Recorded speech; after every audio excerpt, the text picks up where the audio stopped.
Yeah. Okay, so we're live. So I'm going to pick up where we left off. It's been a little while. As you can see, we got 32 hours in our save. I'm not going to remember my way around the map or anything like that because it's been a while. But for those who are not familiar with Vintage Story, it did eventually like start out as a Minecraft mod that then went standalone because they're like, hey, the Minecraft, engine is holding us back too much. Like, we want to do a lot more with this. And so they made their own standalone thing. It is being actively updated. I, for the life of me, don't remember half of what we got going on here. But yeah, so it looks very Minecrafty, as you probably noticed. We do have a problem that I do not have enough light down here, which means monsters can spawn in my cellar basement, whatever you want to call it. But yeah, so we made some decent progress in this run. You can see this is one that we're picking up where we left off. I've got my cellar down here. It, too, needs more light. We do have the drifters turned on, which, case in point, drifter at the door. But, that was one of the things that we kind of had a whole discussion about the last time, that I like there being combat in the game, but at the same time, the combat with the drifters is pretty unsatisfying. Okay, so we had already ground up a bunch of the flour. While we wait for it to be daytime, let's go ahead and grind up flour.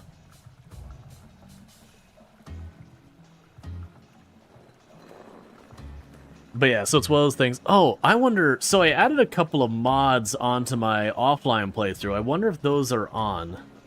When I say a couple, it's 2. I added one mod where when I, like, tap a piece of copper or whatever, I'll just mark on the map and be like, hey, you found copper here. Because that's what I'm going to do on the map anyways. And then I had one for when I go to nap the flint and all that, because I've done it a billion times or whatever. I could just be like, it's an axe. Hold the button, it just goes tick, tick, tick, tick, tick, tick, tick, tick, tick. Those are the only ones I had added. But yeah. There's a lot of mods they have in the game. One of the things I think would be a reasonable mod is just having a clock somewhere. So I can see the time. I wouldn't want it to be a mod. I want it to be a piece of equipment. So I have to like actually craft it or find it or whatever. Like Terraria, where you would, you could either craft like a pocket watch or whatever. And if you held that on your person, it would tell you what time of day it was. But yeah, so at night we have a bunch of dangerous enemies show up. They're honestly pretty obnoxious. They don't really drop much of value. Can you craft a clock like Minecraft? Not that I'm aware of. For the record, I am not an expert in this game. My total time played in this game is about 50 hours now, about 32 hours on this save, and about 10 or so on a separate save. Well, Minecraft, you had to hold it in your hand to look at it. Yeah, I'd be okay with something like that. I think that's a reasonable compromise. But yeah, so what I'm doing right now is I got a bunch of grain. There is a mod for that. No equipment, you don't think? Maybe hit C. We could check that. So, C. Gotcha. So there is a clock in-game down there. It tells me it is October, year 0, and it's about 10:30 in the evening. But yeah, so we've gone and we've harvested grain. Grain keeps pretty well, but then if I grind it into flour, it keeps that much longer. So I'm just taking the time to process our grain into flour because it'll give it much longer shelf life. Because the survival in this game is far more involved than Minecraft. Winter's supposed to absolutely be way harder because you just have a lot more struggle finding food. And it's not like you just kill some enemy, you get like a piece of food that fills up 5 bars or whatever Minecraft had. This one you get a piece of food and it fills up like a bar of hunger, maybe 2, unless it's something like really fancy, like a big stew or whatever. Alright, I hear all the enemies outside. One of the things I need to do is I need to get down here. I believe there was oil lamps I could make.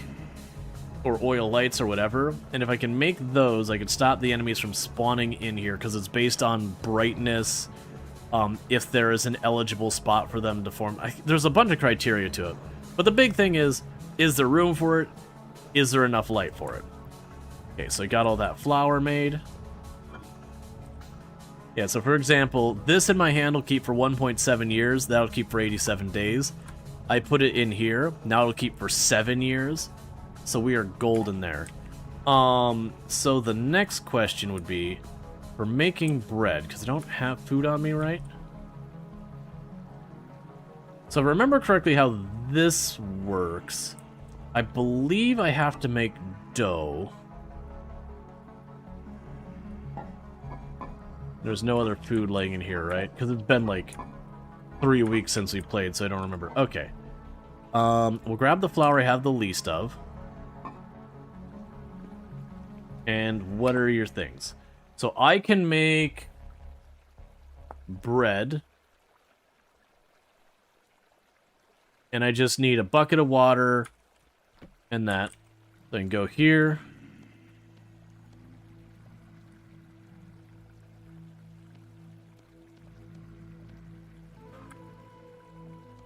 So I made 10 loaves of bread. I can put the rest of the flour back. And I believe what I need to do is add the wood, set it on fire.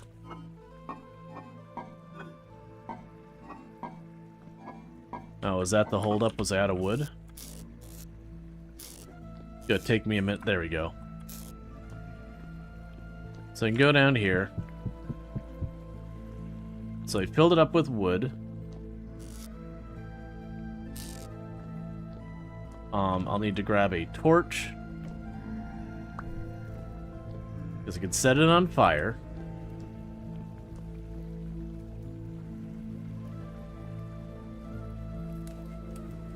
Okay. It's gonna work on that for a minute.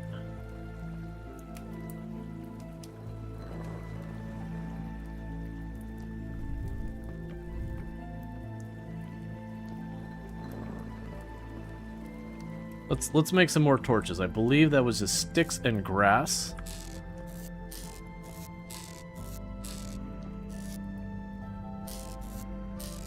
Oh, come on. There's some grass. There's the sticks. Is that not right? Torch. We can also use the reeds. Why did that not take? Oh, that's thatch. That's not grass. That's why.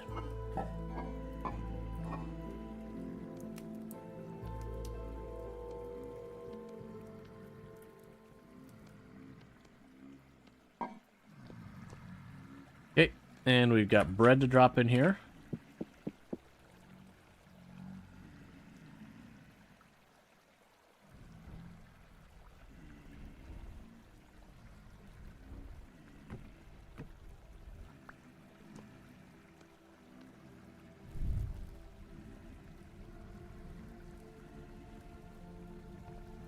Okay, so I can go over here.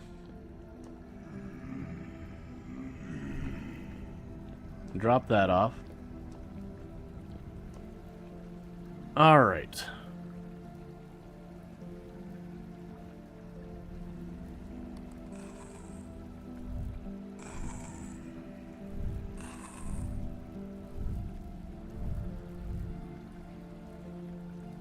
Okay, so I gotta wait till they're baked.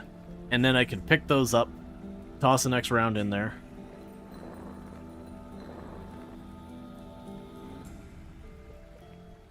That's now I want to. They're not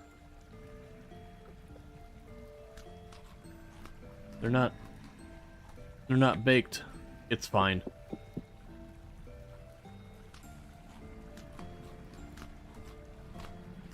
I pulled them out too early.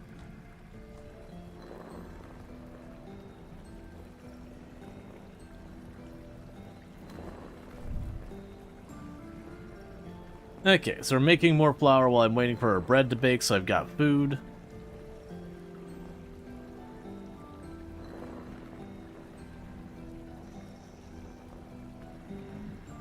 And it is still pretty late in the evening. But yeah, so it'll take a little while for it to brighten up outside and all that. You're still good, right? It's hard to tell. Okay, so they're part baked.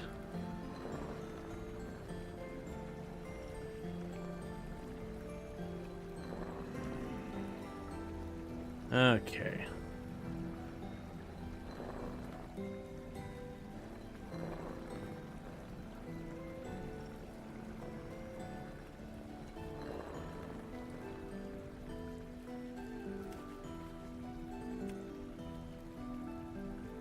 Get out of my hand.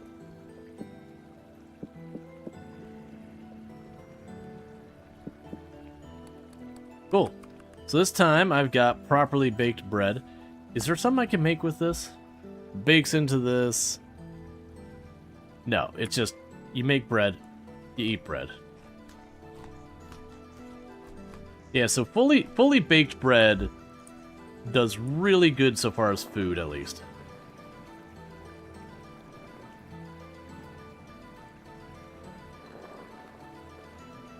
All right.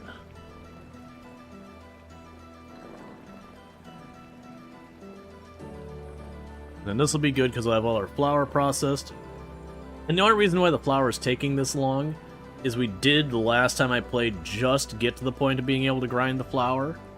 So I had all my grains I've been collecting over the better part of an in-game year. And then, you know, I had to play catch-up on all that grain we had collected. This is a multiplayer game where you can get a bunch of people involved, so you can kind of split your work and all that, so someone can go out, run, grab some copper, the other person can worry about farming. Alright. And we baked our bread.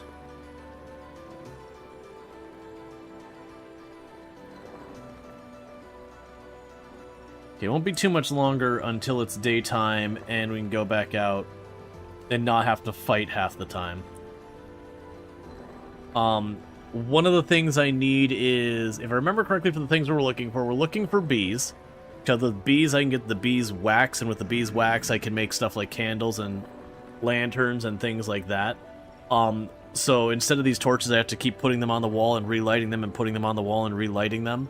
I don't know if the oil lamps and the lanterns are permanent or just extremely long-lived. I actually don't know the answer to that. But the point being is it won't be this thing that like every 2-3 days I gotta go up and replace all my torches and whatnot. Which is not a big deal. It's sticks and grass, which is readily available. But it's still one of those things that you go off and you adventure for a day or two and you come back and your whole base is dark and now you've got enemies inside your base. Okay. So there, all of our grain has been processed into flour. I got a ton of seeds here. Right, because I stopped planting the seeds because we were basically end of season. Was there anything else to work on here? Do we have a bunch? I have a lot of copper. When you get home and you ask, did I leave the lights on? But it's the other way around. Yep. Did I have charcoal laying around?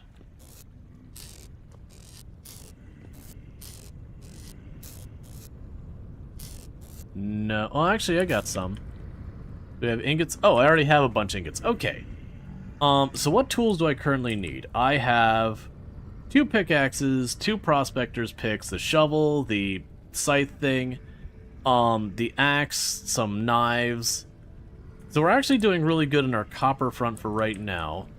I have a lot of stuff down here. We definitely have enemies living in our basement. Man, it is dark.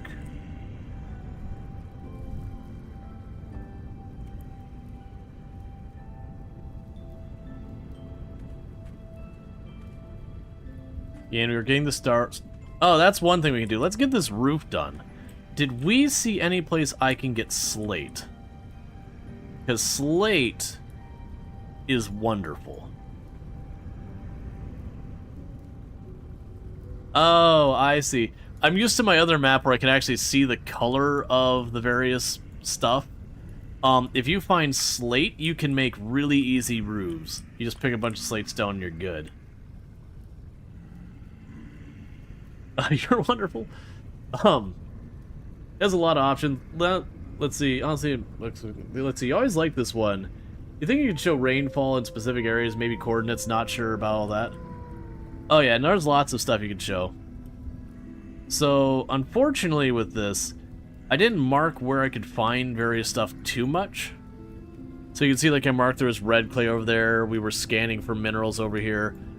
Somewhere over here I had marked... What are you? Oh yeah, we had a big scary thing down there, that's right.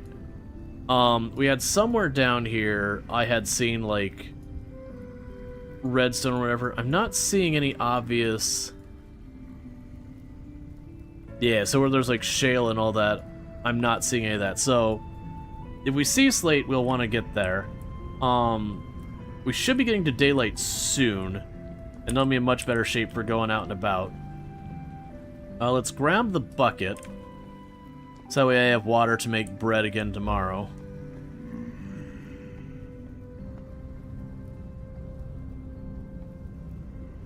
Yeah, so it's starting to get bright enough to see at least a little bit.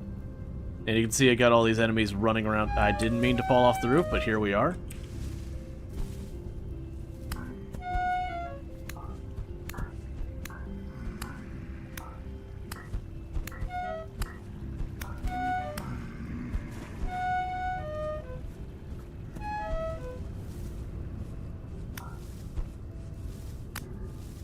Okay. I'm not doing well because I have not done this in some time. I got a vortex over there.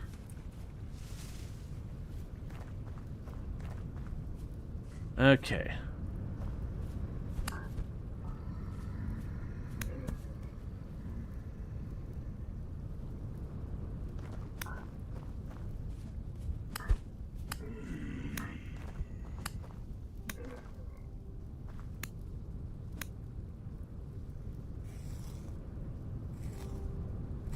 And they do sometimes carry loot.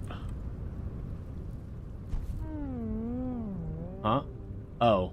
Well, I apparently got snuck up on from behind. Okay, so it did warn me that my respawn point thing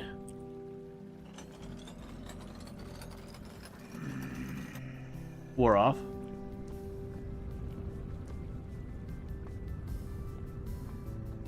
Let's go grab my stuff.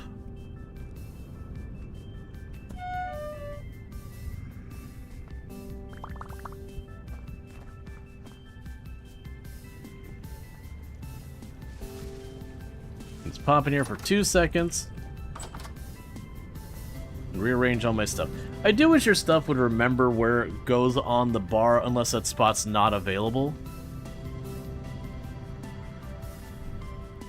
Okay, that's relatively fine. Alright.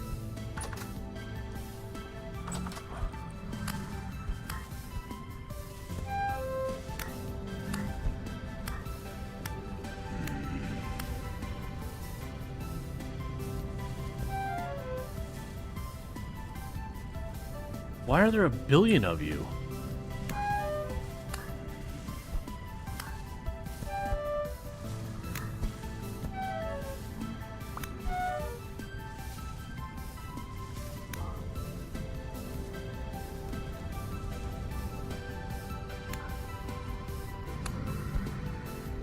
Okay, where's the crawling one?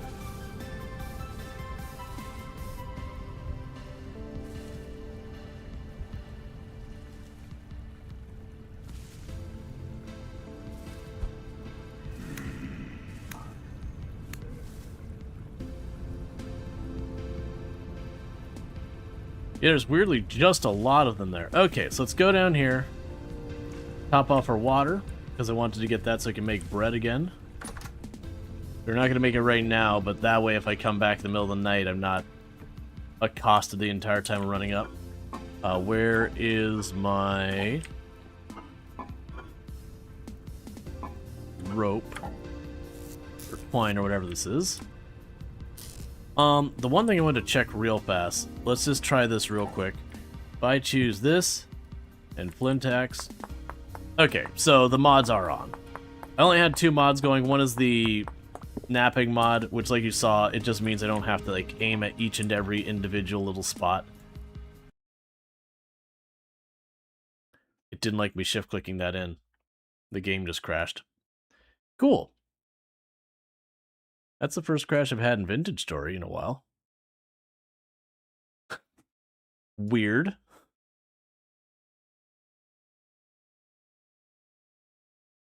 Okay. They've already got loading. It'll come up on the screen here in just a second. I believe it saves pretty aggressively, so we shouldn't have lost much progress.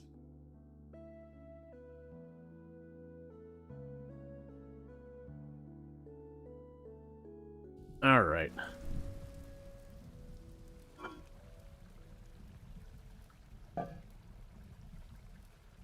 Literally, it saved everything. Like, that was the axe that we had put in that vanished. That's fine. We're good. Okay, so let's go ahead and get out here real fast.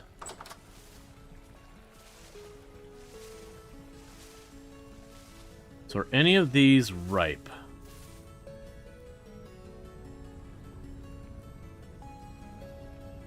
That's fine, I don't care that much.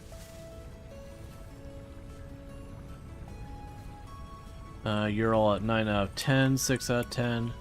That's our raft.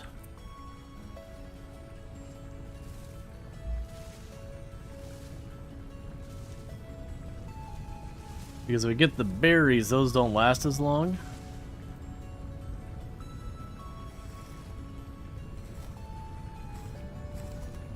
Six out of 10.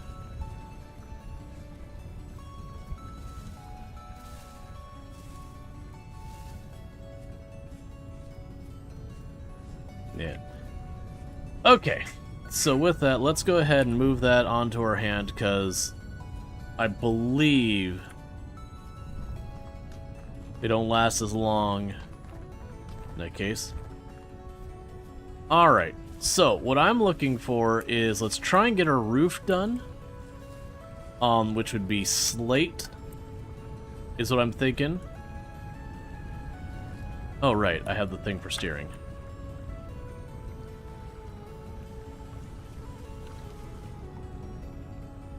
Let's do a little exploration, see if we see any other materials around here. I'm guessing since all the stuff is turning white, what month are we in? We're in October. Yeah, so we're mid to late fall going into winter. We did get to the point that we were able to hunt stuff. Oh, that's also right. I wanted to make the either lanterns or longer term lighting solutions in our house so I don't have to constantly replace torches. There's a deer over there we might murder.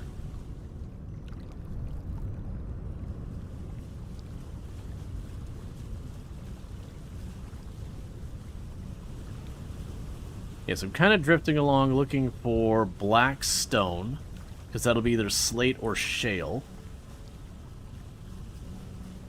And with slate, I could just straight up build roofing with it. Like, literally, it's the only material needed.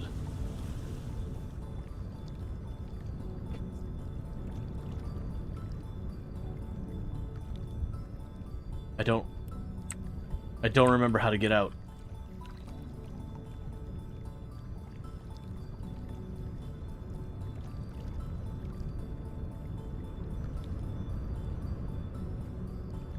I don't remember how to get out.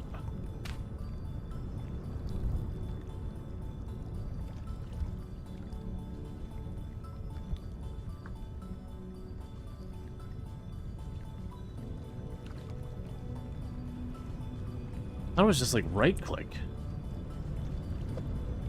No, don't do that. That is not the answer.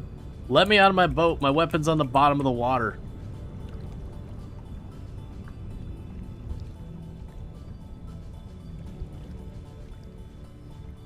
Yeah, we can check settings, controls.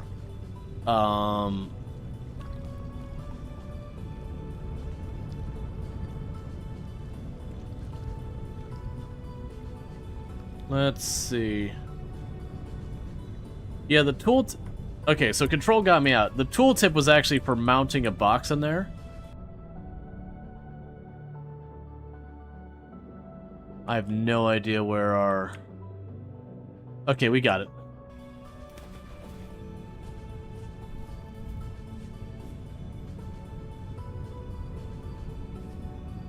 Where did Bambi go? There you are. Stop putting land between us. I just want to fill your body with arrows.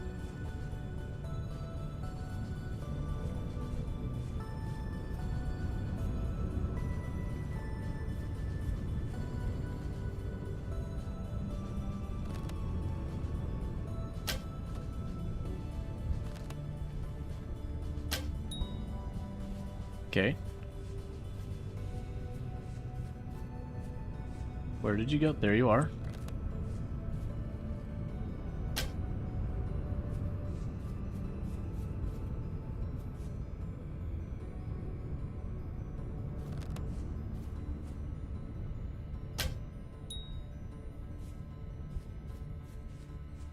I don't know if I'll be able to recover that body. Oh, you're not dead.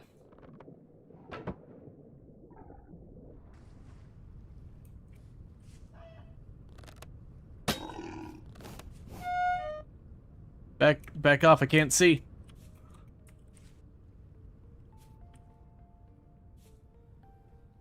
Where did you go?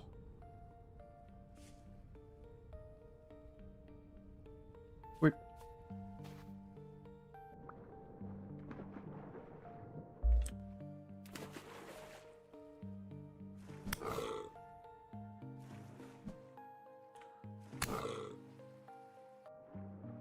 This is not how I was envisioning this going.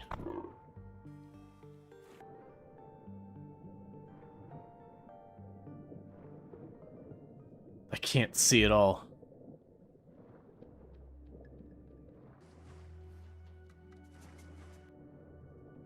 Okay, there's the body.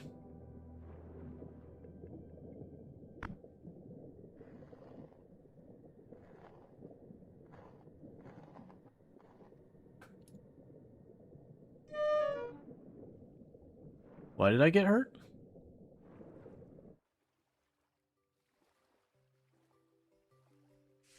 Okay. So, I got a bunch of raw meat, some antlers, some lump of fat. Oh, lump of fat, that's what I needed for... Yeah, so we can make the lump of fat I can make into a ceramic oil lamp. As well as that's part of what I need to start making the presses and all that.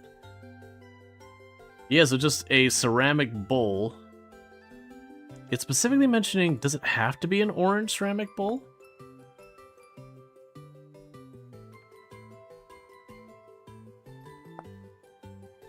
Or could it be any ceramic bowl?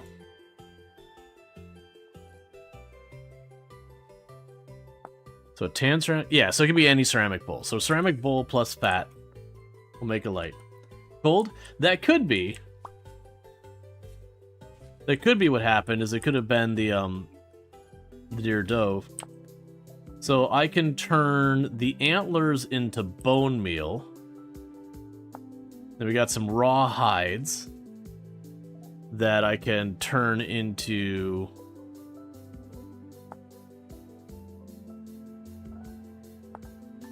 Where we can... Yeah, that'd be more oil. Alright, Bissette, you have a good one. Okay, so we got that. That's at least something.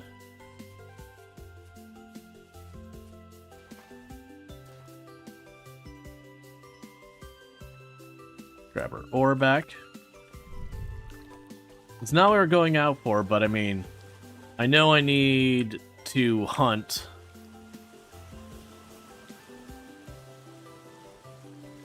So that we can get ourselves a little bit more food. And that hopefully we can get ourselves some hides for leather working.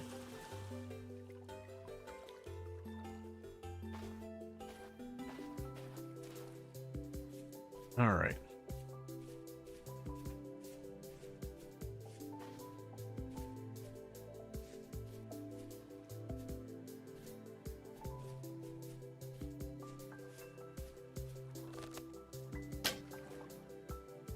Way too high.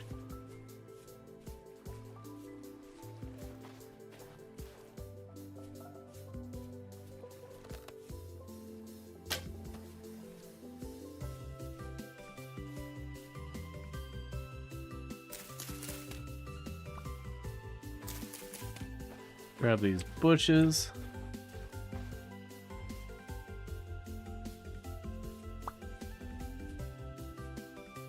Grab the arrow. And we have lost the deer. That's fine.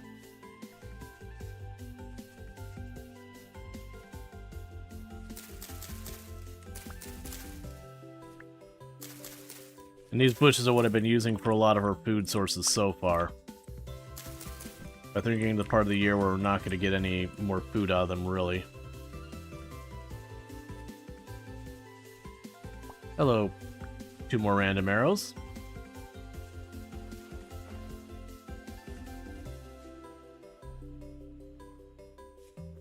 And it does seem like my strategy for fighting the animals as safely as possible is basically draw them into the water, which slows both of us down a bunch, and they can still catch you, but it gives me a lot more time to line up my melee hits, so I can just keep picking at them with the melee hits before things escalate too far out of control. And where is my boat at now?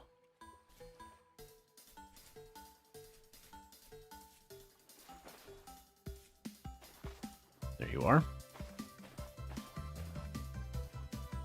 So down says I'm getting low on food again.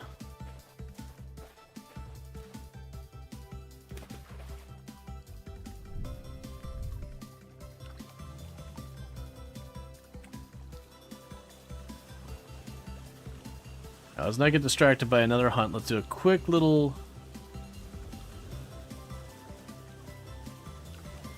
movement here. We're just looking to see if we see any black soil. We have to turn back to the house.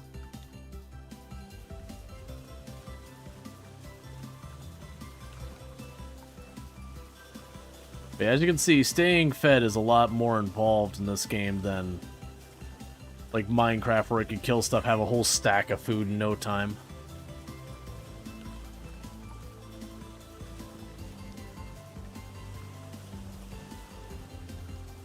I'm not seeing any black stone along here.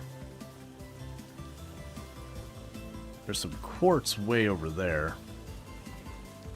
Not quite to the point of being able to put that to use. Alright, so let's get back towards the house, because I didn't bring enough food with me.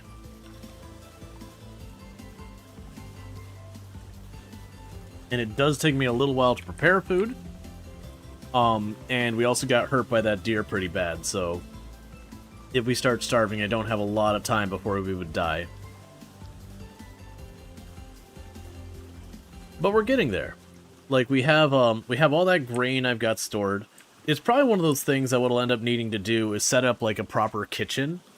That way, in the evenings, when I'm stuck hiding from the enemies, I could just have like 2 or 3 bread ovens going and just keep a bunch of bread going to get myself like 20, 30 bread just stacked up. And then we'll just be good.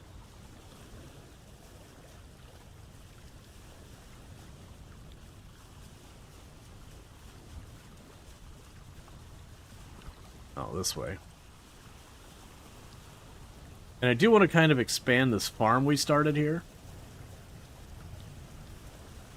And make our walls less garbage.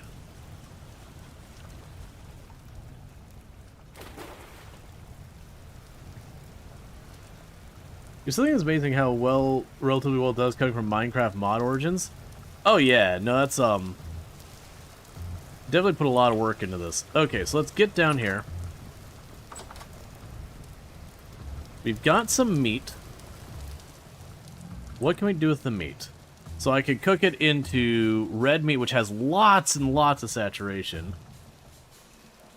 We can make meat stew, which should give me a lot more. Meat pile.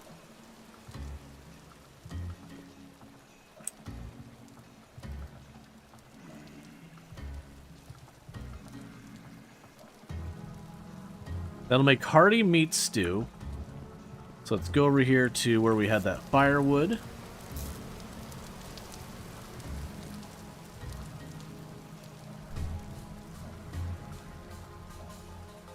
And get that cooking.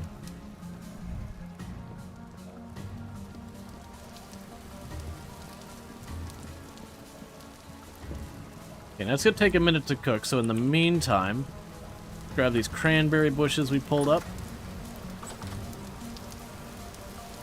That's white currant. Those are cranberries there.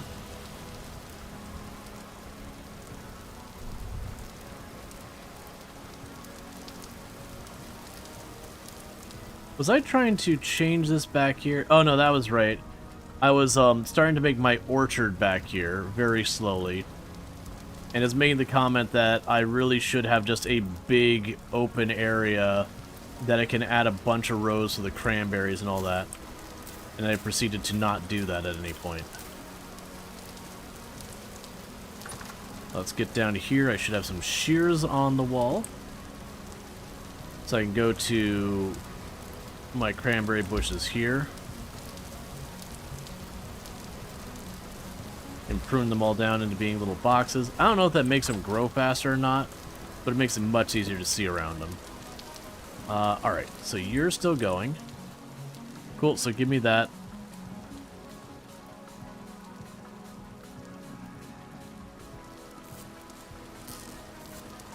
So you can drop off the wood. We got our meat stew. Oh wow, meat stew. Meat stew is filling. That was almost my whole bar in one go. I only got 2 servings out of it, but considering everything else there. Alright, so let's see what we're doing with the rest of this. Actually, we can put you in there.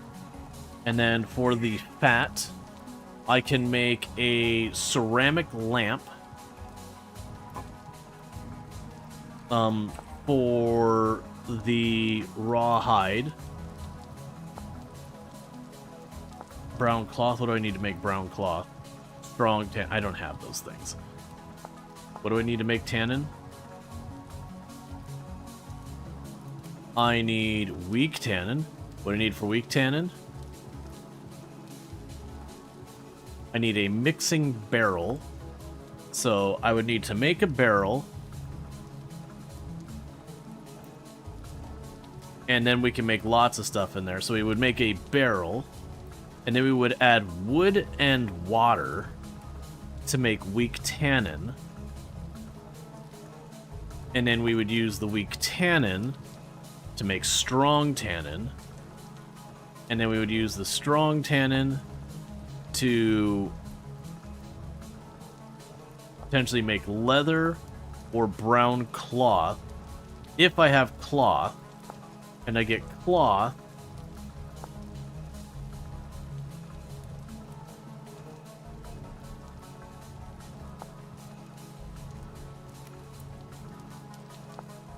how do I get cloth? So I have plain cloth. Oh. From a linen square and a stick. Okay.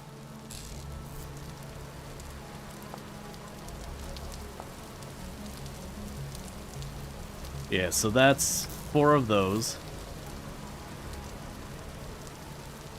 Which is going to take me a minute. Needless to say, the crafting in this game has a lot more depth to it. What else can I do with these hides? Because the hides will eventually rot. So we can soak them in diluted borax, which I get from powdered borax, which I get from borax there. So I don't have that, so we won't worry about that. We can get oiled hide, which is where we use a lump of fat in that to make an oiled hide. Or we can get salted hide, which I need to find salt for. If we don't do those things, these will rot in 5 days. I know somewhere here I had a pair of clothing. So we've got our rawhide trousers. Can I make another piece of clothing with that? We got the rawhide trousers, and then the rawhide mantle. I can use 3 medium inch shears, 2 large inch shears. So yeah, so apparently I can grab shears, put them in the middle.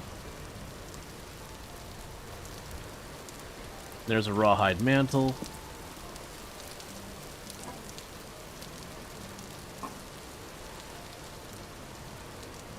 So yeah, so right now where I've got my commoner shirt that's in terrible condition, my commoner coat that's in terrible condition, and my commoner pants are in terrible condition, and my peasant slippers that are in terrible condition, I can sit here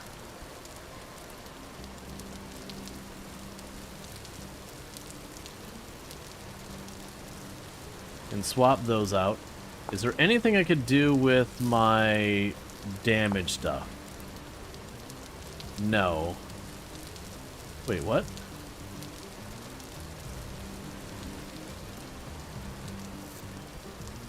Well, toss those in there just because. Okay, so I've got some clothes. We now have our lump of fat. So I need a ceramic bowl. I happen to have some dark brown ceramic bowls here. Let's grab a ceramic bowl. Dark brown ceramic oil lamp, which apparently is brought to you pre-lit.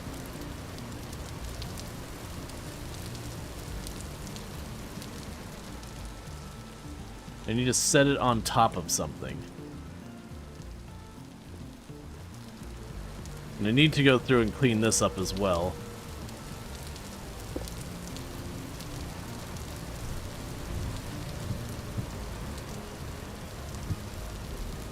There. So that torch is no longer necessary. Let's say that's got time to it. Okay, so I now have myself a nice little lamp there to provide me with light. So at least that corner I no longer have to keep dealing with the torches.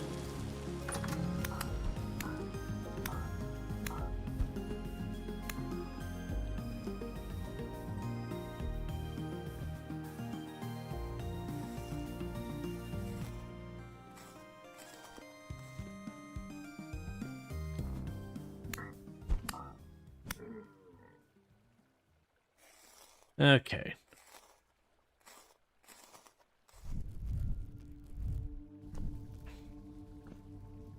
We'll put a light here. Yeah, if I put you about center and pick that one up. Put you about center and pick that one up. That should be bright enough that that doesn't go. Right, and I was starting to make a place for making my charcoal, and then I hit quartz and I didn't have tools strong enough to do that. That's right. Okay. So we got our food temporarily sorted out. We're burning daylight fast.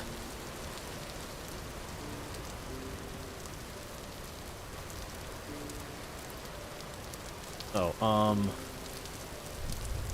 kinda wish I could mount the pedal on here. If I remember correctly, way over this way, somewhere, was where I was pulling up my copper. I can't remember if that was shale or slate. I'm thinking it was shale.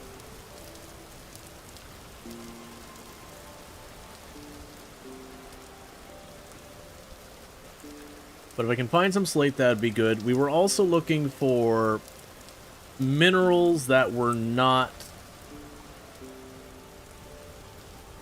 Sorry, minerals that were not, or I should say metals that were not copper. Like, copper's always good to have more of. But we're trying to move into getting iron and bronze and all that kind of stuff going. We got some materials to that end. but not really what we were looking for. So yeah, so I definitely need to be hunting bigger animals to get the lumps of fat.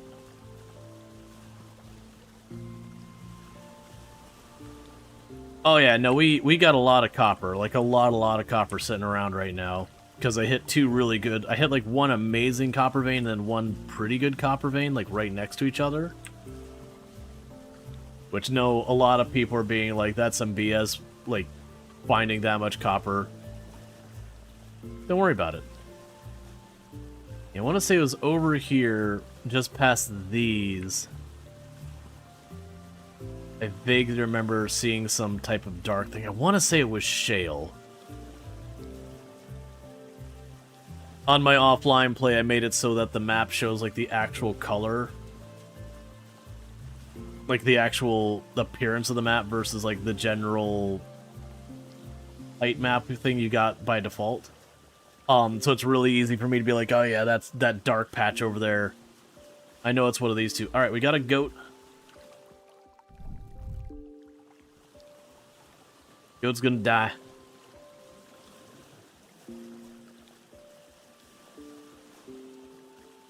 I'm sure at some point there's going to be a whole thing about really needing to domesticate the animals to get stuff. We should also see what type of stone that is, because that'll answer my question.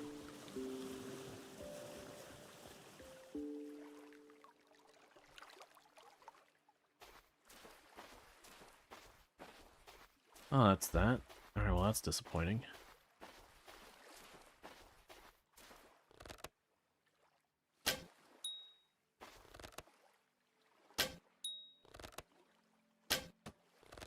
I appreciate that you're chill with this.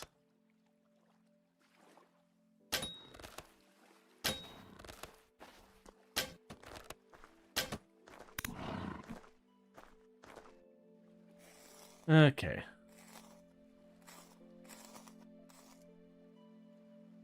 Okay, so no fat on it.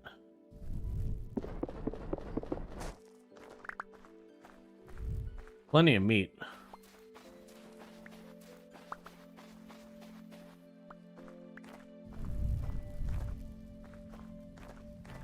Okay, what do we got over there? You... Okay, I'll just... You could just do your thing over there, I guess.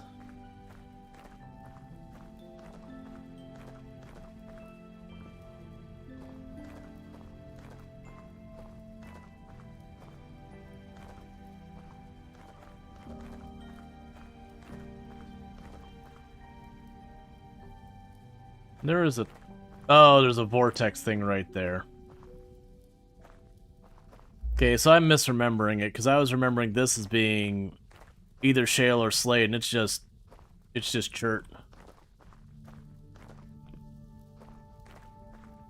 And I'm pretty sure we hit this area pretty hard, that we found the actual copper vein down here and dug it all up. Yeah, I'm gonna go ahead and... We already tapped this spot. Alright, so I misremembered. I thought that had a completely different set of materials underneath it, unfortunately.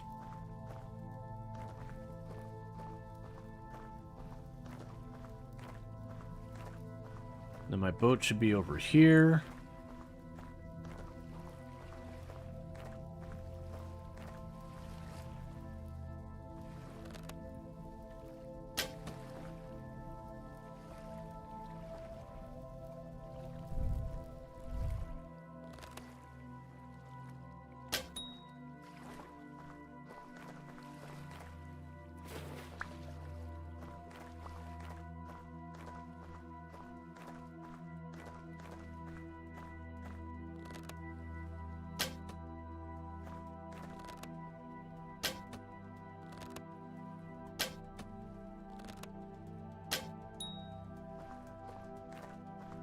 Okay.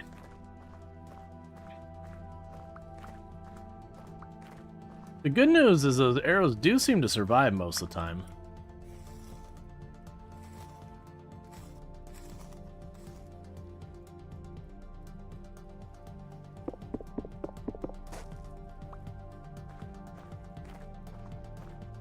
Okay, now where is that boat?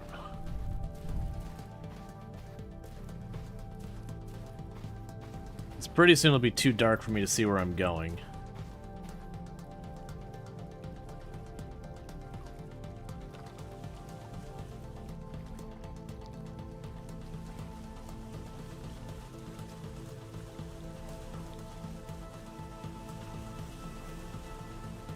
Yeah, so the bad news, unfortunately, it does not look like we got anywhere I could get slate nearby. Because that's the easy to make roofs. We've been getting thatch roof, which has been okay. The other thing I could do is I could potentially start pursuing clay shingle roof. Because that just takes a bunch of clay, and we can find clay relatively easy. I got a ton of it marked on my map. We also got ourselves a bunch more meat to make ourselves some more meat stew.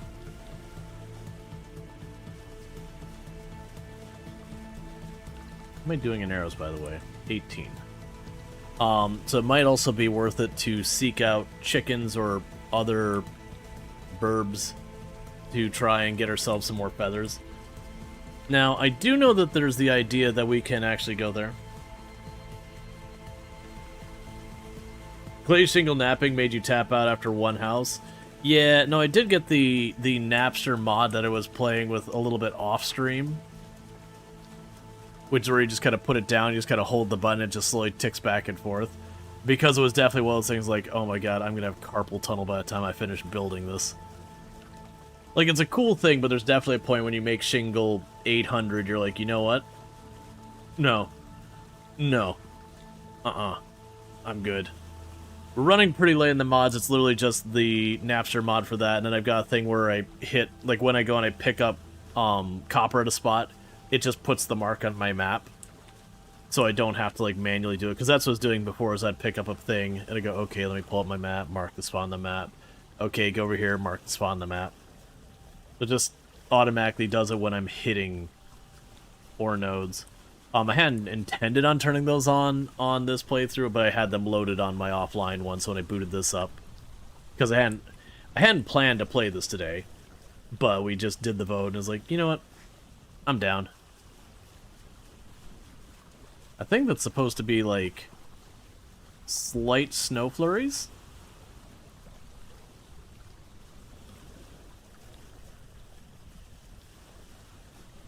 Like, not proper snow, but just like light snow.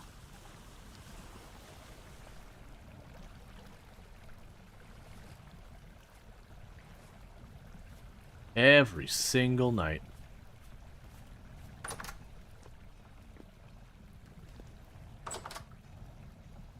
Oh. You know what? We'll put the ore away tomorrow. Okay, so we got a small rawhide. More than likely, this rawhide is just going to be rotted. Because I don't have the materials to cure it.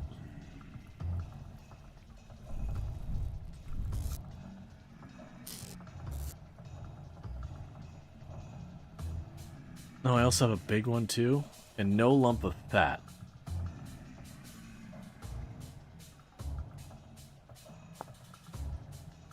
So you can grind that into that, which requires grinding. Were you the thing I can grind with? Oh, hey, give that back.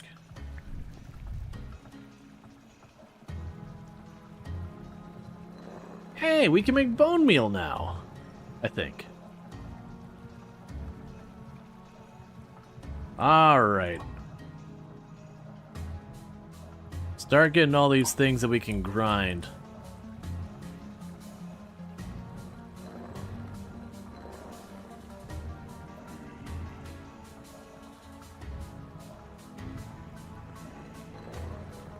I don't even remember what all these are for, but still.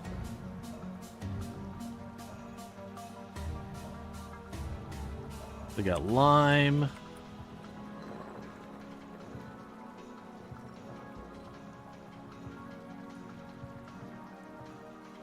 Got more lime.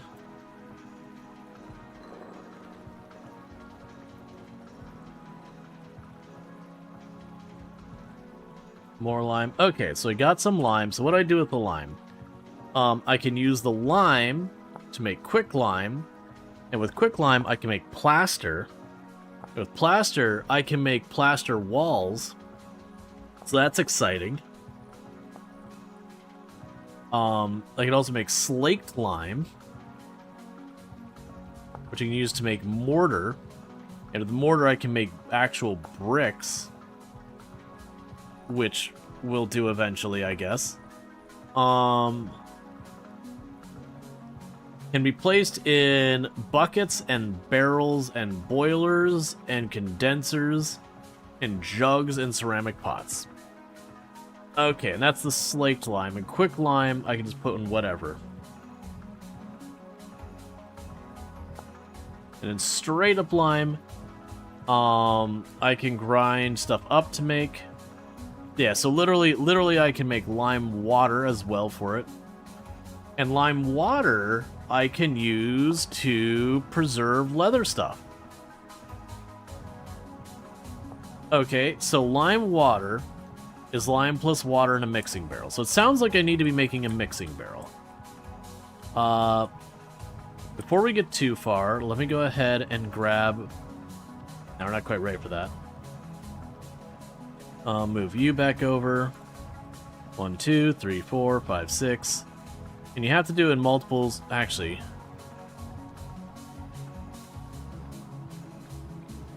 yeah, that'll be fine. So we can go ahead and grab some firewood. And we'll get our dinner cooking.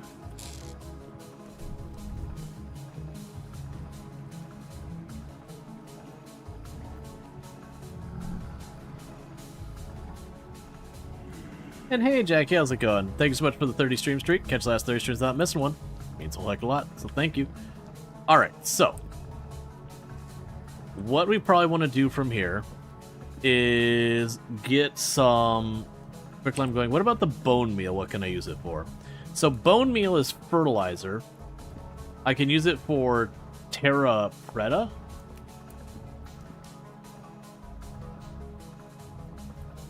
Which has an 80% fertility when tilled. Yeah, so I could take all these bones. Oh, don't I have like a bunch of bones in here somewhere?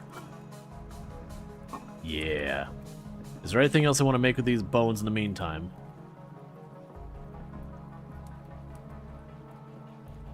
Sun bear hide helmet.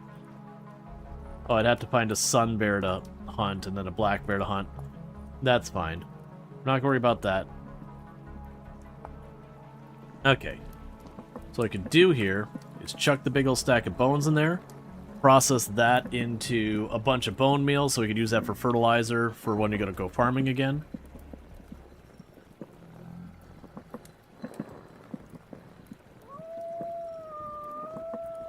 There's an Auru dog out there.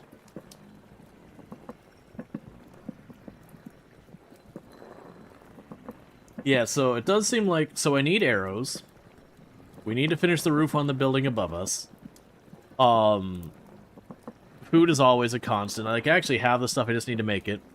We can use the lime to make lime water for processing our hides into effectively make them into leather over time. We need to make the mixing barrel. Because of the mixing barrel, I can then turn around and have a bunch of these things there. Let's make this. Let's make the mixing barrel. Let's make the lime water. So we can basically set up our initial things for leather working. I want to continue getting light down in the basement area below us, because that's a cellar, so that we can start moving our food down there. And then in addition to that, I can start moving all my storage down there to just make my life easier. And I can have like one spot up here that can be the kitchen, one spot up here that can be our leather working, and our spot that can be the blacksmith. Okay, so we got our bone meal.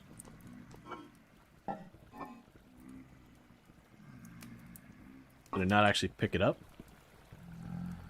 And also apparently I didn't... What? Oh, it's down here.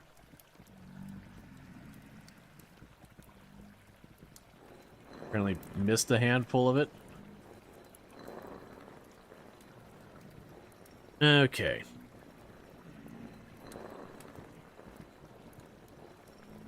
So it seems like we need to be doing some more hunting.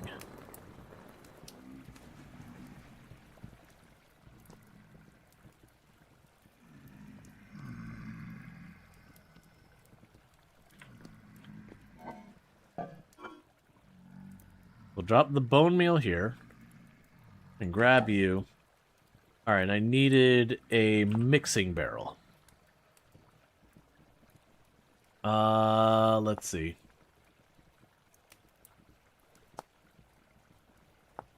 They have a barrel. So a barrel is 3 pieces of wood and 4 sticks. So 1, 2, 3, 4. 1, 2, 3.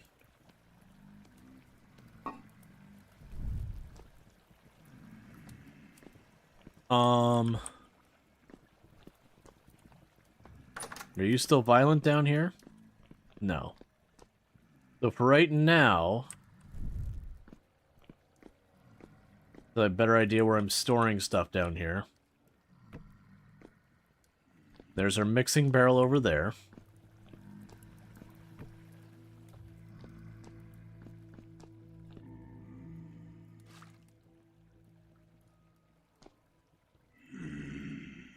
Okay, so now let's look at the lime. So for lime water, I need 1 liter of that to each of those. I'm not sure.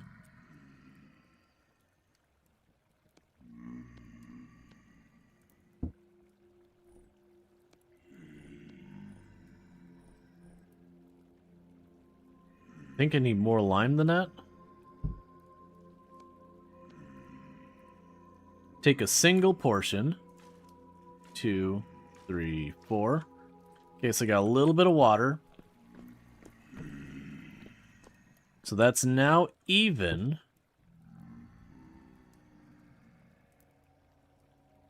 Wait, what? Oh, it's lime water now. Okay. Was this still regular water then? Okay, so we've made the lime water, whether by intention or not. We'll go ahead and I guess make bread with this to get this emptied. Grab me that firewood because it's not needed to be there anymore. Drop you down there. Grab more firewood.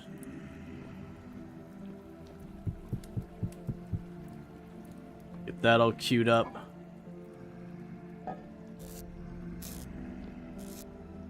Drop you off and you off. And the planks. So that's fresh for 2 days. So I probably do want to cook it.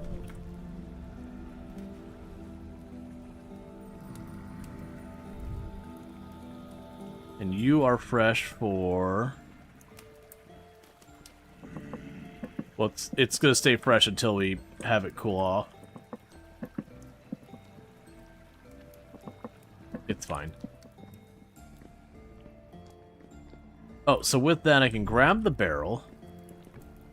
Means I now have my lime water.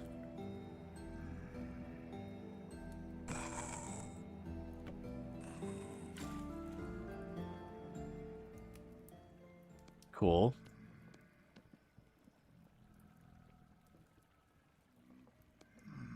Alright, so how do I do this now? So we've got this. It needs to be soaked. Created by a mix. Oh, I leave the lime water in the barrel. I understand.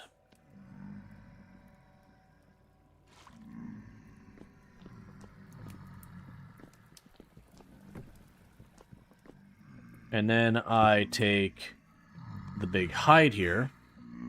Will turn into soaked hide after 20 hours after sealing. So seal that. Cool. Okay, and those are all large crates that are, you know, stored, whatever, closed. That hide is probably just gonna rot. I do have a large pelt that we already processed. Right, and I was gonna make into like actual body armor or the fur coat. Gotcha. So that give me more warmth if needed. Okay, that's fine. Meanwhile, you're ready here, so let's go ahead and chuck our bread in there. We could go ahead and have our unit of stew.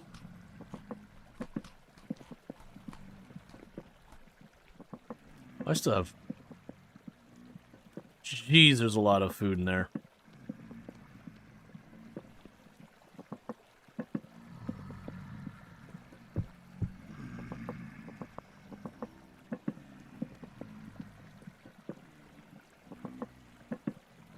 I still got 2 more servings left, so we're good on food for a while.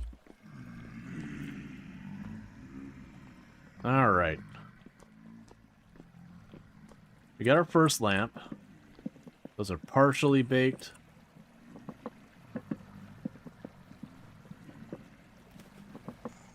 And how long is the stew good for?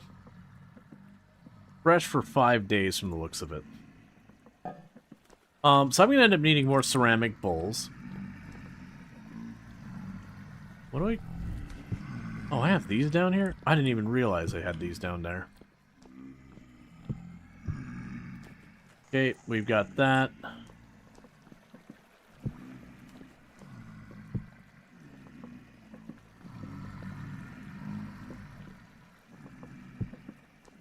Okay, so we can drop those. Alright, so... With that said, I'm going to need to grab some of our clay and get some stuff made. So you can go here and do this. Alright, so the things I'm going to need is I'm going to need some ceramic bowls.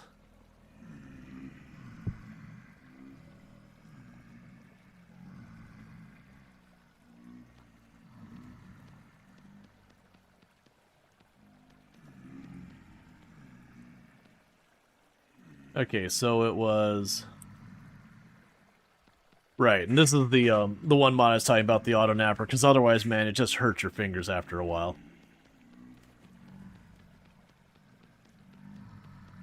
So this does it not in a very efficient way, but at least I don't have to sit there and like constantly switch back and forth and fill it in.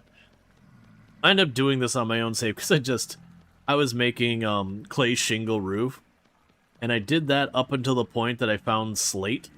And I was like, wow, this slate is so much nicer to deal with. And honestly, in a lot of ways, looked pretty good. Yeah, so I'm going to need a bunch of these because we're using them for the oil lamps and a bunch of that. So let's go ahead and get them made.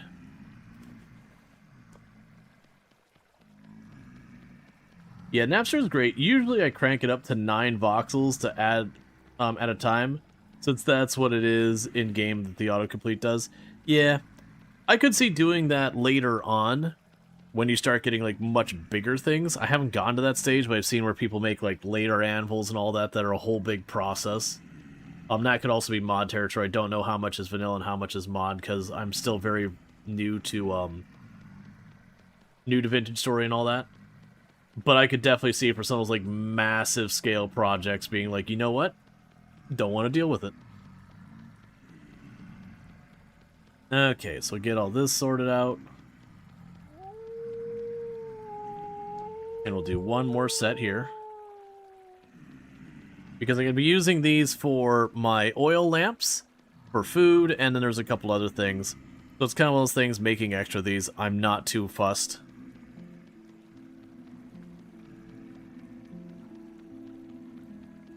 Because right now I've only got one oil lamp because I've only found 2 things of fat. One I used to make some of my leather, because then I could use oiled leather to cure it.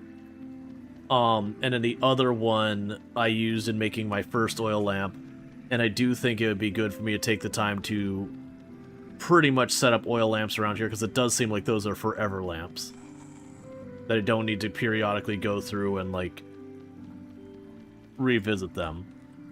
Plus, those don't really use that much clay, all things considered.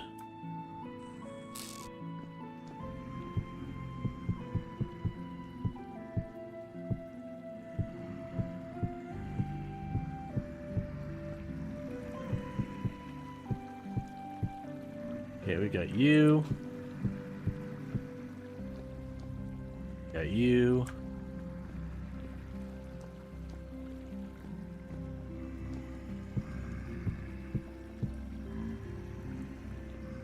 Alright, and I should have a bunch of grass already in here. There's the sticks. I'll need those in a minute.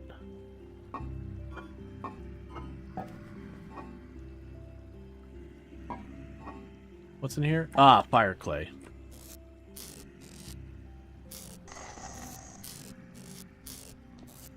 Did I not have a bunch of grass in here, or did I use it all for making my torches? I used it all.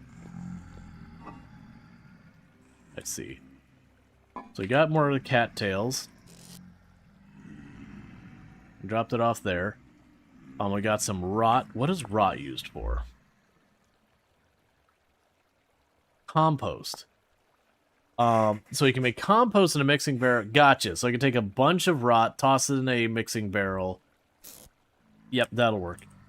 It's funny watching you do the tanning in Vintage Story while I'm curing your hides in the long dark. And all I can say is the long dark is tanning stinks, but I bet hides I'm worrying smell even worse. Oh yeah. No, that's yes. Most people, not a huge fan of the smell of rotting flesh. Regardless of what part of the flesh it is in fact rotting. Yeah, so you're gonna keep doing that. Probably make another barrel. Is that a feeling we're gonna need a lot of that? Or the smell of ammonia? Aw, man, I've told the story a couple of times that, oh, well... That's not what you want. I burnt my bread because I forgot I had bread in here. Well, it's fine.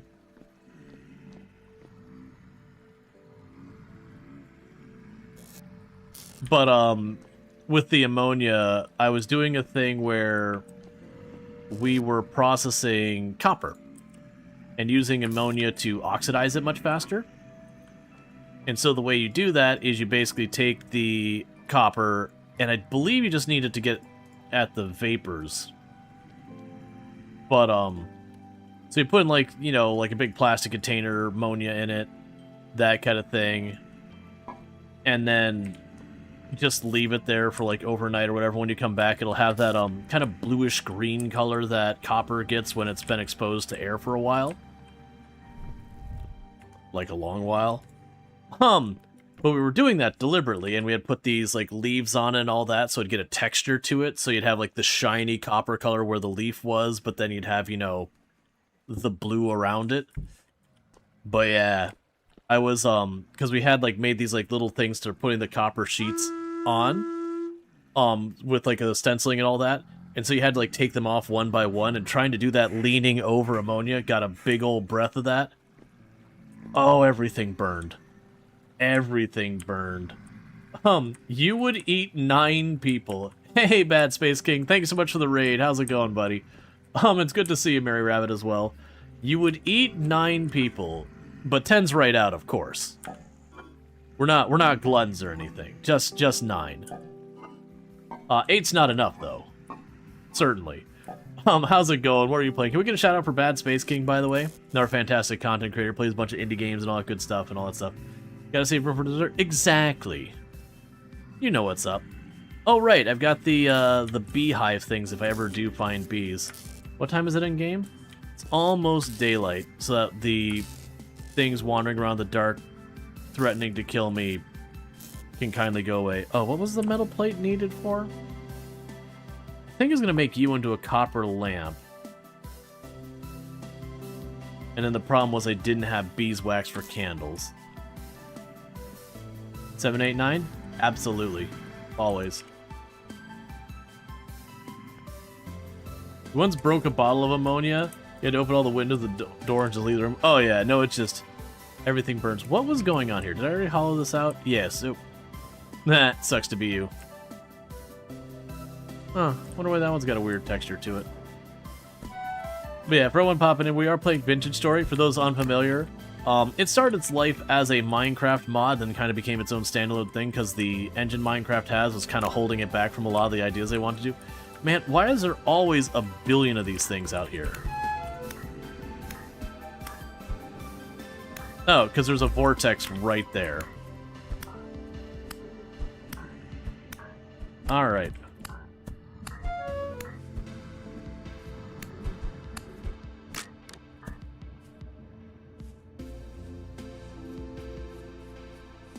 Okay. You're playing Prince of Persia, a Prince of Persia... or Prince of Prussia, a Prince of Persia-like, where you stab Nazis. Then the game is about an Italian resistance called the Venti Messi, and then some World War II rebuilder. That is a very large range of different things. Alright, so I apparently had these stairs on me.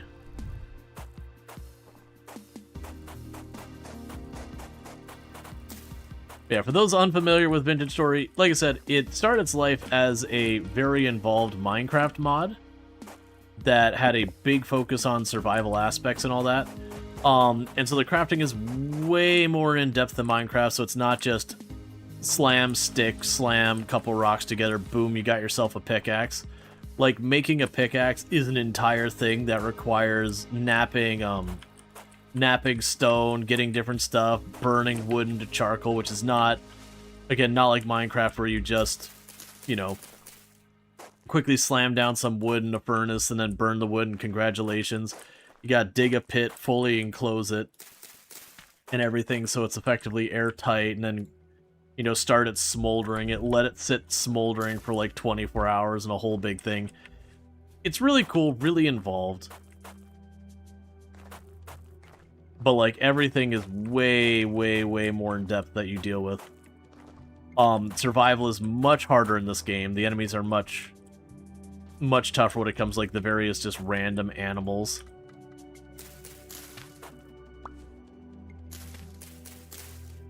But it's pretty slick.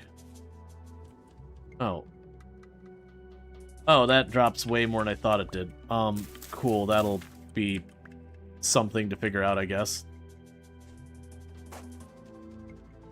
But that's for later me to do it. Plant those ferns over there. Okay. You only got 7, so you got room for dessert. Excellent. Oh, there was apparently another stair that I dropped at some point. That's fine. But yeah, no, it's pretty slick. And, like, you know, Minecraft, you could start, and if you're just trying to do things quick, you can immediately just start digging down, and you'll be able to find pretty much all of the basic materials from, you know, gold, obsidian, diamond, all that, if you just dig around below you. This game, you can't get away with that. You have to, like, prospect and be like, okay, this area, there's a little bit of gold in this area, and you have to start trying to hunt it down. Okay, there's going to be a lot of copper in that area, so I should look for the copper over there. You got a lot of that kind of stuff, so even something as simple as just, I want to mine, is a whole big process. Very high temporal garbage today, I understand. But it's been fun. I'm fairly new to the game. We've only got, like, I've got about, in this one, 34 hours in this save, give or take. And then total playtime in the game, I'm probably at about 50 hours I've played of this game in its entirety. So, like, 34 in this, and then, like, 10 in another. Yeah, so there's the whole idea about, like, the temporal portals. I will say the combat in the game is a bit meh. Like, the enemies just lacking a bunch of variety and all that. But it's fine. It's not the focus of the game. It is one of those things I kind of debated if I were to start a brand new save, if I'd even have the combat turned on. But I feel like without the combat at all, it can make the world feel a little empty. Okay, so I got these. They're probably not going to grow. Alright, so. I got plenty of food on me. Got a couple of those stone bricks I don't care about. Oh, let's drop the ore back off on our boat. And let's see if I can't find slate today. Because we're curing our... we also want to watch for, like, chickens and all that. You turned your ways down a new playthrough after 1.2 soft-locked your old save. Oh, that's no fun that soft-locked your old save. Yeah, so what we're hoping to find is slate is one thing. Oh, could you hear her laughing in the other room? I don't know what she's watching. But, we're looking for animals to hunt, so I can get fat for making lamps. Rabbit's not gonna give me enough. I need something juicier. Wait, is that some kind of ore over here? So I am running just 2 mods. Oh, we broke our main weapon. Before we go too far, I'm only running 2 mods. The 2 mods I'm running is I'm running one called Napster. And pretty much all it does is when you go to nap flint and all that to make like an axe head, it's having to like manually click on the individual spots again, which is really cool, but it does get tiresome pretty quick. Instead, you can just kind of click and hold. It'll just go 1 tile at a time on its own. So it's basically kind of the same time commitment. Let's say Minecraft copper until recently was only used to make lightning rods, and now you can make a few things like doors, but not tools. Yeah, versus copper ends up being incredibly important in this one, from what I hear. Like, I've only gotten to that tech. Let's see. Weapon. Oh, I thought I had a spare weapon in here. I do. It's right there. In my face. So which one of you goes first and is the lowest hunger? Alright, so carry that.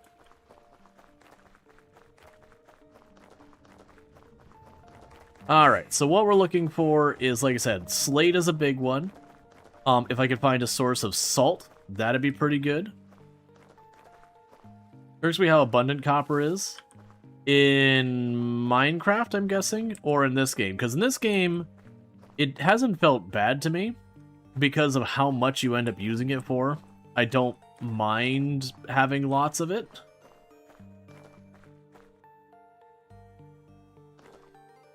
What are you? You are Wolfie Puppy Dog.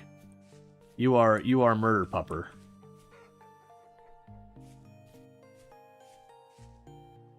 But yeah, so the other mob I have, I don't remember the name of it, but if you notice when I picked up that quartz, it instantly marked on my map with a white pickaxe.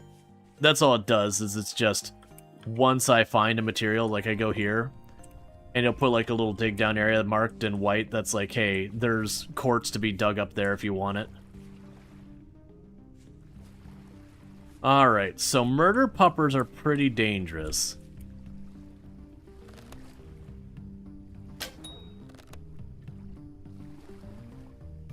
I'm surprised you ran away from me. I was expecting you to run at me. I was ready to defend myself.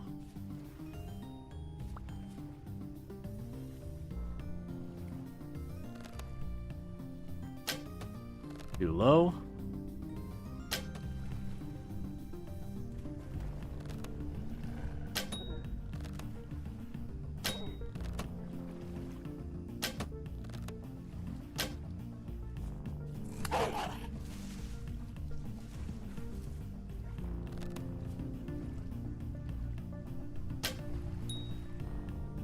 Did I kill it, or did I just knock it?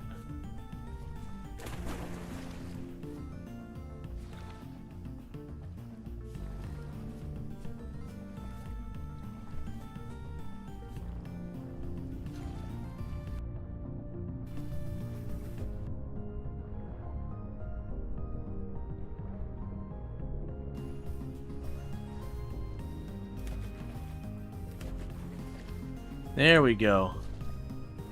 For all the times the murder puppers killed me.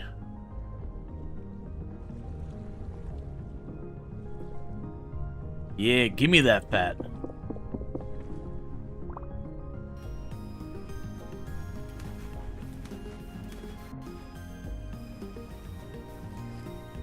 Now, I did lose a bunch of arrows there.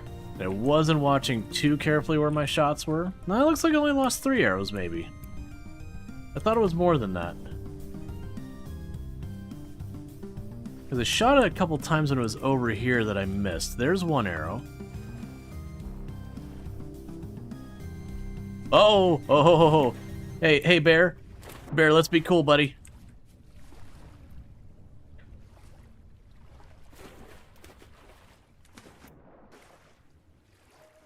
We cool, bear? Because those bears will, like, two-tap you. Oh, bear's right there. Bear's right there.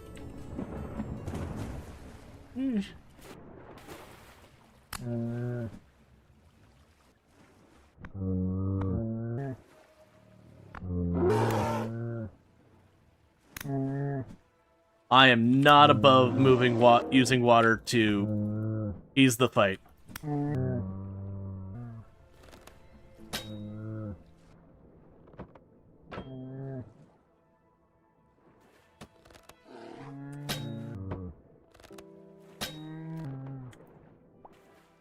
Okay.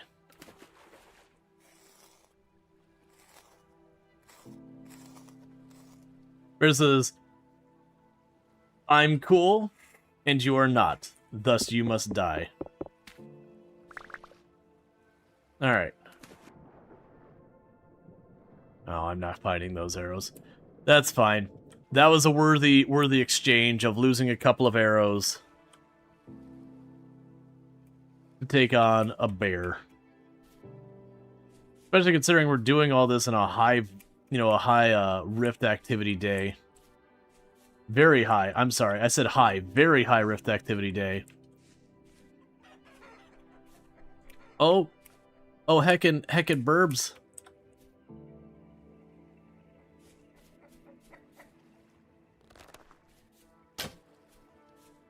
I did not see it all. There we go.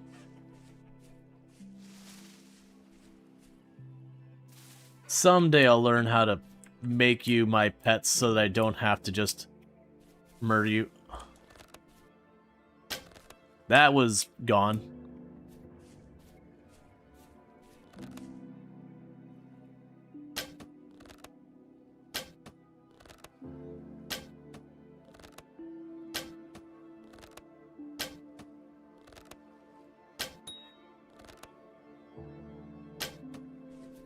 Alright, let's go get those arrows that I just blasted everything at that bird.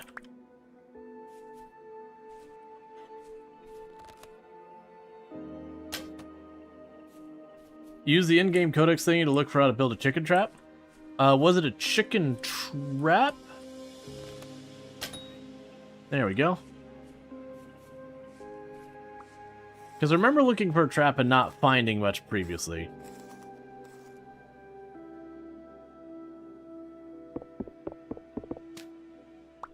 Alright, let's take a look. So, is there anything for chicken? Oh, animal husbandry. Okay. Sheep, goats, pigs, chickens, and hares can be turned into productive livestock. When you come across them, enclose them in a fenced area, chase them to your desired location, or catch them in a basket trap or crate trap if possible. They will also be attracted to troughs filled with food. Use a small trough for chickens, hares, and small animals. Large trough for pigs, sheep, goats, and other large animals. Feeding animals will make them productive offspring and prevent them from losing weight during the winter. Most animals require only a breeding pair to give enough food and time to reproduce. But poultry, chickens, also require a hen box. Domestication. Animals bred this way will, over several generations, lose their fear and aggressiveness towards the player. Once they have reached the third generation, you can kill them instantly with a cleaver. Dairy farming, beekeeping, all that. Okay. Basket trap. A reed basket trap. Okay, that's really easy to make. Alright, so what sounds like we're going to want to do is make a fenced-in area to keep chickens in, get a reed trap, capture some balkers, and get them going, because right now, murdering them for their feathers and then trying to seek them out again is probably not going to be sustainable. At some point, I imagine we'll run into problems with that, where I just won't have nearby chickens to hunt for it. Alright. Yeah, still very high. I can't remember how often it resets. I think it's like once a day. And we also got ourselves a really big heaping pile of meat.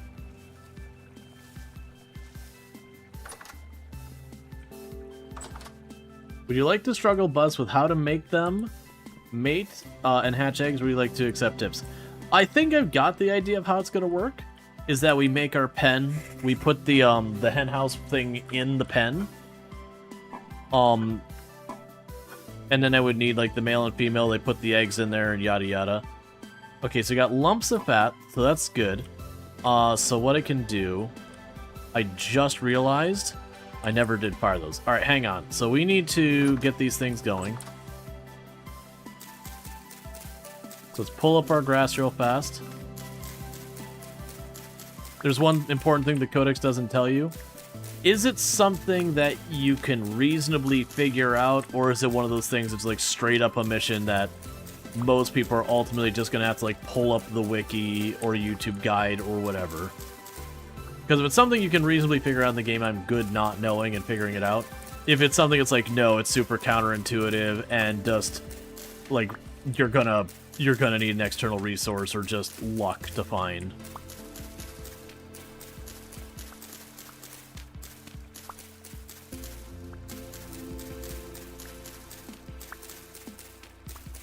Because my strong opinion is, if you've got to break out the wiki to play the game, that's a failure on the game. If you need to break out the wiki to min-max the game, that's totally fine.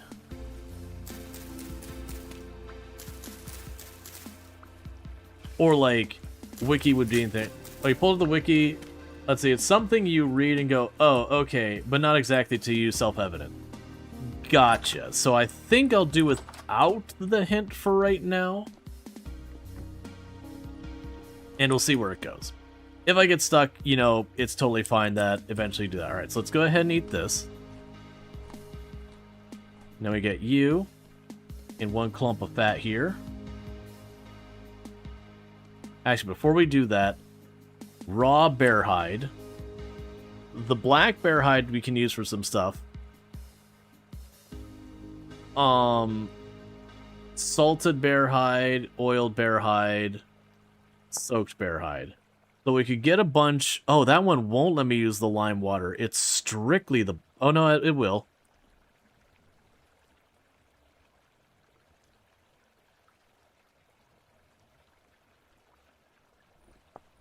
Okay.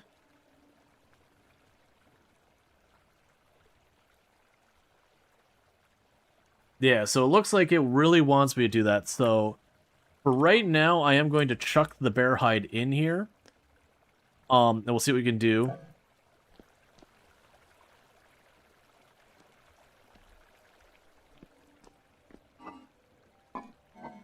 So we can extend the life of the meat a little bit here. So it's 6 days each.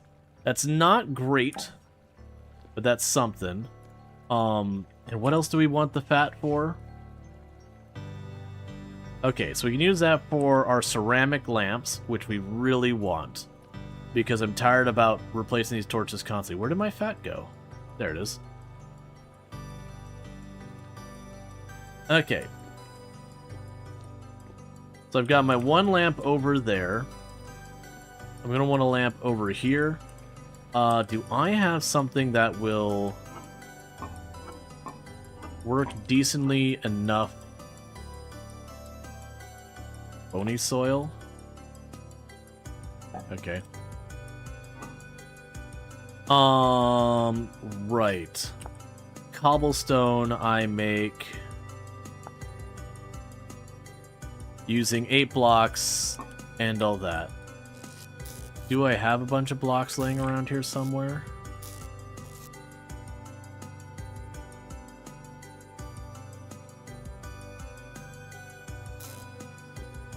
So you're andesite.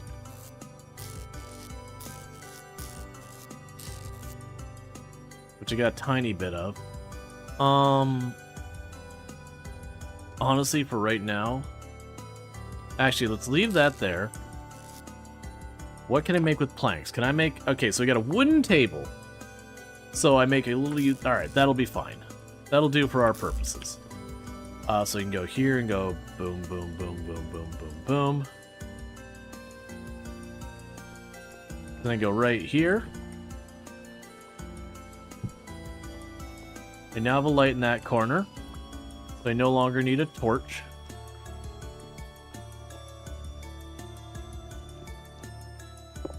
And I want a light around here somewhere. Which realistically will probably be me running stuff down here. While we have daylight, let's go and fill up that barrel with water. Because if I fill up that barrel with water, then I've got plenty of water for storing for food production later. There's 10. I also just realized I actually have a barrel sitting right next to my stove for that purpose. There's 10 liters of water in there. Take the water out of there. 20 liters. Okay. 30 liters.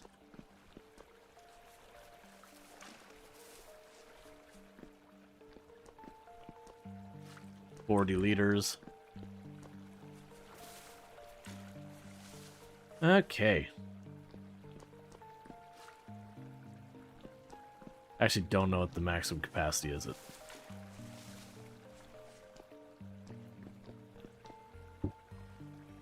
Okay, so that's full. You put down that water barrel there. So we got 60 liters handy right there. I've got 2 rawhides medium. I've got the ore on me still. I've still got more fat. Right, we needed to get these going. Because, like, for example, making a bowl in this game, just a clay bowl, I need to get the clay, make the bowl, fair enough, no one's surprised by all that. I then have to I have to, like, make a little enclosed area, fill it up with the grass, put sticks over top of it. Basically, I'm making a kiln, an in-ground, like, kiln pit kind of thing. And then after that, we go over here, grab our firewood, and cover that up. And before that gets too far, I have to use the restroom real fast, so I'm going to quickly do that, and I'll be back in just a minute. And thank you again for tuning in, and I'll be right back.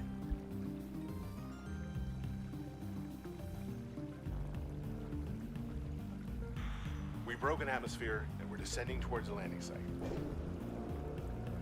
Is that a building down there? What do you mean you can't identify it? Hold on. No turning back now. Positions, everyone. Touching down in 10, 9, 8. It's coming from the building? Change course. Set thrusters to full.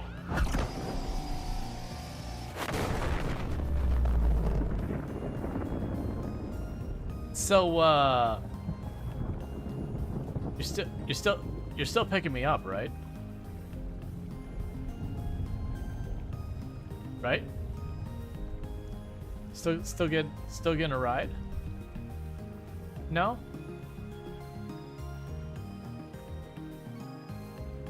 Yeah, so if you didn't gather what the refuel your car.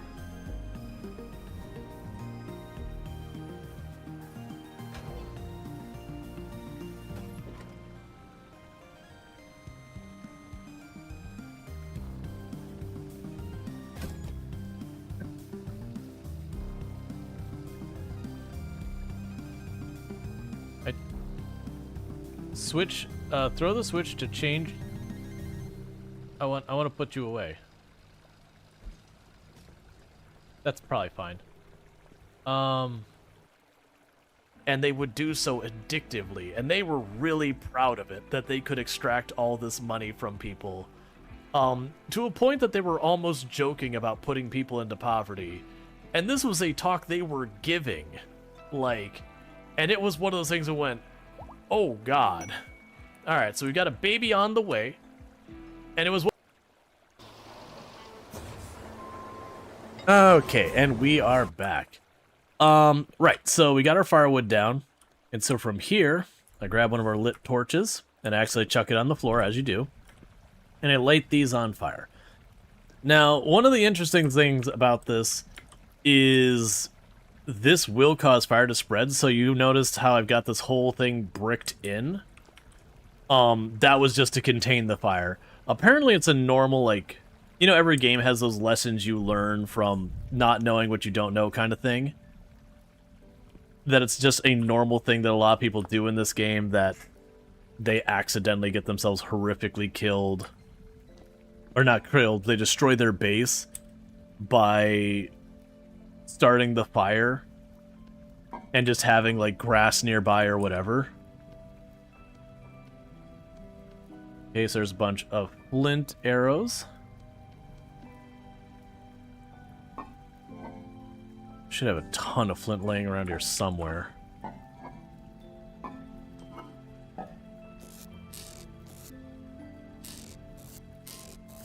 Do I not actually have a big heaping pile of flint here?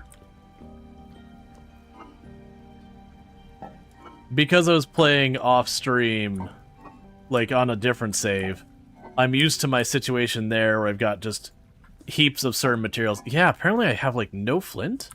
That can't be right. I guess I don't. I mean, that's fine. Sure. So what we'll do is we'll just chuck those in there. I did get myself a couple more arrows. We can go into here and drop the wood in there. I've got some spare fat. What? Get out of my house!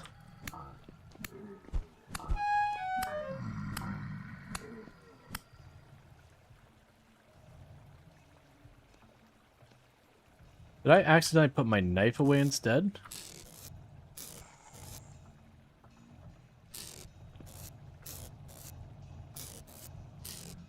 I didn't break my knife, right? Okay, let's make sure my door is closed.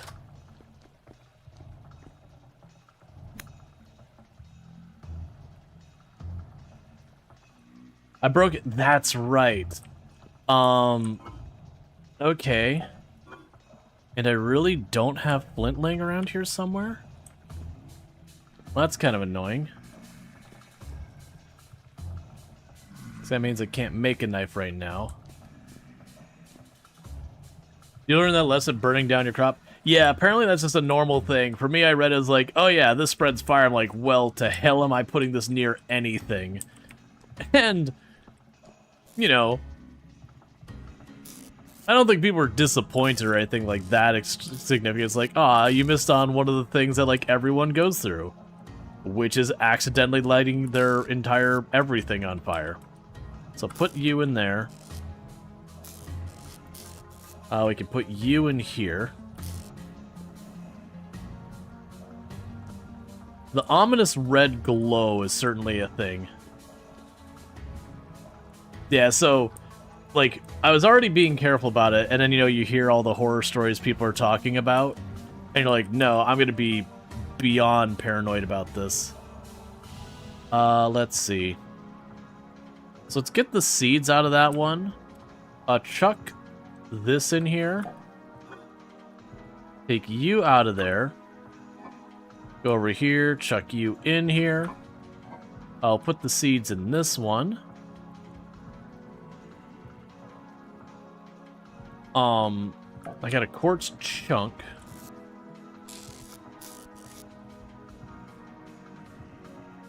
The lump of fat looks like it won't go bad, so that's good news.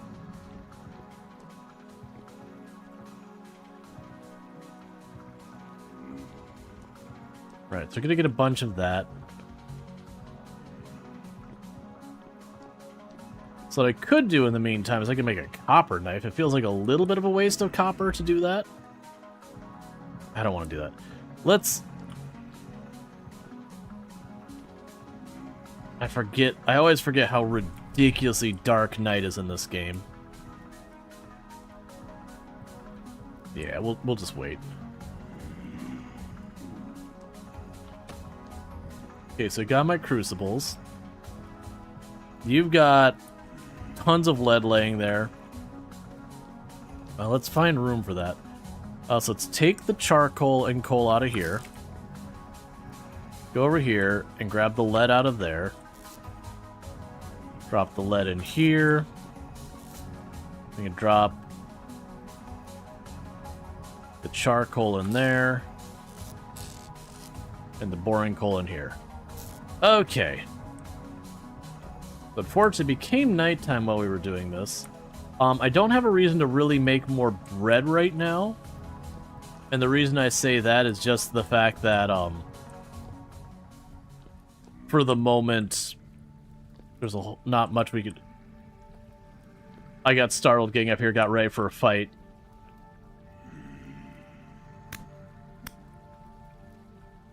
Okay. Meanwhile, what do we have here? We've got a couple of... Oh, those are hoes.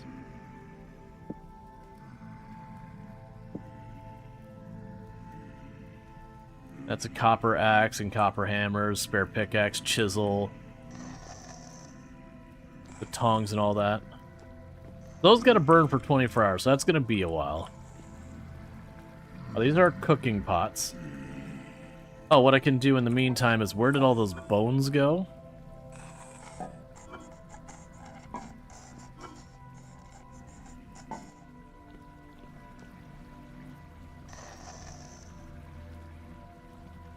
Just can't think of a reason to not make them bone meal.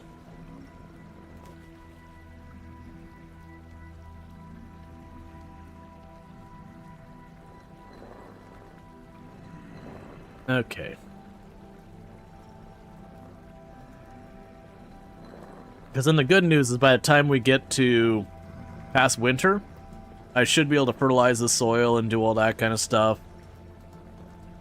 And I'm hoping we have plenty of grains stored to get us through the winter month.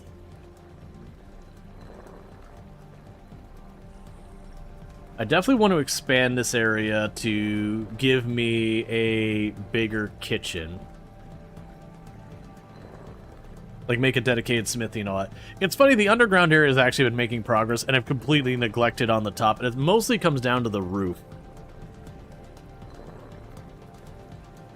I was making a thatch roof, and that's proven to be not the most efficient process. Okay, so we got the bone meal. Was there anything else that was fire clay only we needed? Because I've got the clay oven.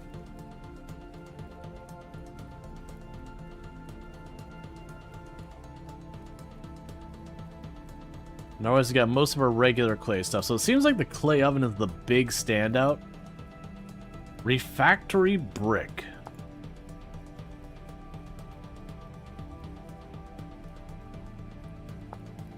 And we make a refractory brick. We can make a grating with it. Refractory brick gratings are used for making a cementation furnace or a beehive kiln. Okay. So that's what those are going to be used for. Alright, so that would be the refractory brick, which we can do fire in a kiln. And that's crushed quartz and crushed bauxite. And I can't remember... And we crush it using a pulverizer, which is that thing. Oh, you shouldn't be able to spawn down here, man. There's a light right next to you. Unless... Probably spawn down here till the torches go out. It might just not be bright enough down there. It also might not be bright enough over here, because I got a light tucked down there, and a light over here. Let's go ahead and chuck one on the wall right there. That literally didn't visibly change the brightness, but we'll pretend. Meanwhile...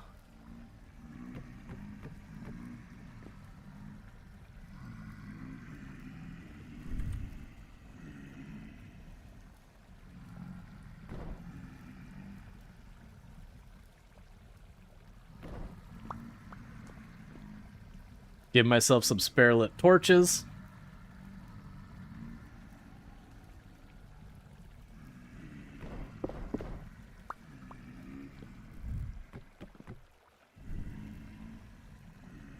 Okay.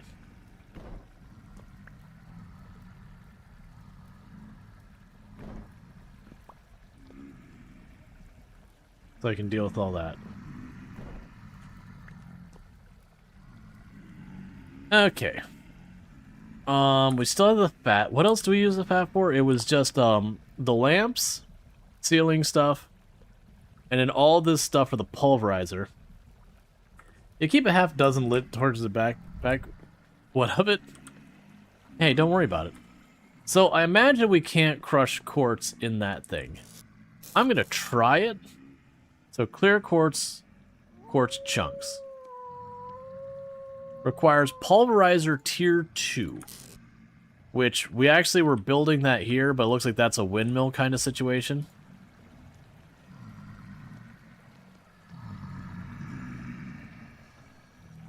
No dice. I didn't think it was gonna work. Yeah, so the idea is I need to put in that thing when it's built. Which I start building it, and then a lot of people are like, yeah, you're not even remotely close to being able to finish that project.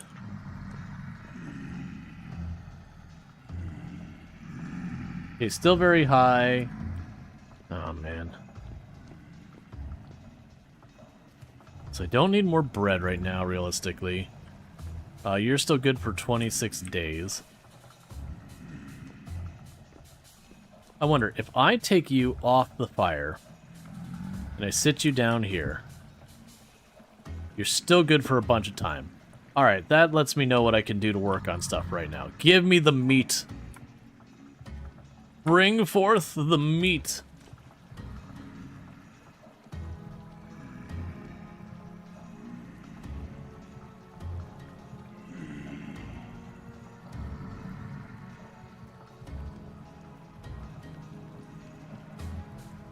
Huh?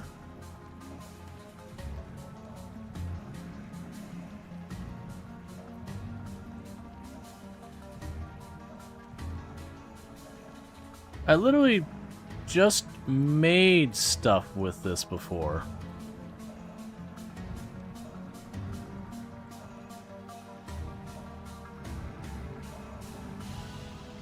Why are you not happy about that? It's fine. I'm sure it'll be okay. Or not.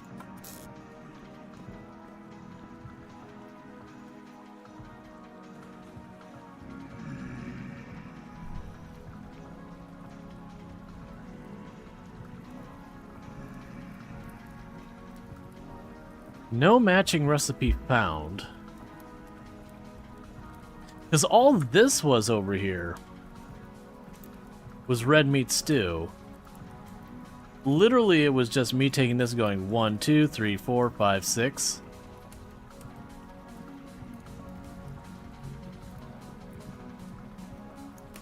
I don't understand. Because that was... It's the same cooking pot. Can't use bushmeat?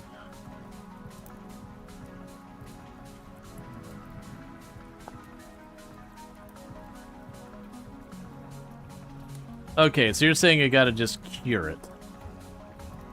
Alright, well in that case, get the cooking pot out of here. Is there anything fancy you could do with that?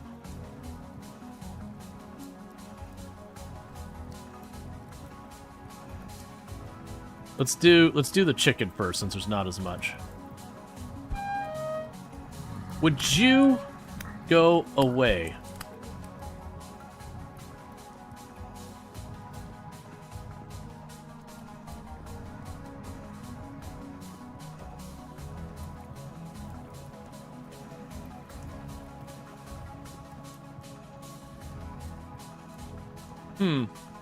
I mean, those oil lamps, I assume, would be bright enough for avoiding having stuff spawn in here. At least I'd hope so. It'd be pretty disappointing if I had no choice but to continue using those, like, little torches.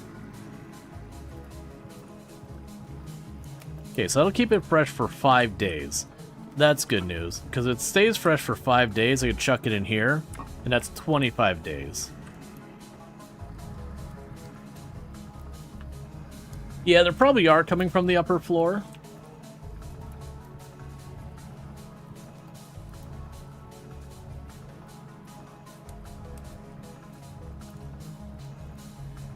Then what I'll do is I'll grab you. Drop off the bushmeat there.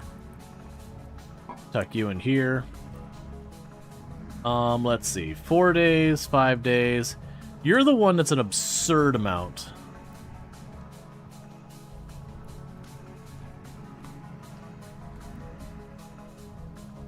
And that gives me another lamp.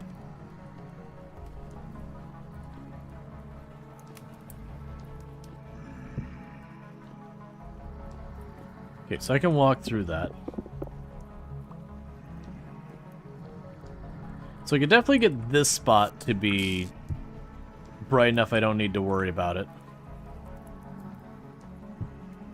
I do wish there was a very easy way to be like, this area is bright enough, it's eligible, you know, it's not eligible for enemy spawn, this area is not bright enough. Like any type of meaningful indicator. Ooh. Cooked bushmeat lasts a long time. Let's grab the maple logs.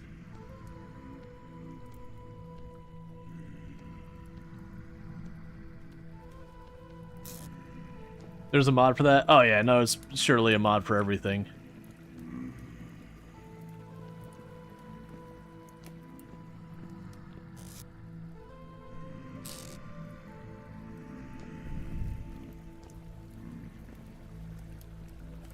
Okay, so that's going.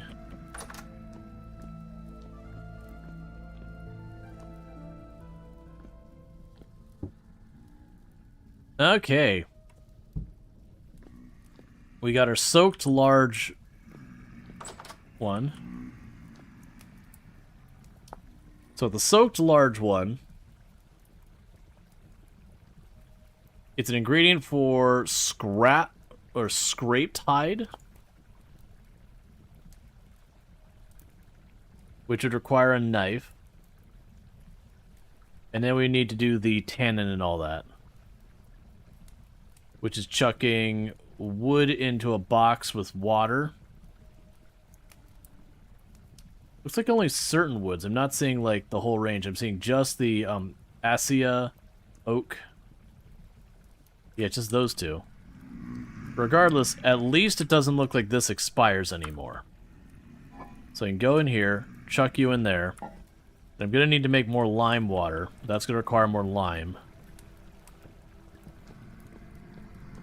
Is it raining up here now? Oh no, it's snowing.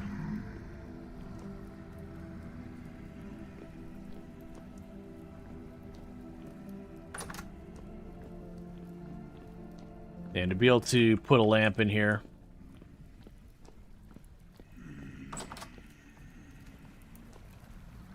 Yeah, so that's just cooking away, that's fine. Oh, we did get some of the stuff there, so let's drop that off. What all do we use this for? So it's literally used for wild vine tip. Okay, let's just go back and forth. And coil rope. And coil rope actually has a lot of uses. Let's go here.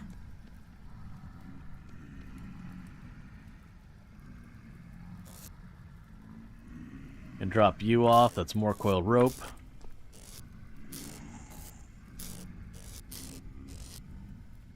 Right now, I'll just chuck you in there. Okay, so we're waiting on those. We got that going. It's nighttime. So bad things are happening up top. I can't do more with that till we can mine more. I'm not really hungry right now. I've got all this stored and it's going to be good for over a month. Was there anything to do with the rusty gear, or was it strictly just the necklace? Oh yeah, there's a glider. That's right. And we don't have remotely the materials for that. That's fine.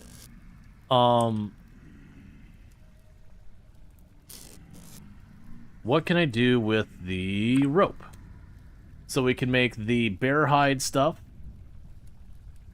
You can make amulets. You can make a sling.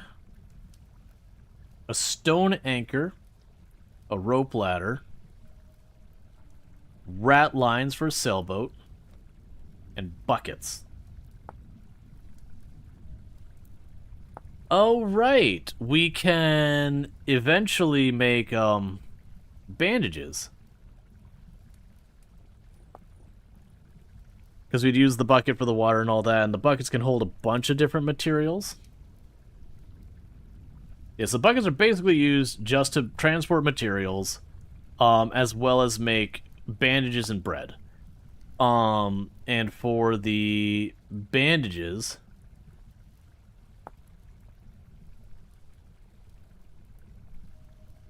we need cloth. It keeps mentioning alcohol soaked. But it's not super clear on how one acquires said alcohol. Oh, it also looks like if we use a knife, we could tear apart certain clothing.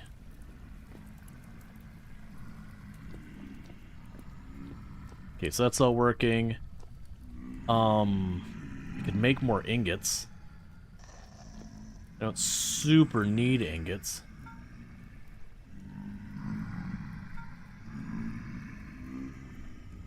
Yeah, is there something I should be working on? I've got a bunch of tools here. I can make myself a spare melee tool. Got hammers, I've got pickaxes. Make myself a copper knife.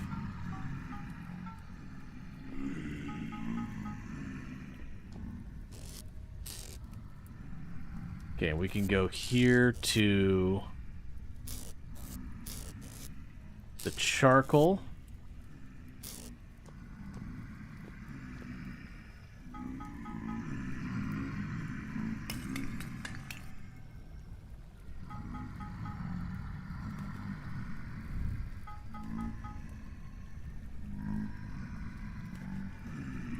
Okay. Let those heat up.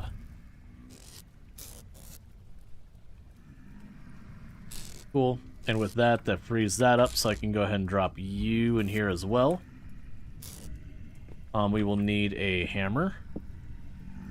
Okay, that hammer's mostly spent right, so drop that off. I will also need to grab my stuff for dealing with hot materials. Okay, and then once those get the heat, we'll be able to potentially make some stuff there while we're waiting for nighttime anyways. And you're still cooking.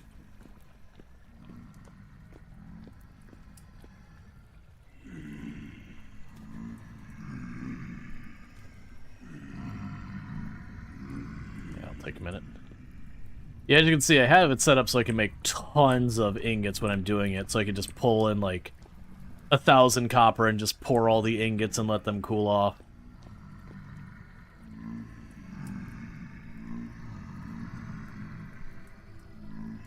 Alright.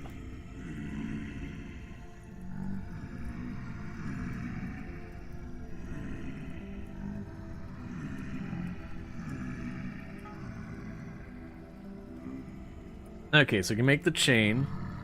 We can make the scales. We can make the plates. So first off, was that?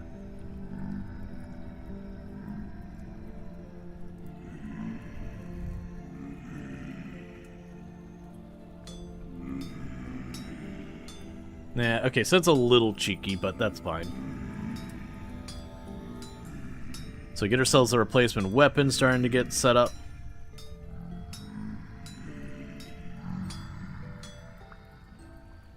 Okay. And grab you. From here, we can make a meat cleaver just so we have it.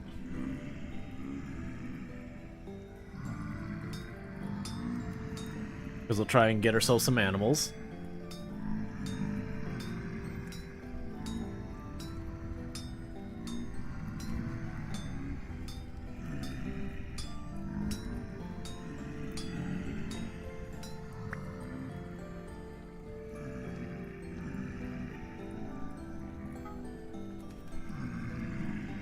We don't have knives, so let's go ahead and, I'll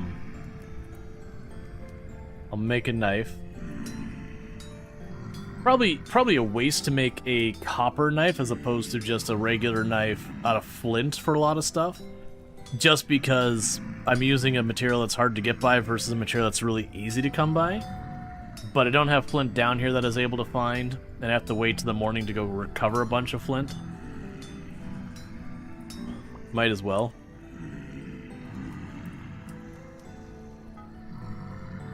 Okay, and for the last one. We can make arrowheads.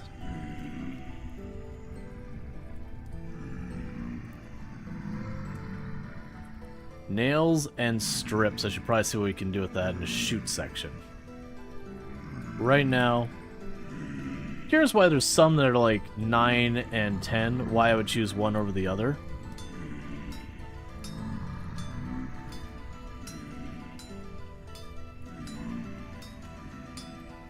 We'll start making better arrows to make it easier to hunt, I guess.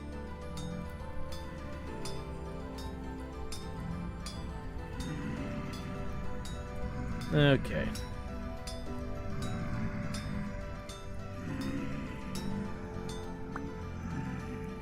Cool. And this hammer's almost spent, but it's still good for now. In the meantime, we can go over here to where we got the sticks and the feathers. Is that all the sticks I have? Am I about out of sticks too? Alright, so it's looking like I need to go and just collect regular, boring materials. Okay, so you've got you. Oh, is that just a finished cleaver? There's no second part? Okay, I mean, I'm on board with that. That's just a completed cleaver. There's the copper knife.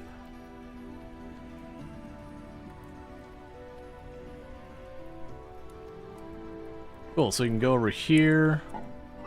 Put the cleaver and the arrowheads in there for right now. Okay, so we got a couple of copper arrows. Meanwhile, this is a spare. Let's chuck you up there. Oh, I guess for the cleaver I should put that on the wall or I won't find it, will I?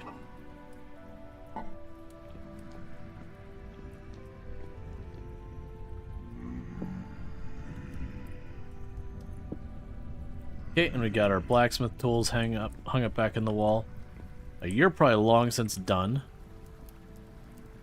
So give me the wood and all that from there so we're not wasting fuel. And chuck you in there. And now that's good for a full month. Yeah, so those will be good for a long time. That's good news. We've still got that for dealing with the last bull. Those are all going. Getting really close to daytime again.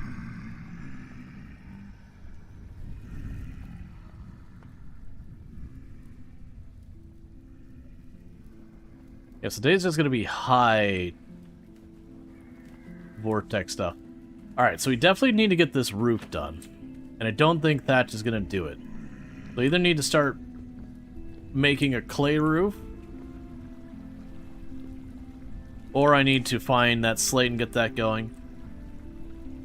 Yes, that's good for 30-something days. That's tons of food there.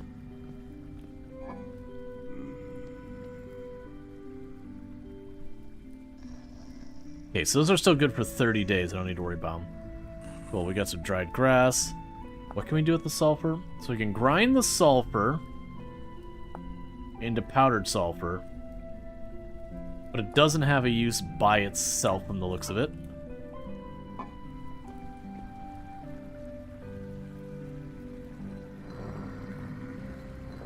Okay.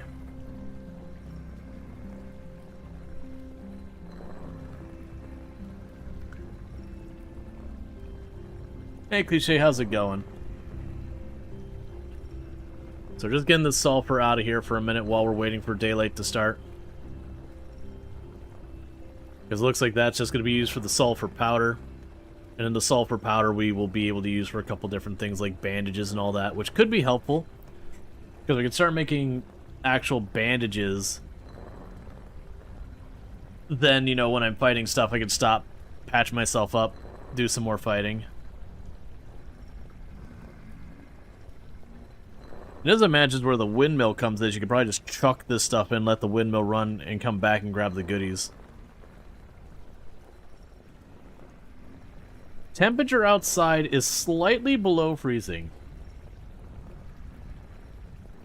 Your next batch of flour in that grinder is going to taste pretty bad. Maybe. But you know what? It's probably fine.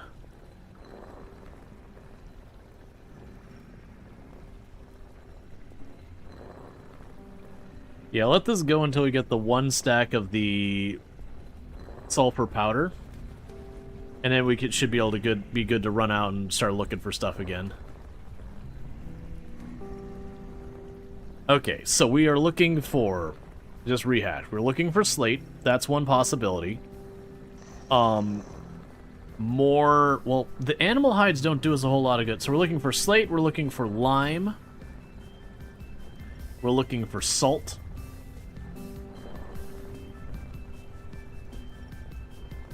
All of those things will help out the cause.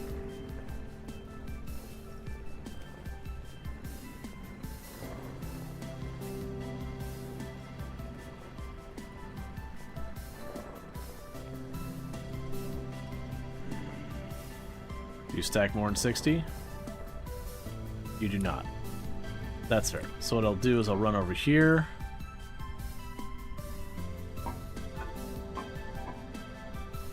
Drop you off. Chuck you in.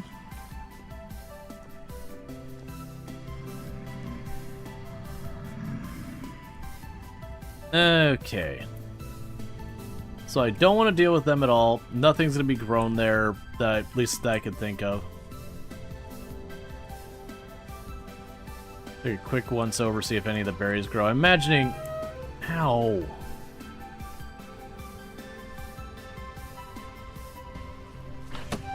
Oh, geez, it's the spear throwers. That's why I'm getting hurt. Later, nerds.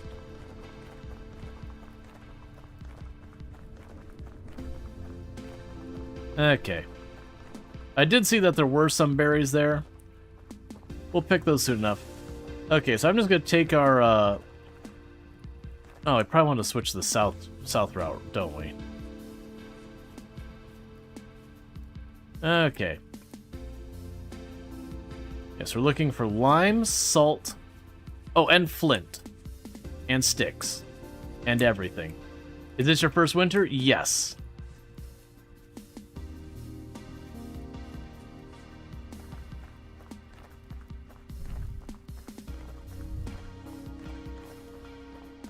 Now, I did not need the ore with me, but that's fine.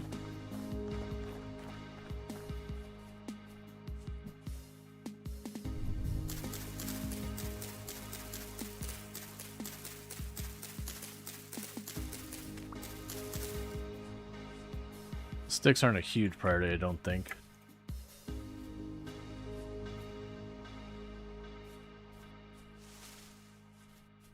Okay, we've got plenty of food for right now. Forest floor. Once upon a time, this was a forest. And then I got a hold of it. And now it's not a forest anymore. Maple will not make the tannin from the way it showed. It looked like I needed is like Acacia or oak. Not gonna worry too much about that.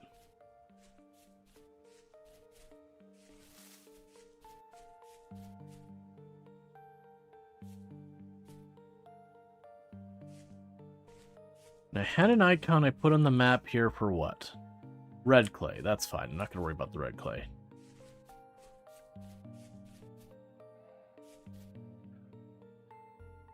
Alright, those are little buns. They're not gonna give me anything I care about right this second.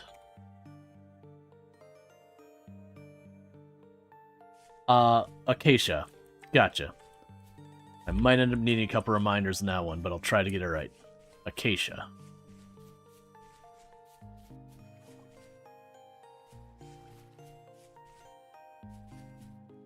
More little rabbits.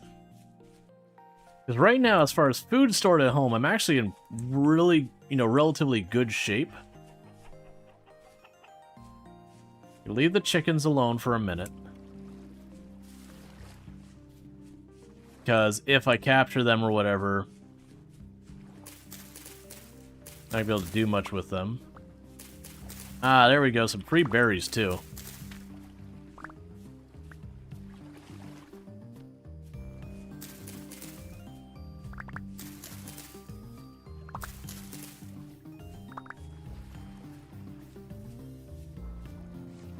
Drop you off.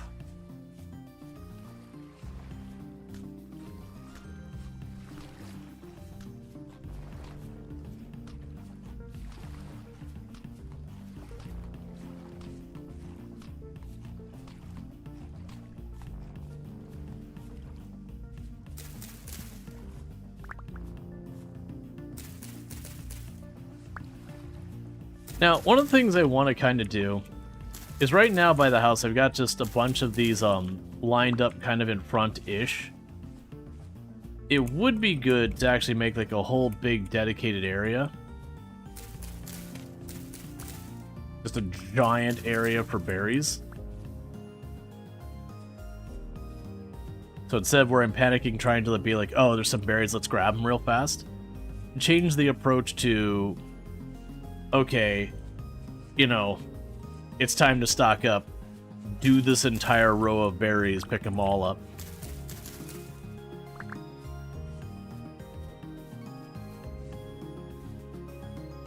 Okay, that's pine.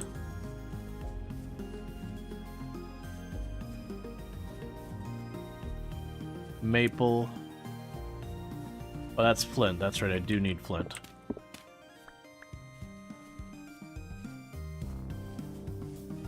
We got good old mushy mush.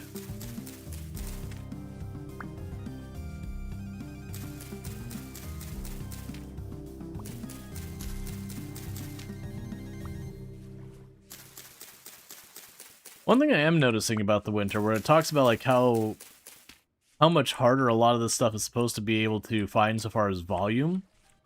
At the same token, it's like, okay, but all the other plants have kind of turned whitish tan gray, that kind of color. So all of the mushrooms and berries and all that are just sticking out in a big way. It's much easier to see them. Doesn't feel like so far it's that bad. Now granted, we're very early winter, we're in late October.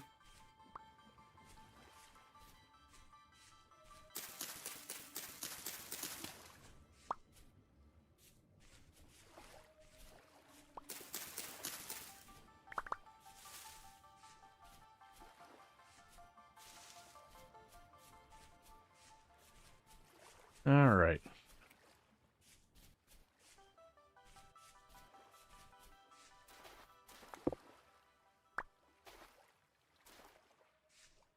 Ooh, turnips.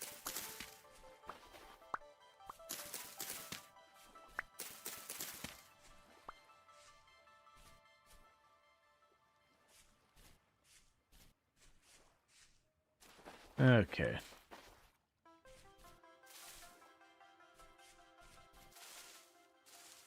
I'm heading towards that mountain because it looked like there was some darker stone on it. I don't think it's slate, though.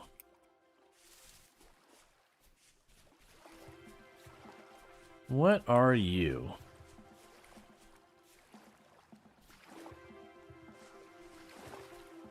It's random cobblestone. That's fine.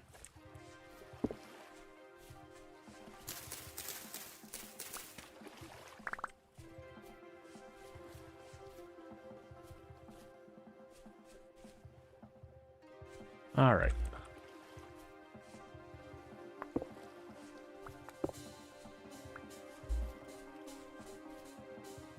And you are maple still? I wonder how rough the cold is going to get for us. Because I still have the materials I need to make it was like a fur coat or whatever.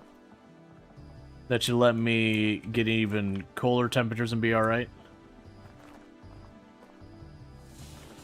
There's a conglomerate here.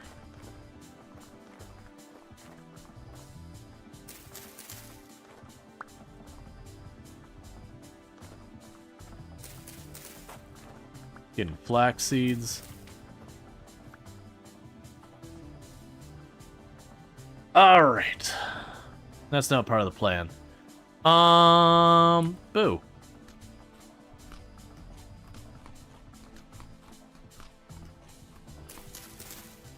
What I'm gonna do here is chuck our axe on the ground.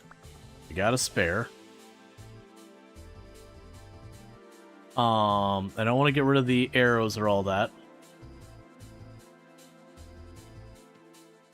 We can honestly grab these bushes.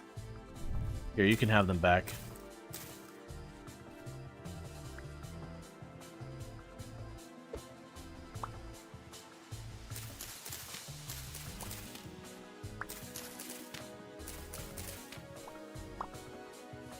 We got a bunch of onions.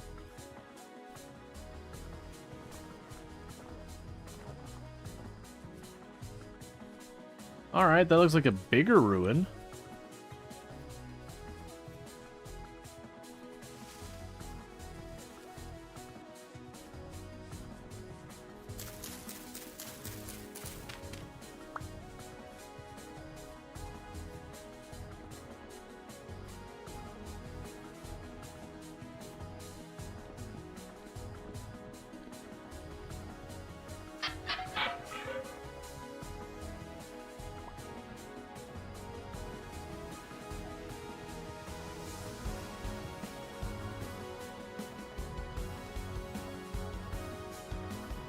I wonder if those will have stuff in them.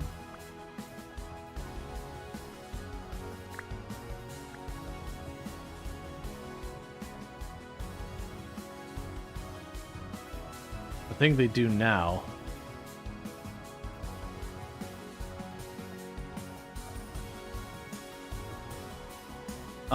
Let's just finish these berries off.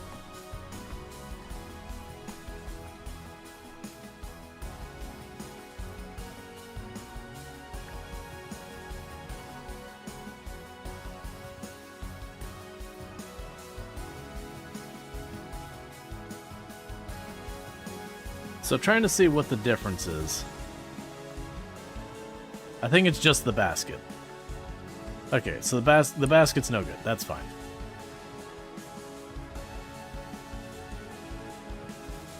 Let's not get focused too much on that.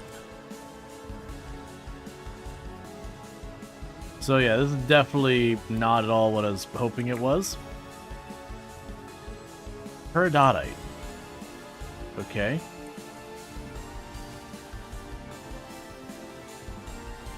There is quartz way up there, but I'm not too focused on that.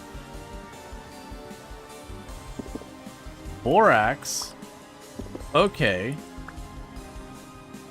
Borax, while it wasn't on the list of things I said I was looking for, that also works in the same situation as the lime. Now, what I don't know with the borax... I'm guessing that's something we'll want to dig up.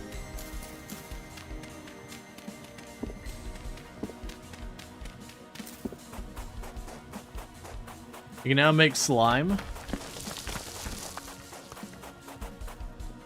So let's go here. We dig this up real fast.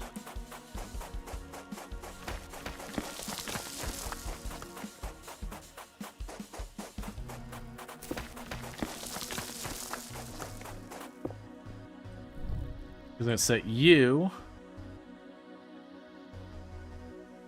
to survey the area, which means I have to hit 3 different blocks that can't be closer than 3 together.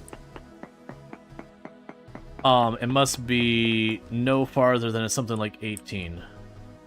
I need to go 1 block farther this way.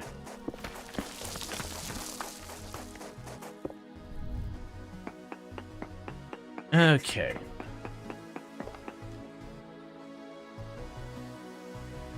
Very poor borax, but there is borax here.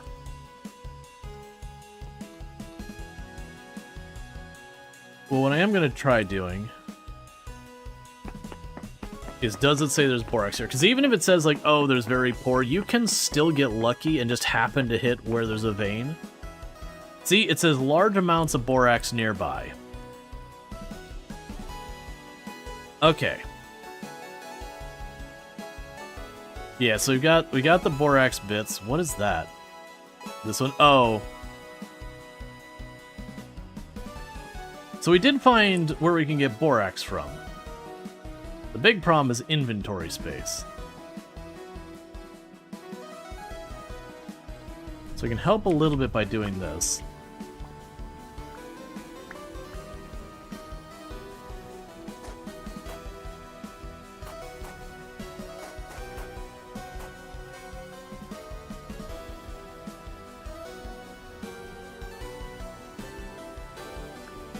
Yeah, no, that's the whole thing. When as Craig's was saying, when saying like, you know, you're doing the survey, it's saying, hey, for the million or whatever tiles in the area, you're finding very little. But you know, like whatever the chunk is, you're finding very little in that chunk. But you can still find a crap ton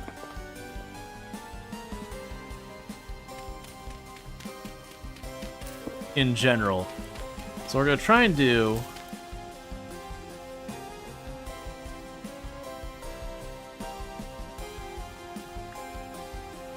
is quickly get this out of the way.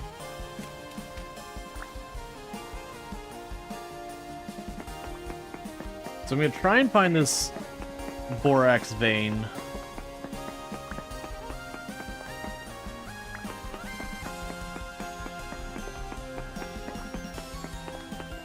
And there it is. Perfect. Aww, boo. Requires a bronze pickaxe. Well, we found a borax vein in the future.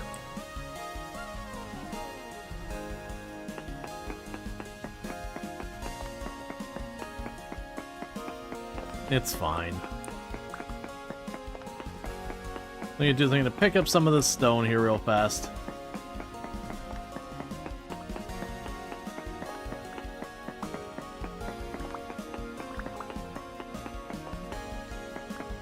Because also it'll make it a lot easier for me to see this later. But basically I'm just trying to fill up my inventory real fast with the stone.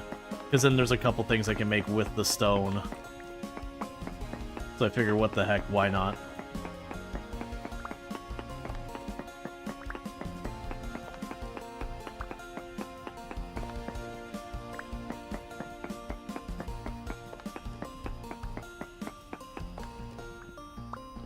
Alright. With that, my inventory is basically topped off, so let's run back home. So the good news is, while we didn't find what we actually came down here to look for, we found a bunch of crops, we found some food, we found a vein of borax, which sadly I can't take advantage of yet, but now when I do get a bronze pickaxe, I've got a large vein of borax.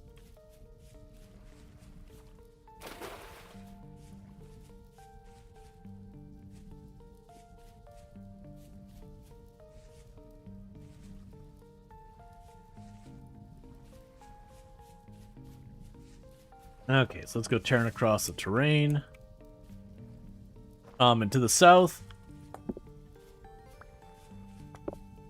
we had hoped to maybe come across slate or anything like that. No luck.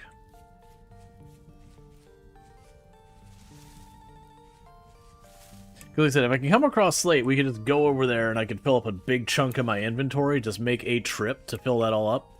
And I could probably get a decent-sized roof done just by grabbing a ton of slate brick, just like basically quarrying it.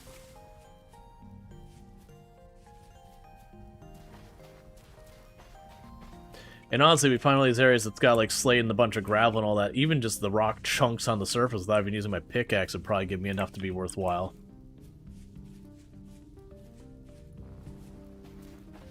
Oh yeah, those would be lime.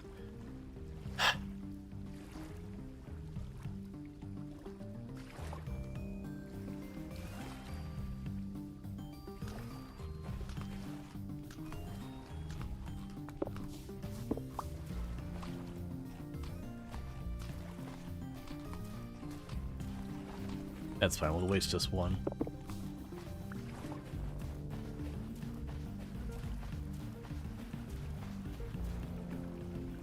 Apparently I was here before, there was a burnt... Oh, that's where I was, panning. Way, way back. This is our panning area, where we were pulling up little bits of copper and all that to first get things going.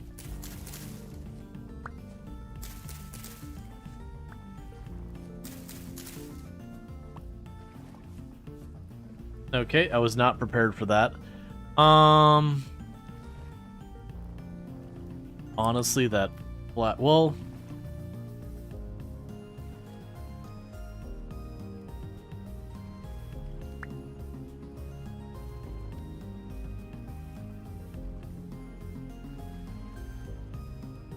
It's fine.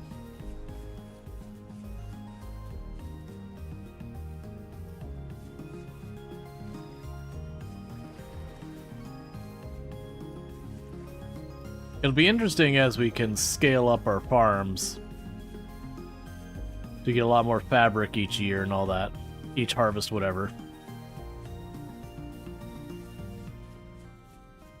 It's also a thing that makes me curious that in theory I could ignore fertilizing the stuff.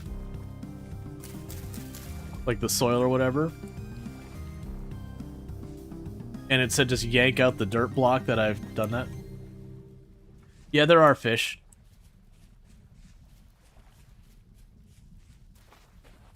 My inventory is totally overwhelmed though.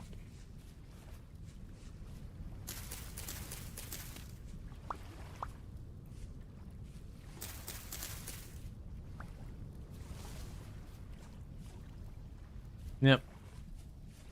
I could eat field mushroom as well. Go punch fish, not to eat or take, just because you can. Just slap a shark in the snoot just to demonstrate your dominance.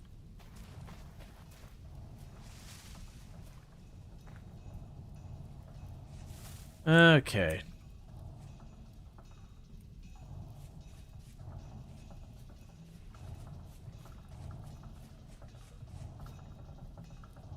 Yeah, so nothing to do with the borax for now, but that's okay.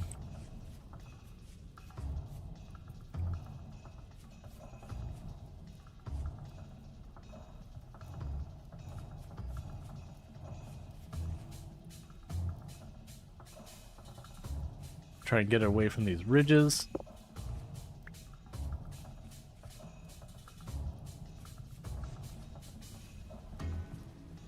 Okay, so south didn't show up any slate as far as we could see. Yeah, so as you can see with the mod I mapped, I stopped to punch the peat so it'd mark. Normally what I'd do there is when I saw the peat, I would just stop, pull up the map, add a little icon, do all that garbage, which is fine, but it just saves time to not have to go through all that.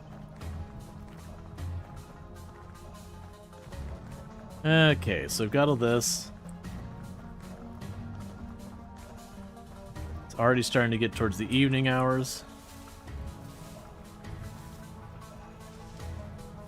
Okay. So.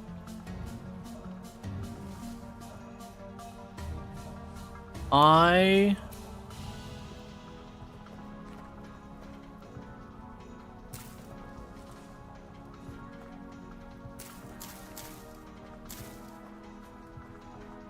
would really like to start making kind of a grove or whatever here.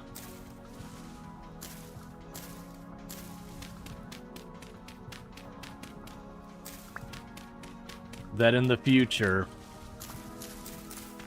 it's not this big area I can't see through.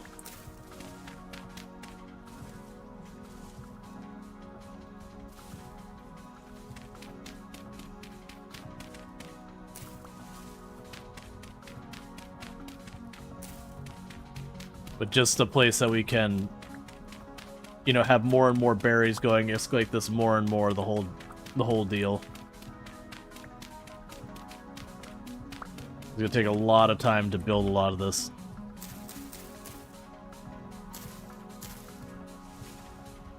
There, so I got all those done. Let's pop in here again and drop off my goodies. Oh, do I not have any more of the vegetables left? So chuck those in there. Go over here, chuck the seeds in there. We can go over here. Chuck that in there. Do I have another box of soil? I do, so drop that in there. I've got more other stuff here, so you can chuck the mushrooms in here. Right now, I'll chuck that in there. We've got some spare flint now. I've got to sort this. We'll keep the berries on us. They don't last very long. Got the fat, and I've got borax. Right now, I'll just chuck that over there. Take a look at our plants. Yeah, I'm pretty sure the plants are done growing for the year.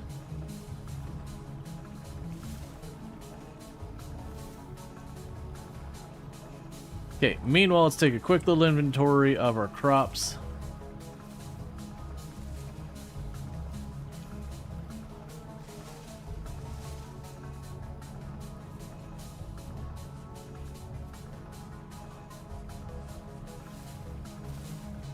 Looking for any that did grow in.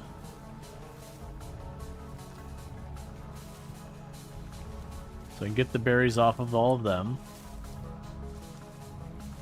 This might be the last round of berries I'm going to get off any of this. Okay, so I got a couple. So you're 2 days, 2 days, 4 days. That's fine. We did not find slate in that direction.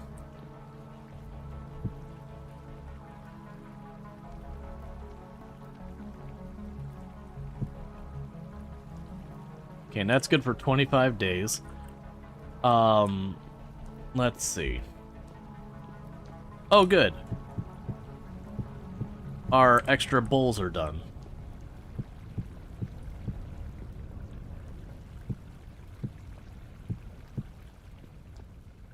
Then go over here. Chuck the spares over there. And then I can grab one of you. Make it do a candle thing.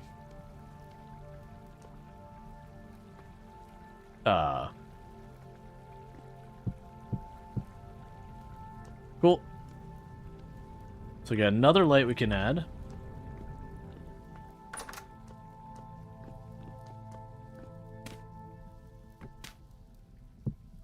Right now, you can sit there.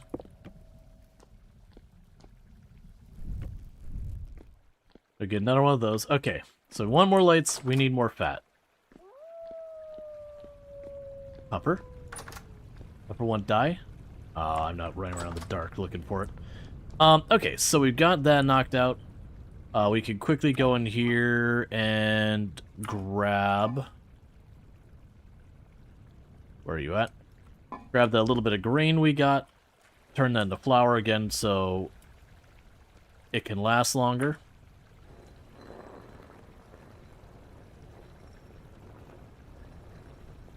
And then shelf that. Put you there. Okay.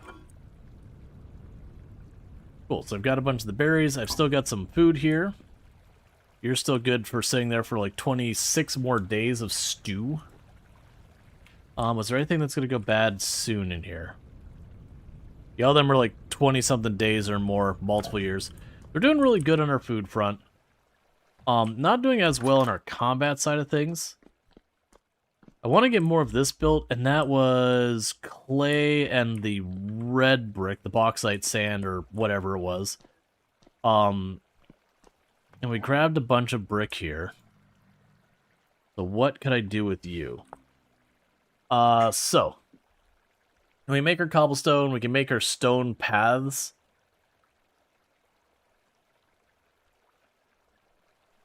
Yeah, that's probably what I ended up doing, is to make the stone paths with that. Oh, the other thing I could do is make fences. That's actually, potentially, honestly, a pretty good use of it. We could make our, we can make our fences around the outside for wherever we go to keep our chickens or whatever. And what was the thing I needed for that? 6?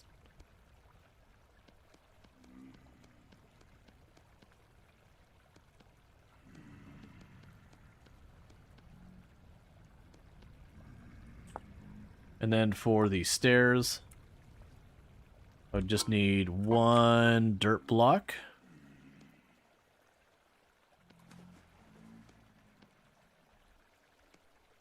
And 1 there, and like that. There's a unit stair. Okay. We got that settled.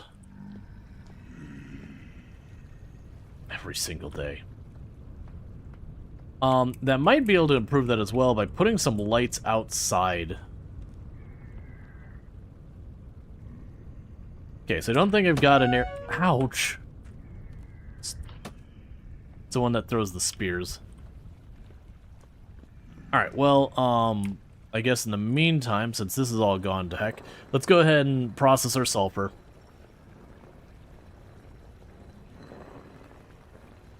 But as you can see, the big downside with having the enemies turned on is just staying outside fighting them gets to be pretty obnoxious. You can't really run very easily with just torchlight. Just the light radius is very small. So it ends up being kind of a weird thing that you kind of have to scramble indoors a lot of times. You can run around the map in the dark. And I'm sure with some armor and all that, it would be way easier. I haven't bothered because that is a bunch of materials that goes into armor that then wears out. And the materials are far harder to get in this game than in Minecraft. And I need to stop thinking about that way and actually just work on upgrading my armor and all that. I've got like a bracelet thing that gives, or a armlet, whatever it is, that gives me a little bit of defense. We did give ourselves some close. That's actually a thing to check. So I've taken a little bit of damage. Oh man, these have already lost like 10%. Okay, so clothes don't last very long, is what I'm learning. That's honestly pretty upsetting.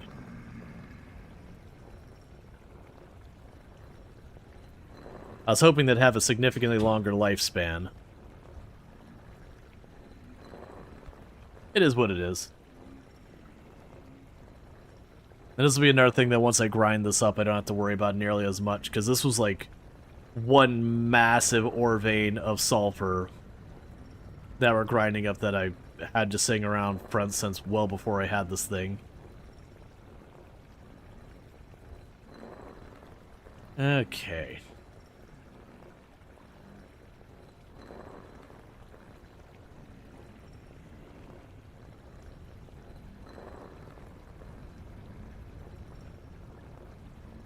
Okay, so when we wake up again, we're still kind of the same thing. Looking for slate, looking for lime. We did locate the bauxite, which was good. Or not bauxite. The borax, that's right. So I can drop you in there.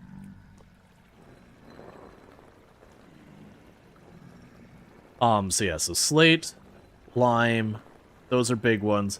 Honestly, if we get the bauxite, I would go for that too, because if we get bauxite, then I can keep building the stone for downstairs to complete that cellar area.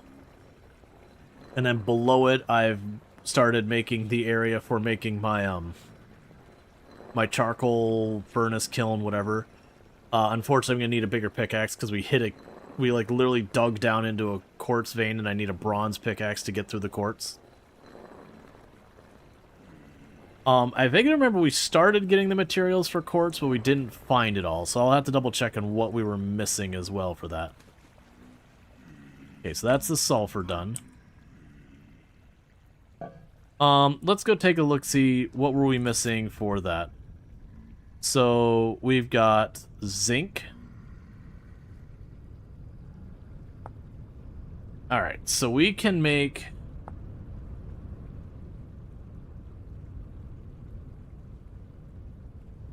Doesn't seem like it has that has a use. Ah, so I can make lead armor?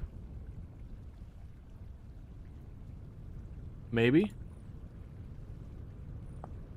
That'd be a potential use for lead.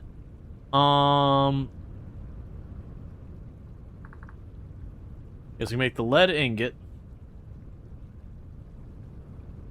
We can make the leaded windows, lead plate. Yeah, no, it's not showing that we'll be able to do that. Lead solder ingot. Okay, so you had the bronze. So we look at the bronze. We had tin bronze. That's what I'm looking for. Tin bronze ingot. And the tin bronze ingot. I'm confused. Tin bronze bits.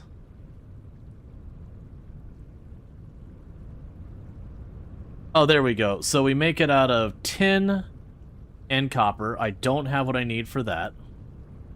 We have the bismuth bronze.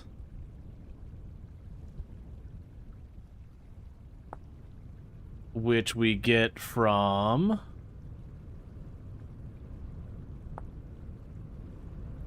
50-75% copper, 20-30% zinc, and then a tiny amount of bismuthinite. So we're missing the bismuthinite. I do have the zinc. And then we have the black bronze. And the black bronze is, again, 80-ish% copper, a tiny little bit of silver, and a tiny little bit of gold. So if we check on our map, we got minuscule amounts of bismuthinite, minuscule amounts of bismuthinite, minuscule amounts, very poor amounts. I think that's the zinc up there. We've got good amount, very poor amounts of bismuth. Ah, here we go. We actually do have a spot that's found 4 traces of ore in this area. Yes, there's a high amount of bismuthinite southeast of us. It's a good trek, but that's one we'll want to take on. So let's see. So for right now, I'm not going to worry about the coop at the moment. We'll chuck that down there. I will eat this.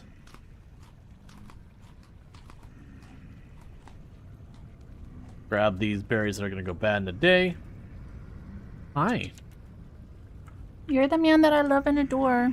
Yeah, we all make mistakes. You're silly. Mm-hmm. Okay, so it's still...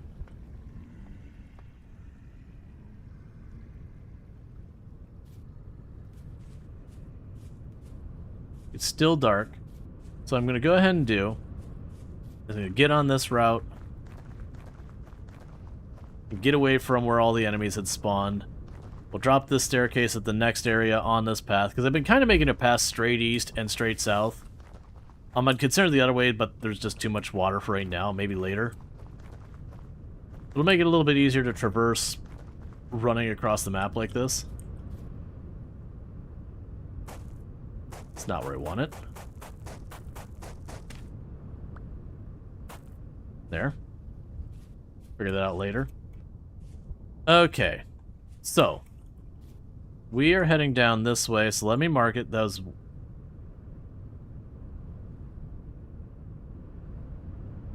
Don't delete that. That's fine. Okay, so we're just basically going southeast almost exactly. We start just working on crossing the map. The southeast.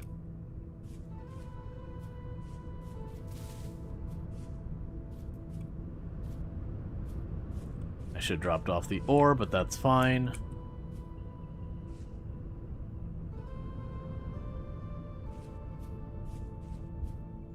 But I figured by this time we might be able to get over there around the same time that the daylight's coming up to maximize our time out here in the light.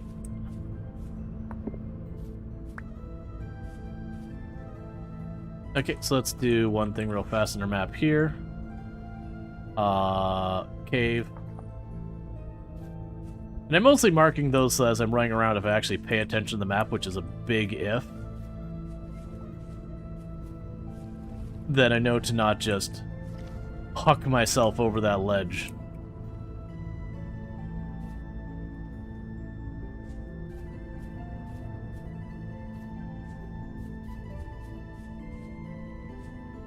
Okay.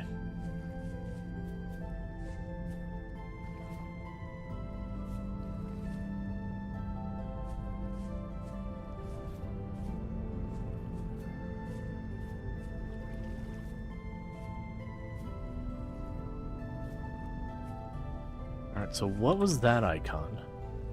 Lead. That's fine.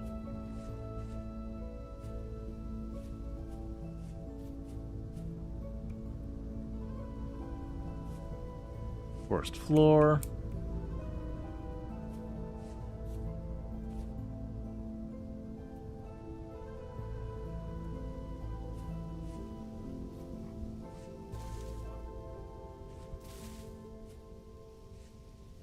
It's honestly one of the things I imagine you do over time when you're playing like long term. Is you probably do take the time to go through the terrain and clear up a bunch of it, that kind of bit, to make it easier to get around in the future. At the same time, the world's big, and you're going to want to travel a lot of it. I imagine there's kind of this, okay, am I going to go this way enough to make it worth my while to invest the time to make it more traversable, or is this a place I'm going to go once in a while, the time to make this not terrible to cross is going to be more of a hassle than it's going to benefit.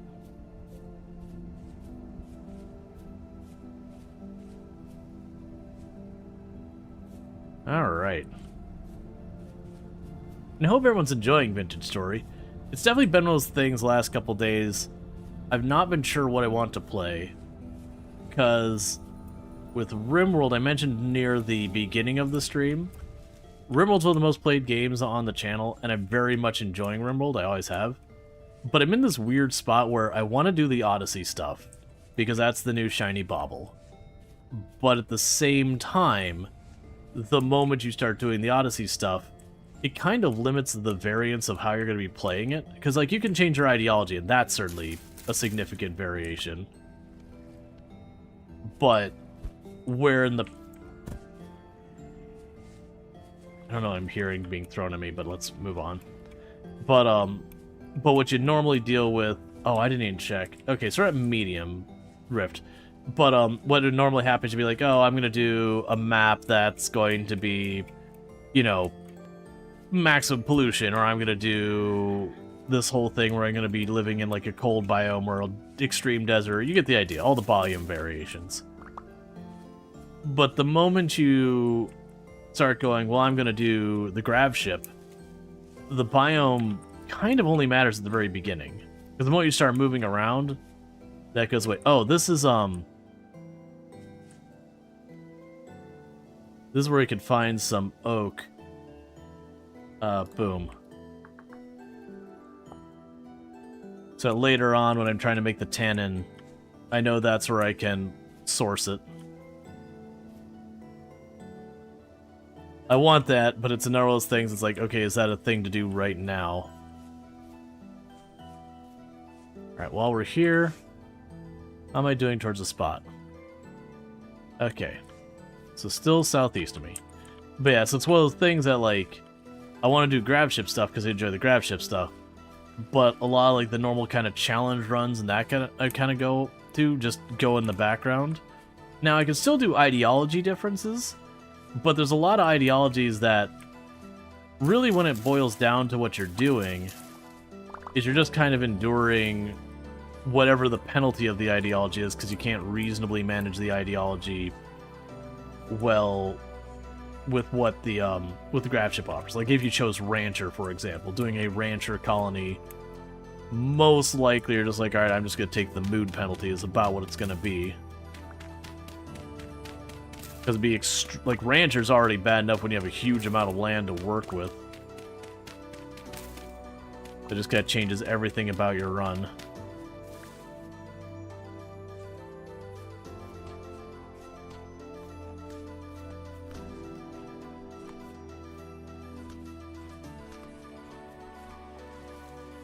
Okay, so you got this pool of water.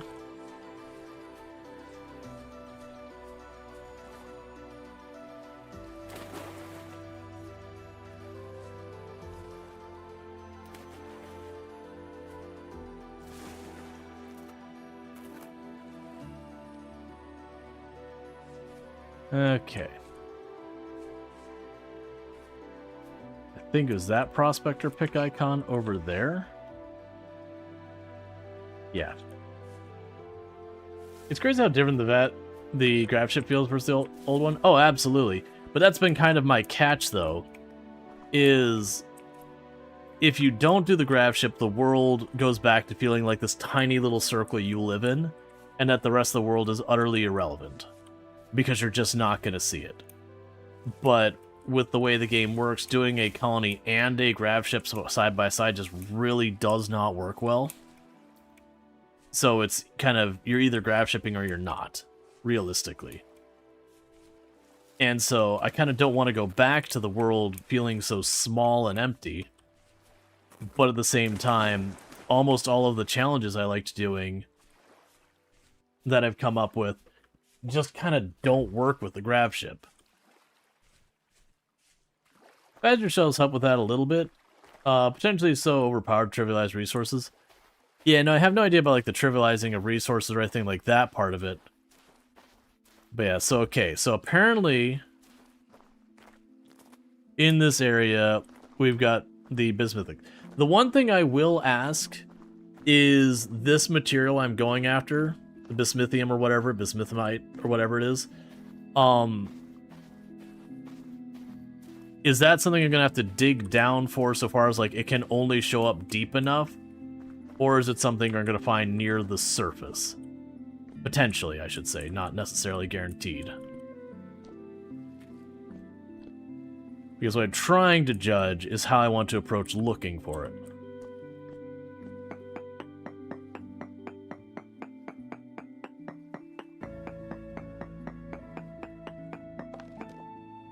No ore nearby.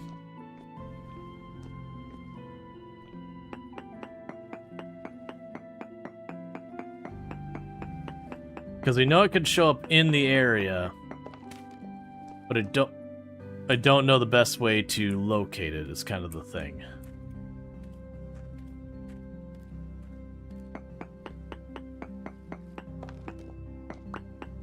Long range scan with the shuttle is OP? Yeah. Ah! Let's see, I'm not sure what the best way to do is to search in the help book to see what kind of rocks it spawns in. Oh, okay, I didn't realize it'd tell me that. So, let's see, bismuth bits. That's the bronze bits, that's not what I need. So,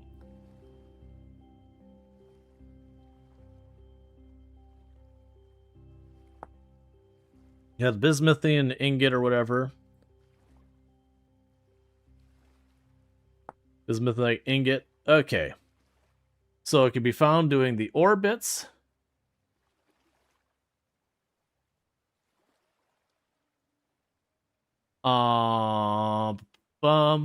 That's the nugget. They're the medium chunk. Obtained by breaking bismuth ore in slate. And it doesn't appear... Oh. Parent material slate. Parent material andesite. Okay, so we're looking for slate or andesite is what I'm seeing here.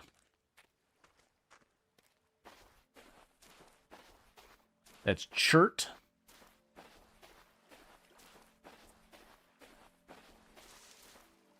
Not letting them cycle enough?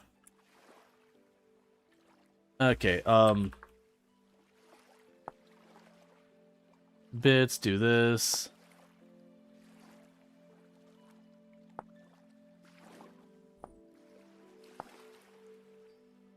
Nugget. Chunk. Oh! Andesite. Andesite. Andesite. Granite. Granite. Granite. Basalt. Basalt.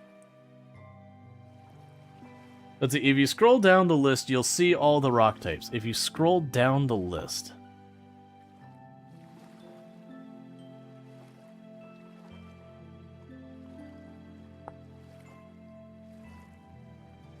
occurs in host rock. I don't know.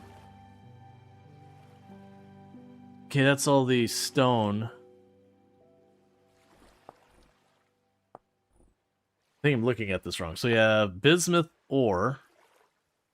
It'll drop when this is broken. Oh, just scroll down? Oh, I see what you're saying.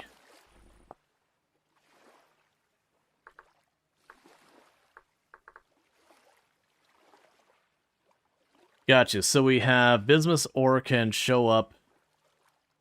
I can't apparently mouse over it to have it tell me, so I have to click on them one by one. Not loving that. So andesite, andesite, andesite, granite. So it's andesite, granite, basalt, peridotite, phyllite, slate. I know slate can happen near the surface.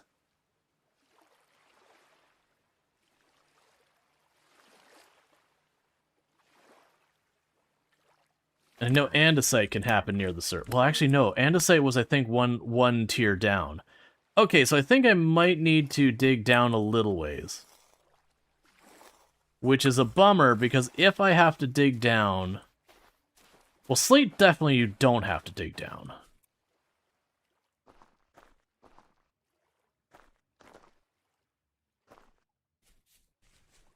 Yeah, so we're going to have to dig down. That's going to be a bit of a bummer.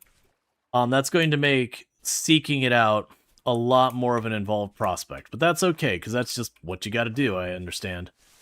So let's go back over here.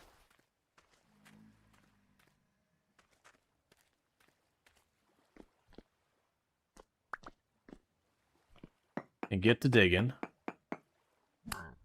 Would you back off?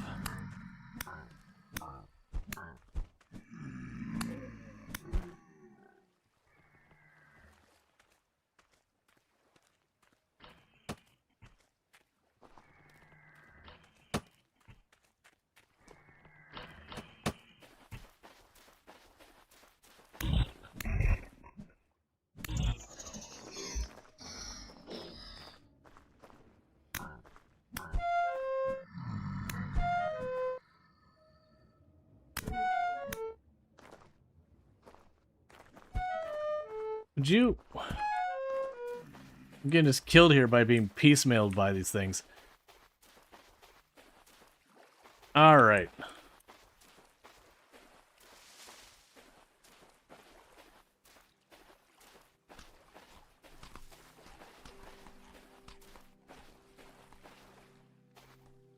I'll worry about that later.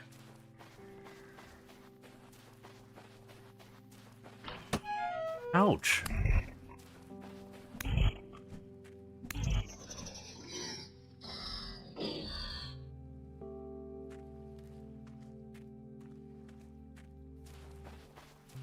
I'm not seeing a portal up here, but...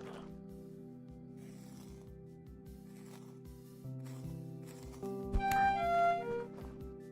just gonna die from being attacked from all these little craps everywhere.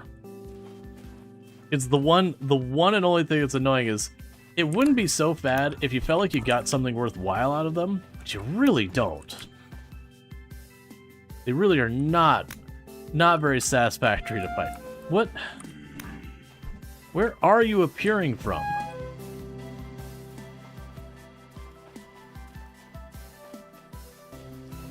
Okay, let's run away from it because I'm literally on my last limb.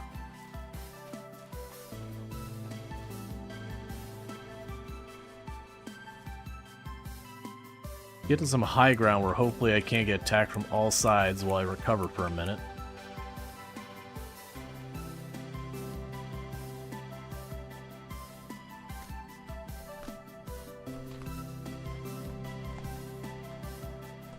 Okay.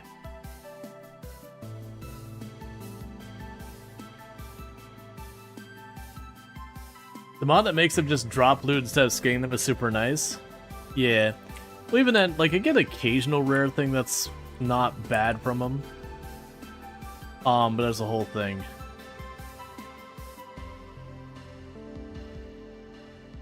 It sucks that my health is so low. I need to take the time to get bandages going as well.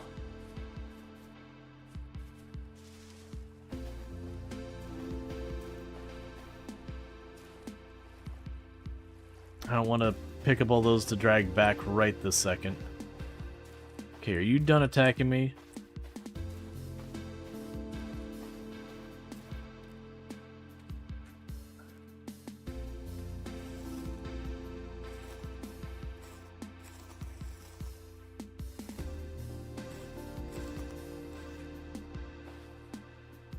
Okay, so I've got a vortex thing over there.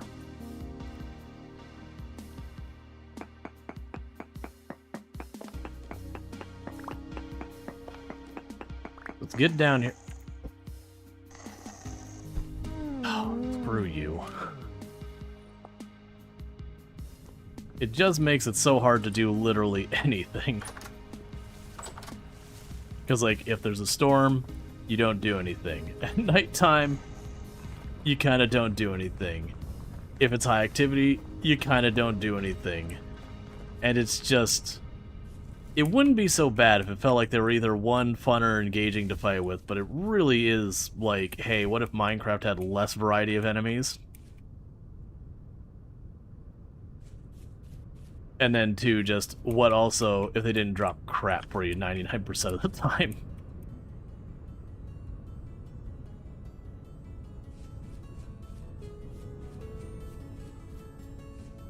Okay.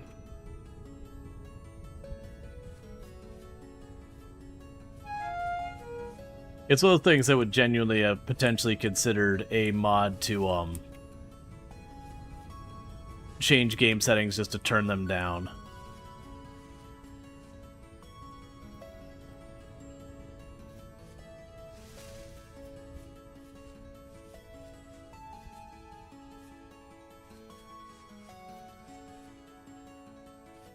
Granted, I could be wrong. You might be able to just change your game settings mid-run. Honestly, don't know. It's one of those things, I don't want to turn them off. Because I feel with, like, no combat, there's no pressure against you. They can just be a bit on the obnoxious side. Because it's also those things like, for example, with Minecraft, because the torches don't run out, you can just put down a bunch of lights all around you kind of thing. And make yourself like a little safe area that enemies don't spawn, so while you're working stuff at your home, you can never be like mostly safe, because you can always still have like creepers or whatever show up. But you at least get it so, you know, the zombies kind of thing tones down a lot. Yeah, the storms do not offer any reward for the danger. Yeah, that's kind of, I think the problem is, from a gameplay balance, it's not high risk, high reward or anything like that. It's just, hey, this is an inconvenience. And that's kind of all it is.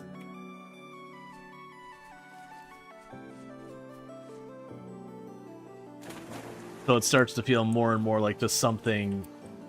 Yeah, you just... Pretty much what I started doing as well is when the storm would come, I was like, alright, well, we're working in the basement, and if I don't have anything to do, I guess we stand here and watch the paint dry.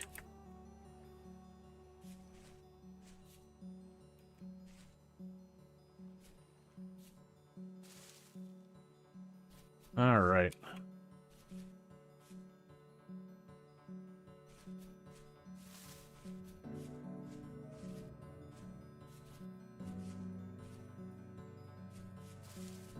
Keep trying to go south to get around these big cliffs.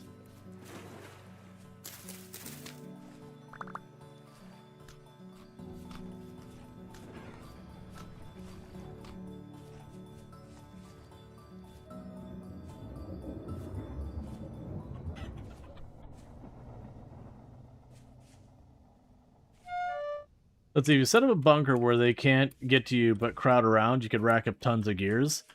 Yeah. So far, though, where I'm at in the game, I haven't had much use for the gears other than setting my respawn point, which is fine.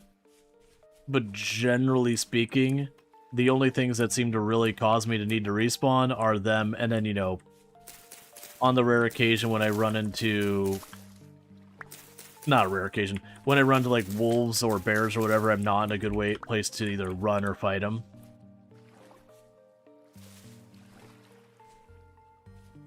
I imagine gears without the enemies are hard to come by, because they seem to be the primary source. I know I know I saw that you could get them by panning, but the odds were terrible. Did you seriously put a vortex thing right on top of my body? This game's such a troll. Okay. Let's see. Get you over here. Get you in the first spot. Yep. Actually, that's not my used one, so grab you. Drop you over here.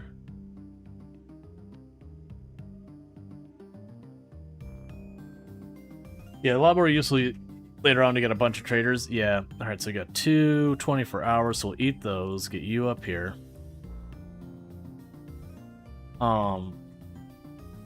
Bone arrow. Okay, that's interesting. My inventory is already full again, which I truly hate. I mean, part of it's I picked up all these bushes and I didn't need to. Now, I don't know how close I have to be for these to start messing with me. So what I'm hoping to do is pop down here, toss up a little fence behind me.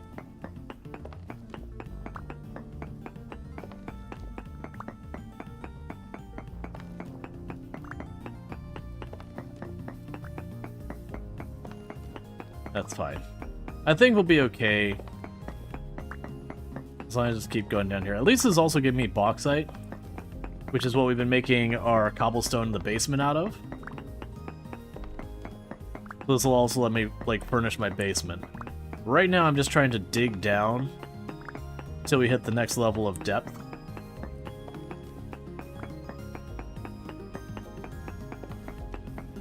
Then I'm going to use my prospecting pick, see if we can't find any ore. If I don't find ore, I don't know what the best approach is for digging down all that. I imagine probably the better way to do this is to look around for a cave in the area, take a cave down, start pecking around the cave walls and all that. Okay, so there's the peridotite, whatever. So let's take a little tappy tap of this.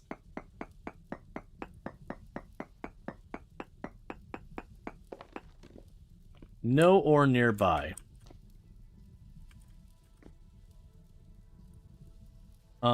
Let's get the one piece of flint out of here.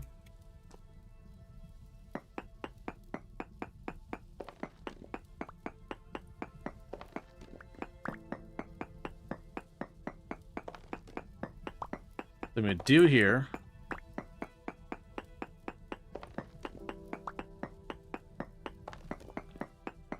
is I'm gonna go a little ways this way. I'll try again. And I'm also going to use the survey tools. Oh,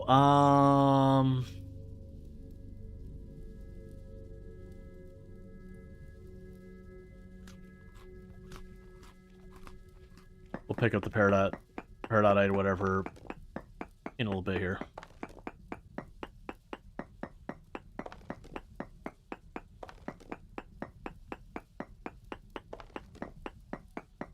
We'll use the survey tools and see, like, as it goes higher and lower and try and, you know, stick around where it's showing as higher. But I imagine this is not going to be an efficient way to look for this.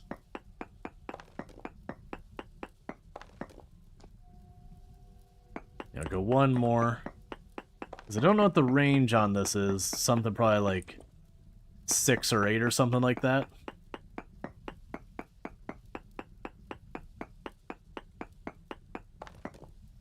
No ore nearby. Let's switch you to the area. I'm going to hit that rock over there. 2 more samples. So 1, 2, 3, 4. 1, 2, 3, 4.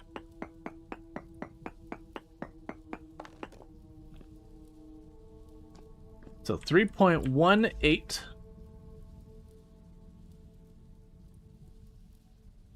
Alright, so it does imply that this way I'm going to get more odds.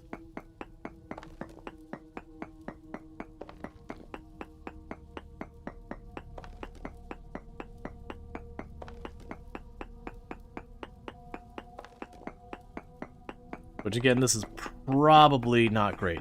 But I am going to use a bunch of the stone for various stuff, I think. So that'll probably be fine.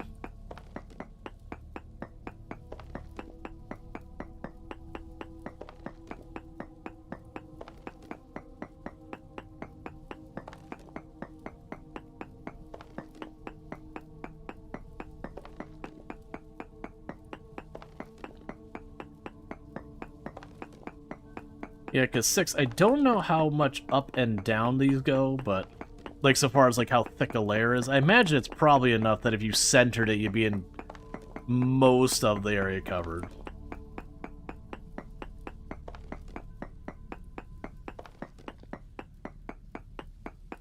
Okay.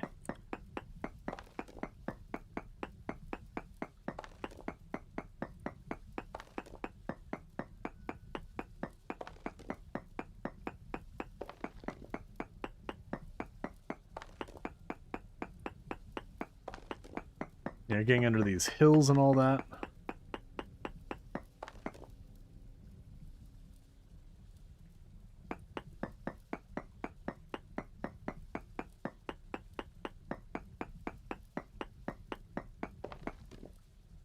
Large amounts of quartz nearby. We'll mark this.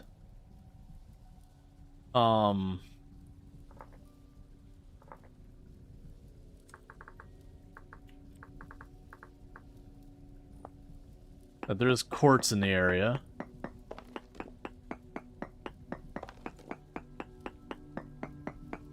I'm surprised my hunger hasn't gone down more. I was kind of counting on going through these berries real fast to free up tiles for bringing back more of the stone.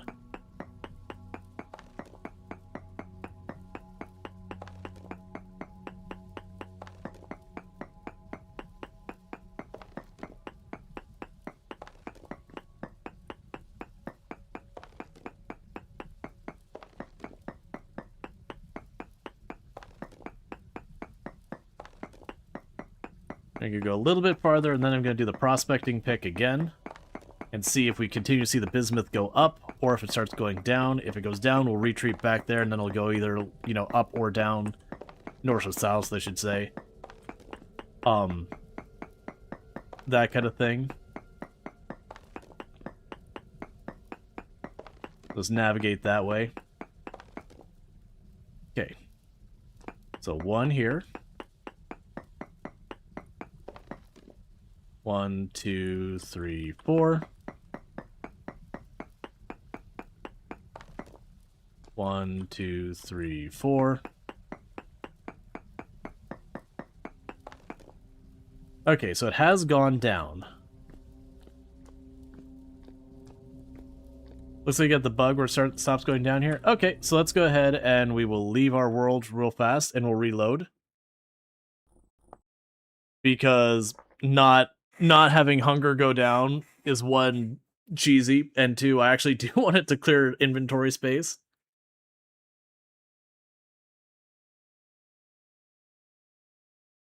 Because I would like to bring those stone things back because we can make a whole bunch of stuff. Alright, so this is about where we were.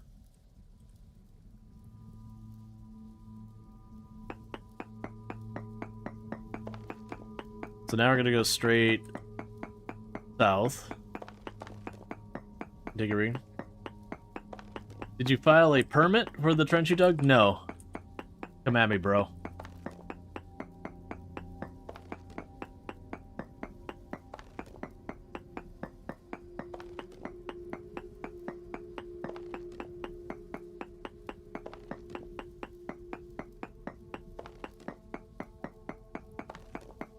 All right.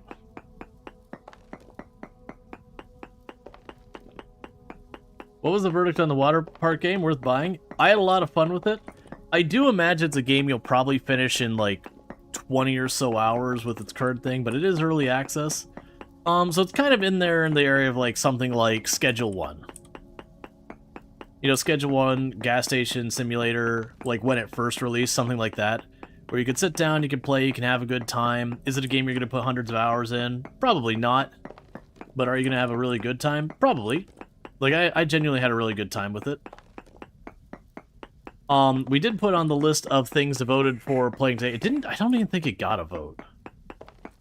Which is a pretty strong indicator. Schedule 1 is a wild game? Yeah. But I was talking more like just in the, amount of time you're going to sink into it. You're probably just going to, you know, sit down, put 20-ish hours in, give or take, maybe a little more, a little less. I think Schedule 1 can go longer than that. Or nearby, none. That's fine.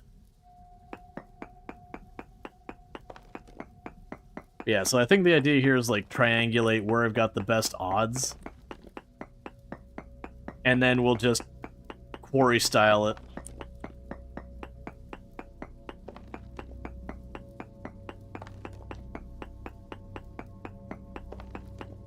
Do you ever plan to play Coral Island updates? Yes, most likely. I think my intention is to wait till we have the update where the kids age up, and then that's probably when I'm going to revisit Coral Island, which is supposed to be later this year. Because they did have a pretty big update less than a month ago, if I'm not mistaken now. But they primarily just changed the way the romancing works in the game, which I don't think was bad or anything. But, for me doing another full playthrough with as long as Coral Island is, I think that's a bit hard sell on the community. Because, man, I played through that game like 3 full times. I very much enjoy Coral Island.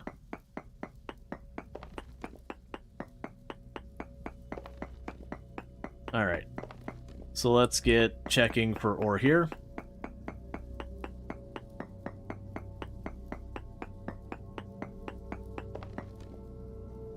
Trace amounts. Okay. Let's back up a little ways here. So let's see. 1, 2, 3, 4, 5, 6. You enjoyed your last playthrough? Oh yeah, no, it's excellent. You watched on YouTube? Well, thank you. Trace amounts here, and medium amounts of sulfurite. So 1, 2, 3, 4, 5, 6. Oh, Story of Seasons? Yeah, that's effectively the re-release of Harvest Moon, and then nothing back here. Okay. So, we're looking pretty good. Let me go ahead and mark this spot just for my own sanity. We'll say boom. Bismuth and I'll just say and zinc. I think it was the zinc material, if not. Oh yeah, no, the history was before Stardew Valley and all that, you had a game called Harvest Moon. That it isn't where that genre originates, but it was the one who kind of made the genre like really a thing. And so with all that, Harvest Moon basically inspired Stardew Valley, and Stardew Valley basically inspired Coral Island. Now, what ended up happening was I can't remember the details on it, it was a licensing thing, but effectively the devs behind Harvest Moon lost access to their own IP, so they made a new one called Story of Seasons. So it's the same game, same everything, but they had to, like, rename it. Okay, so we got more of the bismuth over here.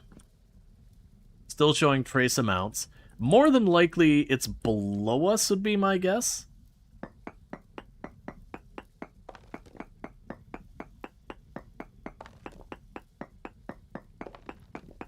And I'm going to go here and just double check this. Let's see. Natsume is making money on the Harvest Moon. Yeah, no. Harvest Moon, like the actual brand Harvest Moon, has gone in a completely different direction from the rest of it. That's really not the same game anymore by any...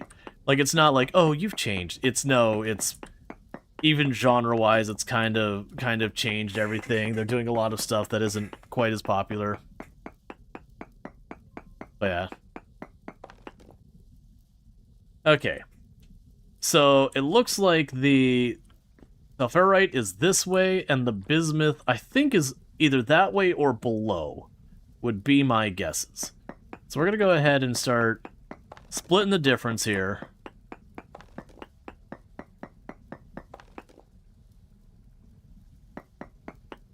They make a poor game under a popular name. Yeah, something like that. So I suspect we're kind of on the top of the vein. So I'm gonna mine a couple floors, like a couple tiles down. And then we'll prospect again.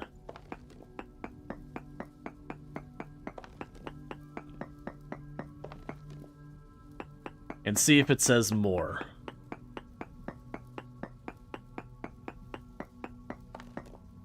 Large amounts. Okay.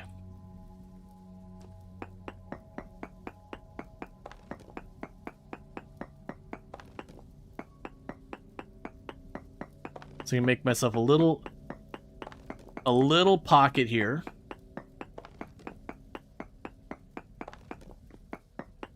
And that's mostly so I can just kind of identify that this is the spot. Yeah, no, I mean, for the record, like, the materials in this game are much harder to find.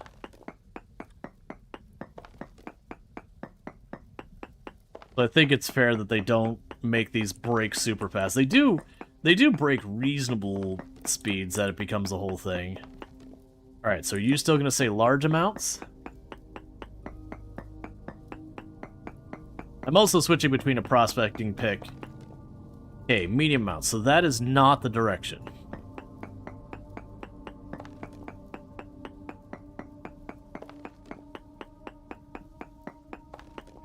Because it's basically almost like we're playing a game of, oh, I forget what it's called, where you're like warmer, warmer, colder, colder, colder, ice cold, on fire, like, is it just hot and cold? Is that just the name of it, if I remember correctly?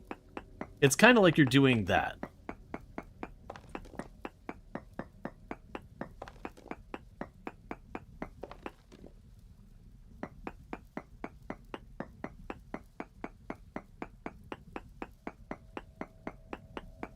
Satisfactory is getting more stuff added, but we did 100% what was available at the time. Okay. So let's try going this way. And it is possible that it's still below us. Okay, so as my first pickaxe just broke. Let's take 2 seconds to pick up all of this we can. That did not take very long.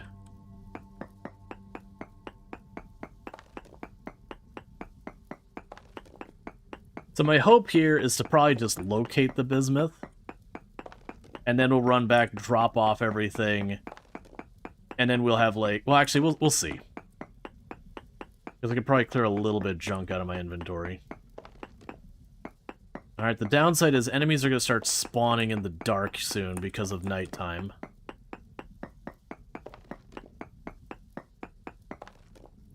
Okay, what about here?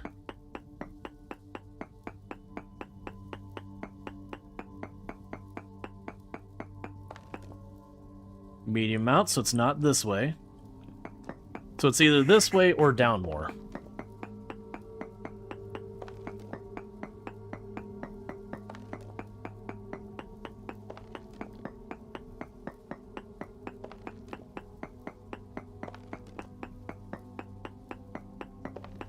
But yeah, so basically what I'm trying to do is mine like a bit over 6 or 7 tiles in a direction so that the far range of the prospecting behind me doesn't quite cover where I found the large amounts. And then the idea being I could probably figure out, like, effectively draw a circle around where I'm looking to be like, okay, it's kind of centered here, up or down.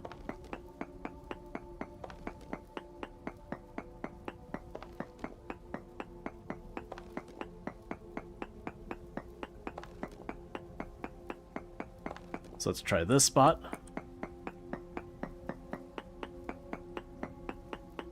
But yeah, I would say satisfactory. My guess is probably mostly done, and literally no ore nearby. So that's definitely not the right direction. So it's down more. That's the answer, is it's down more. It was literally 1 tile deeper.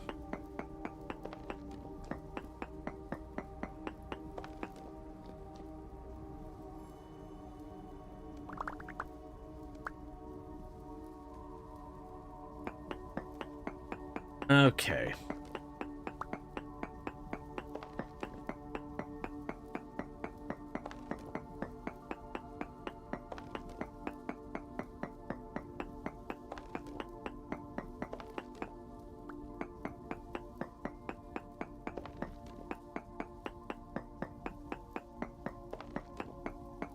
And really fast, I'm going to do here.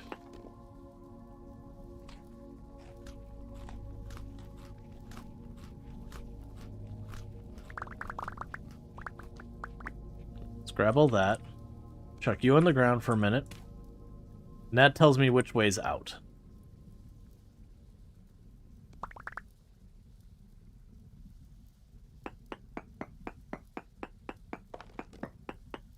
Get as much of this as we can. And then that just means I need more zinc, and I already know where we can find zinc. You gotta look it up on the map, but we marked it, we grabbed a bunch. I think it was northwest of the home.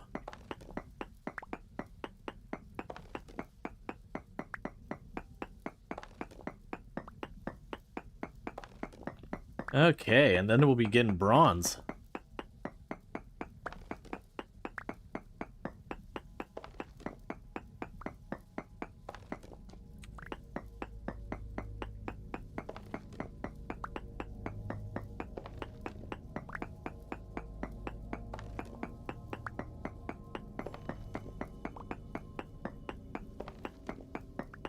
All right.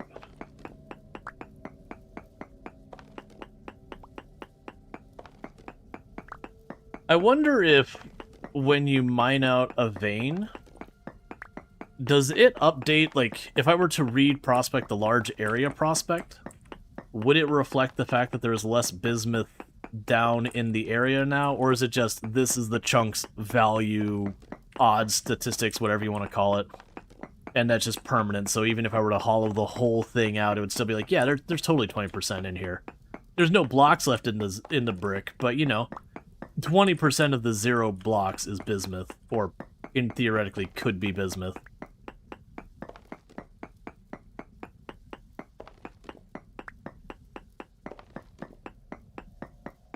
Alright. But this will be good, because this will probably be enough bismuth for a lot of bronze. I think it is at World Gen. Those numbers is a chance it spawned there. Yeah, that's what I was figuring. Okay, it's good to know.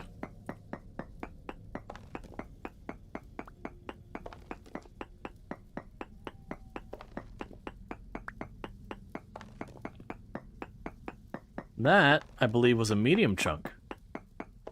Which is why it didn't get pulled up in my inventory.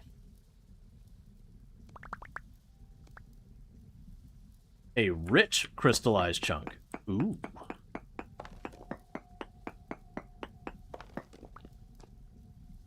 Okay, that goes down a tile. The rest had all been, like, perfectly flat.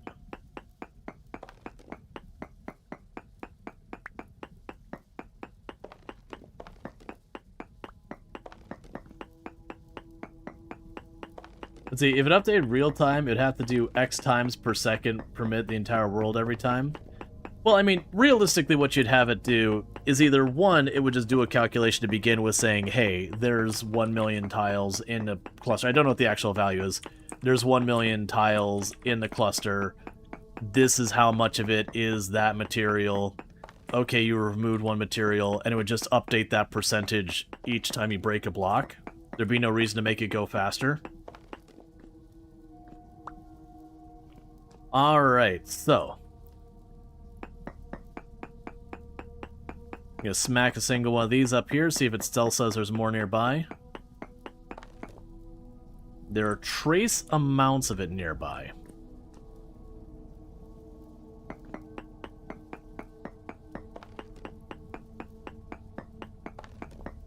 Okay, so here's how we'll deal with this. Never mind, we found some.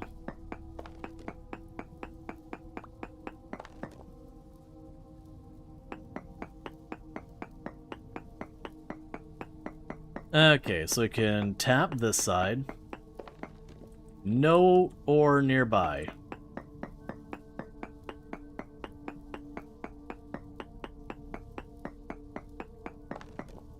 Trace amounts in that direction.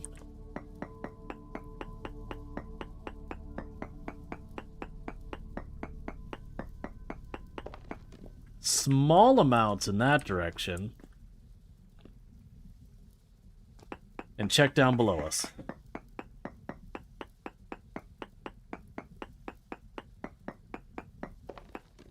Trace amounts. Okay, so it looks like there's more this way.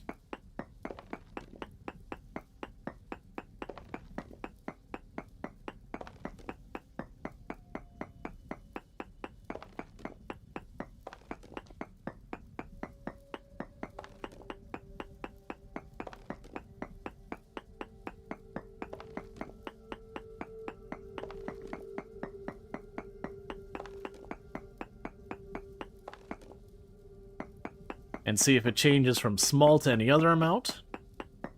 Because if it's another vein, I should see like large or medium or whatever. Small amounts. They had small amounts all the way back here and over there.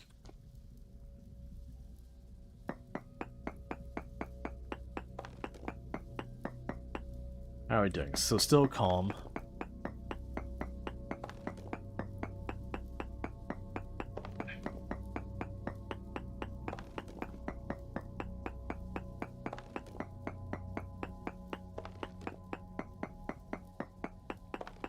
I'm guessing there might be another vein below me. Granted, it's far enough it could actually be above us, but still. I imagine there's more of this rock layer below than above, so statistics being what they are, down is more likely than up.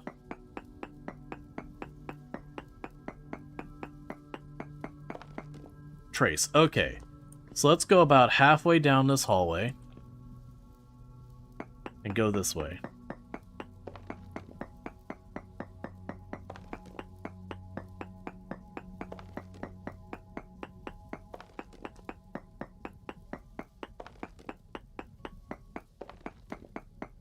But they found out something cool about inventory. Every time Minecraft has an update, they look at what they did, why they did so to be different from Minecraft.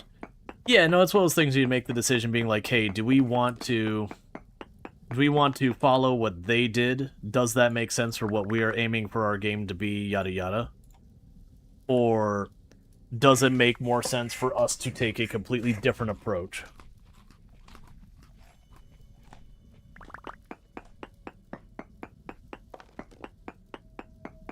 Alright.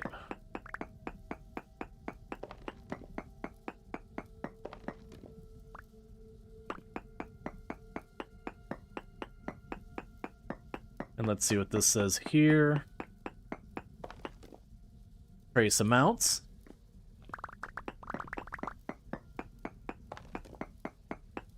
We'll check this way because we saw small amounts show up. Like I said, I am kind of thinking this might be a completely different vein that just happens to be close enough.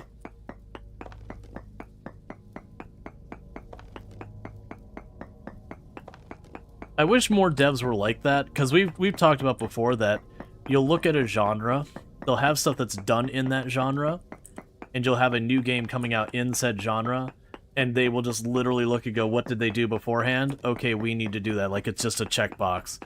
So when you're playing games like the Stardew Valley-esque games, you'll have it be like, okay, well, we're going to add stamina.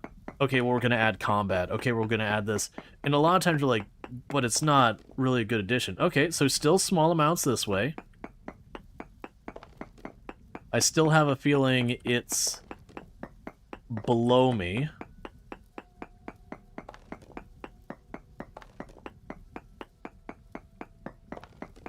We'll go a little bit farther.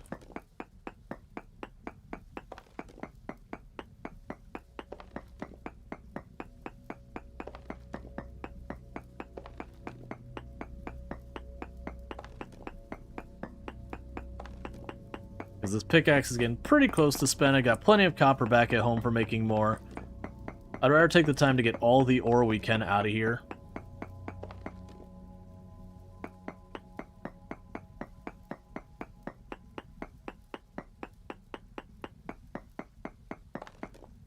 No ore nearby.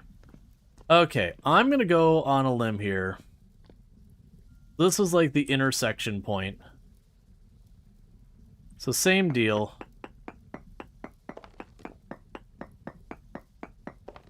You dig on down.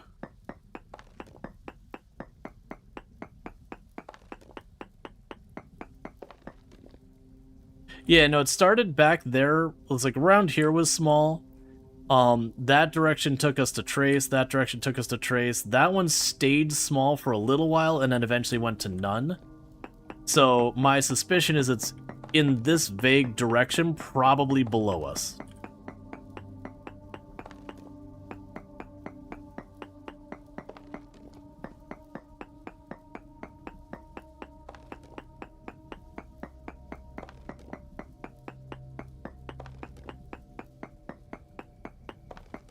So go down a couple of tiles.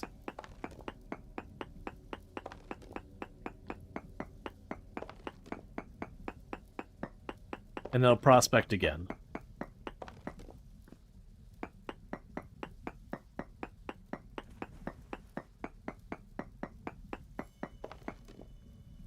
Still small amounts.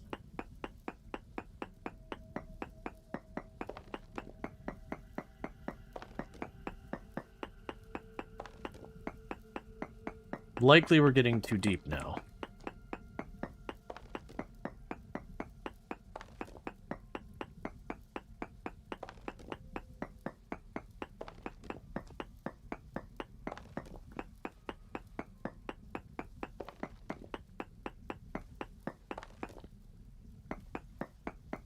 Okay, and this I expect to say trace or none.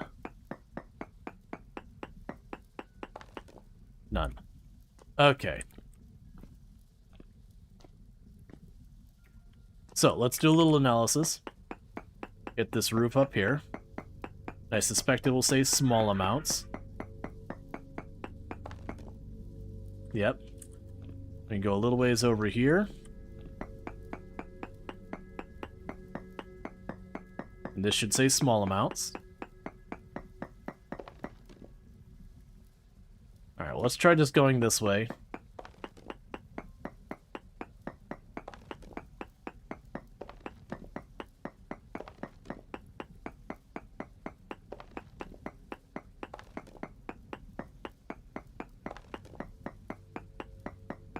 Because I guess it's not below us.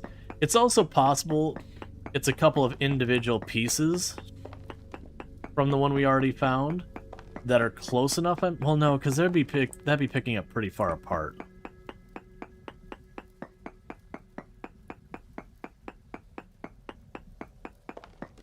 No ore nearby. All right. Try going the other way.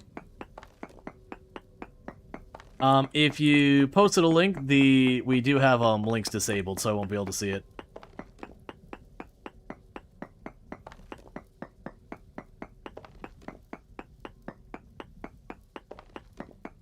So we'll go a couple of tiles this way, then we're going to try again. If that doesn't work, I'm going to try and actually make a staircase up in that intersection.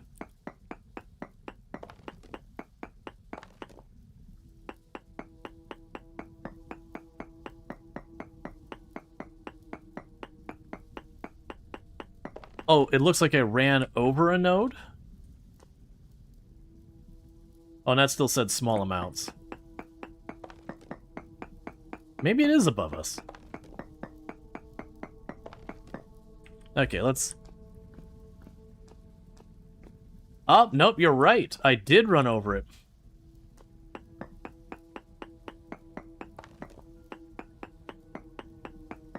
Didn't even take too long to look for it once someone mentioned running over it. Yeah, so I was basically crossing over it, and I just didn't see it.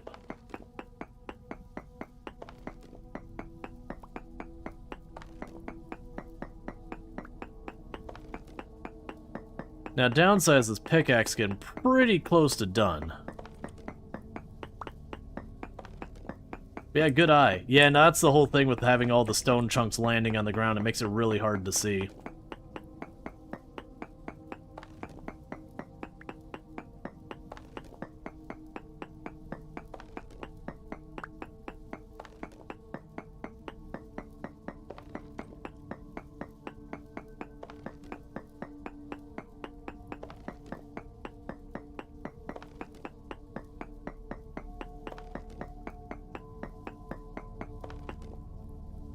Okay, so let's mine this out. I don't see any more. And see if it still says trace amounts.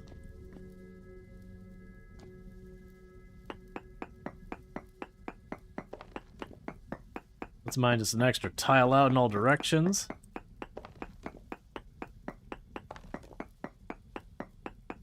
Because a lot of times I'll find one block that's just like at a diagonal or whatever from the rest.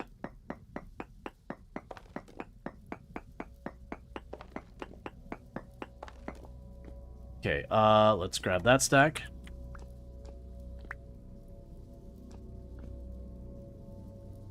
Okay. We'll hit down here. See what it says.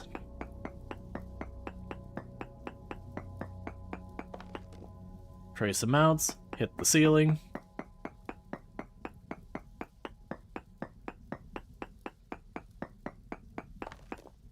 Trace amounts.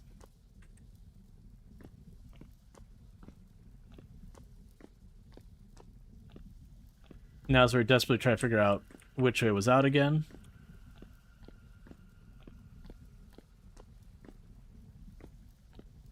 And we managed to guess wrong 3 times in a row.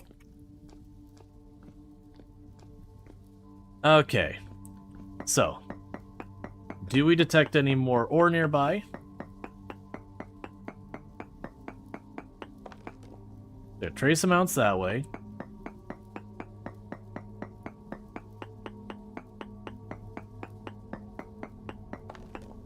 No ore in that direction at all.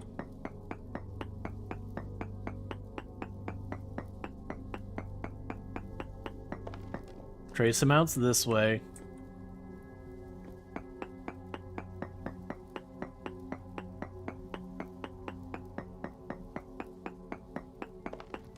Trace amounts that way. So we got trace amounts in all directions.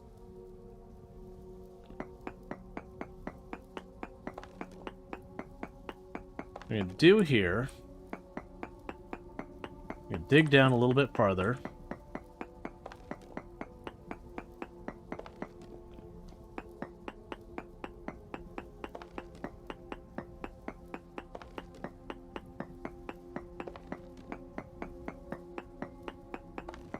And then we'll check again.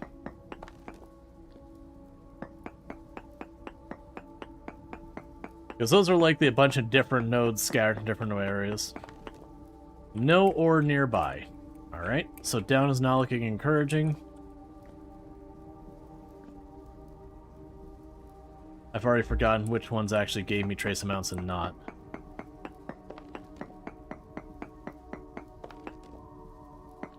Okay.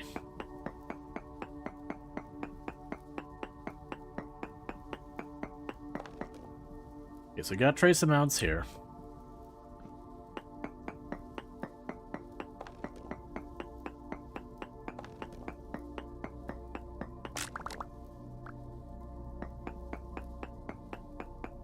And that's it for our pickaxes. I'm just going to tag this one spot right here. So still... Okay, trace amounts, but it is detecting the other ore we saw. So right now I'm just going to pick up all of this junk that's down here. And I'm suddenly realizing I actually don't care about this ore as much as the bauxite.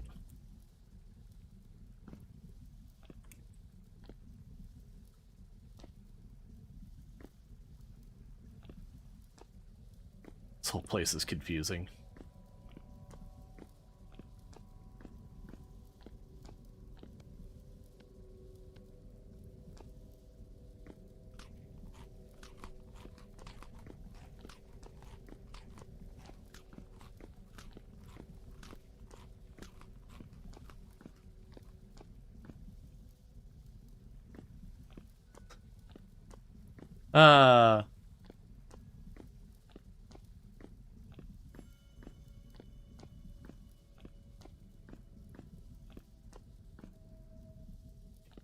Yeah, so everything in mind has disappeared. Oh, is it nighttime? Alright.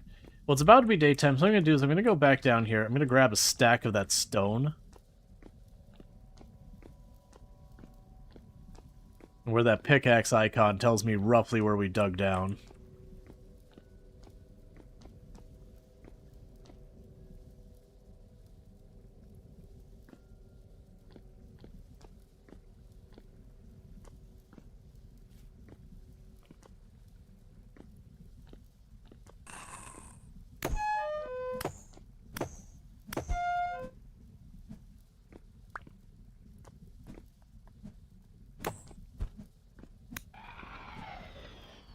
That's super annoying.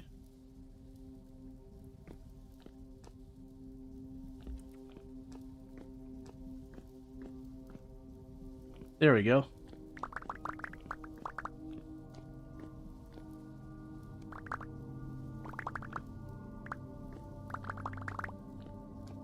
Cool.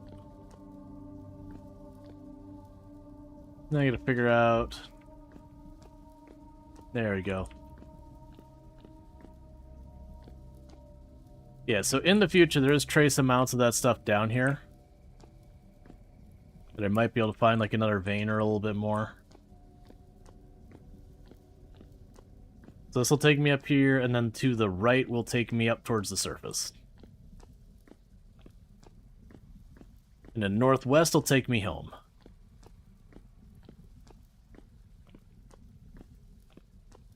I am wrong.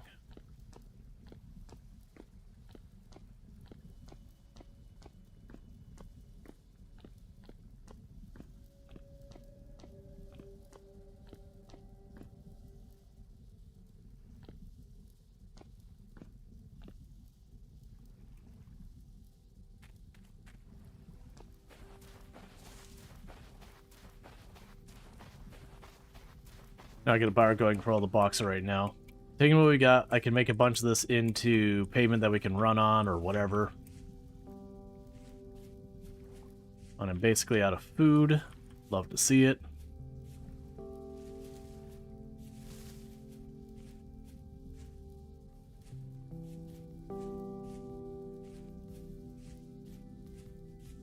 You got these sweeping hills. I'm going to try and just get north enough that I can get around them.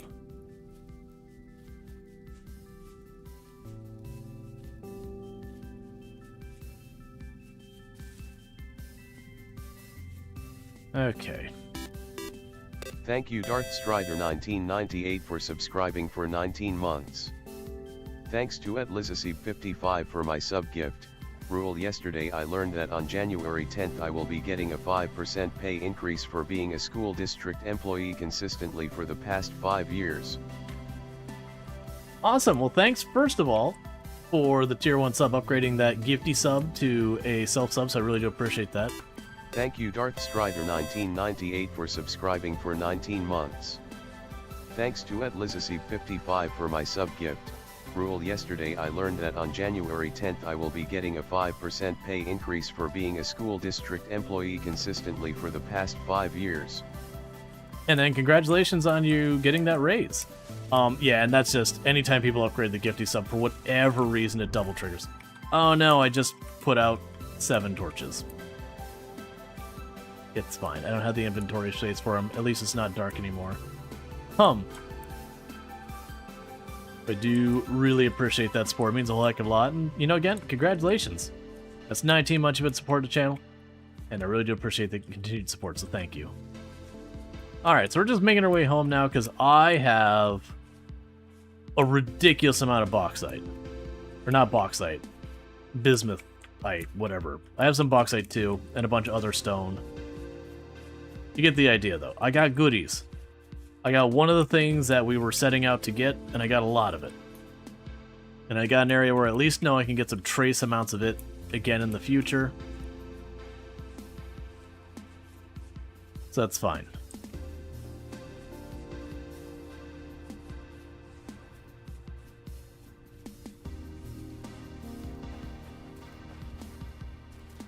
Bismuth is very cool mineral, very shiny, yeah. And for every 5 years after that, you're getting an additional 2% the longer you stay with your school district. Gotcha. Well, that's good. That's actually one of the big pain points with a lot of jobs is that even if you're hired at a good salary to begin with, there's just not a great way to get raises, especially some of them. Like, some of them they'll have like a structured thing that you get this percentage raise based on whatever. And then it's a matter of like, is the amount good, bad, or otherwise? Then you also have ones that's like, they're just not really any meaningful path to deal with it. And so it can be one of those things that you're hired in at a really good rate when you start. But as time goes on, that rate becomes less and less competitive because, you know, you're kind of stuck to what was a good rate when you got hired, so as the market changes, it just stagnates kind of thing. And so that could be a really rough one. There's also ones where there's not really a structure that you just have to kind of go to bat for yourself, and those could be really all over the place, because usually that depends on how well, like how visible the work you're doing is, how well you can communicate and market yourself and all that. And that could be rough, and it's usually, that last one I'm talking about is usually where you see like the worst offenders for like income inequality things, where people are paid a lot more based on, you know, how charismatic they are as opposed to anything doing with what they're capable of. And then that's also where you run into problems where, like, you're gonna get paid the minimum they can get away with is often very typical for that type of situation. Okay, and we're just about to get home right as starvation starts to set in. That's perfect.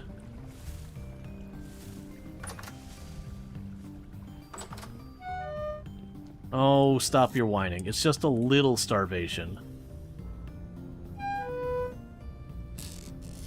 Okay, so drop off the bismuth for a second. Oh, as I'm sitting here starving, I just got a full bowl of food that apparently gave me just 1 bar.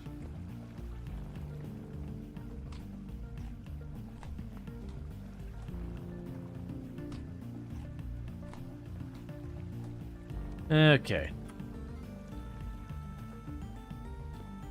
But see, of course, it leaves room for bias because certain types of people asking for raises are viewed as being demanding while others being assertive. Yeah, no, there's all that kind of thing. That's the reasons why I'm definitely a lot more in favor of having some type of written plan, policy, whatever you want to call it. Where it's like, yeah, you know, based on XYZ, you'll get this % raise based on, you know, whatever this thing.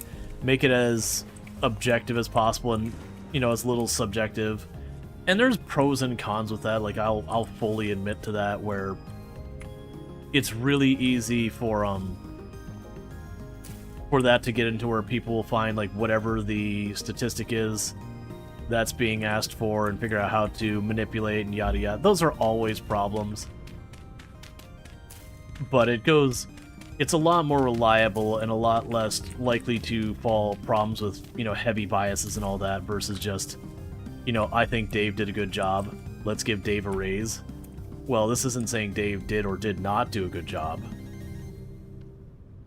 But that usually will favor highly visible work versus, you know, support work, that kind of thing.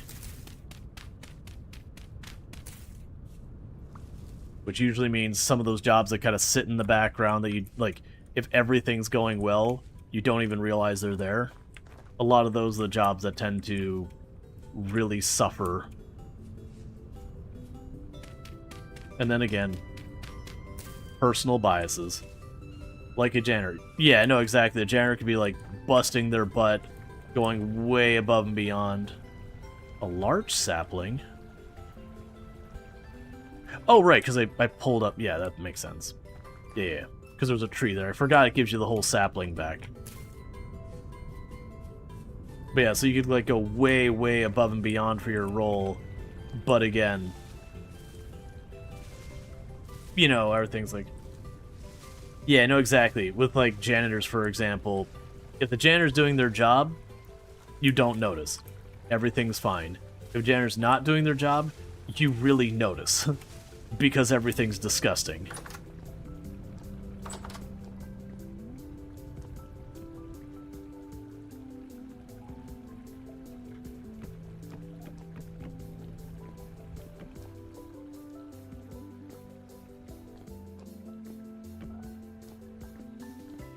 Alright, I'll just do it this way. Is this game like Minecraft? Yeah, it did start its life as a mod for Minecraft, but they just kept wanting to expand and go farther, that the Minecraft engine became more and more of a limitation. But as far as like being like Minecraft, it is like way, way, way harder on the survival aspect of it. The crafting is way, way, way more in depth than Minecraft. So like in Minecraft, you want to make a pickaxe, no problem. Grab some sticks, grab some stone, slap them together, you got yourself a pickaxe. This one, getting a pickaxe is like 8 layers deep before you finally get to it. Because you're going to need to be able to get firewood, which means you're going to need to be able to nap flint. You're going to need to get charcoal, which means you're going to need to dig a big hole, pile up a ton of firewood, bury it under the ground, light it on fire, make sure it's airtight so that way it doesn't burn, it smolders. All that kind of nonsense. It's a whole thing.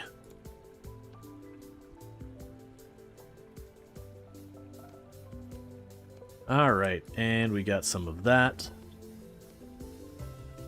Do we have any more of the low fertility soil? Yep. Because I'd rather make that into pathways than other stuff.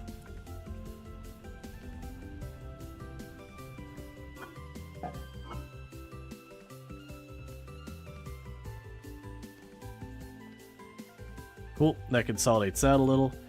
And we can make our cobblestone. Yeah, so for example, you get cobblestone block in Minecraft by just breaking a block, and then you have cobblestone. For me to make cobblestone in this, there's like a whole recipe I gotta do.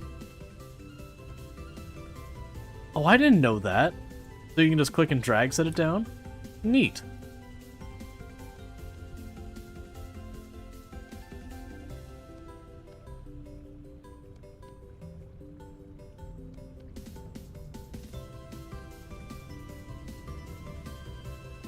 Okay. So that gave us some more cobblestone. Grab that back. We can drop the spare clay. Oh, I still have more paradotite. Let me make sure I don't need paradotite for anything exciting. I don't think I do. No, not in that form. Okay. So that's fine. I will want to pop over here to where we were storing some of these brick. Drop you off. Grab some more of the soil. There we go. Alright. So I'm going to do more down here. We'll wait to work on that stuff until it's dark, since we'll have to deal with the enemies running around anyways. Versus right now... Oh, let's drop down the temporal gear while we're here. I do wish the temporal gear is stacked. It'd be really nice if they did.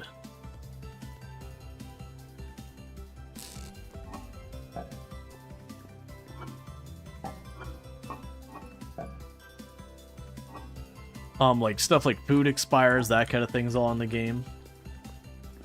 The hardest part is getting used to the controls.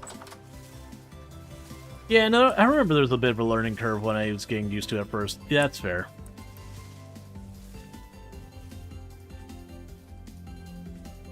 Okay. So got the bauxite. While I've got daylight, let's grab these 48 blocks.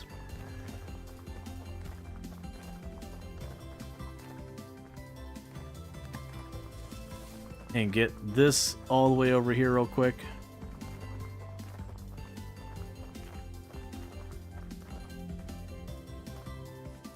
I'm gonna make ourselves a bridge here.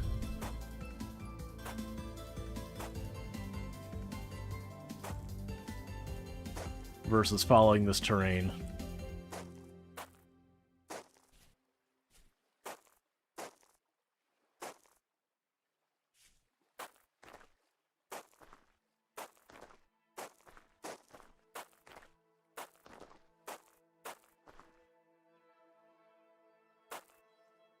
Cool.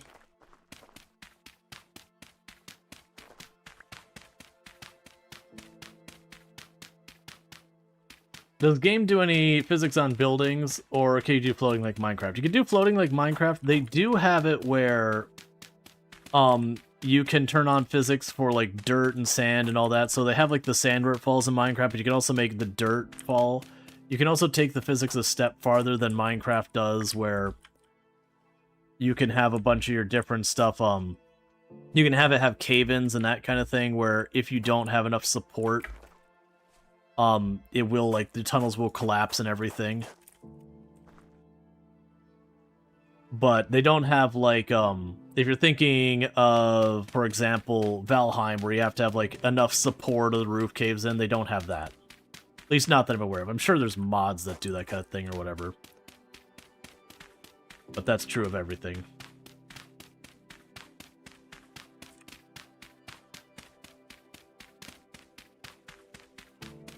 See, also the health inspector came through and said to clean this old kitchen to have. Nice. Because honestly, a lot of that stuff gets real dodgy. Hi. Hi, handsome. You're my little sweetie. Right? Something like that. Yeah. Love. Okay, so we just put down some road here. Because, one, I run faster on it. Two, it's very easy to see on the mini-map and all that. So as I'm trying to work my way back home, I can just run for the road and all that. But by the way, you meant to tell you before, but got distracted. You can repair the rawhide stuff by crafting a piece of linen and left-clicking on it. Repairs at 50%. Oh, that's good. That's good. So that just basically means periodically I gotta repair it. I was under the impression that was like mod stuff, or there was like a tailor class or whatever. Okay, so we got this, drop you off. We've got that to deal with later, drop that in there. Oh, before I forget, I keep carrying this ore with me from my boat. Let's drop that off. This game actually has seasons, for example. We're in winter now, so like all my berry bushes are just kind of sad looking right now. Okay, so it's just after, about to be 1. Those are arrows. What? Okay, I apparently failed at putting my ore in there. There we go.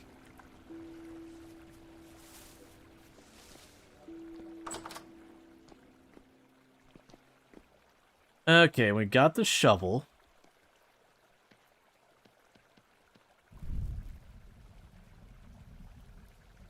I still apparently have more stone I overlooked. So let's make this stairs.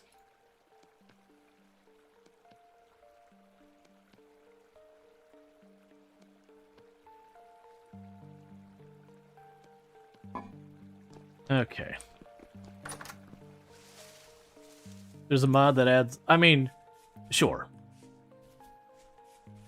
They have mods for pretty much everything, so that doesn't surprise me at all.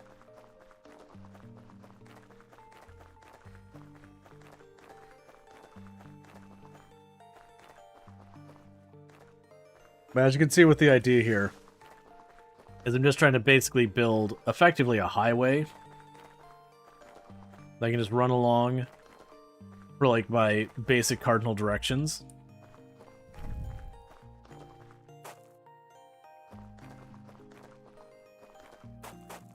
So that the idea is as I find other goodies, well, that's not going to go great. It's fine. We'll go to the other road and put whatever ramps they need. Yeah, so basically I have the cardinal directions I can go off of. And imagine later on there'd be a thing. Is there at least one mod for Minecraft that's inspired by Vintage Story, in fact? You feel like it's going in circles. Oh yeah, so you have like... There was a mod that inspired Vintage Story, and then you turn around and immediately... You know, there's now a mod that is inspired by Vintage Story back and forth.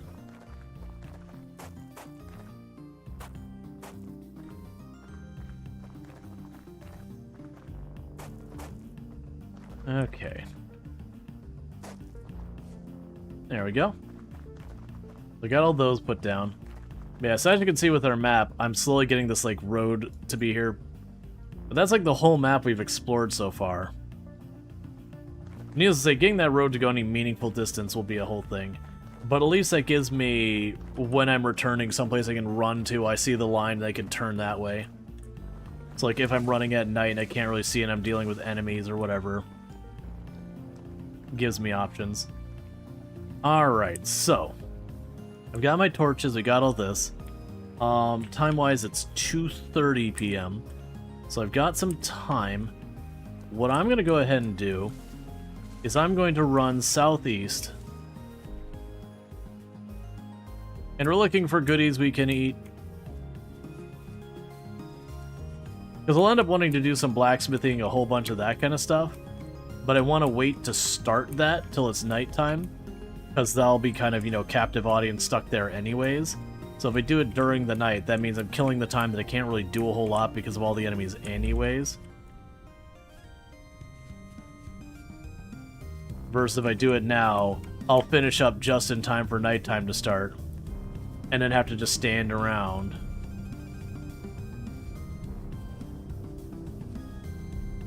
Because I'm still hoping to find slate.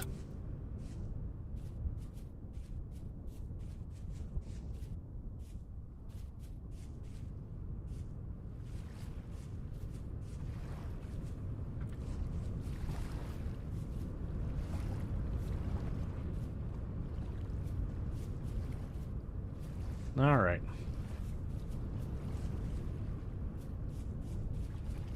You don't sleep to prepare better for winter? We sleep sometimes, yeah.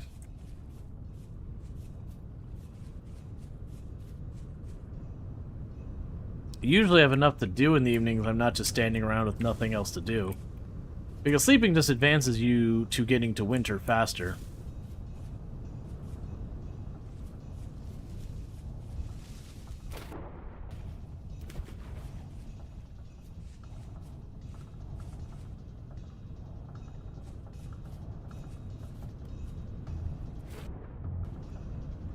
What is that? Oh, it's my gravel, that's fine.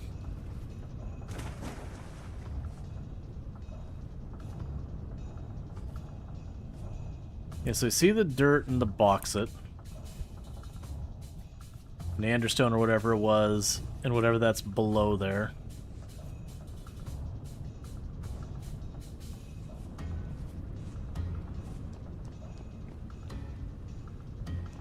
I just realized I don't have any surveying done here, so let's do some surveying. So 1, 2, 3.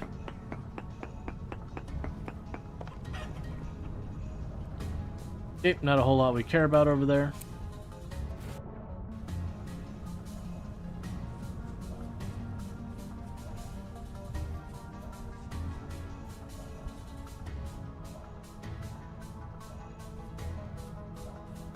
Now run right over here. 1.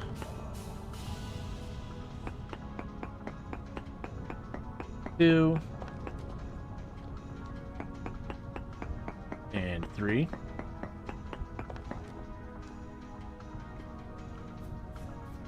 Not much worthwhile here.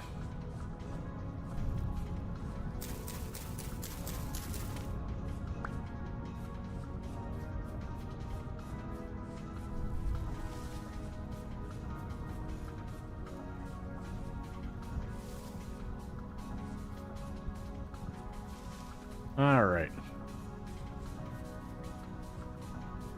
Oh, that is a straight up chasm into the abyss. All right. Let's just mark that.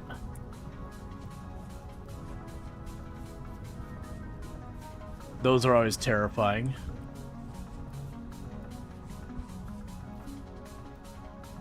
Same deal here. Another chasm into the abyss.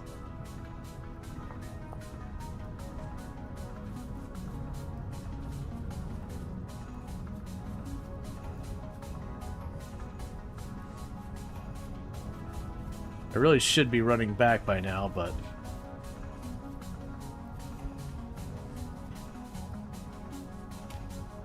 Fire clay. Love to see it.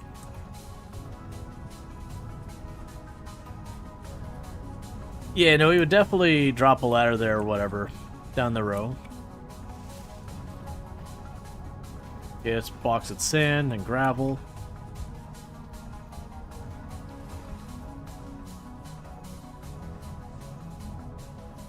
Okay, let's start working our way back home. Slightly different route.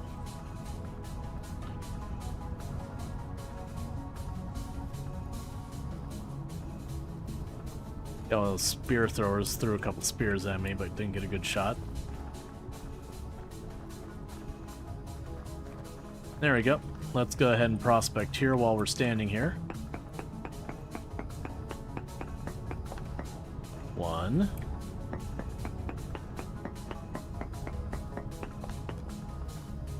Oh, it was too close. That's on me.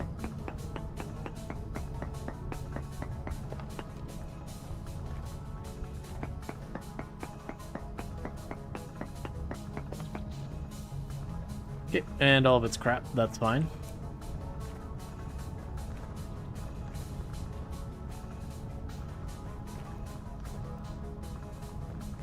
That's part of why I'm doing it.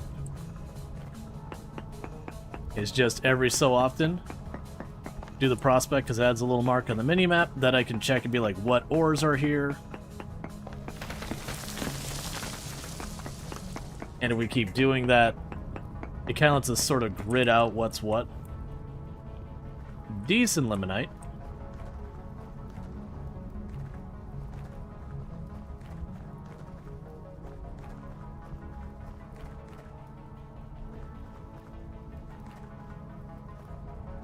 This whole place is boxed with sand and gravel.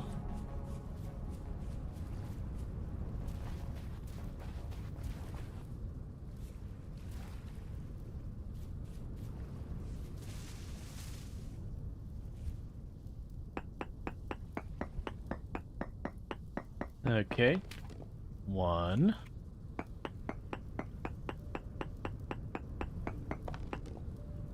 Was too close.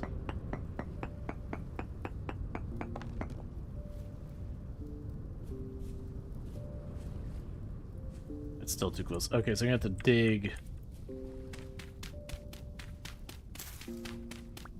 just a little bit.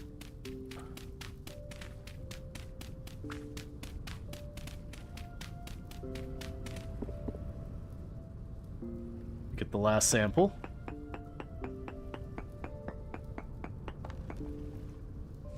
And mostly garbage.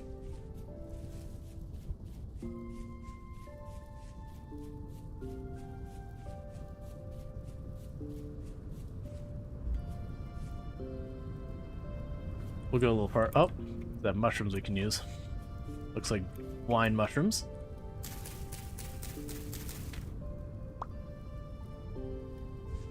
Okay.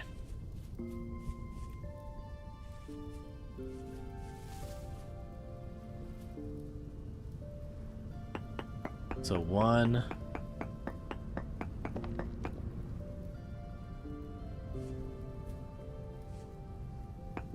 2. I did him too close yet again.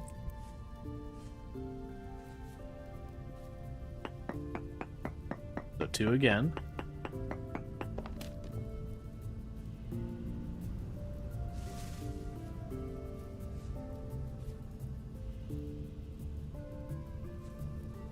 Alright. I'm doing good. How about yourself, Josmal? And checking this. Okay, and again, pretty garbage materials in that one. That's fine. Okay, so it's still only 6 in game.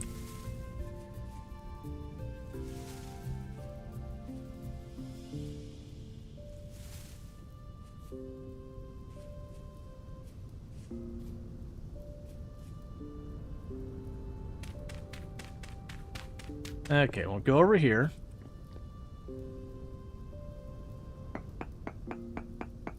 The 1. Let's see, 1, 2, 3. Yep. 2.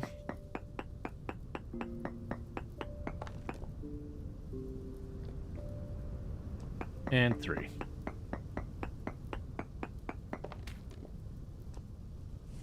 Some more junk.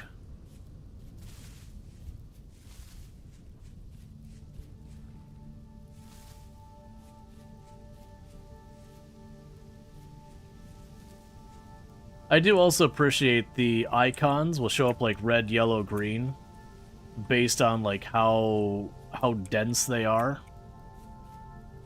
Or like what the readings are. So like at a glance you can look at it and you see like a deep red icon, you're like, alright, I shouldn't like that's not a place to go looking for ore. Versus you see a green one, then it's a matter of going, okay, but what was in the area that it found? Alright.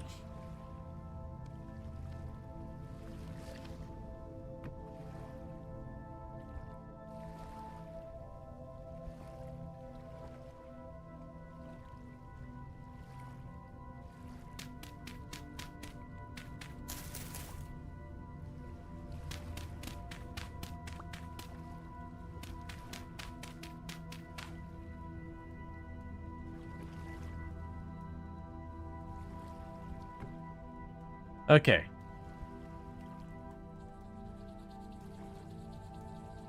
There we go.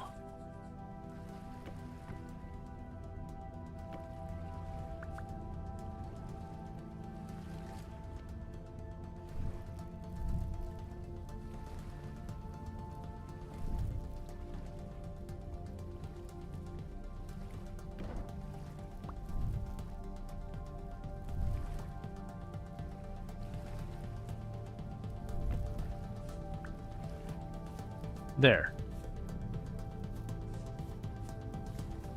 I accidentally jumped in the water with it with my torch out, and so I put out my torch.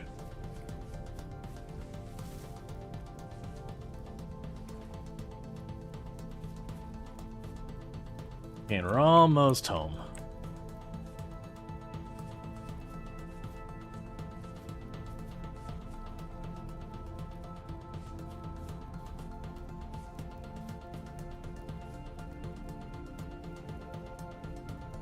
I want to take to the right a little bit because we got all these ridges here. Yep, and there's the road. So like I said, this is kind of the reason I put down this road. It's just those things that as I'm running around, I'd be like, oh, there's my road. I could also see eventually if you just had surplus oil, taking the time to be like, okay, or not oil, surplus fat. Taking the time to toss like the rare like little sconce with a spot of the oil on top of it to just have like, oh, I could see my road way out in the distance. Okay, and then we're back home this way, which is good because I have really got to use the restroom.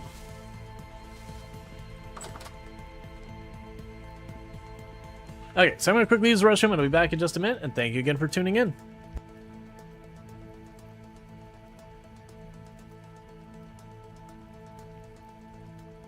Impressed that even with some pretty awful grabs, I've been able to get stuff back with this one.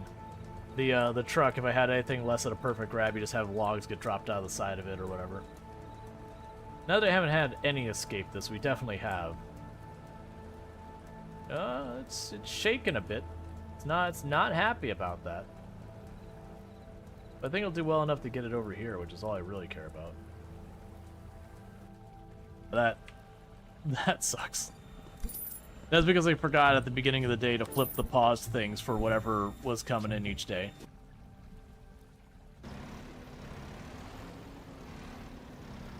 Oh no. Are we still good?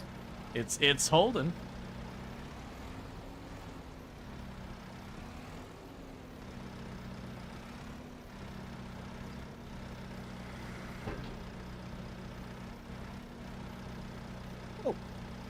Why did it shift a like weird that? delay of physics. No.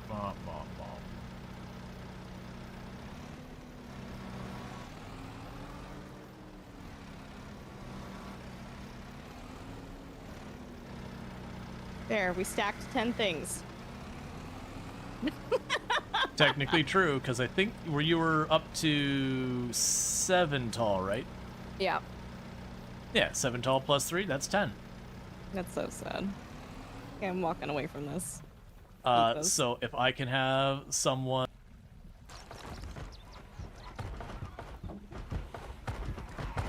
Okay, and we're back. I actually meant to run the ad break during that. It's fine, it's like 7 more minutes. But the couple there are getting cut out. Couple that are getting either cut off or make zero context. Yeah, no, there's definitely some clips that I need to clean up. If you do end up seeing a clip that are like, hey, this clip just doesn't have anything going on, like you're not sure, it's a bad clip. Or it's bad for the purpose of what we've got going on there. If you can like get the name of the clip or whatever, and then and to figure out a place to put some of this stuff. That's boxed sand. I can probably get rid of that too. It'd be good just to circle back and then clean those up over time. I got the peat bricks. Oh, they only stack 32 high. Okay, so I got that. In the meantime, let's go ahead and finish this food. Chuck that on the ground. We'll grab our chicken.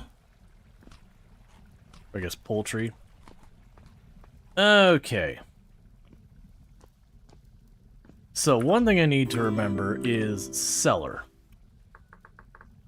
And thank you for the follow. Welcome to the stream. Let's see, where was it? Food preservation. Let's see, they could be 7 by 7 by 7 is the max size. Alright. So let's see. 1, 2, 3, 4, 5, 6, 7. So I could go into that wall one more and that'll be fine. 1, 2, 3, 4, 5, 6, 7. And that should be fine. And then vertically, we definitely are not using up the whole space.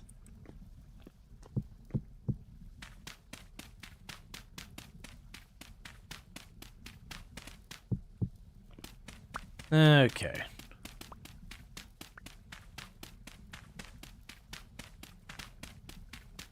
So you go in here little by little.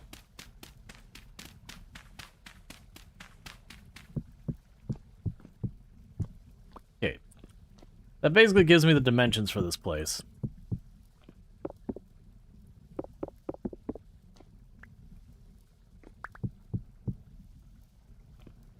Cool. And for right now,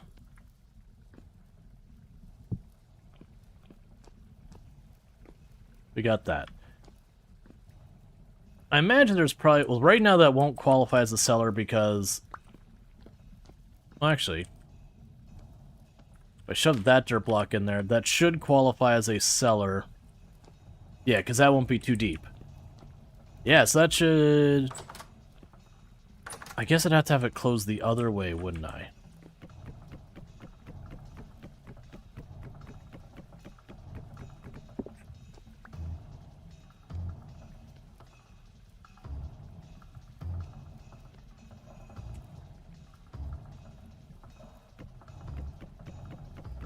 Hey, Ezreal, how's it going? Managed to be reliable. How you doing? I'm doing good. There we go. Yeah, so that should make it so it's definitely a cellar down there.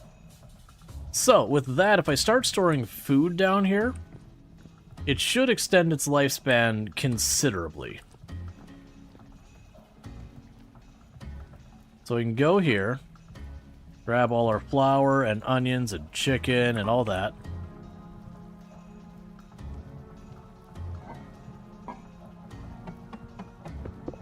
And pick you up.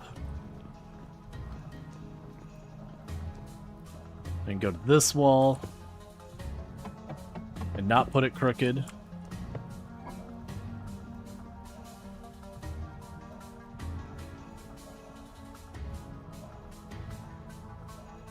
Okay.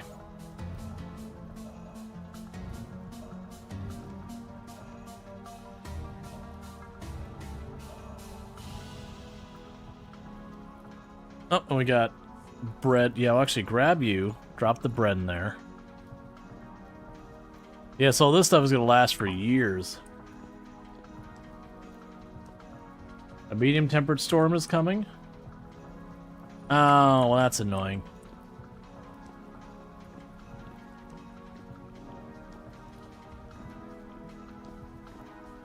Okay. So, let's see what else we want to work on. We go ahead and get these lit again.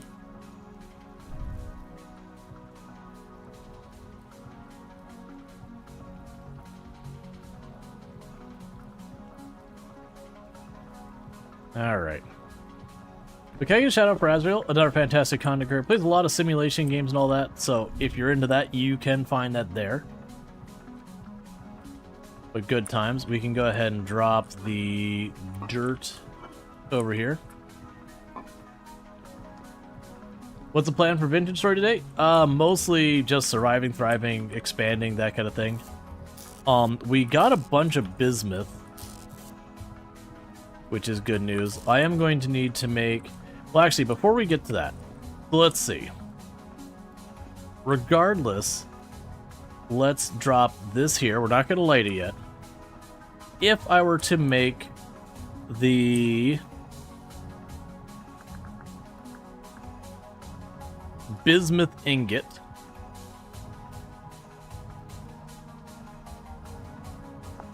what I actually want is the bronze. Let's double check this. So boom, bronze.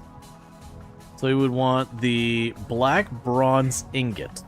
So the black bronze ingot requires black bronze bits. I always wish this was easier to navigate. Oh, there it was. Oh no, it's not the black bronze. That's not the right... What am I doing? It's the bismuth bronze. So that needs to be 50 to 70% between the copper, the zinc, and the bismuth. Okay. Can I make this work? So first, let's start breaking some bismuth.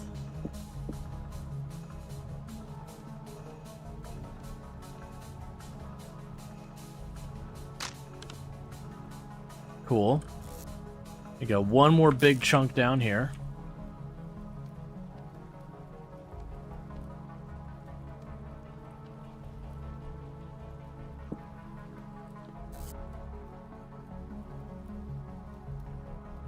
Okay, so I got bismuth here. I've got my copper there. And where is my zinc? Not a lot of zinc. Okay, so zinc is the weak spot here. All right.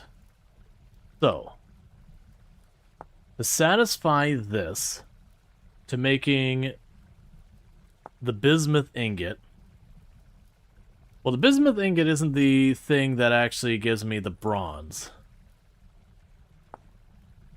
It has to be 50 to 70, 30 or whatever. I wish I could have this up here. I'm just going to write it down. All right. Get you out of the way. Where's my pencil? Okay, so it needs to be 50 to 70 copper, 20 to 30 zinc, and then 10 to 20 bismuth. So we're definitely short on the zinc front. But let's see here. So we want to make... That's not how I do this.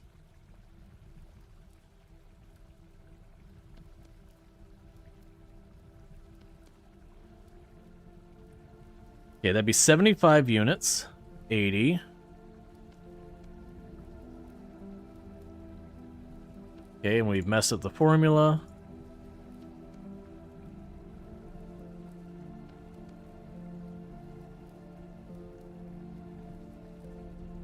Let's make it like 30. This will actually work all right.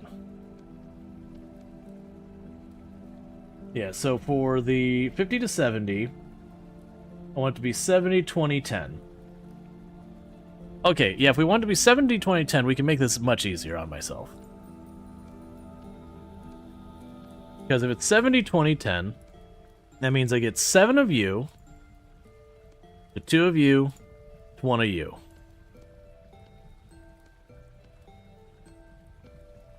And that's 50. So then we make that 14. 2.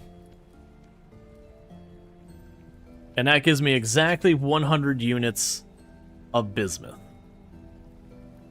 Alright, so that means I can put 8 more in here to give us 12. 4 more of this. And I wasn't really paying attention to how much of this I needed.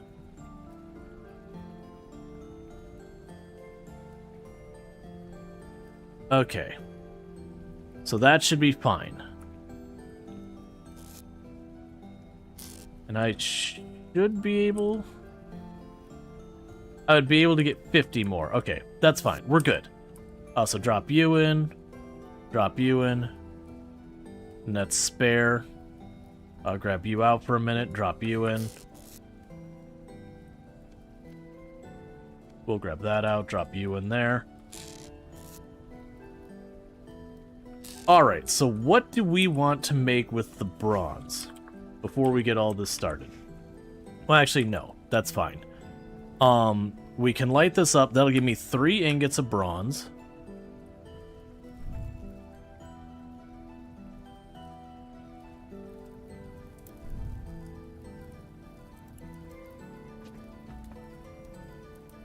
And then with our 3 ingots of bronze, we'll figure out what we're making. But officially, we'll have our very first bronze going.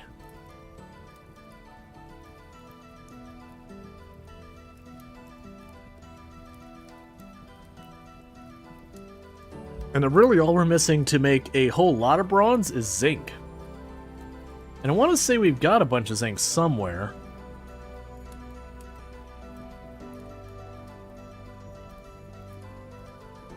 If pickaxe gives mining speed and new metals, it's going to be really good. Yeah, no, it's going to give me a bunch of benefits.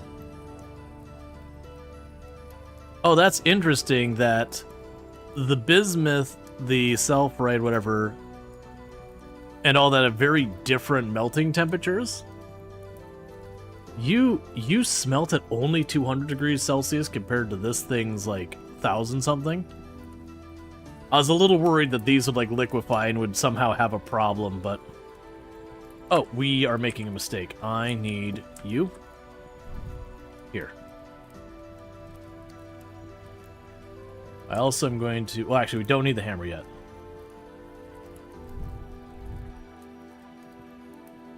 Let's see, the sulfurite was near the thing you couldn't mine without the bronze pickaxe. There was sulfurite's thing near the thing you couldn't mine without the bronze pickaxe. Yeah, I mean, I have the quartz below me for making our stuff. Oh, I get what you're saying, yeah. Yeah, we can check.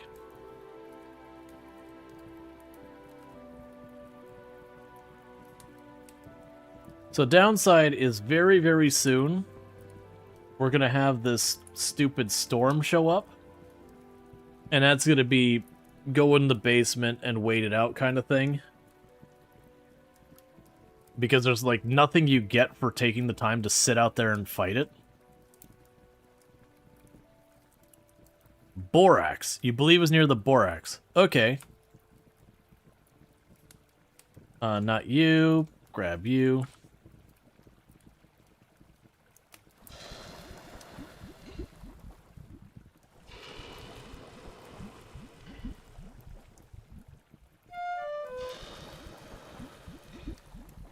Okay. And we are good there. I gotta wait for those ingots to cool off.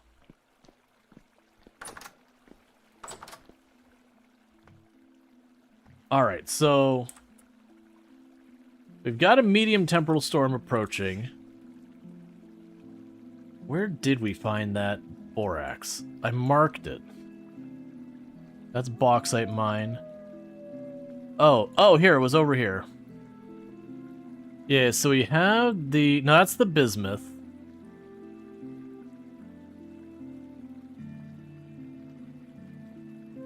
Let me double check which one we were even looking for. It's Pallerite. Okay.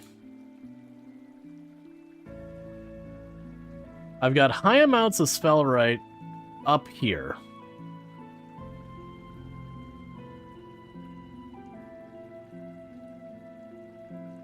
We have ultra high amounts of limonite up there.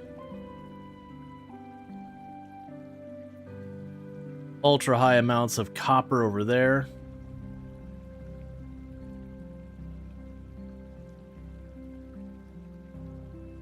And a bunch of other stuff in poor amounts.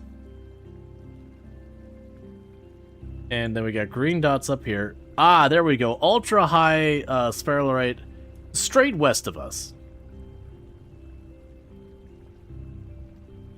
Yeah, and that middle node's the good one. Okay, but before we do all that, we would need a pickaxe. So let's go ahead and get that going.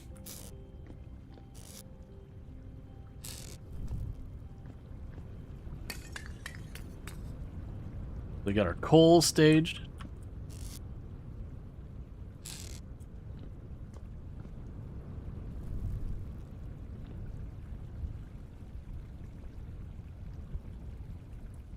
Okay, and we could do that.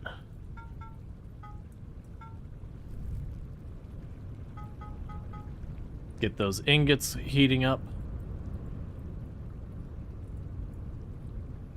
Chuck you in my inventory, grab the hammer. Alright.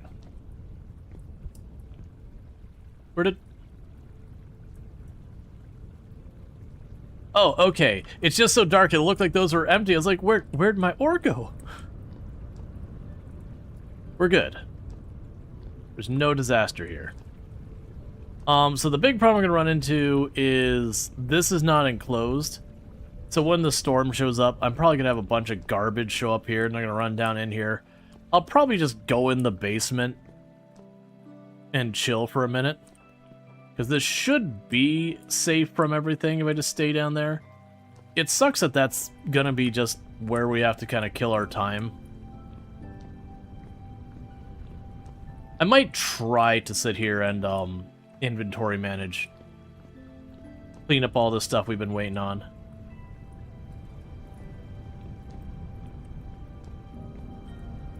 Okay, so what I need is... Oh, I actually had an extra pickaxe there. That's fine. We'll probably make a hammer to spare, 2 pickaxes. Have you ever sat inside my base during a storm? Yes, most of the times. It's still pretty annoying.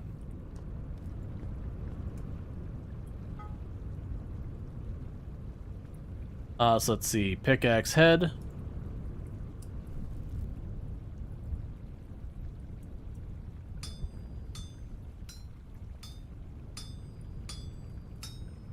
All right.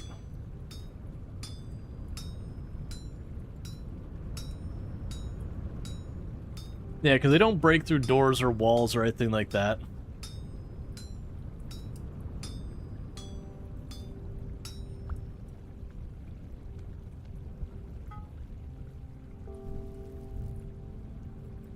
Okay, and let's get the hammerhead.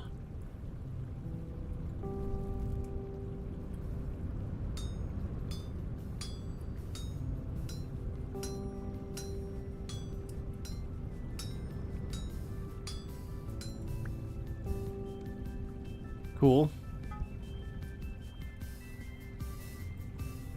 Let's see here. And our pickaxe head would be good. Let's get the prospecting pick head.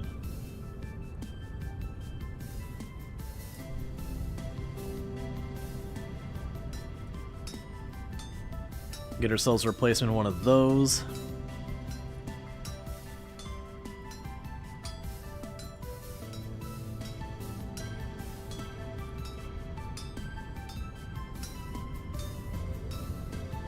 And then we'll have to figure out what we want to do for the last ingot there.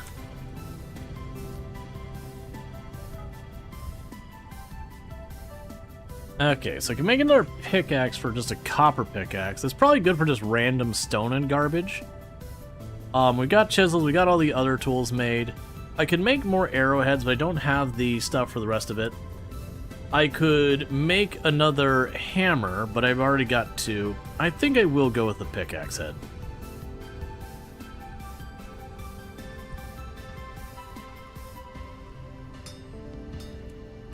Because having extra pickaxes, we're going to end up breaking a lot of stone over the time anyways, so probably not a waste.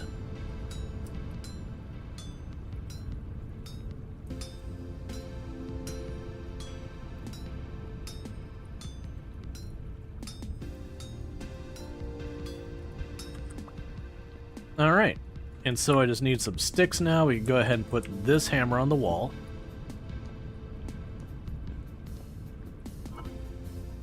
One of these had the sticks. How are you doing? Are you getting close to rotting? Oh yeah, no, because we have these in storage, they're going to last a long time.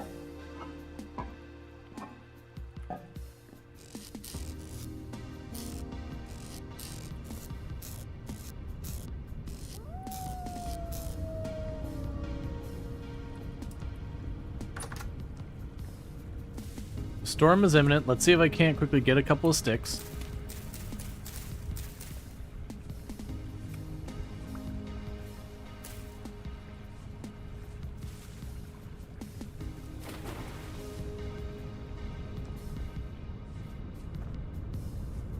I've cleaned this area way too much.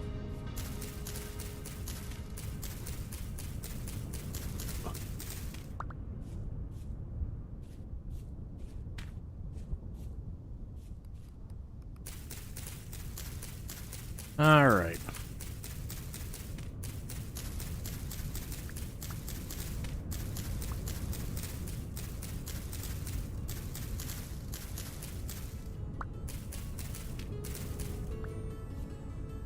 Okay, we got 7. That should be plenty for our purposes. Okay, here comes the storm.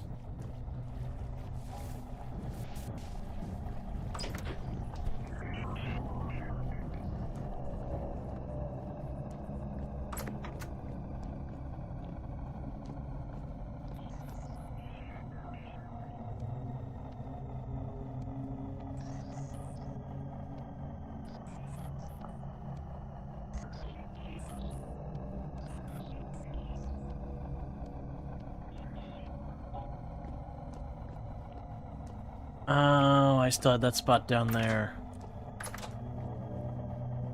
Hi, friend.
Okay.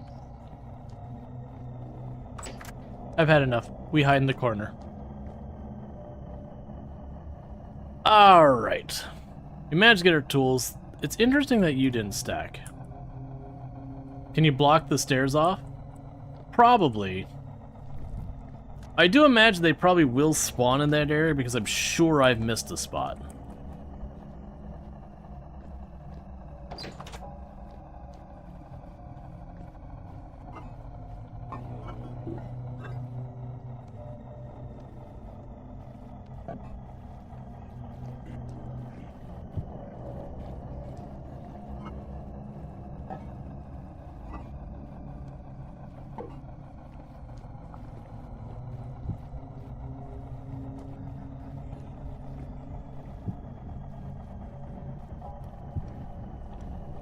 There.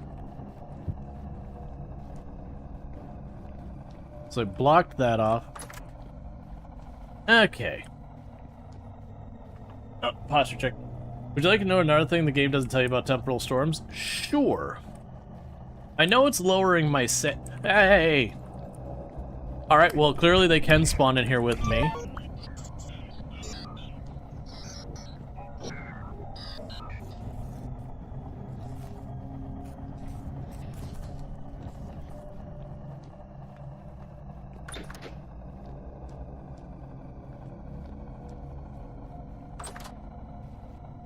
And it's definitely in range where the light shouldn't be the cause. Spawn rules are not followed during the storm, so your light levels mean nothing right now. That's pretty annoying.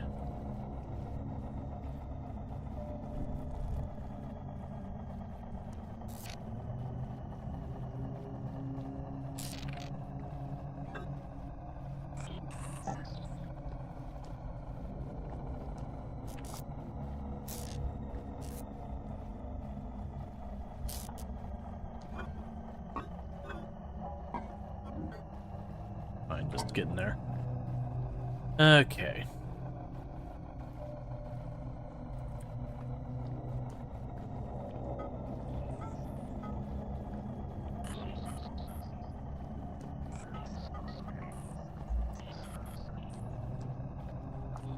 Well, I'm definitely not going to try and do a bunch of blacksmithy in here.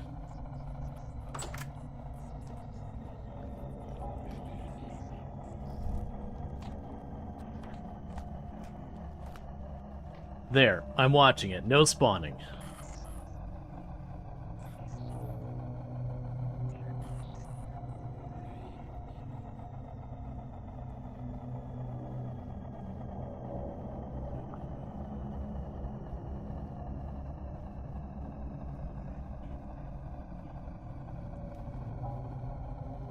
Alright. The good news is I'm pretty sure the storm doesn't last a full day.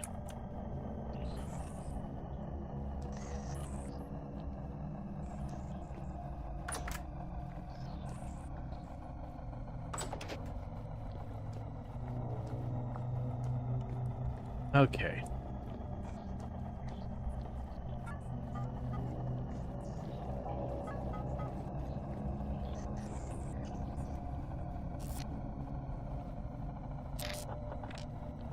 So I would need you. Whichever one of those is already used.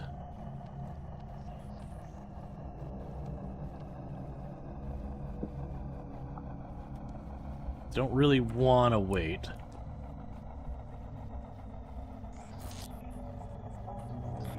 Let's see. I would need the coal.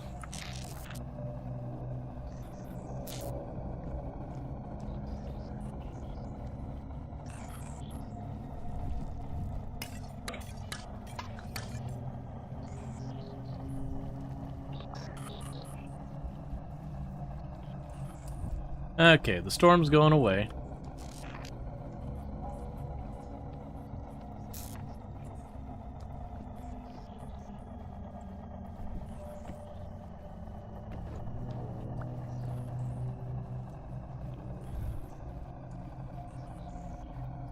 Let's see. How do I want to move these around? Right now, get that off my bar. Okay, before we get into that too far, so... bismuth ingot. I'll actually change this. We can go like this. Bronze. Bronze boss? Oh, it's for making a shield. That's fine.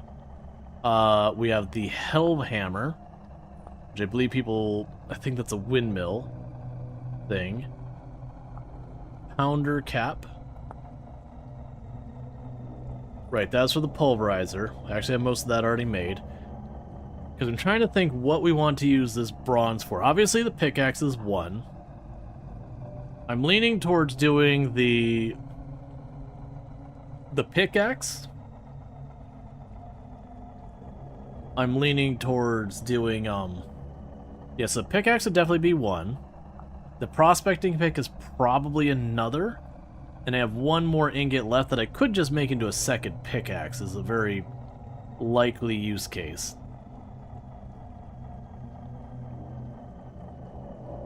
I think that's most likely what I'm doing, is I'm making 2 pickaxes and a prospecting pick.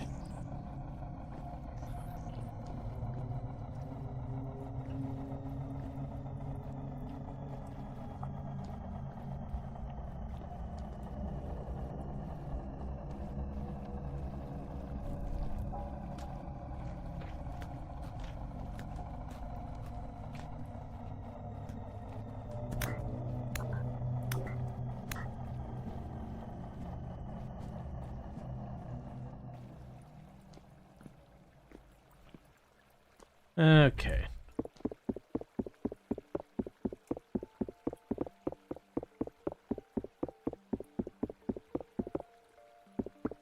Does prospecting pick get higher tier? It doesn't get better, it's just I won't be able to use the prospecting pick on harder material, I believe. I don't know if that's important or not. But I could see it being one of those things that if you don't have what you need, it ends up being a problem. Okay, so we do have some more thing. We have the wrench, rod, the boss, the helve hammer. So there's the pickaxe. That one I definitely know I need.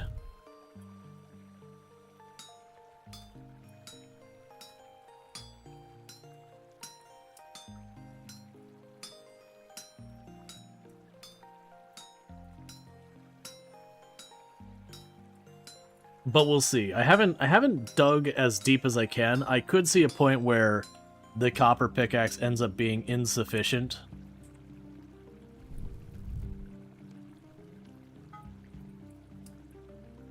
Okay.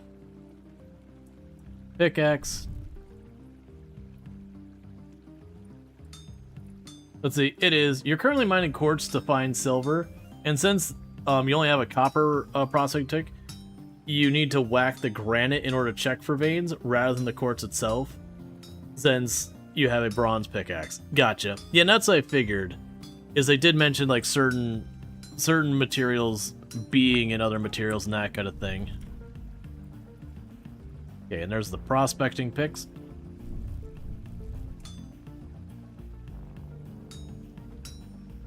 Okay. Now, if we get zinc, I can get an obnoxious amount of bronze made.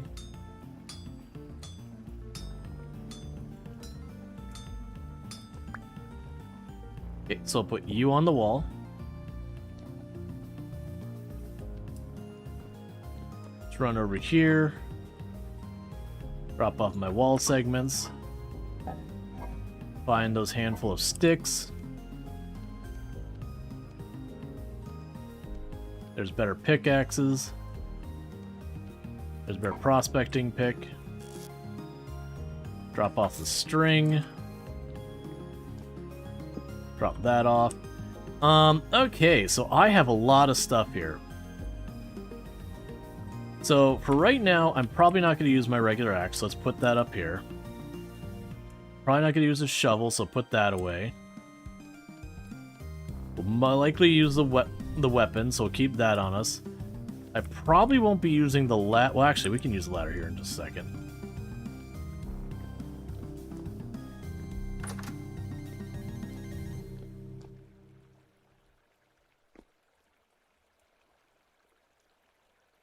Why can I not down?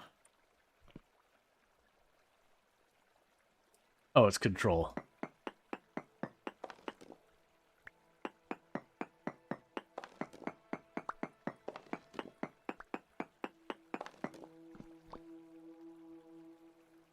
Gotcha. Well, I don't want to sit here and do all that right now. But yeah, so the intention is that's going to be my charcoal pit. So for right now, let's ditch the quartz. And then we can ditch the ladder here in one of these boxes. I don't really care. Ditch the ladder there for right now. Grab some food. Shovel that into our gaping maw for a minute.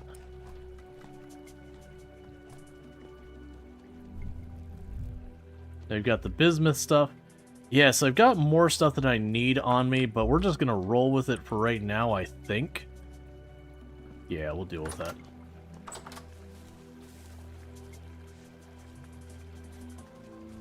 Okay.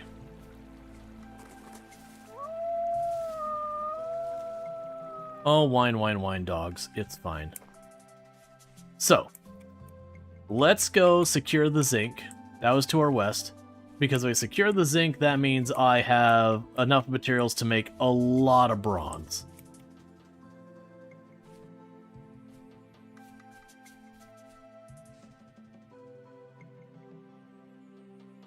And that kind of future-proofs me for a while. Then it'll be a matter of if we can find other goodies. Now, if I remember correctly, I don't think we actually found the zinc itself. I think we found the area the zinc was in. But once we have that, that'll be our bronze secured. Then it's a matter of, like, moving up the tech tree to whatever's next. And I've still got enough, I've still got more than enough, grain to keep ourselves fed for a very long, long time.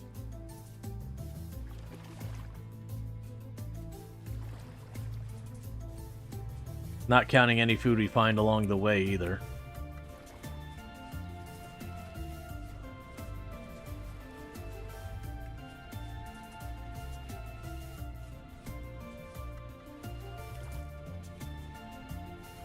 Okay.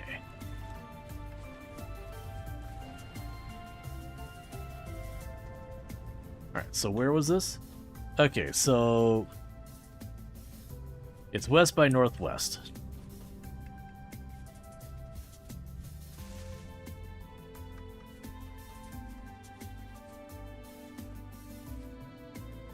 Yeah, you can see all the spots where I mined out individual blocks for prospecting in the past.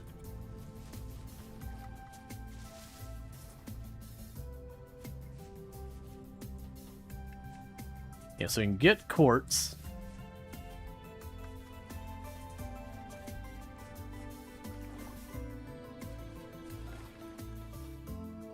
And quartz we can use for glass. I believe I need to use a bronze to make some stuff to get, like, to get a couple different materials to then be able to make the glass. I could be wrong about that. We're still looking for the beehives. I wouldn't anticipate finding much in the way of bees in the winter. That's just not how bees do.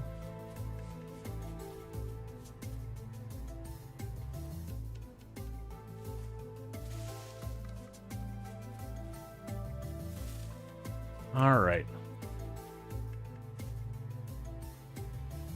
Oh, hey. Turnips.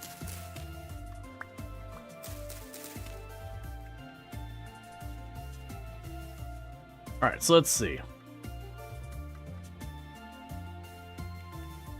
Yeah, so that middle spot's the one that's got the zinc.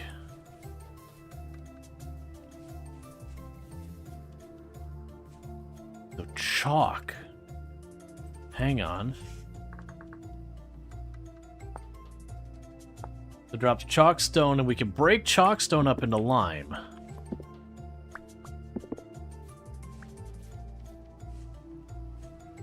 Oh, did I mark that in the map?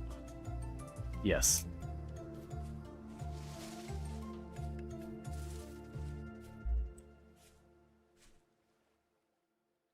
Oh, and I should probably do this again, which is we were looking for zinc bits. And we get that from... Oh, it's fine. Let's see. Oh, no, there... Well, it wasn't zinc ore. I don't think we're going to find that directly. Yeah, self-right or whatever. Okay. So we can find zinc in slate, phalite, peridotite, shale, Sandstone. Okay, some of these are on the surface level, some of these are deeper, I believe. Claystone, limestone. Yeah. So this looks like it could be at the highest level and one deeper.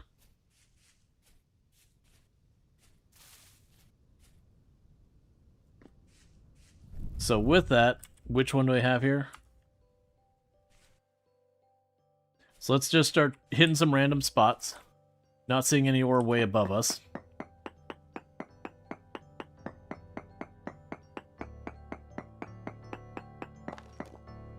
No ore nearby.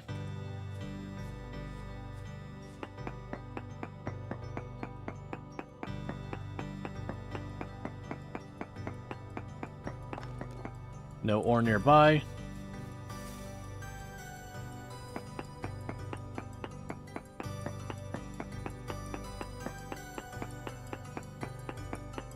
And no ore nearby. Okay, so what we're going to go ahead and do is start digging.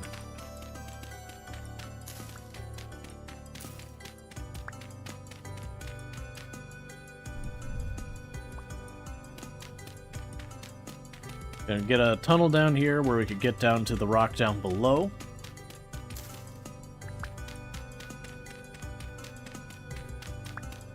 And we're gonna see what we can find here.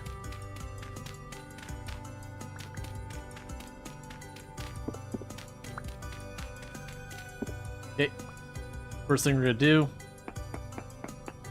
take a quick hit down here and see if we get any luck this spot. No ore nearby. That's fine. So I figure I'll go a couple tiles deep.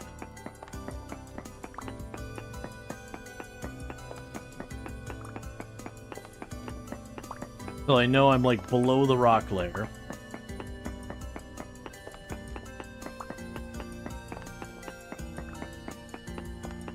Let's see. Okay. So 1, 2, 3, 4.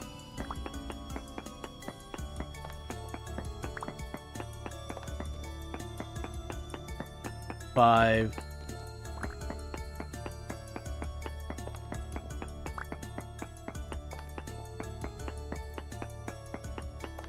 6, and then this will be the height I'm going to prospect.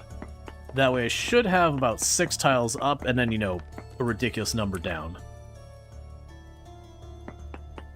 Let's see if we pick up anything now.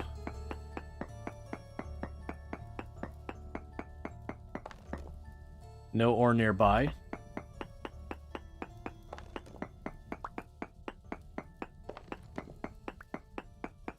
So 1, 2, 3, and let's actually check real fast. Zinc. Okay, it can be in this. 3.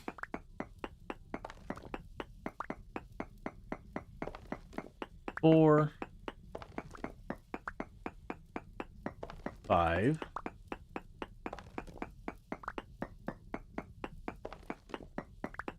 6. 7. 8. 9. I'm gonna go 12. 10. 11. And 12. Now we're going to use the prospecting one and see if we pick up on anything. And if we do, we hunt it down. If not, we backtrack. We turn 90 degrees. The same plan.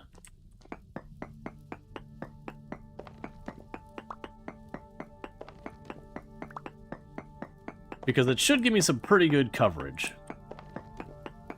Because we consider it's going to be a 6 circle, and I go way out there and I cover 6. That's going to give me the full circle of what I can reach, or square, or whatever shape it makes. And we can do that in all directions. And that's up, down, left, right, you know, well, up, down, north, south, east, west.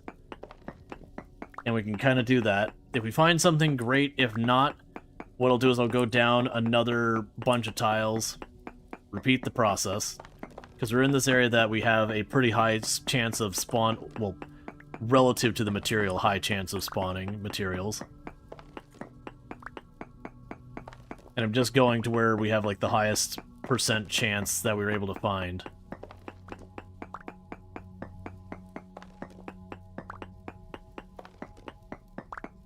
I've lost count.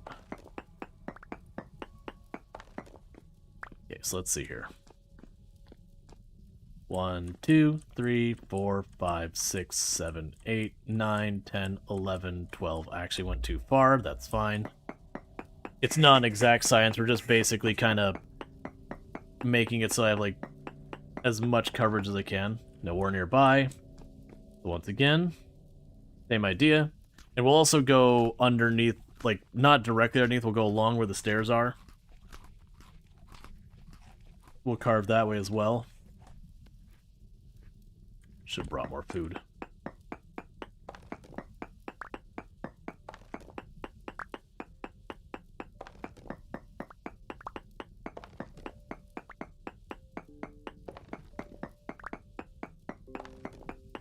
Okay.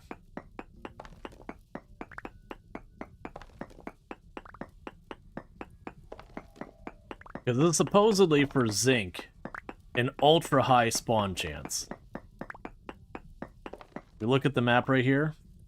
We're at a 4.31% ultra high for the zinc. And actually a poor chance of getting more bismuth. And what else is here? I don't remember what the cassiterite is. But sure, if we see it, I'll take that too. I'm not picky. I'll take it all. If it can go in my pockets, why not put in my pockets?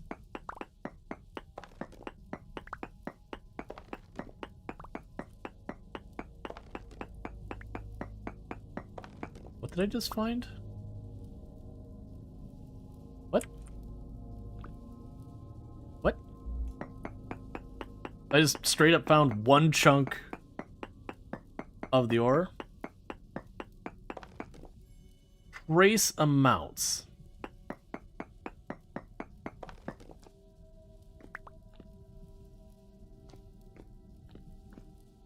Huh. Well, I got a unit of it.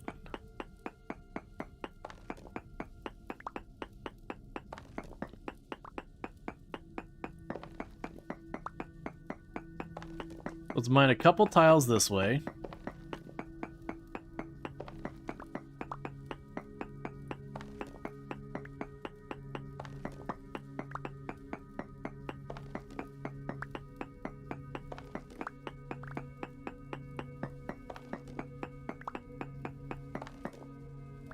Okay, and let's see what this says now. Oh, it's tin? Yeah, because someone had previously mentioned. Alright, so still trace amounts. I have a feeling it's above or below us. My guess would be below. Is it a 4% chance? No.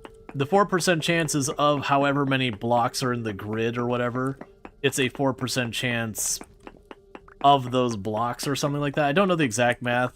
Someone, or it was like 4% per million blocks or something like that. It was some math behind it. But generally speaking, it shows like all the ore shows up in veins where you'll have like a stripe of silver or whatever going through that. I don't know, there's probably exceptions to that. Small amounts of quartz as well. That's not the right thing.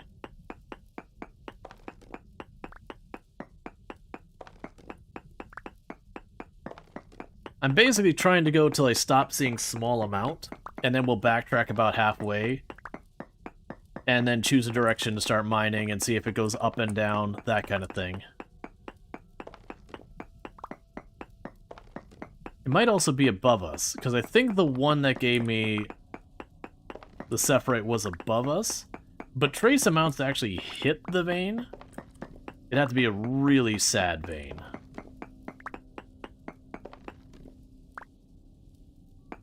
Well, there's the quartz. I'm not going to sweat that too much, but we got the quartz marked on the map now. Large amounts of quartz. Okay. But we did not find anything else. Let's go about, honestly, where we did find that piece of ore.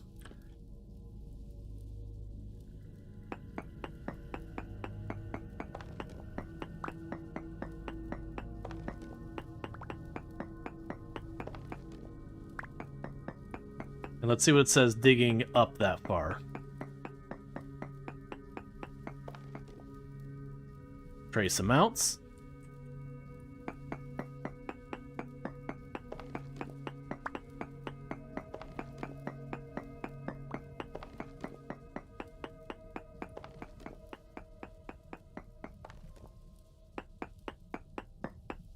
Okay.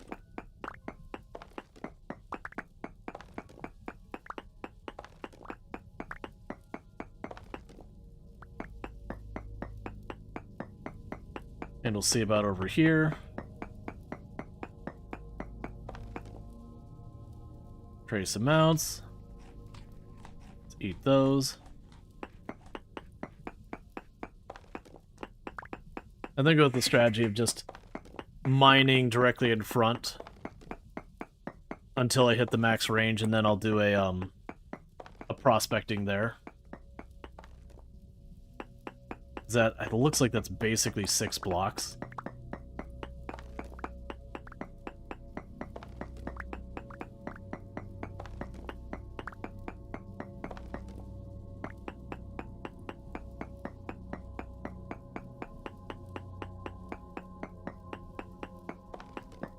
Still trace amounts. I'm suspecting we're on top of it.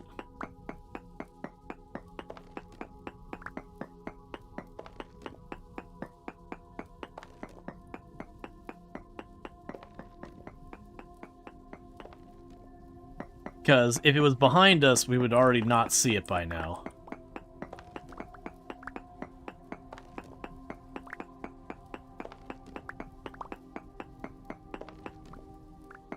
Because we'd also dug straight up and just did a quick thing to see if it'd pop up. And it could be I'm at diagonal. That's kind of the whole hot or colder. Okay, so we've hit the point with that. So let's... Okay, that's cracked. So let's try trying to go down.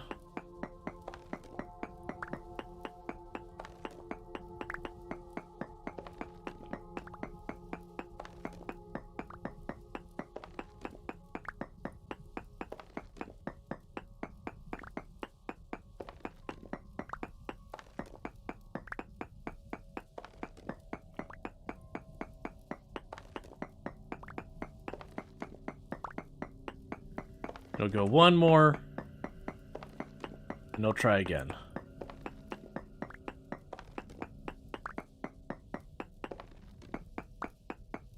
And do this at all right. Okay. Let's see what it says here.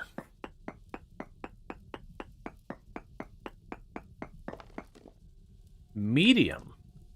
All right.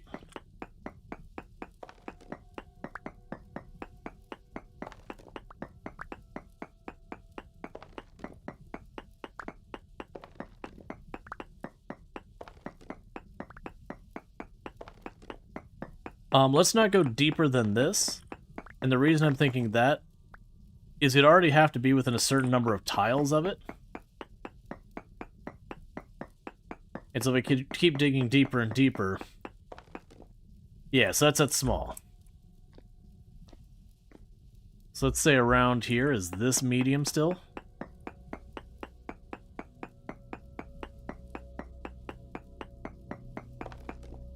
Yeah, so that's medium.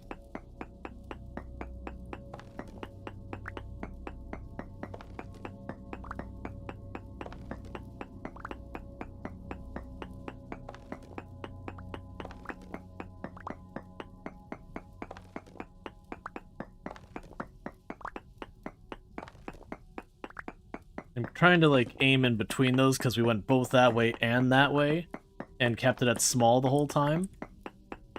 There's a good chance it's somewhere along here.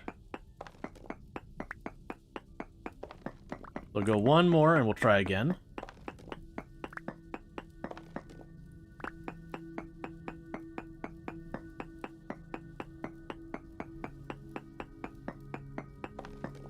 Trace. Oh no, it's medium. There's something else in there is all. Alright, well it's still saying medium, so I'm going to keep going that way.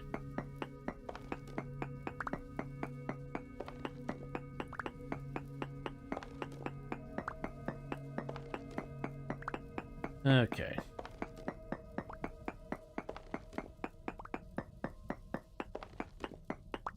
It is interesting that we got that one node up there.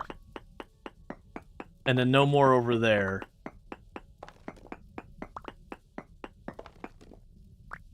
Okay, and we'll check again.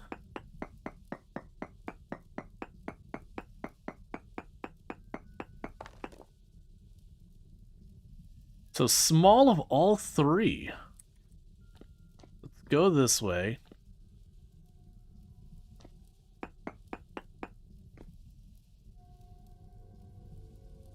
And unfortunately, because I didn't bring enough food, soon I'm going to have to back out. It's nighttime anyways.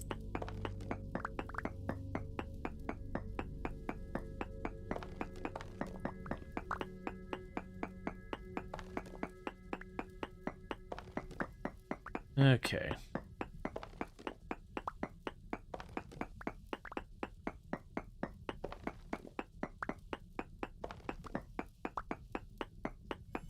They don't have soup on me? No, I don't. Okay.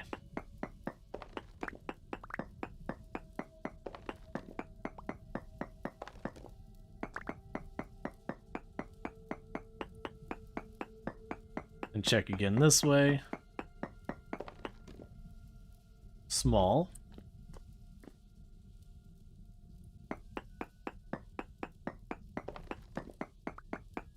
Wait.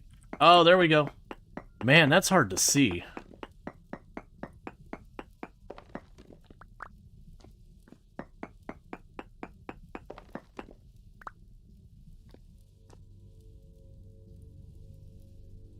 Did I even get it? Yeah, no, I did get it.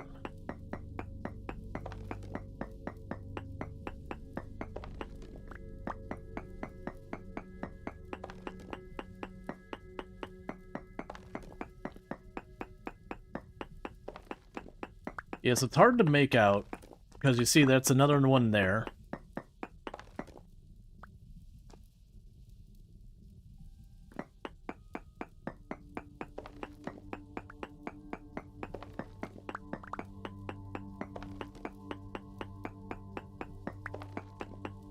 Oh, I see there's another note over there. Yeah, that's real rough to see.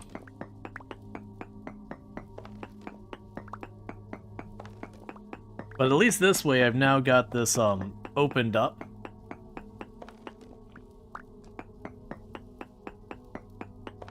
So that when I like run back here to get more, at least I've got an open area to be like, hey, start here kind of thing. So this is about the center of where we saw the vein. What little we did see.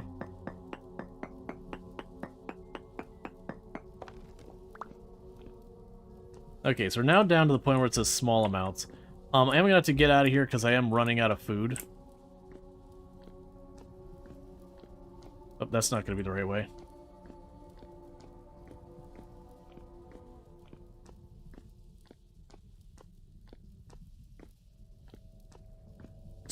Starved to death down in this hole I've dug myself.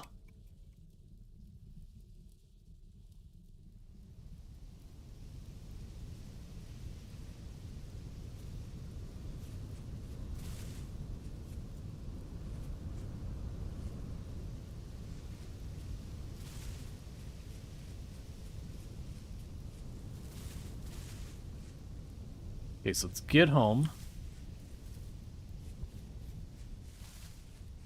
They got a ton more bricks that we can turn into more pathway and all that. I knew I was going to do that the moment I got myself airborne. Wait, what am I taking damage from? Oh, starvation. This is not a convenient time for any of this. You get here, get there, do that.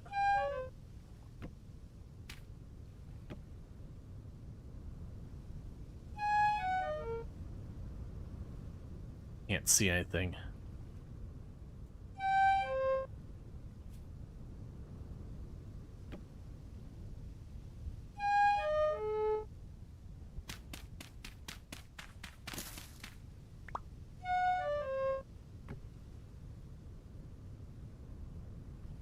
Where is the torch?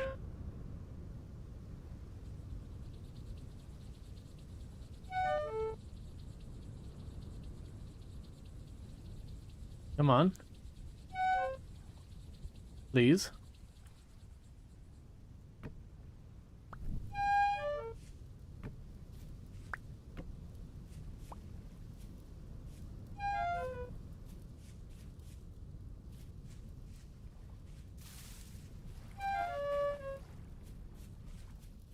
Luckily, it takes a while to starve to death.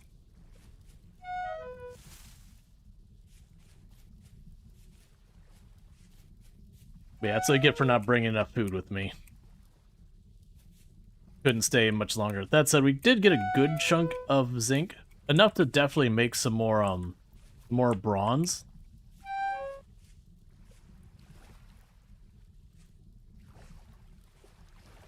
Okay.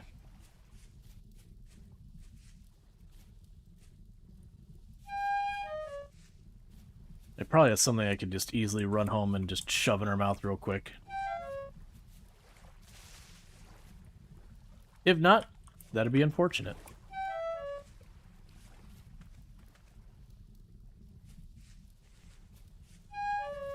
Okay. The sound reminds you of an old school horror game. Yeah, no, it's pretty funny the fact that they decide instead of having your character do like the ooh, ah, or anything like that, that you choose like a musical instrument and then like whether you want to be higher or lower pitch kind of thing. So it makes for some interesting, oh hey, you're starving to death, instead of hearing your character go oof again and again. Just musical instruments playing. Remind you, don't starve? Yeah, no, I can see that.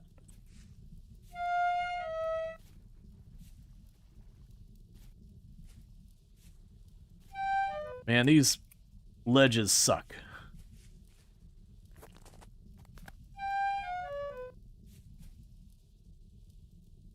It's just all hilly and all that.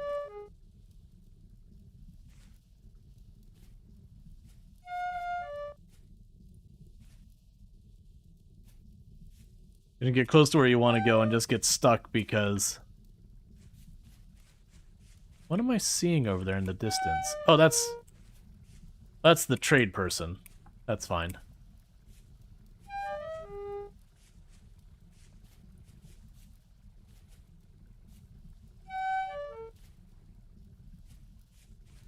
Okay.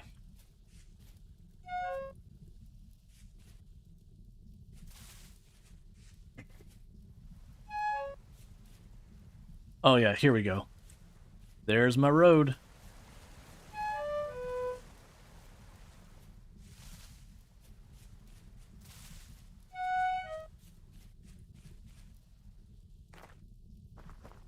All right.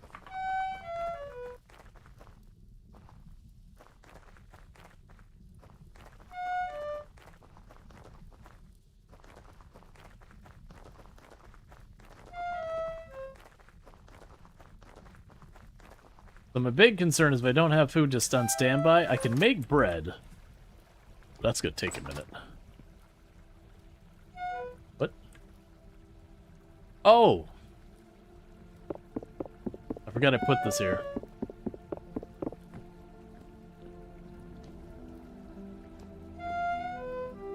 Just get out of my inventory for a second.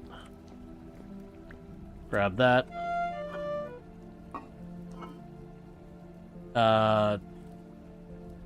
Oh, you're a different type of wall? Fine, I'll deal with you in a minute. Let's see here. So we have some food stored down here. Alright, I'm just gonna eat the mushroom to stop the starvation. Let's grab some flour.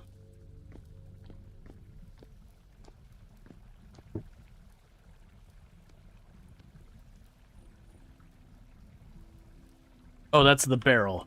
I was like, what UI am I looking at here? Okay, we can drop off the onion seeds to clear up some inventory space. And then we can go over here to you. Grab that.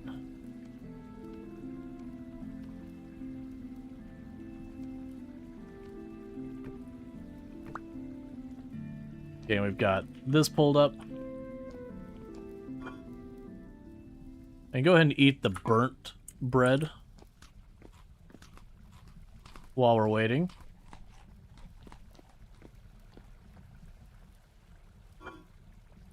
And then we can go over here, drop off the dirt, grab our firewood.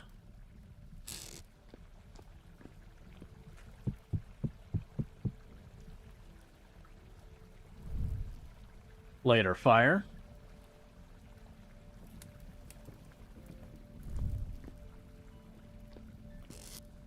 So we can start cooking some bread. We have a bunch of bauxite to make more stone out of.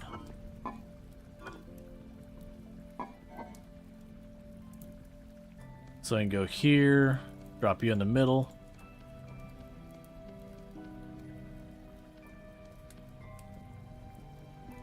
Cool.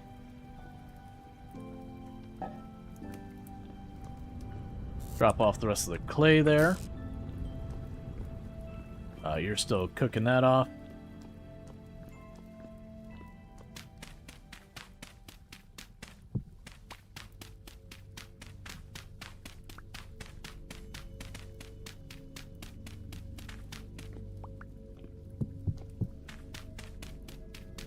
And get these cleaned up.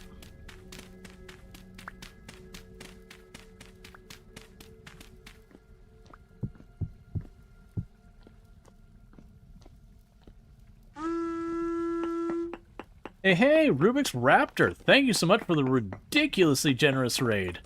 How was your stream and all that stuff? Well, welcome in, Raiders. How was your stream? Where you stream now? Can we get a shout out for Rubik's Raptor, please? I'd really appreciate that. In the meanwhile, don't mind me. I'm trying to juggle a whole bunch of things, but thank you so much for that raid and all that. So Rubik's Raptor also playing Vintage Story. Nice. I do hope you had yourself a good stream and that your Vintage Story went well. I, for the record, am fairly new to Vintage Story. We had a great stream, hanging out. No problem, Rubik's. You have a good one. Thank you for the raid and all that. But I do totally understand needing to raid and run. It does happen. But welcome in, Raiders.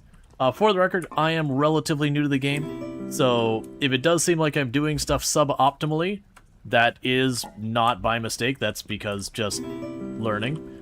And thank you for all those follows and all that.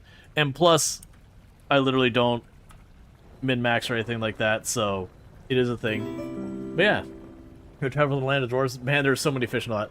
For those who don't know me, for the record, I am Rual Storge, who play a variety of games here on Twitch, and we'll deal with that in a second. Being overwhelmed and everything catching up. And thank you so much for those that 10 gifty subs. Thank you so much for those 10 gifty subs. I really do appreciate that. That was Gold Pigeon. I really appreciate that. It means a heck of a lot. So thank you so much for that. That was lime. I actually need that somewhere in here. Literally just got out of bed? Gotcha. Well, thank you so much for all that. But for those who don't know me, I am Rual Storge. I do play a variety of games here on Twitch. I'm most known for my exploits in Project Zomboid, where I used to hold a world record for the highest kill count run ever streamed. That said, you'll notice there's a past tense on that. Hype train is go. Yeah, we actually cooked that without burning it this time. Oh, no, I lied. It's charred. What else stuff? 8 ads, all 15 seconds. Like, oh, you raided directly into the ads. I'm so sorry.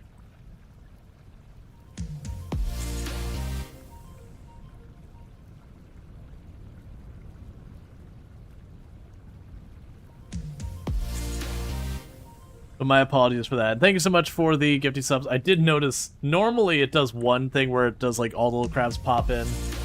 But, you know, Twitch doesn't always work the way we expect. I think charred might actually be the correct amount for this. I don't actually know. For the record, I am new to the game. But it is going pretty well, and I really do appreciate the ridiculous generosity. But yeah, that was a huge raid. But yeah, I do apologize. We'll have one more minute. I do the one big ad break and all that stuff. Good thing you can eat the stuff here without dying. Yep. And thank you, Randall Thor, for the 5 gifty subs. I really do appreciate that as well. That's incredibly generous of you. Just the alerts are going ballistic. Yeah. Oh, wait.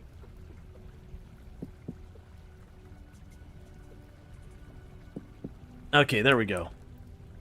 Yes, bread. All the bread. All right, so what was he going to do with the Anderson site or whatever? Andersite? And thank you, Burning Sun, for the 5 gifty subs. I believe that was 5. Yes. Thank you so much for the 5 gifty sub. I do appreciate that as well. Treasure Chain and September. Oh, was it a treasure train? Did I totally miss that? Yeah, for those who don't know what the treasure train thing is, the treasure train thing is, I believe, if it's 30 subs together, or there's some number of subs that once you hit it, it'll discount all the gifted subs by 30% or some nonsense, or 35%. Plus there's September, so there's a bunch of discounts going on for all that. So thank you so much for everyone being incredibly generous. Yeah, 35% off. Yeah, so if you gift 5 subs or more, it's 35% off. But thank you so much for that. I really do appreciate all that support. I don't know if we've had that before on the channel. Anyways, so I apologize to everyone who got caught into ads. That was not deliberate. It just so happened the timing was that the ad break happened seconds after the raid happened. Normally what happens if someone raids in right before the ad break happens, like the next minute, it will shove it back 5 minutes. But I'm guessing, because I wasn't watching that as juggling, trying not to starve to death, so I wasn't keeping an eye on it. But thank you for all those follows. The alerts are going ballistic. But yeah, so we do have going on, it's the treasure train, I think they call it. So if you gift more than 5 subs, it's 35% off. September's going on as well. None of that's expected. Obviously, it's appreciated. But, yeah, no, it's, so I run 1 ad break per hour, the minimum amount of ads required to disable pre-rolls, which is 3 minutes, but I do put them in 1 block. So it is once per hour you get hit with that one thing. It's perfect for, like, the ads happen, you use the bathroom, which is why I do it, because then when I have to use the restroom and all that. Is it like a treasure trail? I don't know. But yeah, so for the record, I'll repeat my intro thing, because, I don't know what got caught in the ad break. So I'm Rual Storge, who play variety games here on Twitch. Thank you, Bulldozier69, for subscribing for 10 months. And thank you, Bulldozier, for getting 6 months of Tier 1 advance. I really do appreciate that. That's incredibly generous. And thank you so much for that. For the record, with September, if you are someone who is going to be subbing for the channel for the next 3 to 6 months, you expect to do it, get yourself your discount. But obviously all that. But with all that said, I'm most known from exploits of Project Zomboid, where I used to hold a world record for the highest kill count run ever streamed, which was 135,121 zombies killed on 1 character in 1 life on sweaty try-hard settings with no mods to change itemization or vehicles. You'll notice there's a past tense on that. That record has been beaten. But I am a variety streamer. I do play a whole range of games from RimWorld to Project Zomboid. Subscribing for 8 months. Interrupt the speech with subs. And thank you, Cody Husky, for the Prime Gaming sub that's 8 months. And I do really appreciate the continued support. And by all means, interrupt me, make it difficult. Okay, so we got ourselves a bunch of bread. So that's good news. So we got some food that we can eat here. Alright, so let's see here. Right, so the stone. I was using this stone... So many picks? Yeah, no, we are just switching from copper to bronze, so I have both on me. Have you played Factorio before? Yes. I actually, on the YouTube channel under the same name, I do have the VOD from doing the entire playthrough with the new DLC and everything. You cannot express how jealous you are that you found bauxite to make cobblestone out of it. Yeah, no, so for the record, like, this is literally my first playthrough. I'm brand new to the game. Like, the playthrough has, like, 30, 40 hours in it now. But you get the idea. It is my first playthrough. And so I've had people be like, oh man, you had bauxite right there? That's amazing. Oh hey, you found a ultra high zinc one? That's really good. Oh hey, you found limonite in high amounts? That's really good. I feel like I've cheated without actually cheating. We found ultra-high copper down here. We found ultra-high limonite there. This is where we started with our copper, was like this little spot up here that was just decent. But yeah. And so I've had a lot of people talking about, like, and with the copper node we hit, we had like a really big copper node with a really big copper node directly underneath it. And it just, sometimes that's the way it be. Granted, we got a little bit of our zinc. What was I going to do with the andesite? I think I was just going to turn that into more cobblestone paths to delete materials. So boom. Boom. Boom. Boom. Probably make some stairs as well. And thank you for all those files and all that. Because I appreciate that there's just something I can use these for where I just delete a bunch of the stuff that would be building up in my inventory. Okay, did I have more dirt in any of these? Yes, I do. It's one of those things when you're playing like Minecraft, which I don't, like, I haven't really played Minecraft on the channel. Oh, I should have used the other soil. It's fine. What sucks is your world can't find lime, so you're wasting white marble to make lime. I have not thought out much white lime. I've got a little bit. And thank you so much for the hype train. We hit level 6 at 76% with 27 gifted sub and 100 biddies. Let me guess, I was Sentient Cookie. I apologize that I missed your biddies and all that. I'm pretty sure that's going to be Sentient Cookie. Yeah, so... well, actually, sorry. Sentient Cookie gifted 5 community subs. Who was the biddies? It was Sentient Cookie. So thank you so much for all that support. Just wanted to make sure I recognize what support we get and all that, because, you know, you should do that. Alright, so we got all this. I've got all that. Alright, so we got our zinc. So let's go grab the hammer off the wall. What time is it? Oh, it's daytime. Yeah, let's not worry about the foraging stuff during the daytime. So we'll deal with the zinc here in a minute. I need more inventory stuff. Alright. So... have ourselves a piece of bread. Okay, where... what I should be doing is, where am I going from now? Because we've got some zinc for making some bronze. What on earth did I need the bronze for again? Because I know I could get quartz with it. Let's go and get these down in the bar. So that we can continue making our... the borax! That's right! We had a whole borax node over here somewhere. Where the heck did we see that borax?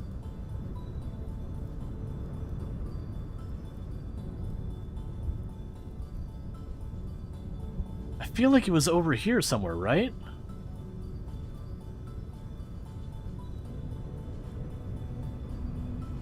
Because it's not... we didn't even find the thing. Do you change your map filter?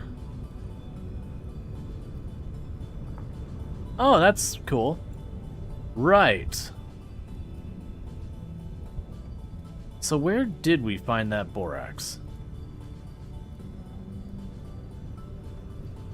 Because it was one of those ones we found the borax itself.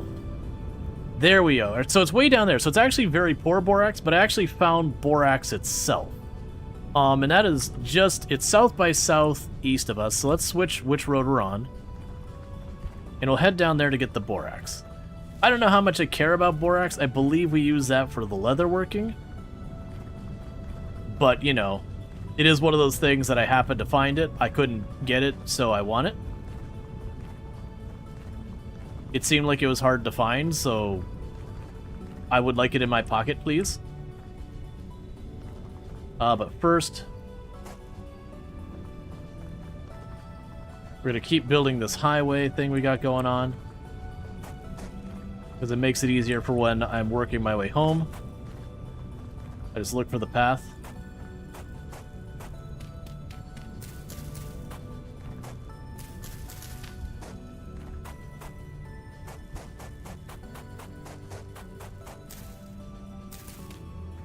What mod uses a ladder in for the hole that blocks the vine, not bit the surface? I do not remember the name of it because I'm only running 2 mods. I hadn't actually planned to run them on the save.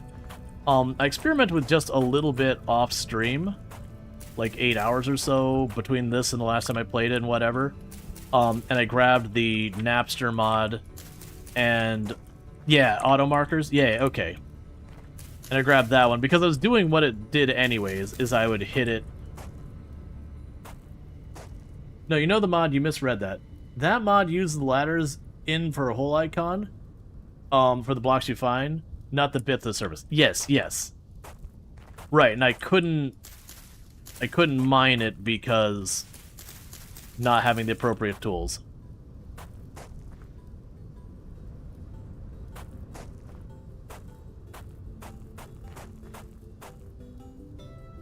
Okay, and we've got this one.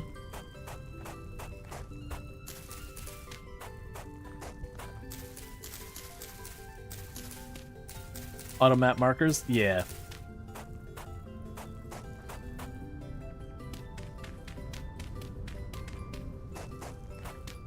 Alright.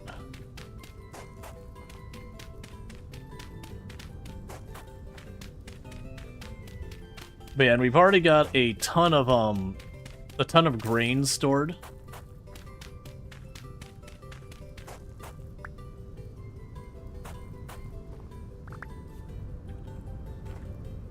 So we've been doing pretty good as far as our food goes for the winter. Don't you have a shovel? Not on me. I actually broke it and I have not stopped to replace it, and I really should. Actually, you know what? I take that back. I don't have the shovel on me. I have a copper shovel. I actually threw it on the wall because I was mining, not doing this. And I just happened to have all this right now. So I was like, let me just knock this out real fast. As we're on our way.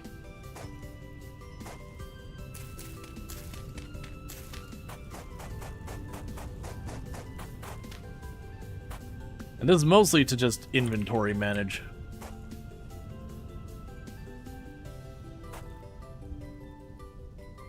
Actually, let's not do it that way.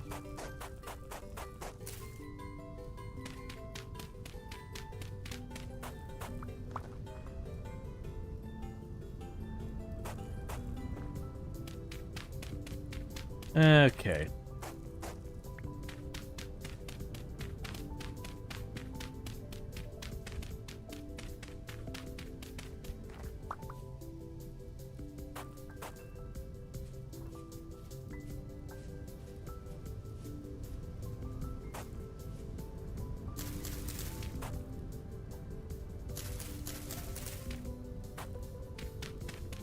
Yeah, no, I probably should be carrying the shovel with me. Worry about that when we get there.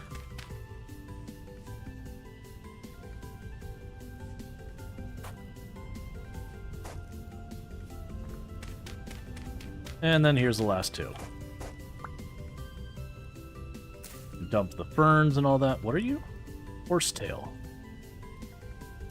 That's a flower.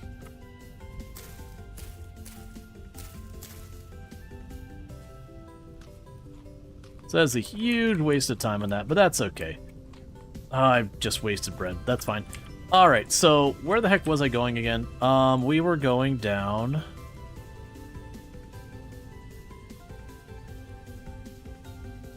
all the way down there. Alright, well, let's start running. I need to carry more food on me.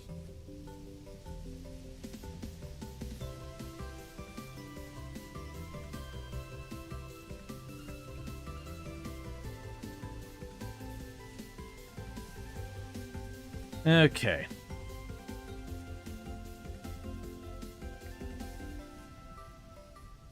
I also need to get the whole chickens and all that figured out. Like, I know I need to do, well, at least I believe I do. We just haven't done it because winter. Or not deal with feeding them and all that.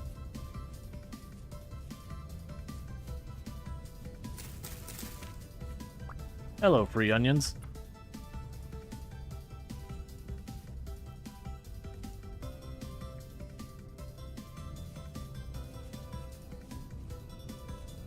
Alright,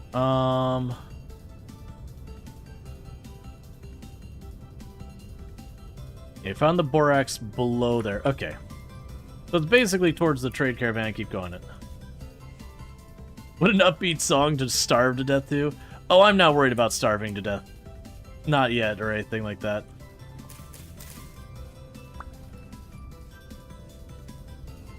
It takes so long to starve to death when you're, like, hit the bomb hunger. Do you have the cave and stuff turned on? This is literally, like, the default settings. On the save I was doing off-stream, I turned on, like, the cave-in, the... Like, basically I took the Homo sapiens one and I took it a step farther with, like, turning on the cave-in, the sand shifting, the sides, and all that stuff. Which is interesting, where you mine and just realize you've hurt the integrity just a little too much, and bad things happen.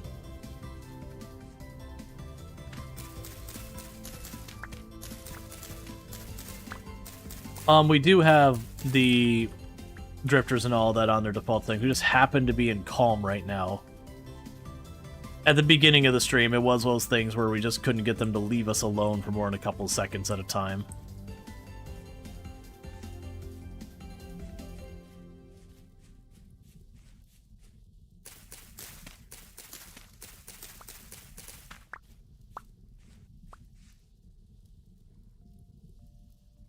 Well, we're gonna regret having all that inventory full of stuff. Why is it suddenly I'm finding every single plant? I'm not unhappy about this. It's just weird timing.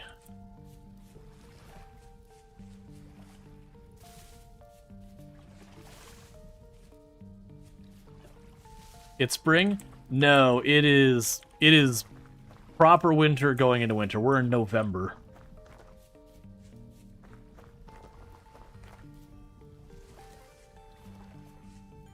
Full inventory plants before you get to borax.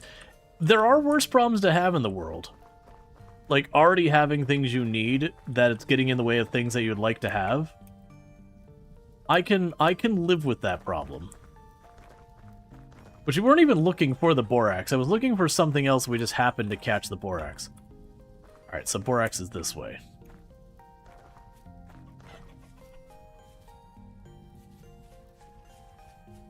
You don't have this game, but you find these types of games good? Yeah, so, like, way back in the day when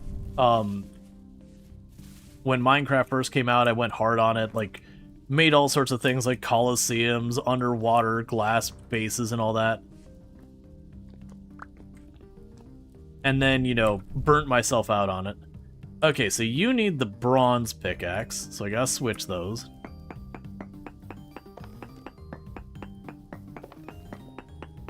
Got a coat. I have some upgraded clothes. As far as like a coat, I have the materials to make it. I haven't made it yet.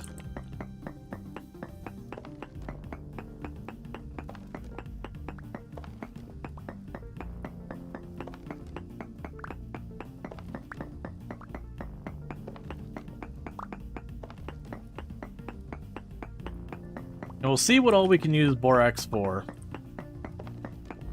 before deciding what we're going to use it on.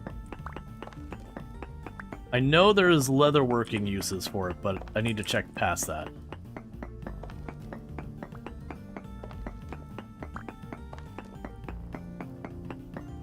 You know what we're going to do real fast? Let's mine all the top blocks here over the borax real quick. With this copper pickaxe that's getting pretty spent. So we get rid of it to clear out some inventory space. Because it's not needed to clear the area around the borax that much.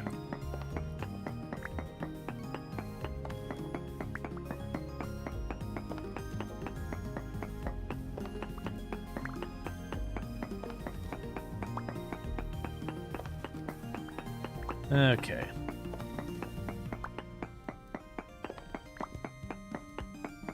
Leather's like the biggest use. I kind of figured it does look like leather has a lot of applications in this game, which makes sense. In real life, especially going back in the day, you'd use leather for incredible range of things, from tools to like your hand equipment and all that, clothing, different types of material and stuff, and steel. Gotcha.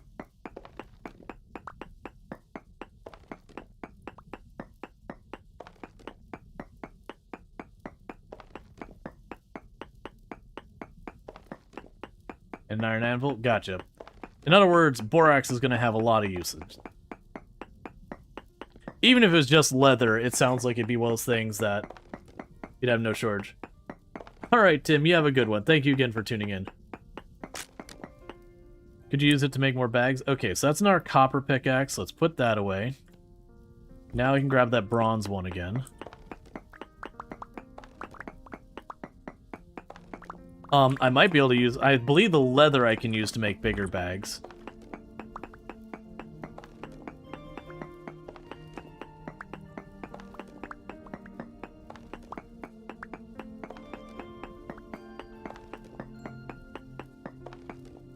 Leather is the sooner problem unless you find limestone. I have not found limestone. I found a couple of pieces of chalk.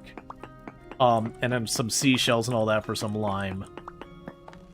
And that's pretty much it. So I got enough to get myself a couple pieces of leather. And some hide. But not enough to do a whole lot with it.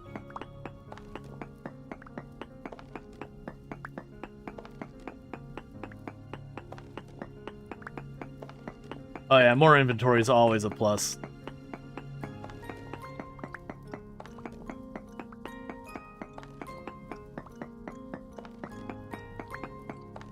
Okay.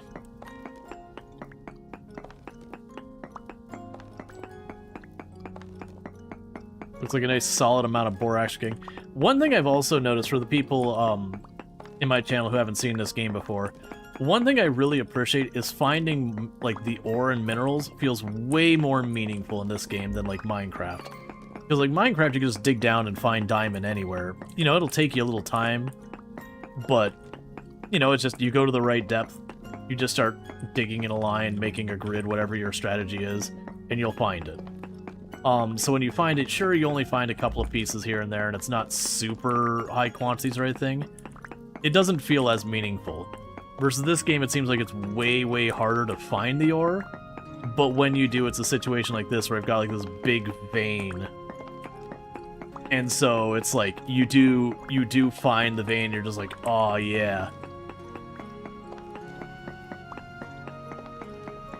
So it's very satisfying to, like, you know, spend 10 times as long hunting to find that vein, but then when you get the vein, you can just get a ton of material out of it.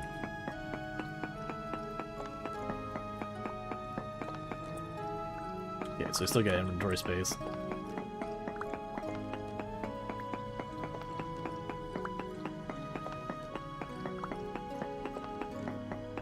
Yeah, it is one of those things that people have pointed out that I can go and do something like this and say, borax. And you can go here and say, okay, it spawns in chalk, chert, a conglomerate, limestone, claystone, sandstone, and shale, which I believe are all surface level things. But it is nice that you do have it. It is one of those things that, like, having, like, the built-in wiki thing is nice. It's a little bit of a pain to navigate at times, where some of it's very, very easy to go from place to place and figure it out, and some of it you kind of just need to know what you're looking for to get it to show you what you want.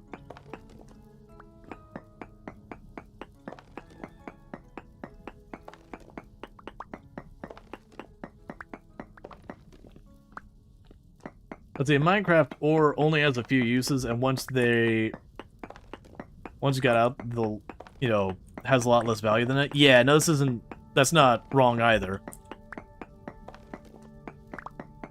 Like, in a lot of the ores, like, once you get past, you know, certain ores, you're just like, alright, well, I'm just gonna use the better ore now. Okay. So, I'm not seeing any more borax, so let's go ahead and get our pick here. I'm gonna hit on this wall.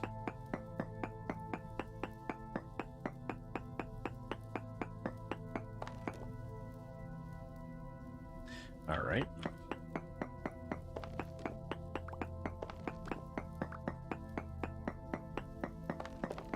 So we'll repeat that. I'm gonna go hit on this wall. Because I've gotten lucky before where I hit a vein, and then, you know, it seemed like I cleared the whole thing out, and then I prospected the walls and found a whole nother vein.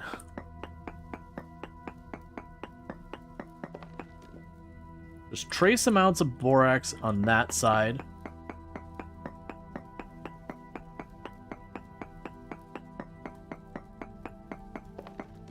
Trace amounts on this side.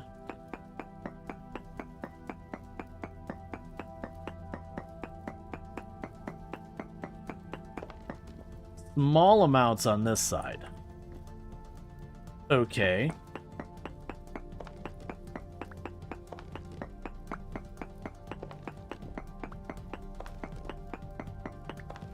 Go a couple of tiles this way.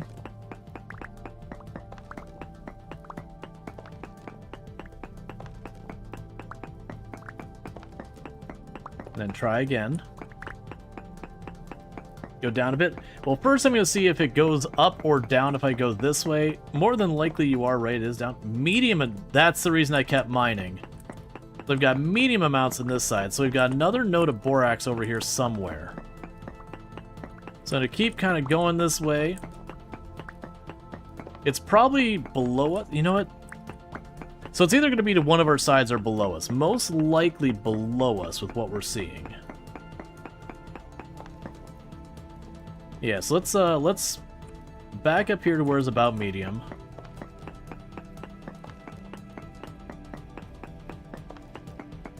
And let's try going down 3 tiles.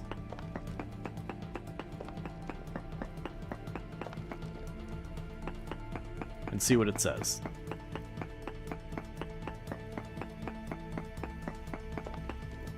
Still medium.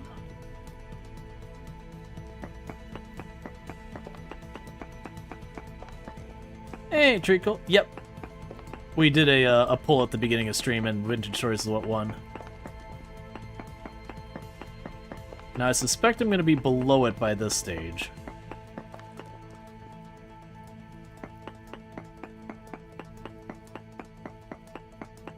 And for those that don't know, Treacle, another fantastic content creator on the platform, plays a lot of RimWorld, so definitely someone to check out for that.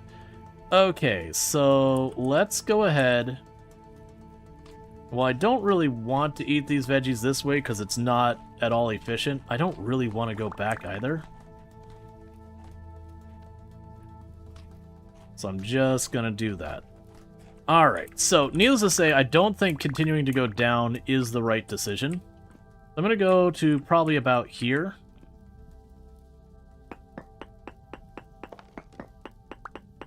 And go a couple of tiles this way, maybe like 5-6 tiles this way. We'll prospect again. And basically just trying to, you know, kind of hot and cold guess our way to where this borax is.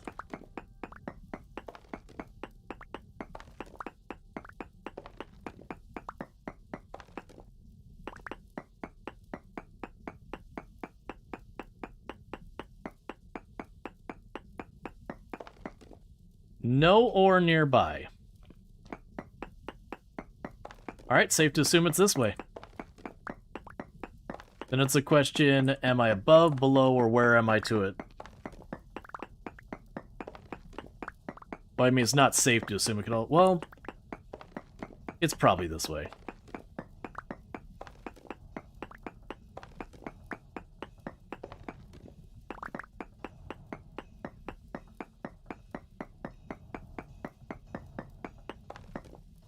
Very large amounts of borax. Okay. So we'll go a couple more tiles this way. Again, our reading for this. Yeah, with very, very large amounts.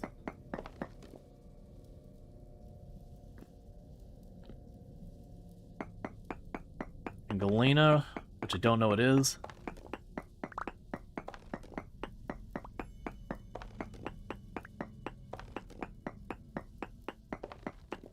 Lead? Oh yeah, I got plenty of lead.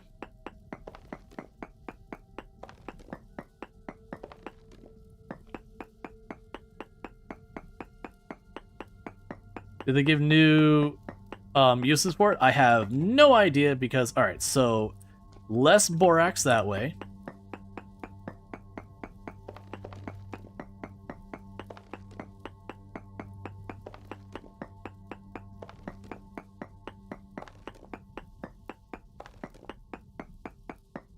Yeah, so unfortunately, I can't really answer that question. I'm very new to the game, so I don't know what a bunch of the original uses for were. So, you get the idea. I lack the information to answer your question in a meaningful capacity. Medium amounts. All right. So this is where we had the very large amounts. We're definitely going to do the safe thing of digging straight up. Everyone knows the right answer. There we go.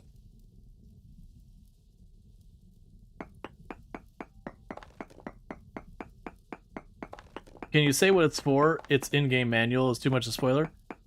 Oh yeah, no, I know you can use it for leatherworking. You're perfectly fine. So we can go here and say borax, and pull that up. So the only thing I see that you can use for it immediately is to make powdered borax, and powdered borax we can use to make iron anvils. Gotcha. So we make our 2 pieces of our iron anvil and use the powdered borax in between. Otherwise, we can make it into dye, which I mean you just dye things with, or diluted borax. And then diluted borax you use for leatherworking. That you can use that for soaking your leather to do it. So it seems like it's primarily the anvil and the leatherworking is what I'm seeing. And the one I knew about definitely was the leatherworking, because I've already done that with the lime.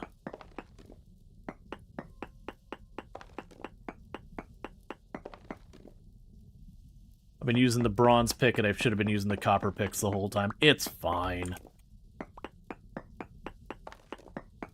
I was just thinking it's like, this is probably the place I should be using the bronze pick just for the borax.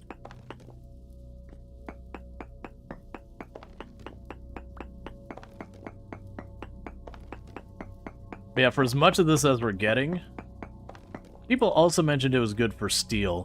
Okay, so you're getting that. Which I don't know anything about. Actually, let's see what it does take to make steel. So steel. You can go steel rod, steel ingot. Created by smithing.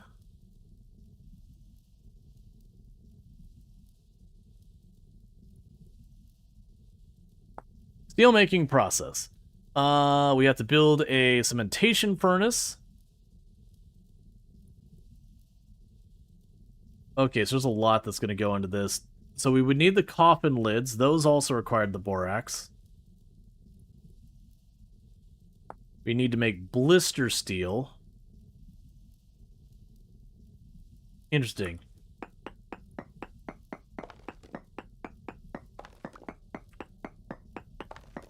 Alright. But in the meantime, we got a very large vein of works here. Honestly, normally just go for meteoric iron. I have not done either. I have yet to get iron, so we will figure that out when we get there. How am I doing in borax? Okay, so we should be about full on that. So let's get another node of borax to drop.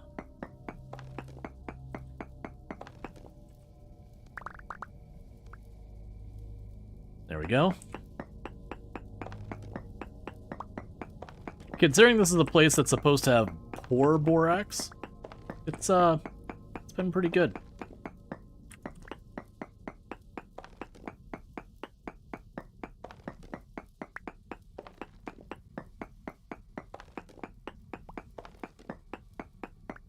Ah, gotcha. I think I've seen a bunch of the round pits.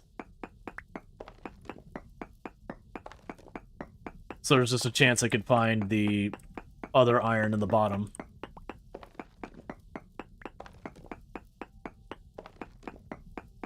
And I could also be looking at the wrong thing, which is fine.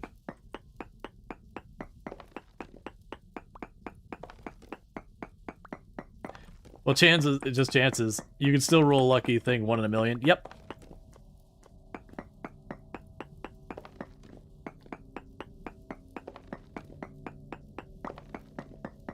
Streamer luck. I mean, from a lot of the things people have told me in the run, like in this run that I found, they've been like, "Oh my god, that's so ridiculous that you found that." And I have no context in how actually amazing or not amazing it is. And normally it's with stuff like Path of Exile, which I don't play that much in the channel because it doesn't do well for my channel. It's just too different from the rest of my content. You'll be, see me get something special, be like, oh man, streamer luck is like, man, I've been at this for hundreds of hours. This actually isn't that lucky. But in this particular one, I'm under the impression that I have actually gotten pretty lucky with a lot of the finds. Holy crap, there's so much borax here.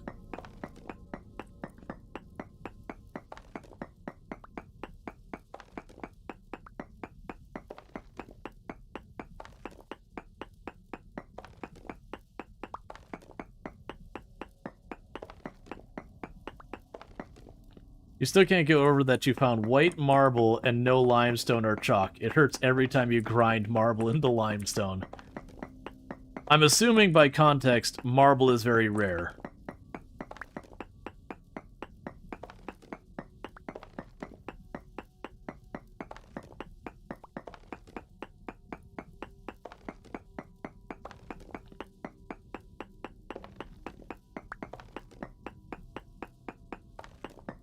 So you had to go 4K from home to get it? Yeah. That's the first bronze pickaxe gone. Well, I have more than one. And I have materials to make more. Granted, I still could have used more zinc, but I'm willing to bet I could probably make a good couple bronze tools with what I got left.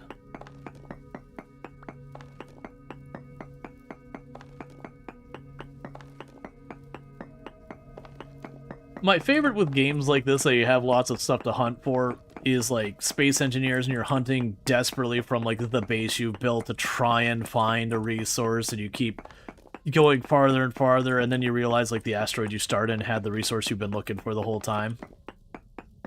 It was just like on the other side, you just wrote it off because you'd already been around it a bunch of times. Those are always my favorites.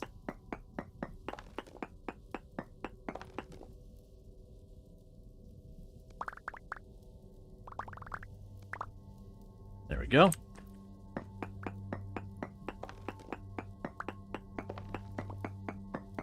What'd you find, limed or chalk? You have enough for the whole game? Gotcha, because I noticed you could use the chalk and lime for leather and a couple of other things. So I wasn't sure like how many other uses it had.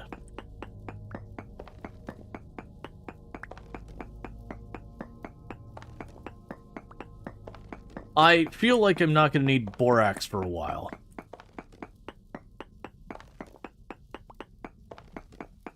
A while. Like, maybe forever.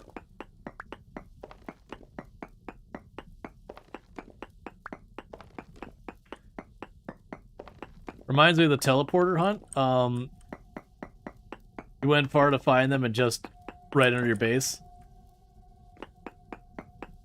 You saw it's for leather tanning too? Yeah, no, I saw that. I just didn't know if it had more things.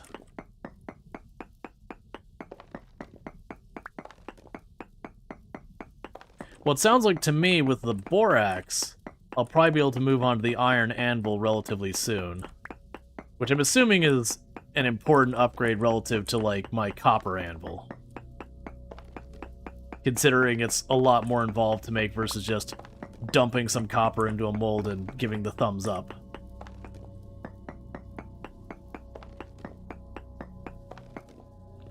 You could say you're set for 10 or 20 playthroughs. I mean, I'm here already though, so I'm gonna take it.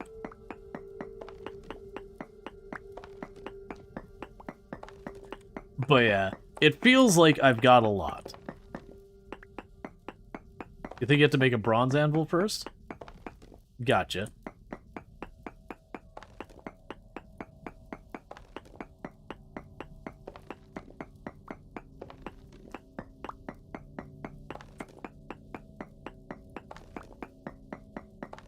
Alright, Luxray, you take it easy. Okay. The same process as last time, going all the way to one edge. And seeing if it mentions a bunch of borax or whatever. And just like last time, I'll apparently find a borax while I'm doing it. Just gone to Vintage Story recently. In terms of survival mode, this game has killed Minecraft for you. Oh yeah, and there's definitely way, way, way more involved in the survival aspect. I'm gonna need to get out of here soon because the food is getting sketch. Small amounts. Don't say that.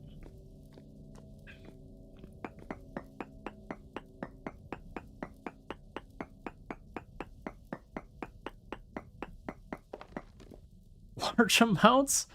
Okay. We're all right. We're leaving. We're leaving. We're leaving. There's apparently more borax on the ground here.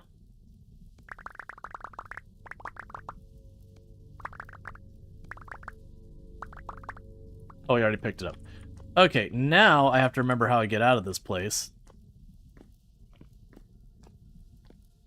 Okay, that was me hunting for it. What Minecraft texture pack is it? Being a completely separate game. That one.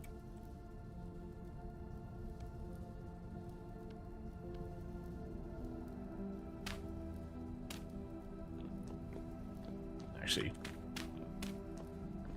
grab another stack of these real quick.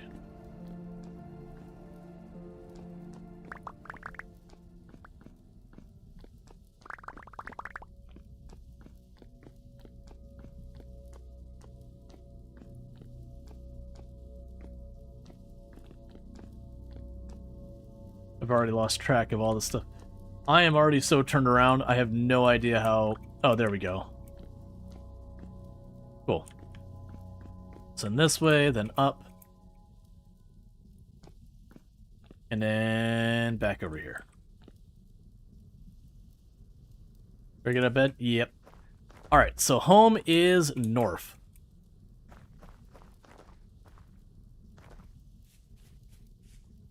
They have nothing edible. Well, I mean, I guess technically I could eat raw grain, but that feels like a really big waste.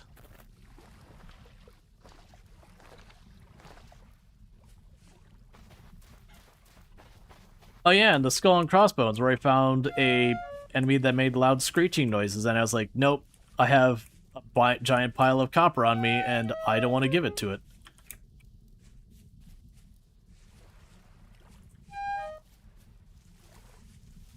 Stay here. Yeah.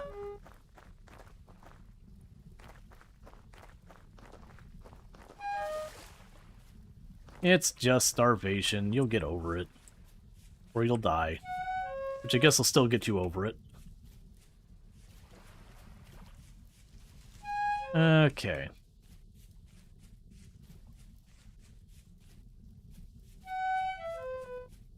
You have bread?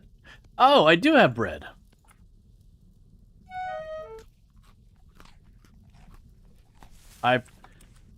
That particular bread looks super burnt, and I didn't realize it wasn't stone. Alright, well, we're still running home. Because I've got 4 full stacks of borax, and I feel like that's plenty for now. Okay.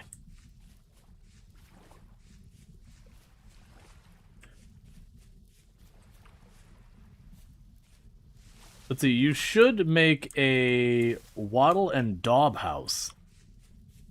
Very easy to make. Wait, what was that? Oh, it's just junk. I actually have a house that's, you know, making decent progress. The big thing is the roof.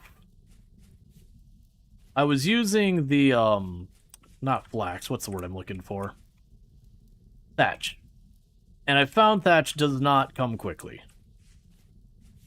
On my offline playthrough, I actually already got the roof, like, a fraction of the hours. I have the roof because I found slate.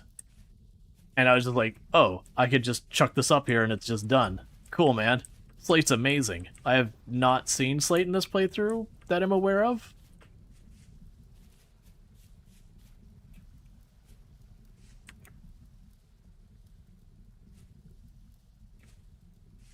Alright.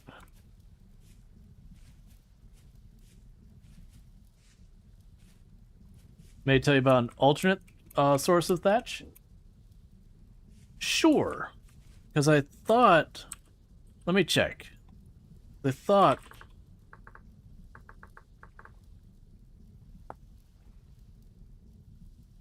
Because we have the thatch by breaking tool, and that's where I was getting it. Thatch can be made from hay.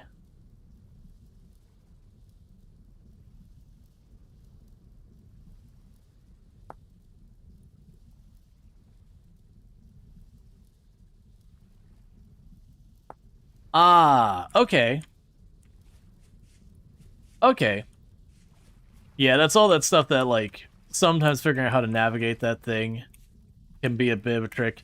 And then, you know, being on the correct tile to then watch it rotate to the art resource.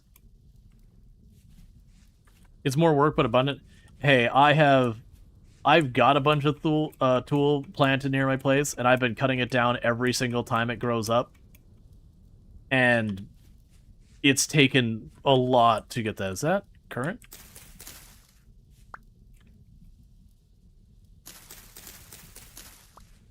Give me those.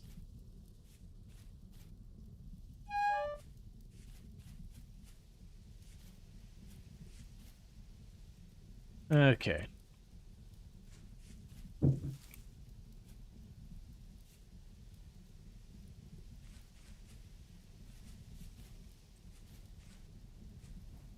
All right.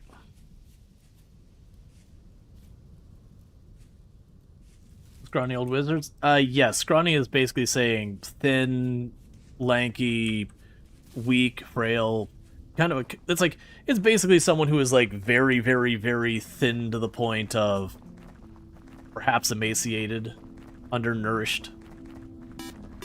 Thank you Phantom3611 for subscribing for 1 month. And thank you, Phantom, for the Prime Gaming sub. You only get one of those a month and you used it here, and I really do appreciate that, so thank you so much for that support. I hope you enjoy your advertisement-free viewing as well as access to the emotes, because they're heckin' good emotes. Okay, so let's see. There's blackcurrant, and this is also blackcurrant, so boom, boom, and pull that one up, and boom. Alright. I love that I had this log cabin thing going on the top. That was the original house, and then I just kind of abandoned it as, like, not doing the thatch and just working on our underground area. Get this picked up.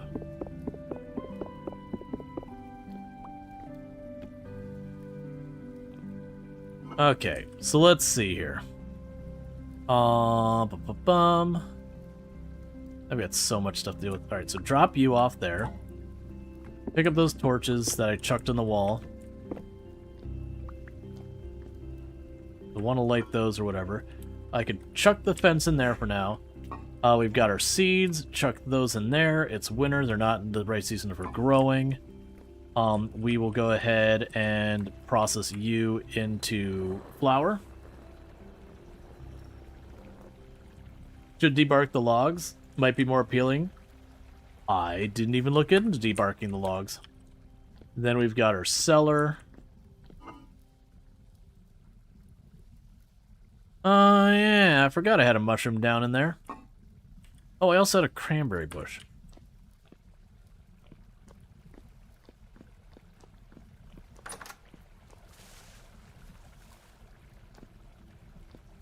So I believe, there we go.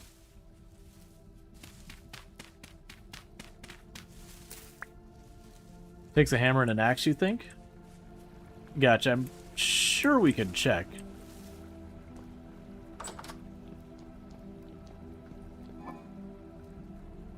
Okay, so borax.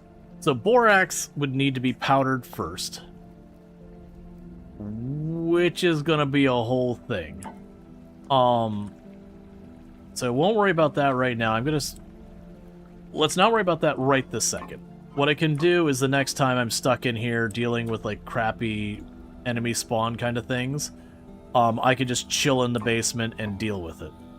So let's grab the low fertility soil. And then we can just delete a whole lot of brick.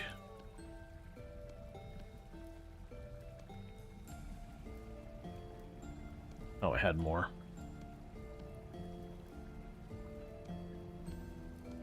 Worry about that later.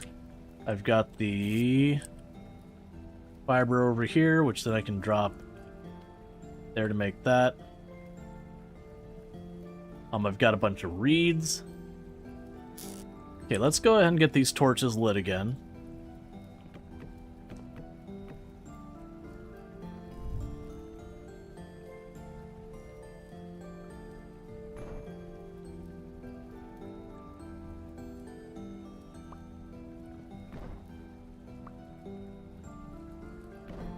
Oh, too soon.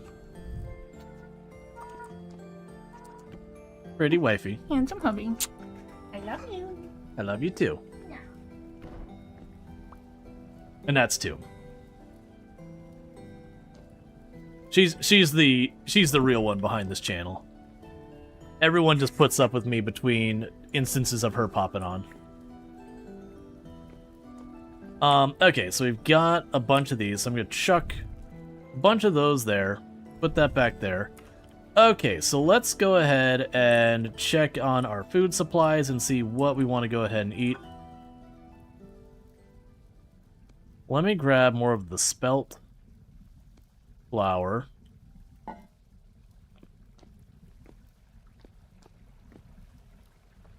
Oh, I didn't... Here, let's... Rather than empty our bucket, let's run outside.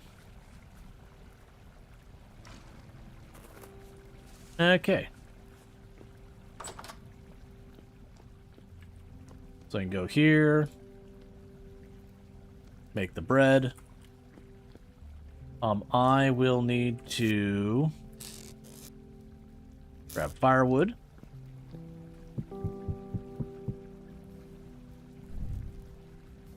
We have a cheese trick. Torches only have a burn duration while on the wall.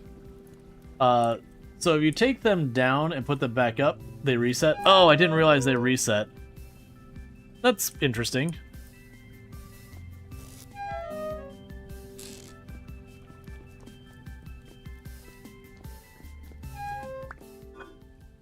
Okay, drop that there.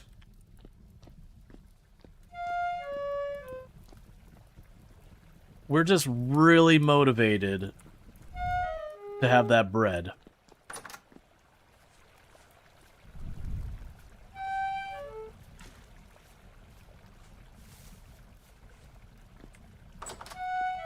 I appreciate, since we had that bad rift storm or whatever it was, temporal storm, that it's been very chill around the house. I guess in the meantime, where did I put that borax?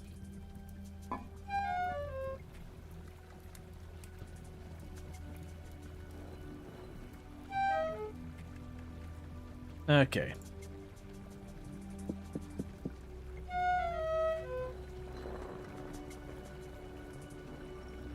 But you should make a sealed room for the cellar for longer food storage. But to be honest, grain and turnips in the winter will last forever anyways. So technically, this room is exactly 7 by 7 and underground. So I believe I am getting the bonus already, because like you'll notice it's 16.5 years on that flower. I could be wrong, but that whole area should actually qualify. The ladder? That should be okay because it's not too deep. Because it has to be more than 7 deep and it should be okay. I could be wrong.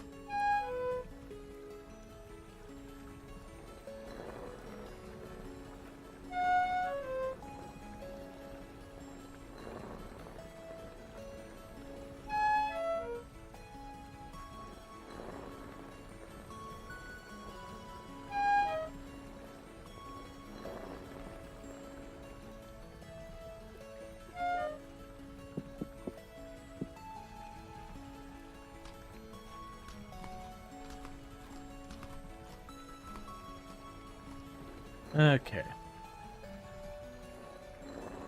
Might be getting tired. Nah, it's all good. Now you're watching Rual making bread while your character sits in a tiny dirt hole and waits out a temporal storm. Sometimes you just gotta make bread. Let's make a second round.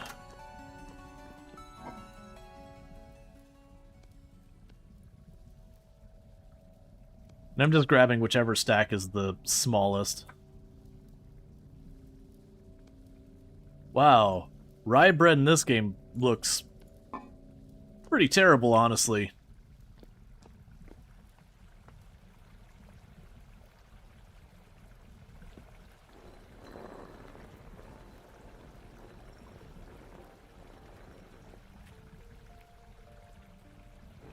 It's like gray.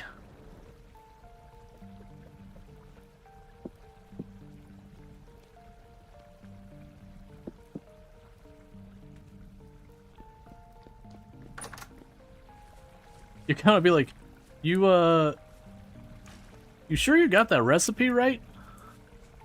I don't think it's supposed to be that color.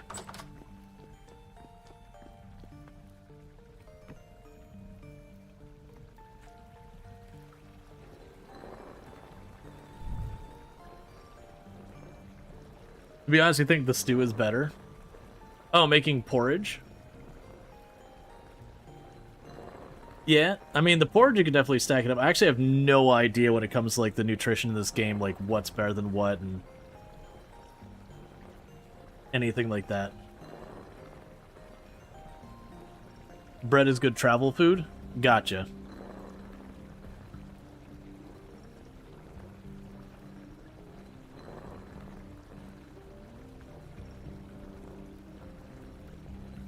So then I guess the question is, would you still be able to make a flour-based porridge?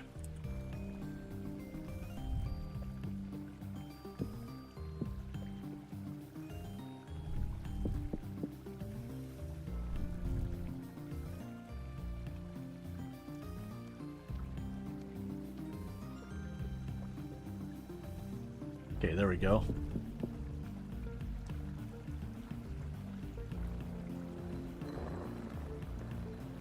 Let's see, breads for travel food, stew is to stay at home. Makes sense. I mean, otherwise, uncolored rye bread looks essentially completely gray.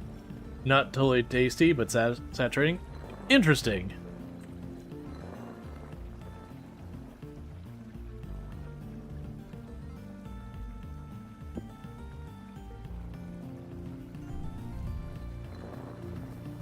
Okay. I've never had like just plain old rye bread so far as like not that you just buy from the store.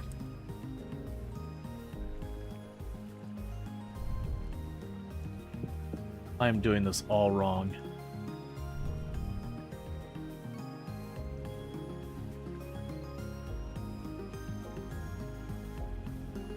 Screwing up my bread.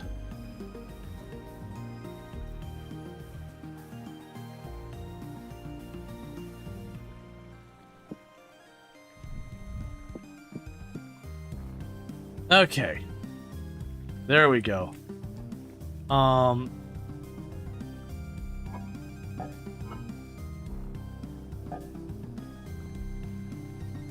Let's see. You're a baker for 12 years, trained. Rye with color is dark rye, or pumpernickel. Interesting. Yeah, no, I've made bread once or twice. I've never made rye bread. But yeah, no, it's like I said, the only rye bread I see is like when you get something that's rye bread where it has all like the little bits in it. Okay. I'm doing great with cooking this bread. Baker says add wheat malt or caramel color, made just sugar in most cases, to make it look nice, deeply brown, kind of sweet. Rye is the hardiest of grains. Gotcha. Neat. Makes sense.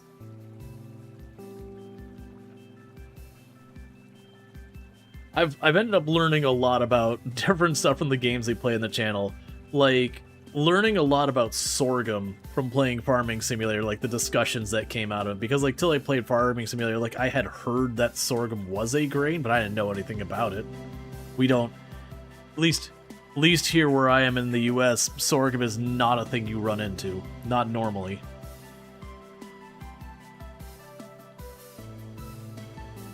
But then, you know, playing Farming Simulator, it's one of the crops you can grow, and so you grow it, and then naturally conversations come up around it, what it's used for and all that. Alright. What I'm going to do here is as soon as this pops out, I'm going to put my one odd bread out. I'm going to take 2 seconds real fast. I know the ad break's just happening. I'm about to run out of drinks, so I'm going to grab some more and I'll be right back. Me waiting for an ungodly ads? Yeah, no, I know ads suck. Like I said, I run the absolute minimum required to get rid of pre-rolls, because pre-rolls really suck for the impact they have on it. These days, I generally recommend, if you're watching any meaningful amount of Twitch or YouTube or whatever, you're just gonna have to get Twitch Turbo or Premium or whatever each platform calls it. It's the unfortunate reality that bandwidth is expensive, people to maintain servers are expensive, everything's freaking expensive. And so if you're not paying money, they're going to hit you with ads or sell your data. Unfortunately, Twitch doesn't sell your data. But, you know. Flax grain feed chicken? Like, the only bad grain in Zacian, but you get it as a byproduct from flax fibers, yeah. You didn't try to make a fire pit for making stew? Yeah, no, I've got a fire pit here. I just already have, I've got my cooking stuff here. I've made stew a bunch of times. I just figured bread was the better one. Oh. Are you done? No, you're not. There we go. Alright, I'm going to take 2 seconds to grab myself a new soda. I'll be right back.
I knew it was gonna burn.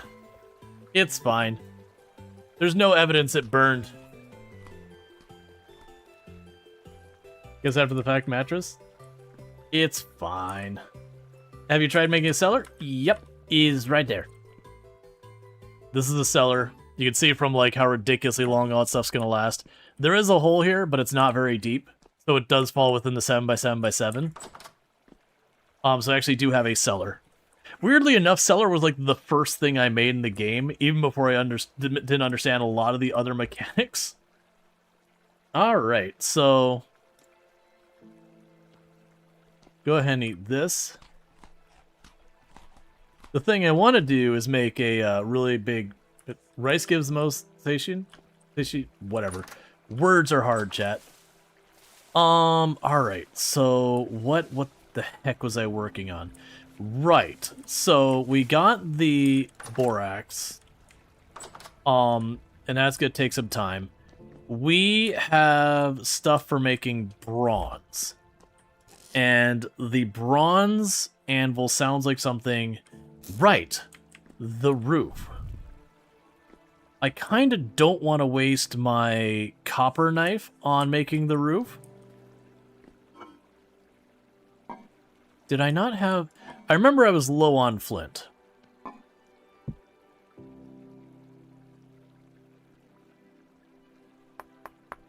And I am using the Napster mod because I got tired of making this. Okay. From what you've seen is one of the first things people tried to do when making a house. Just make granite knives or something? Yeah, well, I mean, I'm making a flint, but yeah. Same idea.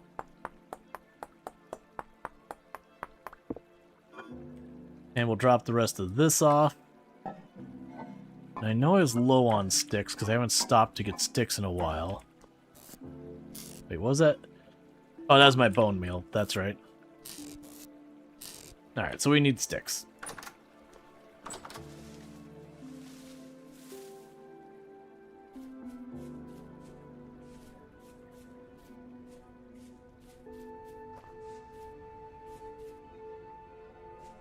And there used to be a forest here, long ago. You'll even see where it'll be like tiles, like forest floor. And then something happened. Couldn't quite tell you. It was there. Why do we need sticks? To make knives. For handles.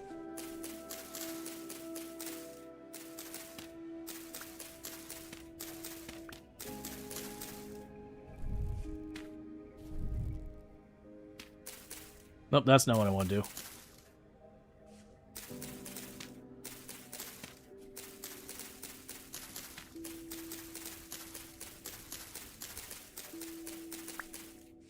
Alright, good enough for right now.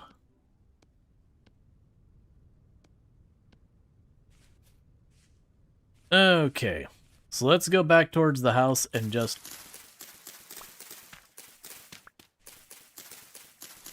start cutting all the grass we see.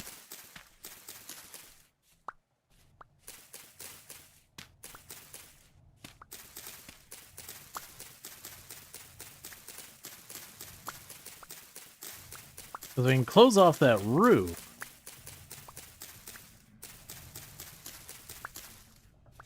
Then I can put that upstairs to better use. We can turn that into the kitchen. And where we sleep and everything. And that'll open up space down below.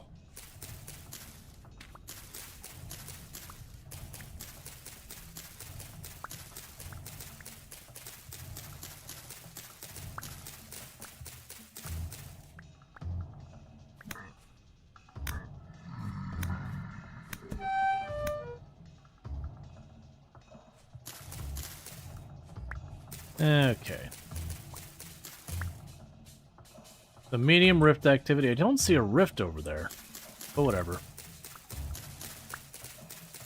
Good thing it didn't snow too much. Snow can hide grass. Gotcha. Yeah, we had a little bit of snow earlier. Like, it was towards the end of October, but it was just like you saw it. You didn't see it, like, land on the ground.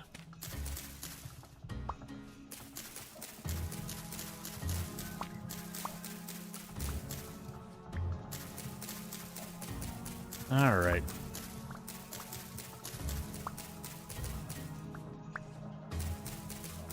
The worst thing is I'm going to take the time to get this all set up, and I'm going to find a big area of slate, and then be very happy.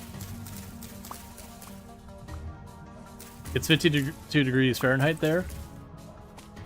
Gotcha. Where I'm at, it is all of the Fahrenheits.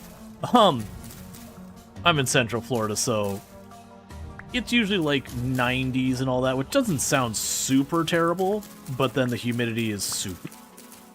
It was, I just got back from traveling to Alaska, which is pretty fun, but part of it was stopping in the Portland, Seattle area, where they're having a heat wave where it was 100 degrees Fahrenheit.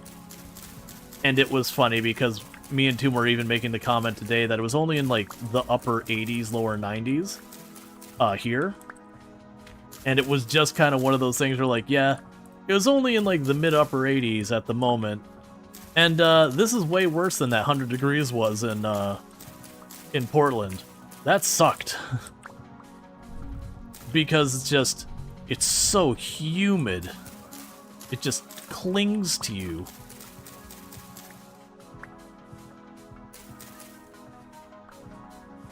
Yeah, the way I would describe Florida weather, is imagine for a moment you took, like, about as hot of a shower as you could possibly stand. Like, you're on the edge of burning your skin hot. And then without drying off or anything, you toss down all your clothes. And then that's just the weather for the entire day. Like, you never do dry off. You're just in that. Just swamp hot in all your clothing. That's what it's like being in Florida during the summer.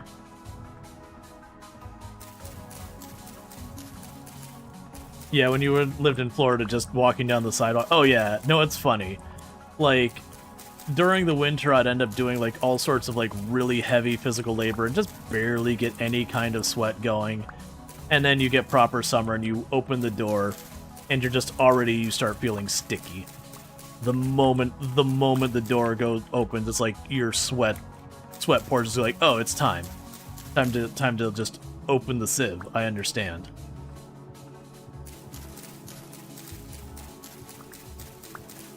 Yeah, and the lizards. Oh, the anoles, the little teeny tiny lizards that they do the thing where they like bob their head up and down. And they have the big frill they pop out from underneath their neck, and they're only like this big. They're little tiny lizards, but they're pretty cool to watch, and they're everywhere. You're Australian, so you don't understand the temperature system.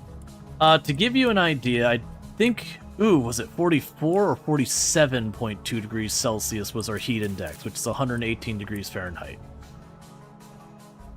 It's one of the two of those. That was what our feels like was the other week. And those are vastly different. 5C, as I understand, a very different set of units. It's you stay outside. If you're not prepared, you die.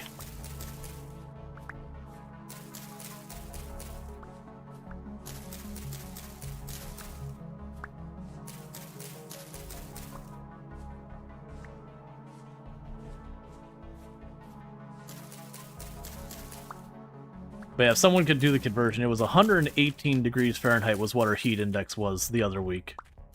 And like I said, it was it's like either 44 or 47.2 or something like that degrees Celsius, because I was having a conversation with a friend and I did the conversion. Is it above body temperature? Yes. Body temperature is what? 98.6 degrees Fahrenheit is what you usually get quoted. It's a little more complicated than that.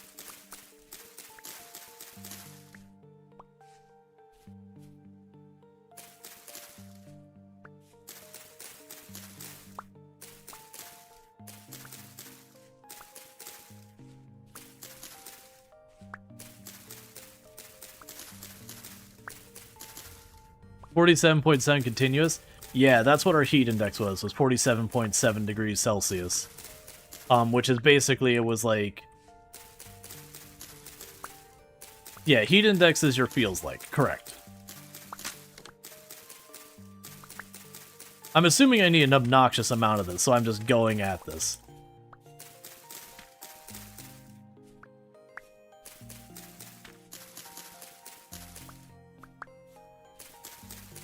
But yeah, so like I said, the comment was, it was like 85 or something the day that it got up to 118. No, it may have been low 90s, whatever it was. But either way, it was hot, but the number didn't sound bad. But with the humidity being like 70-80%, it was like 118 for the feels like. And the feels like, and that's the heat index. And that's honestly a lot of how it impacts your body is the feels like.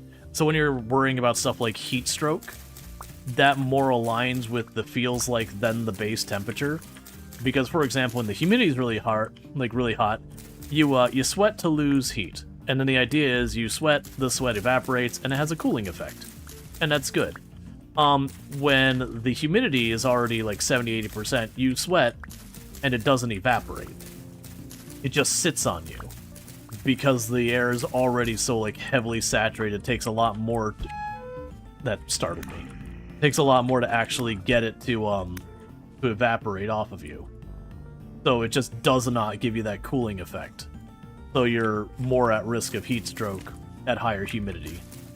And humidity also goes the other way too, where if it's really cold and high humidity, the comment I'll make to people who don't understand the difference with humidity versus low humidity, high and low, is like, imagine you put on all your clothes, and in low humidity, it insulates and protects you. In a high humidity, it laughs at you and just cuts right through your clothes like they're not there. It's a bit of an exaggeration, it's not quite that bad, but like, cold with high humidity... Oh, hi, everyone in the neighborhood. All right, I understand. I'm going indoors.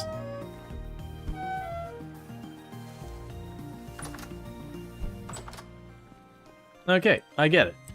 It's time to stop doing that.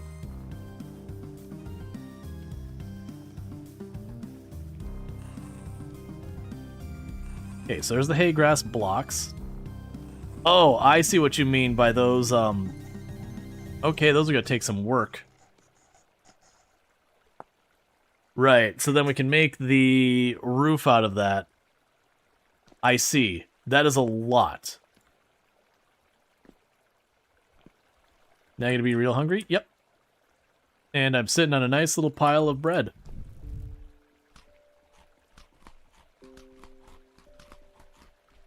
You got it. There's no vapor berry. It just transfers straight through. Yep. Alright, and this is the reason I did it in that order, is because now what I can do...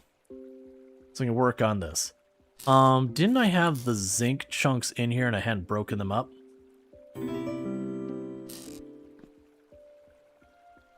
I think you can make shears. Yeah, now I got shears. They're right here. I think that's my used hammer. Okay, so let's break this up to get the zinc.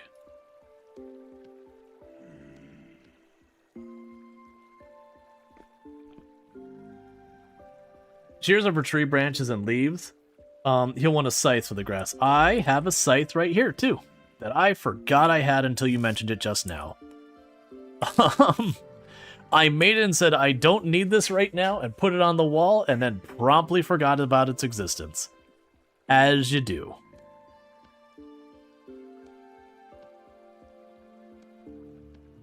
Okay, so let's get this figured out. Alright, let's take a look at the anvil.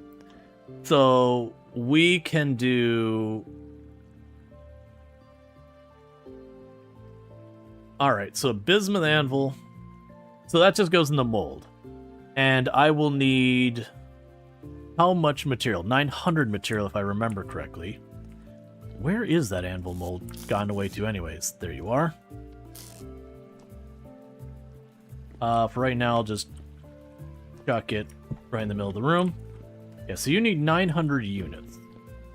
So let's start mathing our math. Okay. So, have you found the treasure hunter trader yet? I don't know. Like, I've found a bunch of traders. I don't know the difference between them yet. So I did the math earlier, so it is... Did I not write it down? Did I really not do that? So it is 7 to 1 is the ratio for these. So this one I will be able to get 34 in there. Which means I'll need 17 here.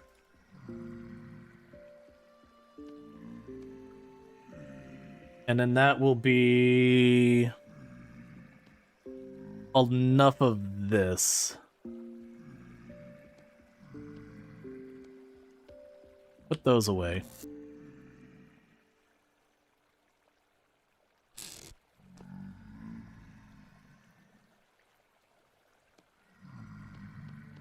Okay, so let's do some math here. So I need... So it's 7 to 1. Calculator.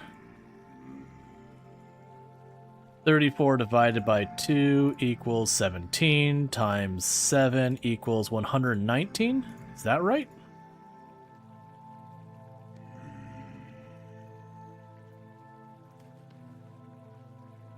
So that's 850,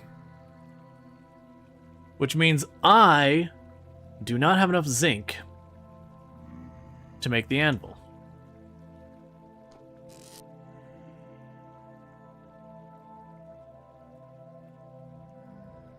Okay, well that's annoying. Alright. I'm short 50. I could probably make this work. I might be able to make this work. Let me grab the bismuth nuggets. Oh, that was literally how much it took me to take it off the ratio. Huh? Is it really that close? Because it can be 10 to 20 on bismuth, 20 to 30 on zinc, 50 to 70 on copper. So that should be... Let's just grab this as well. And grab that as well. And we'll see how far I can take this. Okay, drop you in there. That's too much.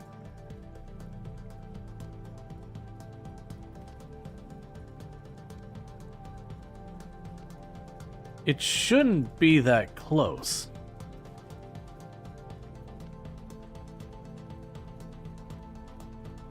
Because it'd be 7 more copper for 2 of those. So I should be able to put more. So I put another zinc in there. Then it should be shy on that. Okay, we're good. We're good. Okay, that's too much. I just barely can't make it happen. I'm just off by 25.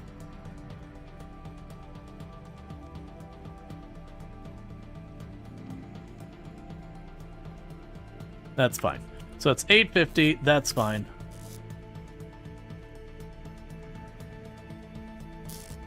Oh. So we're gonna need to find more zinc.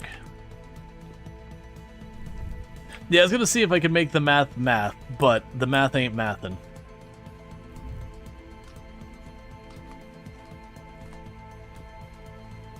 Okay. Meanwhile, this is enclosed up here.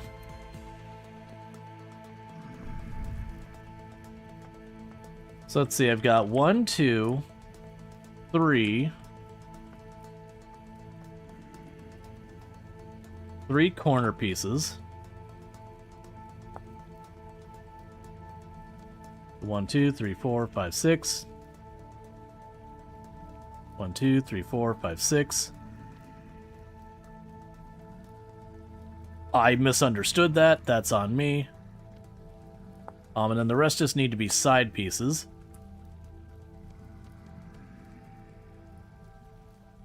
Okay, that might literally be enough. Now the really hard part is desperately trying to... No, we got one of the guys who throw spears at me over there. I heard him scream.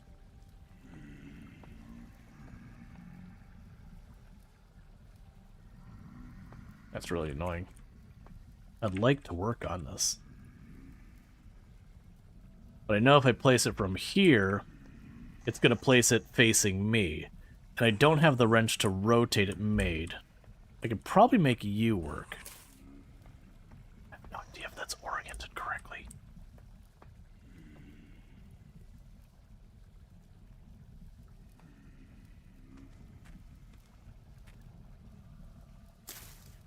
There we go.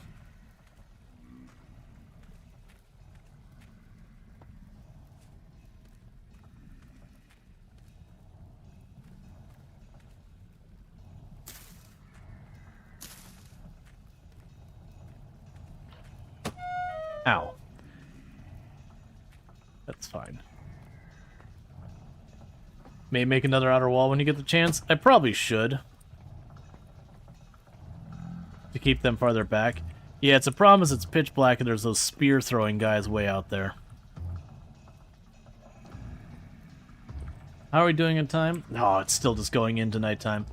Okay, so in the meantime, let's switch you to the zinc, which is down here somewhere. There you are. So for the zinc, I got a good spot down here. And I got the amazing spot that's up there. Which is where we're clearing out before. Yeah, so I want to go in there and go for more zinc. Let's not burn that pickaxe. We'll burn this pickaxe. We're probably good for the knives right now. So for the moment, let me take the copper knife and put that in our wall. Thank you for the follow. Welcome to the stream. Oh, put the hammer back. There we go. Do I have a tool there, or is that just... Oh, yeah, it's a chisel. I don't have more sticks on me. I guess we'll just keep that on our person. Not right, maybe once it's day after you get your zinc. Yeah, no, that's what I think is we're going to get the zinc is I think my next move. Need to clear out inventory is what I need.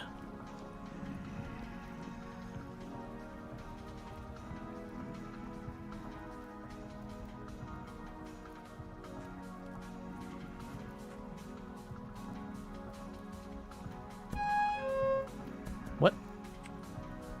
I didn't even hear it that time.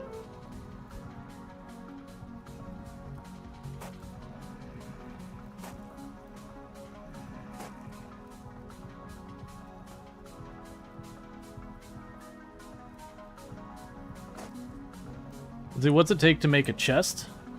That was a good question. Before I was waiting on planks. Nails and strips. Gotcha. So I would just need to use some copper. And that's 16 storage slots.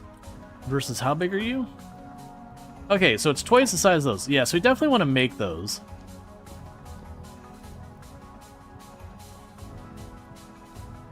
Let's wait until we get the bronze sorted, I think.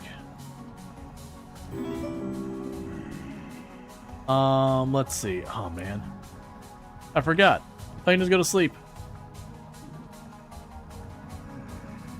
Alright, One Shot Ranger, you have a good one. If you combine 2 chests, it's a trunk, and... Let's see. If you combine 2 chests, it's a trunk. It's more than 2 chests, too. Kinda weird. Alright. Eat some bread. And more space in the middle divider.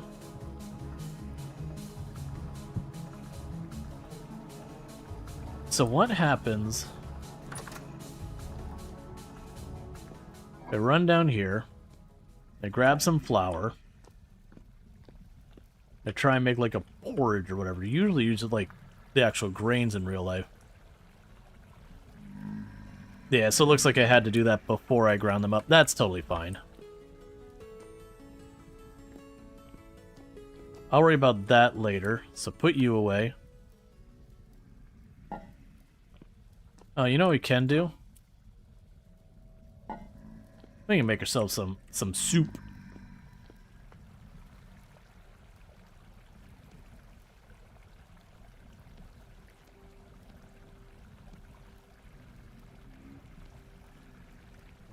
It's not going to be particularly good. Well, I'll wait to add more ingredients. That's not going to be particularly good soup. Alright.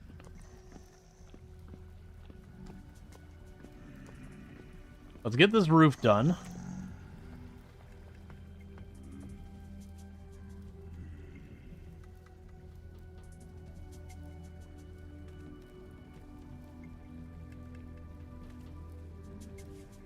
I don't see... Oh, there's... There you are.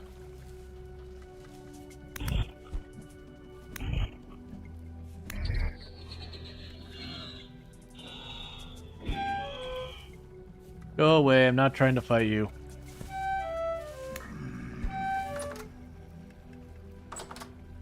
I just wanted to deal with your friend who was hitting me with spears while I was trying to work.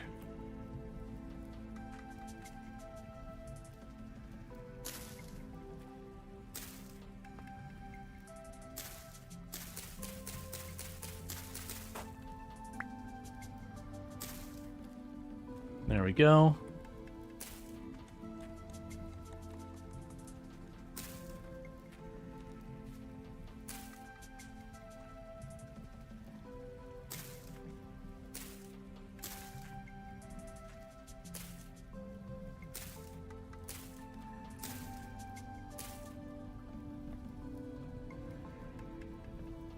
Because then, so we get this built. There'll at least be an enclosed space up here. And if I can get some light in here. Should be relatively safe.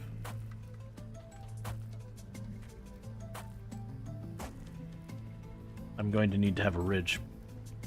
Because I didn't make it an even number.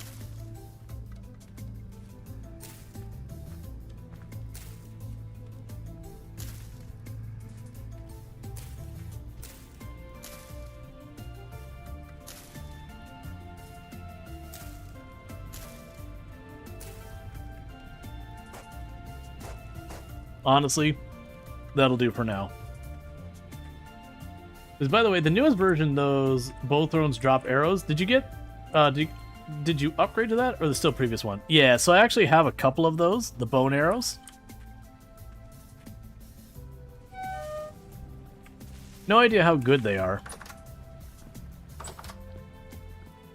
But I have snagged a few. Okay, so for right now, drop you in there. We've got our stuff here. Drop our dry grass in there. They're not great, but they're not awful.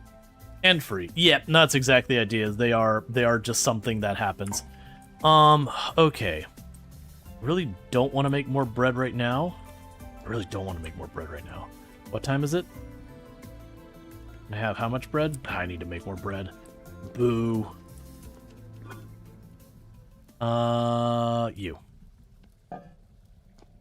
Make some quick bread.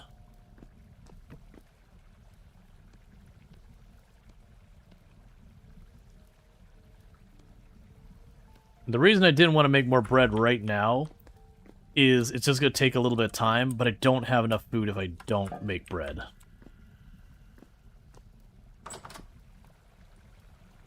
Okay, so let's grab the firewood.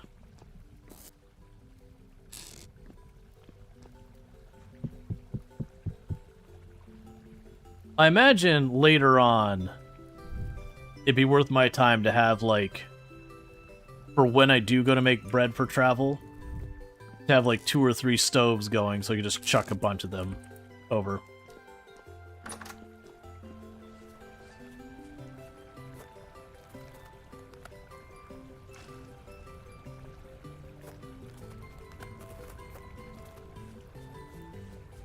Okay.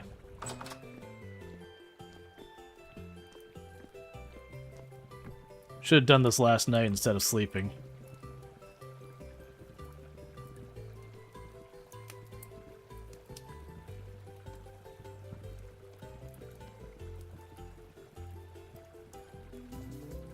Alright, come on, man.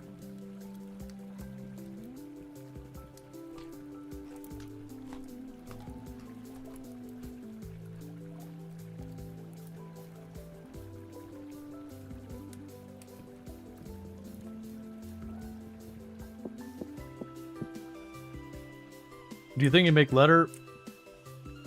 Do you think you could make leather if it is in the game? Yes.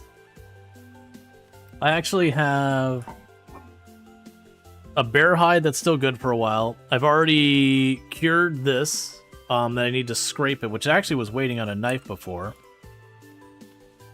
Let's get that knocked out. Scraped large hide. And then we check this. So I've got the scraped large hide. Now I would want to tan it.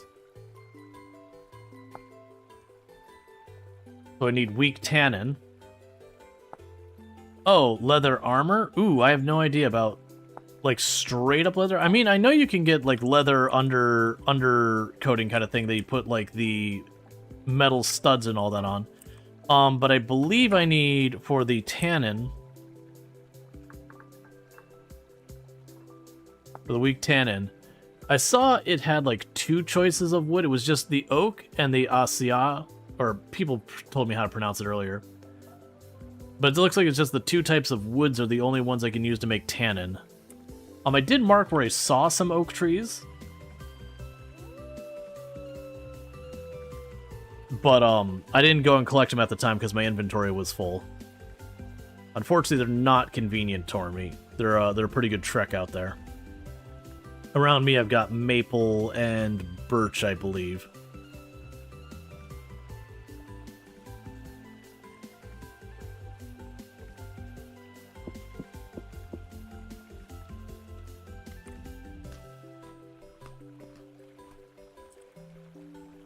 Bring shears, grab oak seeds, plant them at home. Yeah, I probably should be bringing the shears. It's come up a couple of times and I still hadn't done it. The problem is I'm just carrying too much different things. The good news is some of these tools I'm going to be breaking soon, then I won't have to worry about them anymore.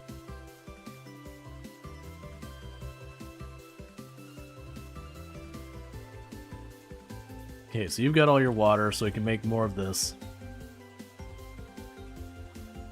It would also be good for me to hunt to get more of the fat, so I can make more of these, like, little lamps that I don't have to keep, you know, replacing as the torches would. Because it might be good to get those outside so I can see around my property, so I don't have to huddle here in the dark. That was weird. There we go. Plan for what you want to do right now? Yeah. Well, I think the thing I immediately need to deal with is the zinc. So, with going with that, I don't think the oak was in the direction that the zinc is in. I could be wrong on that.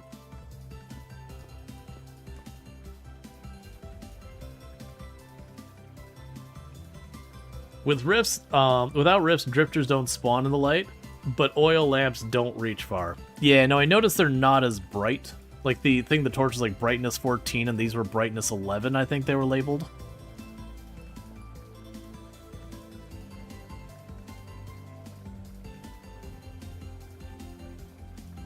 I guess one thing I could do is, I mean, well, I've been bringing the bow with me and just hunting his opportunities.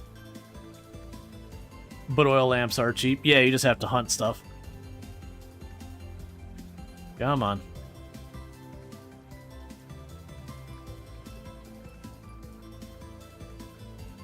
Okay, so we've got our bread made. We've got all that. Yes, I mean...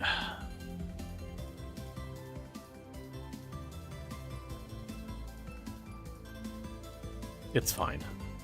Okay, so with that said, let's get out here.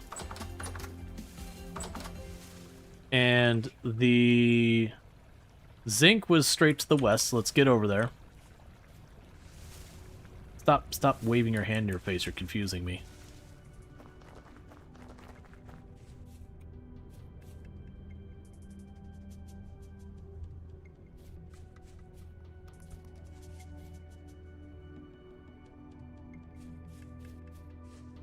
Temperature outside is -7°C. There's a rift. So rifts are at medium today.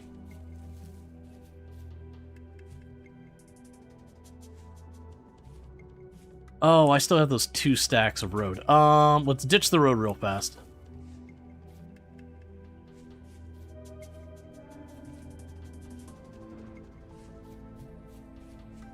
Because otherwise it's going to take up a bunch of inventory space. Okay. Or actually, I literally said I should start making a road to the west. You know what? Let's do it.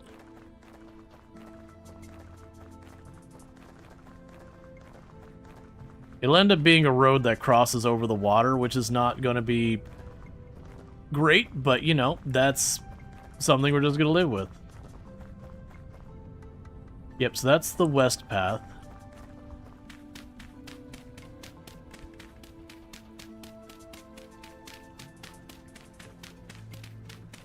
Oh, I have a shovel. Let's grab the shovel.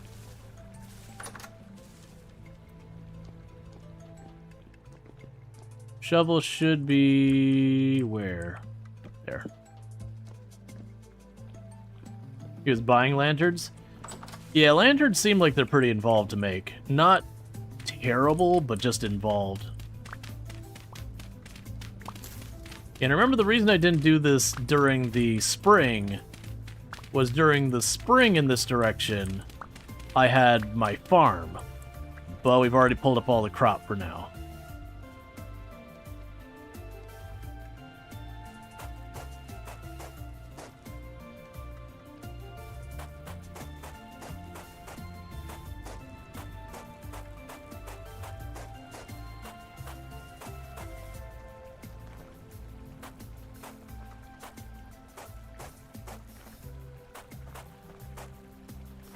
So we'll worry about that later. Okay, and then this will be stairs to here.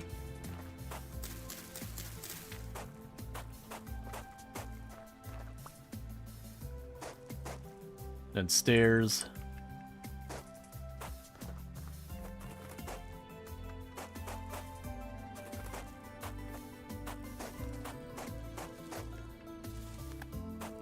How long does it take crops to grow? It takes a decent amount of time. It wasn't too bad.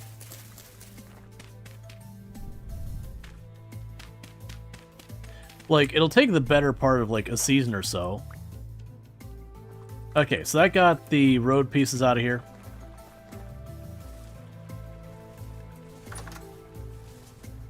Let's drop you off. And you're full, which is not part of the plan, so we'll grab those out, drop you in. Drop you off. And now let's put the shovel back.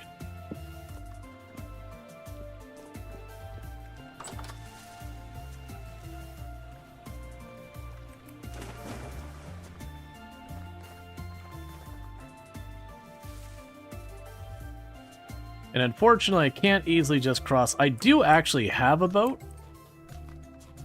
Do I want to take the boat over there? How close is that to the shore, by the way? No, it's terrible. I'd have to go the whole way around or make a canal or something.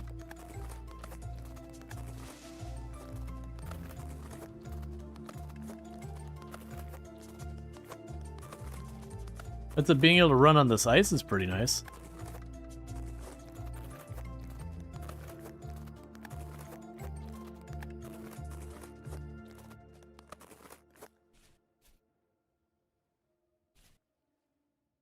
Don't want to deal with the wolf as cold as it is. I'm a little worried. Because I've been abusing water to deal with them. They're still faster than me in the water. But they're slow enough I could slap them a bunch of times.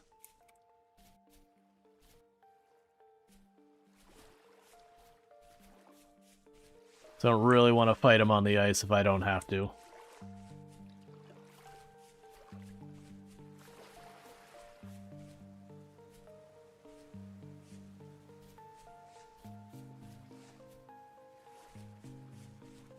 Okay.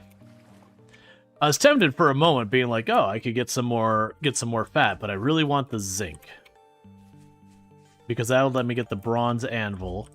At which point, I assume we would retire our regular. Hello. That is some surface copper right there. Okay, well we got a place we can find copper later. Yep, no, I've got a mod that's marking the spot. That when I pick up the ore on the surface, because I was doing it anyways. So that's what the orange pickaxe was, is just marking, being like, hey, you picked up a unit of copper here.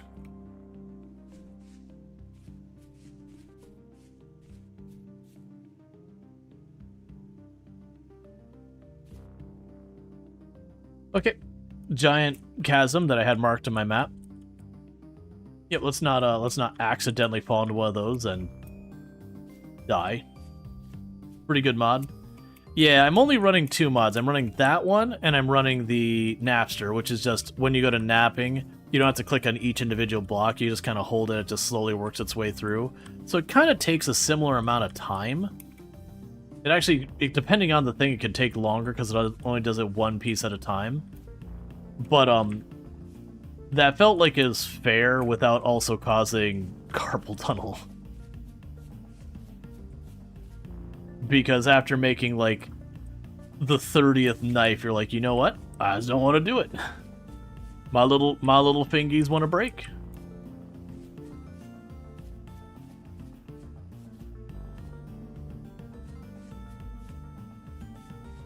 It's the same with, like, the blacksmithing thing. You can just click and hold. It'll slowly work its way through it. Okay, so we did have more zinc down there.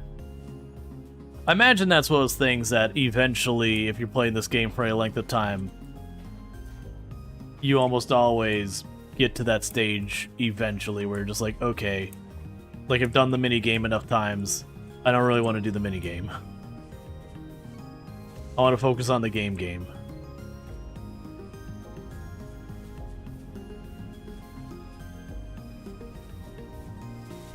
Oh, what was this? Okay, so this is still Maple over here. Yeah, we can duck through a little passage over here. Loop around this way.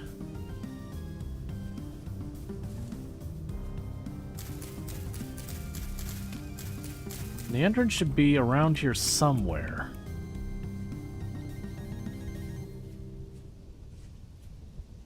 There it is.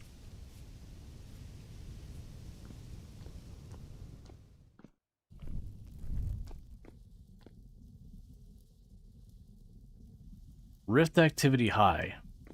So what I don't remember is my way through this place.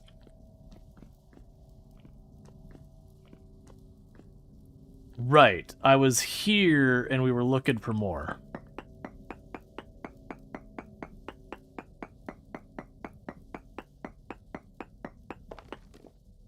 Okay, there's small amounts nearby. And I don't think we knew what direction it was in. But I did notice that zinc was really hard to see on Andesite. Hey, Aaron, thanks so much for the raid. I do hope you had yourself a good stream and all that stuff.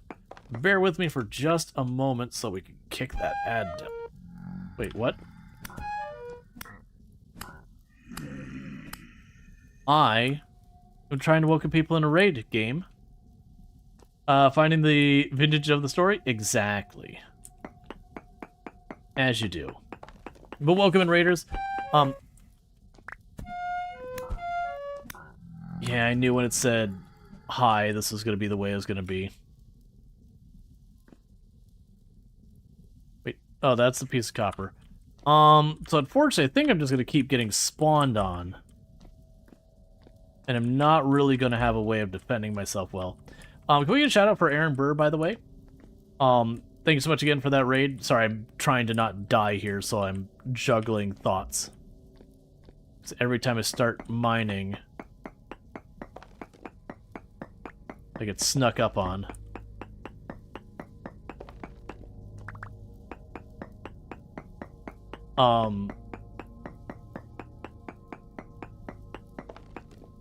Trace amounts of quartz, medium amounts of bismuthite. So, not the zinc I need, but the other thing. Okay. So let me go and get that shout out for you, by the way. So, shout out Aaron Burt, who is also playing some Project Zomboid. For those who don't know Project Zomboid, absolutely excellent survival crafting game as well. But it's cool that you came in with all that. But check out Aaron Burr if you're looking for some Project Zomboid, because good times over there. But welcome in, Raiders. I am Rual Storge. I do play a variety of games here on Twitch. And I'm most known for my exploits in Project Zomboid, where I used to hold a world record and all that.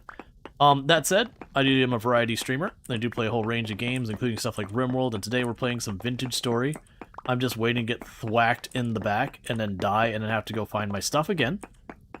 But I'm also being impatient and not stopping to come back at another time, so these are what we call self-inflicted problems.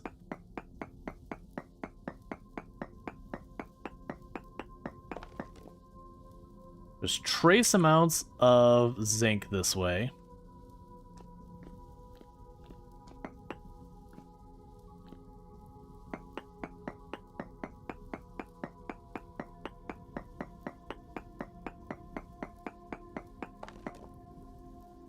And there's small amounts. Okay, we got a lot of stuff this way. Okay, so I got a quick solution for this problem. We'll put up the kitty door. That way we can mind our own business for a while. We put up the door for the toddlers and the doggos.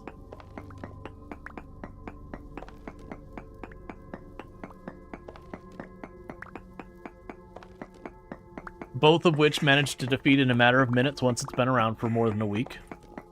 whether it's doing backflips over it or whatever they do to figure it out.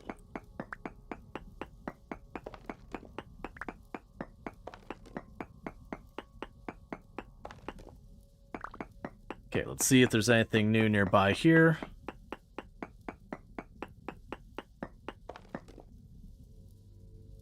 Alright, too far. So we had small, and trace, and now we're down to 2 trace. So let's try going this way. There's a good chance it's probably below us. But let's use the same strategy we've been using, where I kind of figure out where, like, I get a hit, and I take each of the cardinal directions a couple of tiles till I figure out roughly where center is, and then we go up or down. Based on just gut check.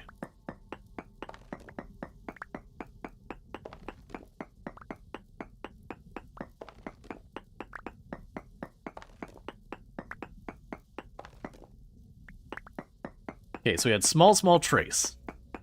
And our current priority is the zinc. Okay, so we only found the bismonite. And again, we're finding a decent amount, but I have multiple stacks of that right now. Let's just take one quick thing here and go,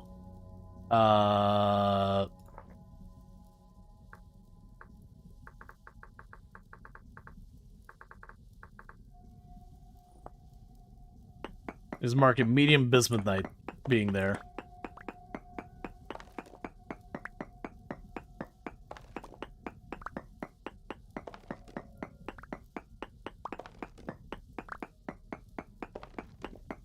I think it's down, is what I think the reality is. Yeah, that's what I was afraid of. I poked through.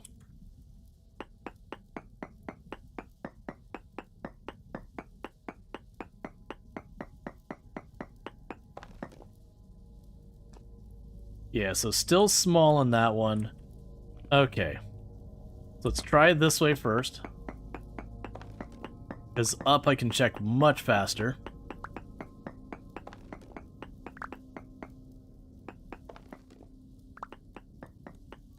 And see if we get a hit above us.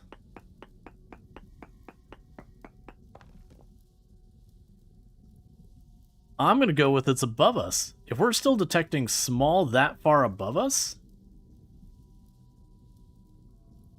Okay.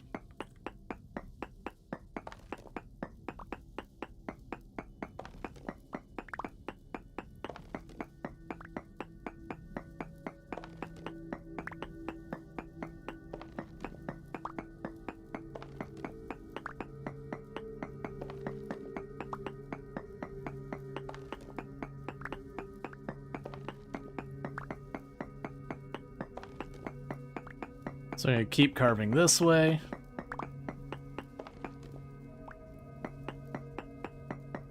Check this box.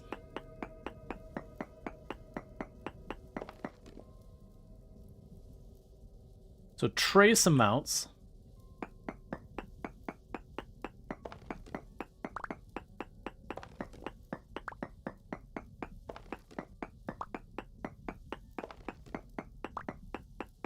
Get back over here to where we dug up. Yeah, because you checked right over there. Let's go right over here. This should be basically right above that.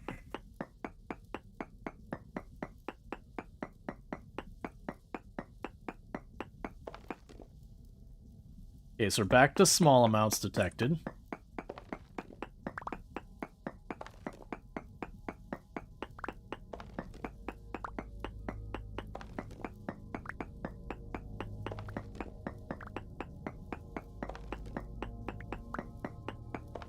Keep mining this way, and just trying to find it.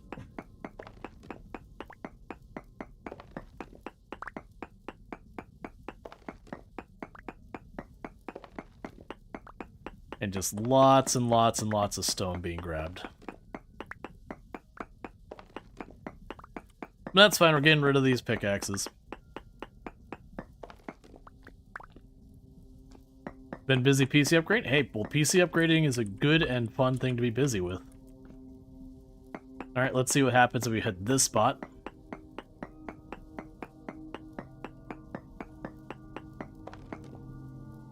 Okay. Trace amount, so we went too far.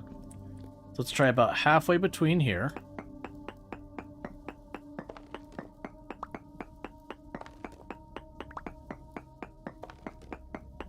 And again, we're kind of setting up our like join spot here where it's like, okay, where is it above or below? The big thing is I just noticed with this when we came here the last time, the zinc was really hard to see in the stone for me. There we go. There's some zinc.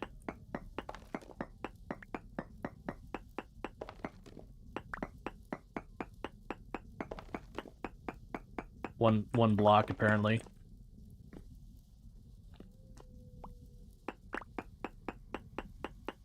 Okay.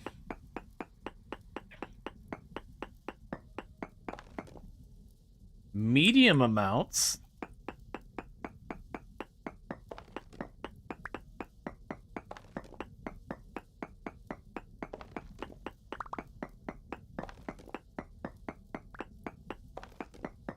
Might be more above us.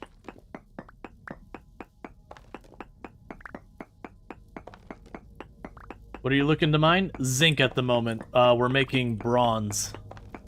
We've made a bunch earlier. I actually have some bronze equipment on me.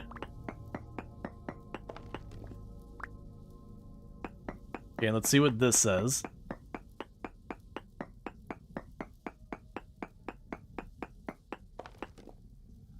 Trace amounts. Okay, so let's go back over here. I believe this is where we saw the medium amounts.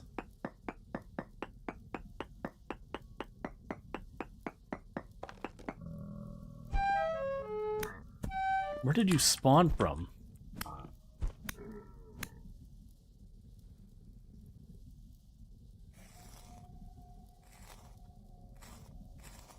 Was the medium amounts here? Where do we see the medium amounts? Small amounts?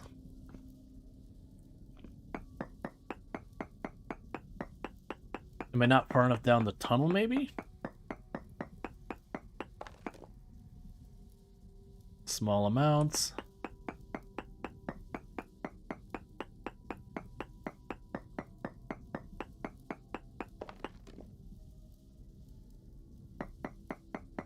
Small amounts.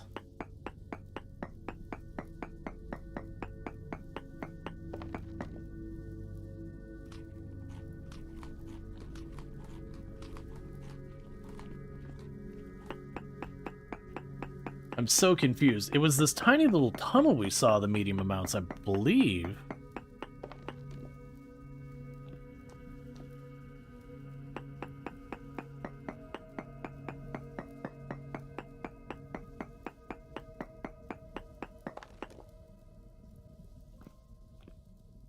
There's some zinc right there.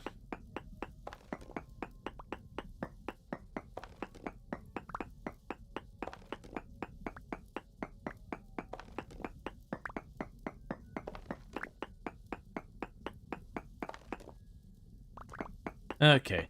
I am very disoriented as to where this medium amounts was. Yeah, so small amounts here. Try mining the other way. I've also not, like, it feels like the zinc isn't really showing up in a vein, but just scattered. Maybe that's just a thing the zinc does? Or just my luck with it?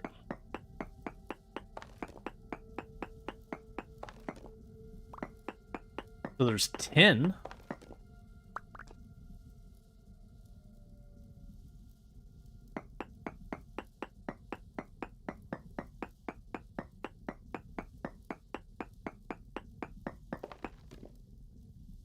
Small amounts.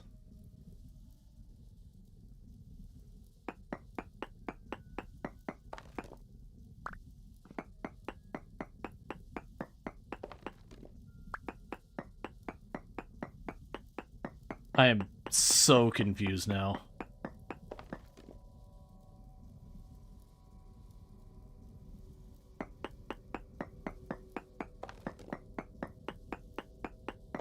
I'm almost at the point of just like hollowing out this area and being like, where?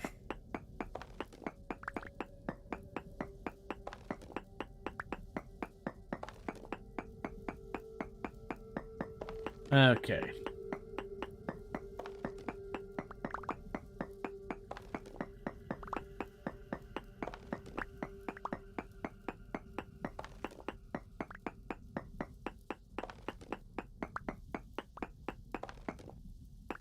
There's more zinc up there. Yeah, it's so hard to see. And there's more zinc here. And there's zinc over there. And there's zinc down there.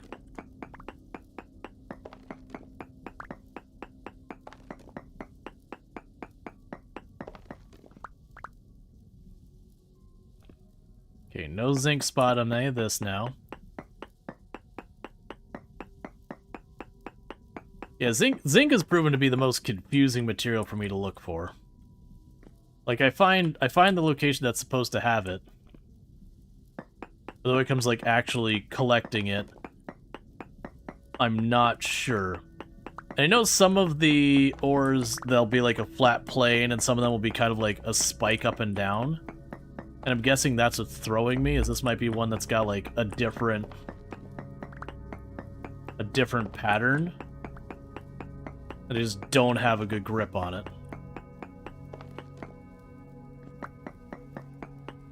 Okay. Got a tunnel down below us, and I did get another chunk of zinc.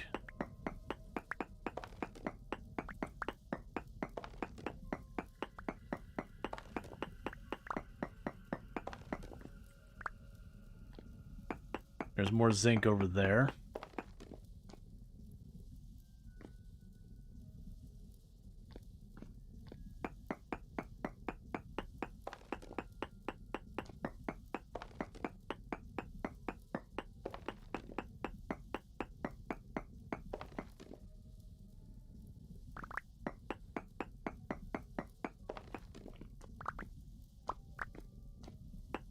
More zinc down there.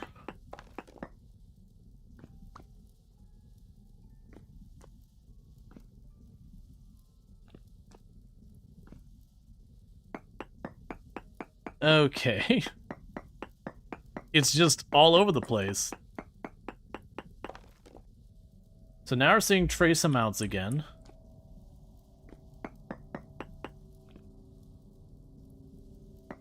But if I mine up here, well, let's say small amounts again. It does. I think that's zinc up there. So I think this one's got a little bit more verticality.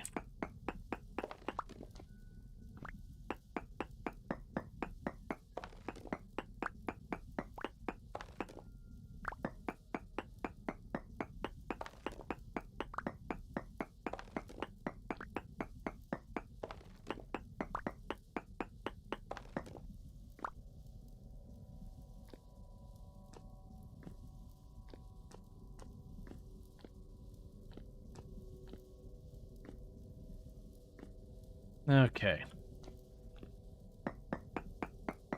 Let's try looping back to where we just were from this side. How many zinc chunks do I have? I mean, at least I got 12 this time. A little better than the last time.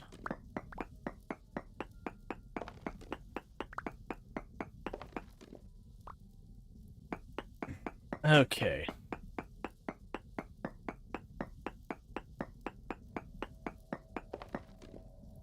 We got trace amounts there, so let's get back with this area. Because that's where I saw small amounts, I believe.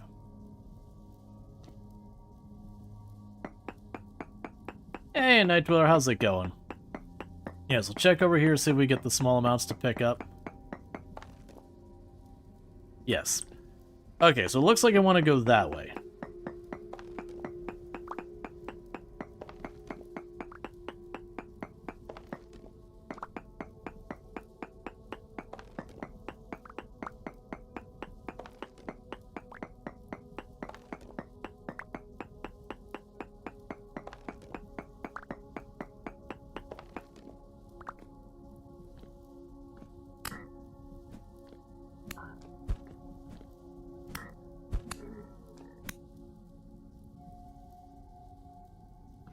Okay.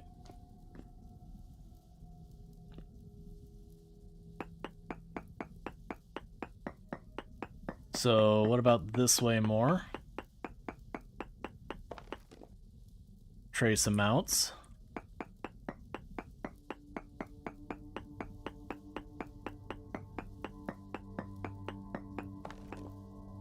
Trace amounts. What about right here? So in between the two. Because that'd tell me that maybe I've got one node way over there and one node over. Gotcha. So I think I might have nodes on different sides of me that are picking up a little of each. And that's what's giving me the small amounts. Let's try hitting over here.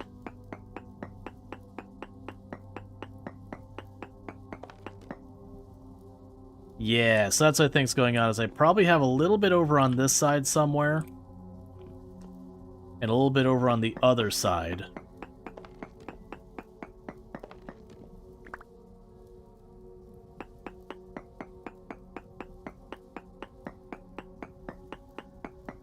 Okay.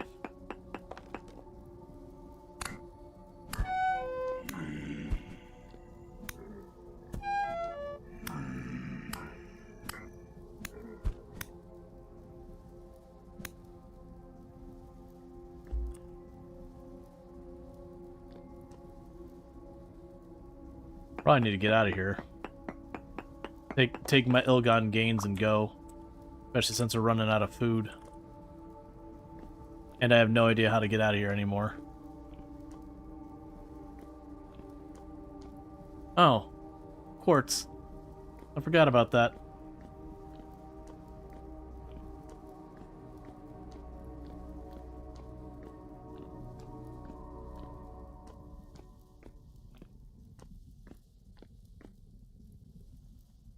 Okay, well there's out.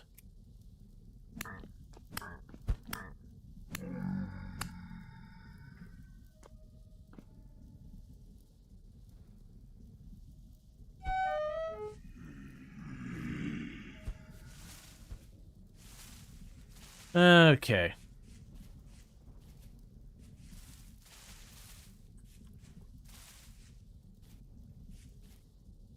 So let's get away from all that garbage. Because we're about to start starving. We are out of bread.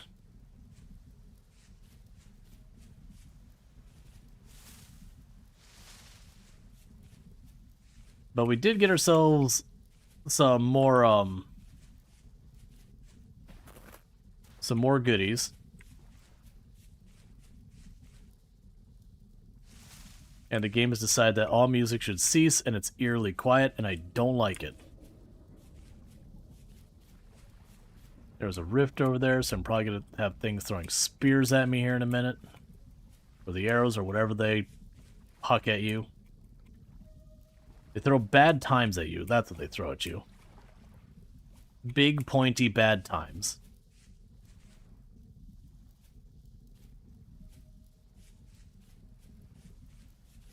Alright. I heard it.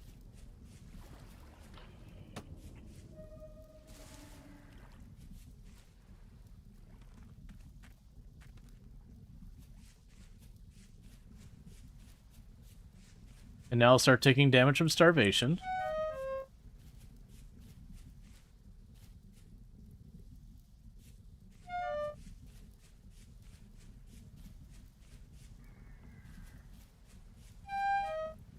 I heard the spear. I think we got terrain between us.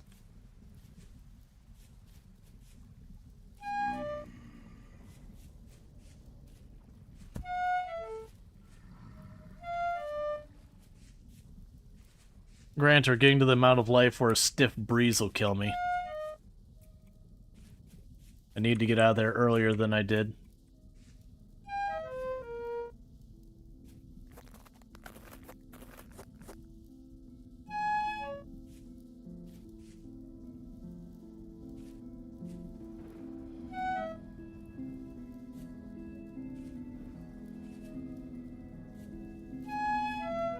Ah, these cliffs are so annoying.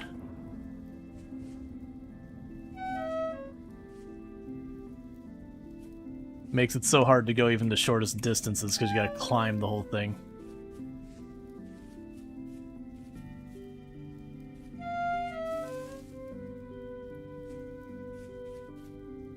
Here on the other side of cliffs, which means we're right at our road. I might make it in time. I've got a mushroom in my cellar that it's got my name on it. Ow. Worst case if I die, it'd be real easy to find my body. Tunnel time, bridge, stairs, infrastructure. Well, that's what this is. This is the highway we've been making. That's what I've been using all that stone we've been pulling up for, just making this highway.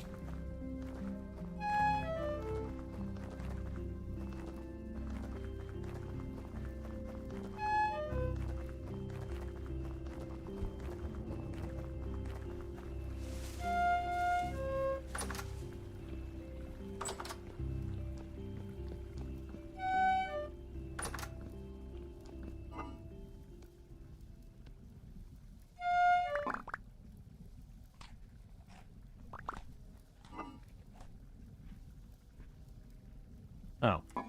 Okay, that's fine. We'll deal with that in a moment. You drop this in. It can't cook yet because it's not lit on fire. You grab this. Back over here. Drop that in. Grab some firewood.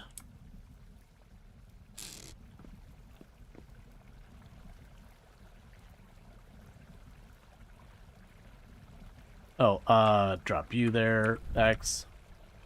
Light it up. X, grab this.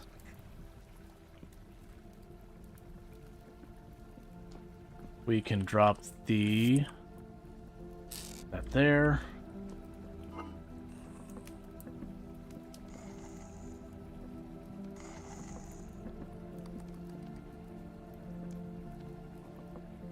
There's one stack of you.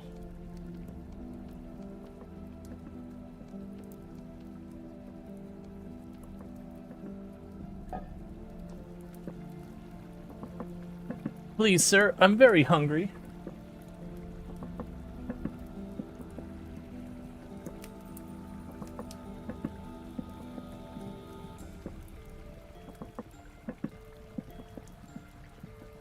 Just a little.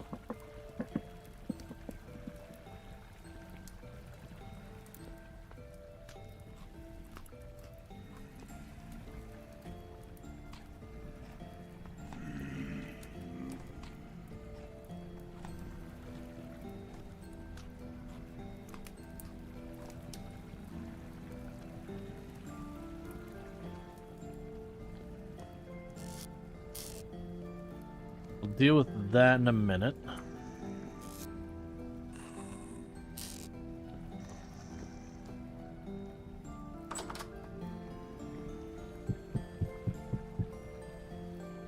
Okay.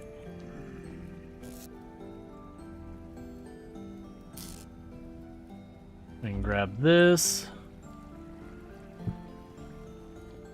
And drop you there.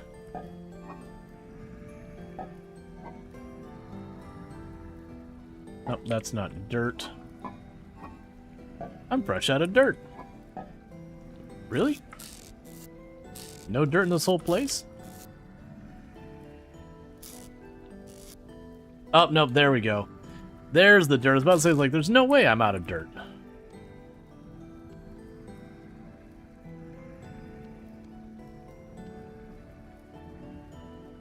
There we go. I got more of my highway I can build. Okay, so I'm going to need to make more bread.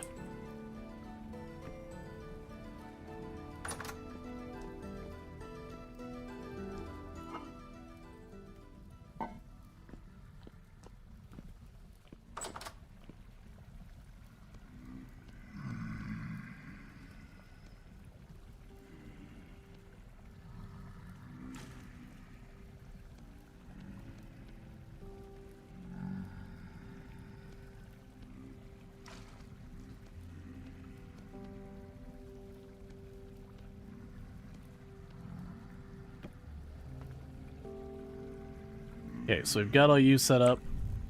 Start burning that.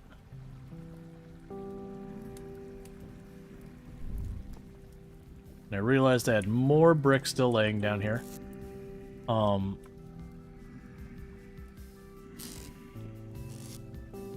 Then grab you.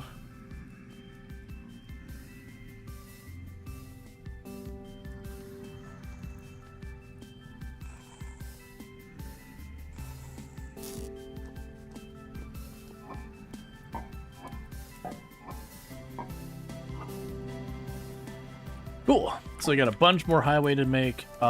You're still burning that. You wanted to go for some...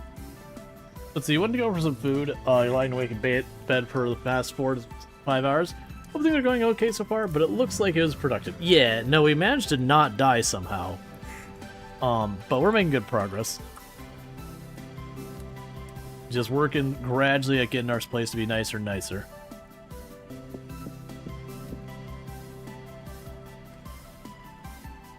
Alright, in the meantime, while that cooks, we'll just walk right over here. Grab that hammer. Smash the tin, or the zinc. That's the one. Go back over here. And then once we get our first batch rotated, we get the next batch over. Then I can go to the other side where we've got all the materials. Get that last little bit. I need to make it so we can make the bronze. Get ourselves up to the amount of bronze I need to make the anvil. And get that starting to smelt. So we can make our bronze anvil.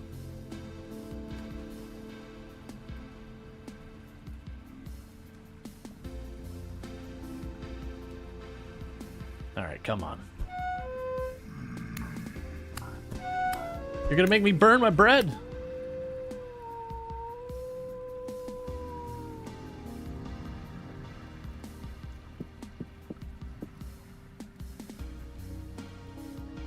The nerve of that guy.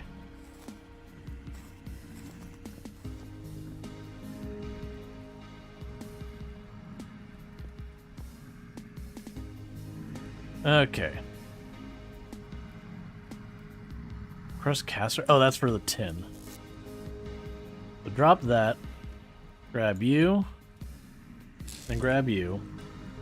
So then it's 1, 1, 2, 1, 2, 3, 4, 5, 6, 7.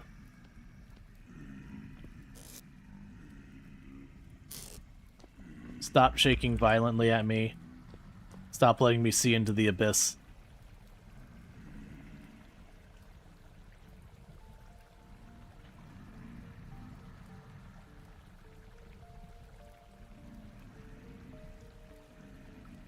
My character needed to sleep, and I didn't do it.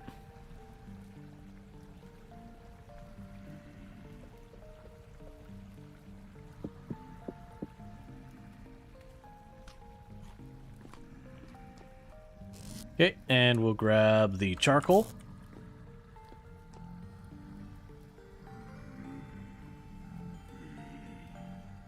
And I will need you.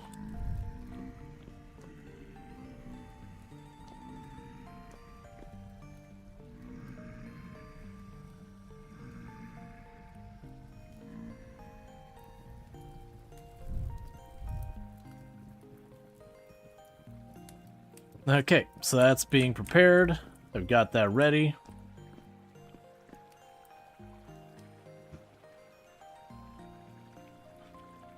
And we are slowly recovering our health.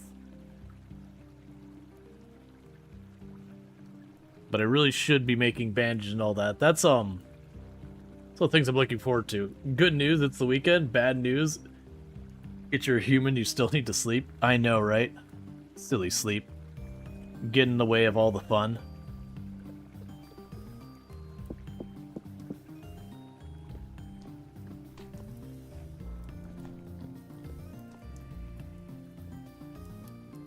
Okay, so you're still getting up to heat.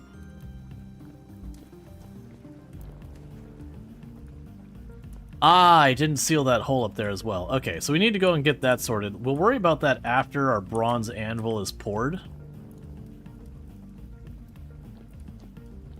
What does it take to make bandage? There is a couple different recipes.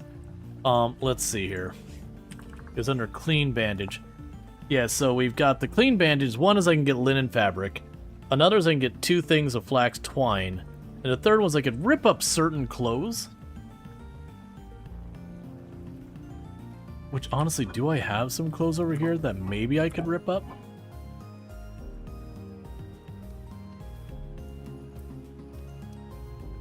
Okay, that one does not give me the option.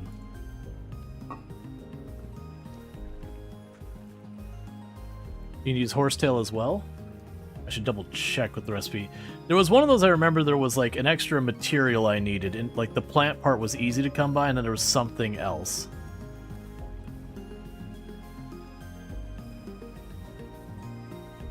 Alright, come on.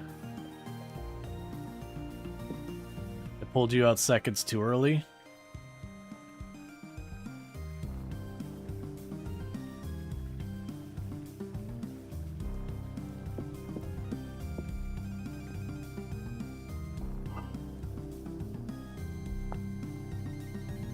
Yeah, so those cattails,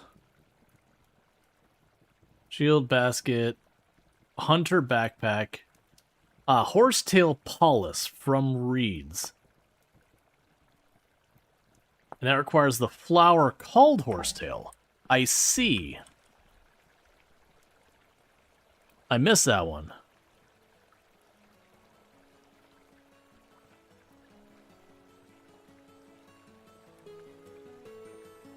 So I'll need to get to the point where I can identify horsetail a lot easier. I'm doing that. How are you doing over here, by the way? You're still warming up. That's fine.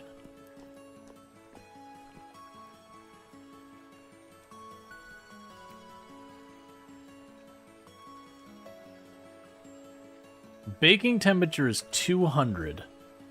Okay, so I'm getting right to that fence where it'll no longer bake. Because it's right about to dip below 200. So I don't think I'll be able to get the other 2 things of bread done in there before it drops below the temperature.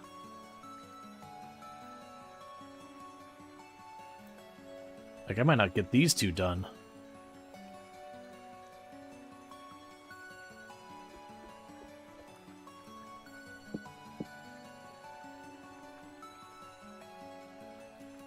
Yeah. Yeah, that's below. Okay. Right, so it got too cold. I don't want to go ahead and start a whole nother batch, so I'm going to chuck these 2 in here. That'll keep it for 18 days. Versus that keeps for 2 years. Huh. Interesting.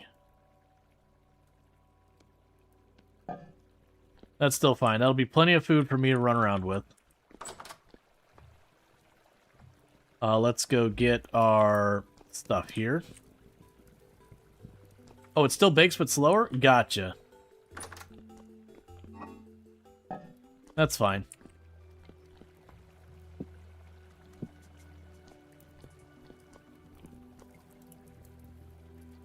Okay, so you're still trying to melt.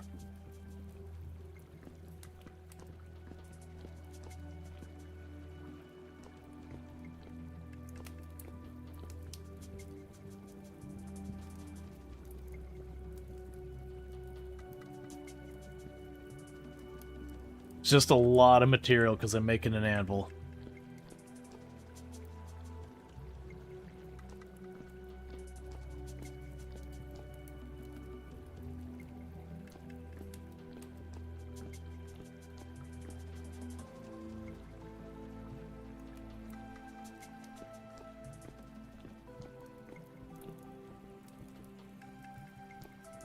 Okay.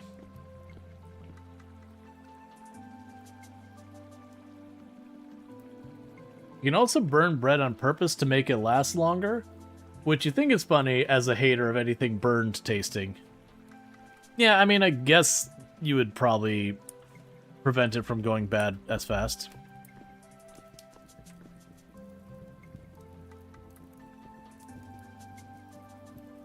You're like right there.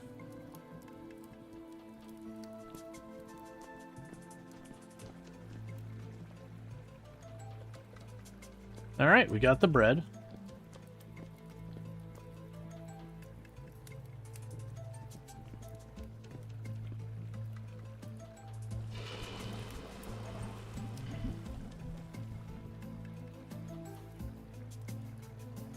Okay. Thankfully, you don't need to taste anything in Vintage Story. You can pretend burnt bread tastes great.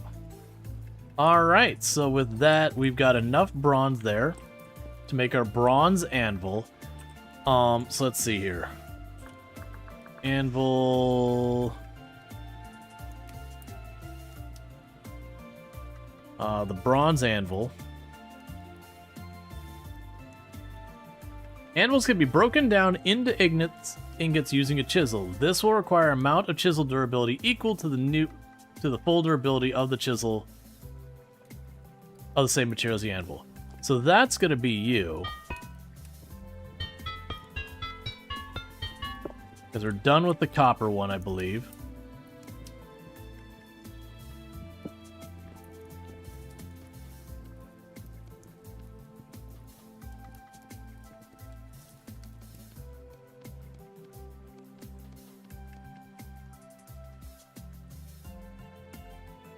Needs a full chisel?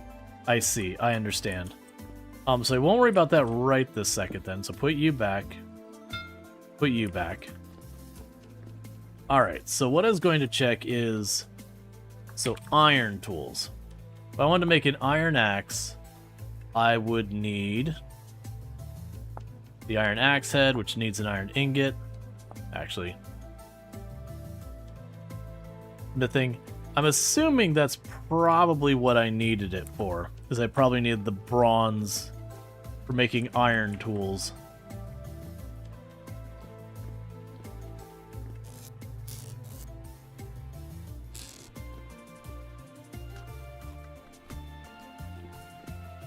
Okay. Let's grab the shovel again. So I have low rift activity. Oh, and let's drop you off. Grab one of the torches.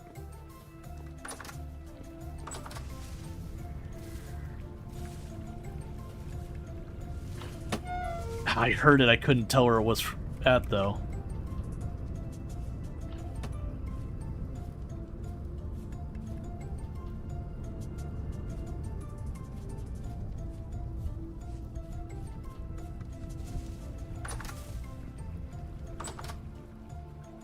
Well, that's unfortunate. So I'm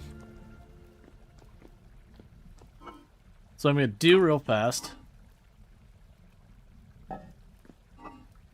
is figure out those roof pieces. Oh wait, never mind. We didn't. Yeah. So we had just the one hole in the roof right here.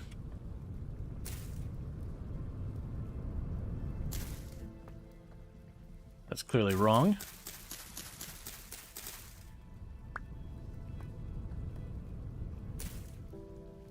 That's also clearly wrong.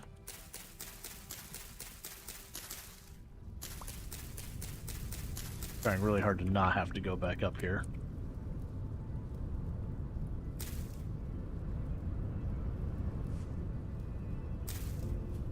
There we go. The roof is on.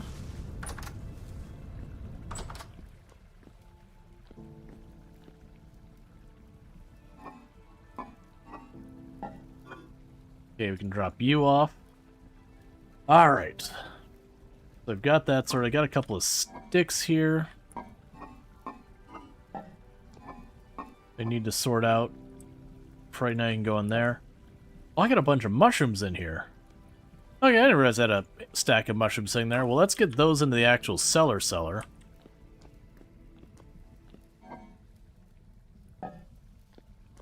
they keep longer.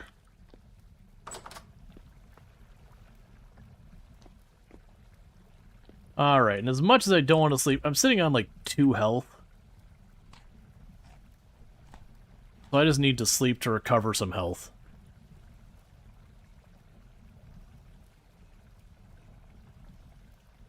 What happened in the last 7 minutes? We made a bunch of bread. I dumped a whole lot of, so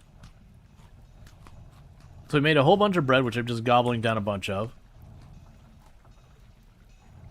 We made our bronze anvil. The mold must be broken to remove it.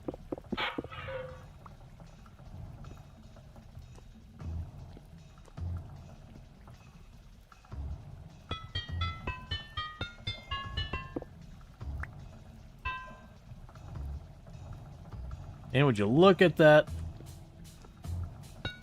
A nicer anvil. Tier 2 anvil. Nice.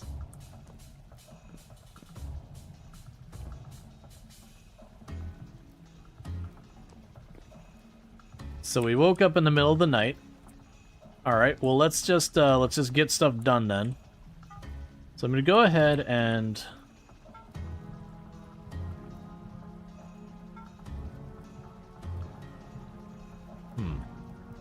Alright, let's make right now let's start by making as much bronze as we can.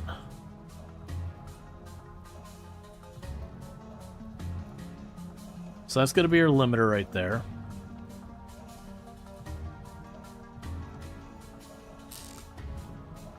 Alright.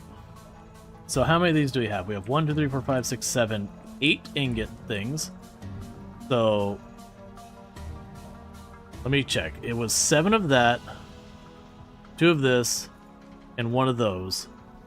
Alright. So we should be able to get all 8 of them by going 16, 8,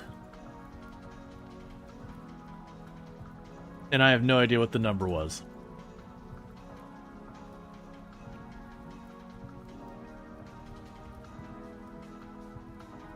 Okay.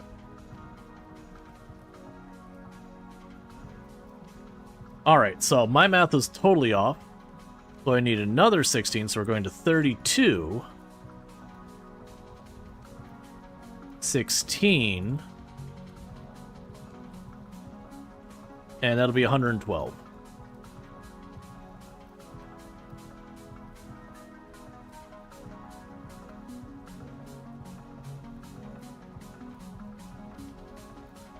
Cool. And so I can chuck all this in here. And we can go here and grab more charcoal. Chuck you down there. Light it up. Grab that. Okay, so that's basically going to take as long as that anvil did to go. But then I'm going to go ahead and fill up all of these ingot things. In the meantime, I should probably make the chisel to break that up. So let's grab you.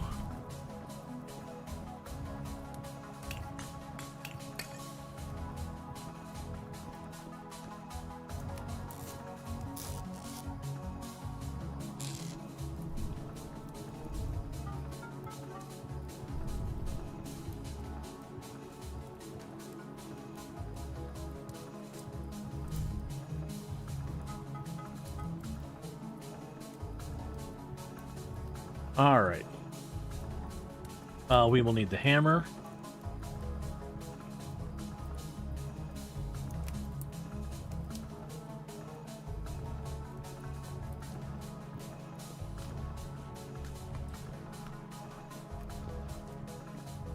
But yeah, so we'll want to do leather. The thing I'm waiting on for proper leather working is I need to get the oak for the tannin.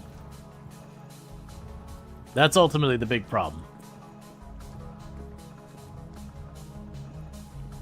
Which wouldn't be a bad like thing to start pursuing.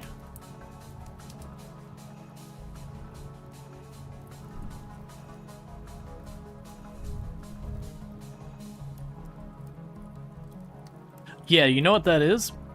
I could take one of these and make a chisel, and I can make the other four into... Sorry, the other four. The other three into the parts to then make the chest.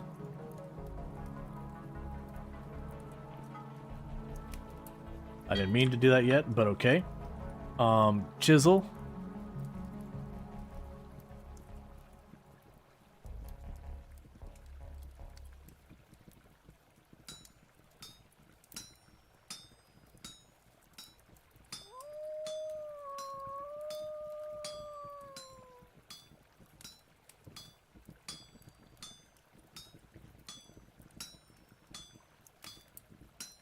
I am confused. I don't know what I accidentally chose.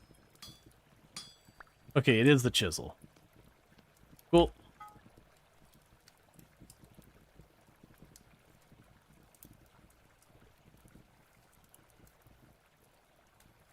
Oh, I mean, that's fine.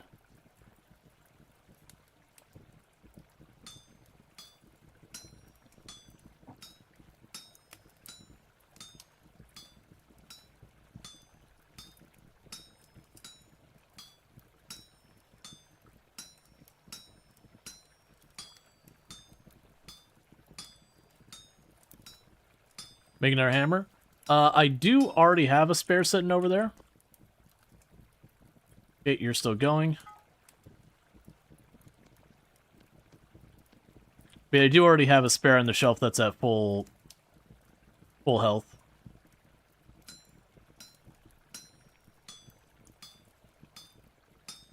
I'm assuming I'm going to end up needing all these parts over time, so I'm not super worried about wasting it. I could also make another copper pickaxe, because I'll always need more of those.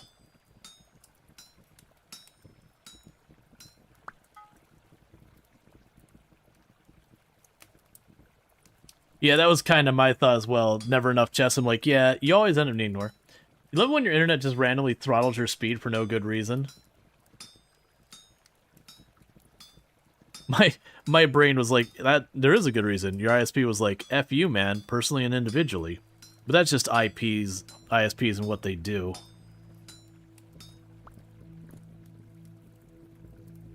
Okay, so you're about ready.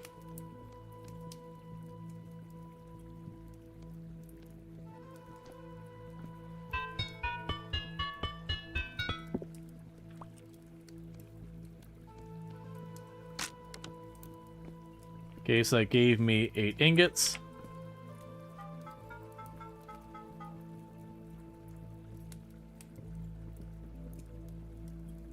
Let's see, reset your router jump from 140 back down like back to 980. Yep. Or 940. Yep. Just the way they be.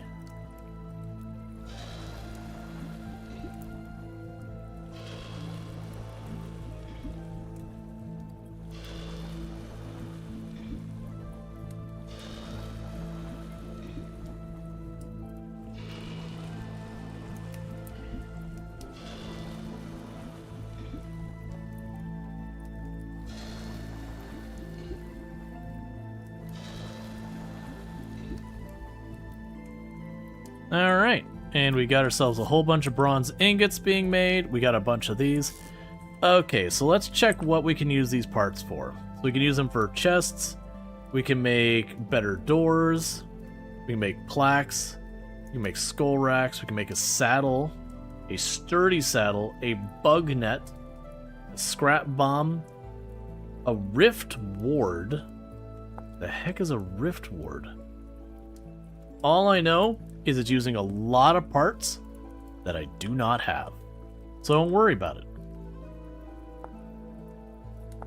Okay, so for that, I just need my planks, and I should have a bunch of those right here.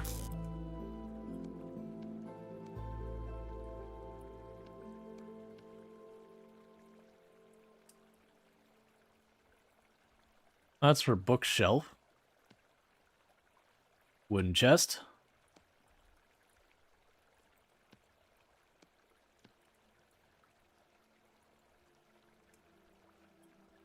Cool.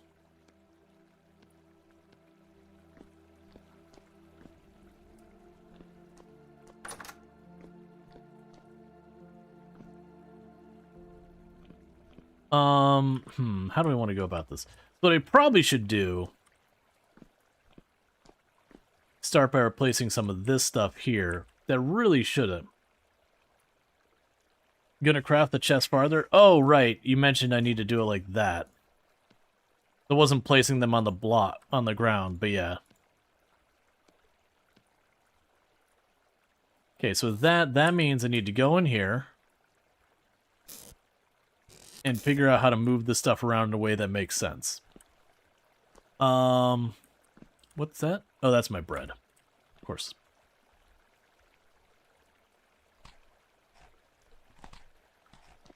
Okay, we can take the hammer and put it up there. Put you up there.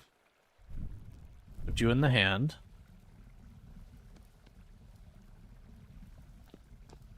Can chest hang in the wall? I don't know. But first, I want to get the ones down here dealt with. So let's grab all of you. I can grab my saw.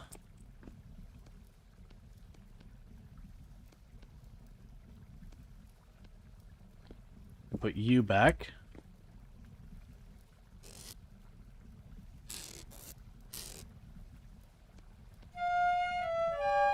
Ow, ow, ow. I understand. Mistakes are made. Ow, ow, please stop hurting me.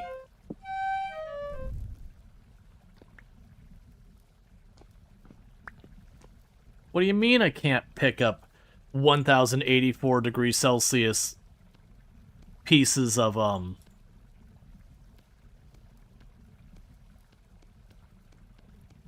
pieces of metal and not have a problem? There we go. Wait, what are some of the other things I can make with this? Reinforced crate trap. Small trough, large trough. A sieve. What is the sieve used for in this?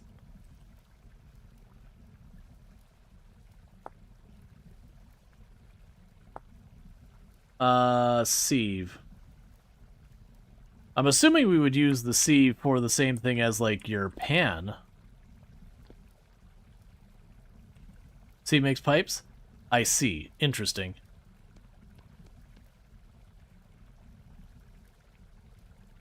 Okay, so I got 6 of the things. Alright,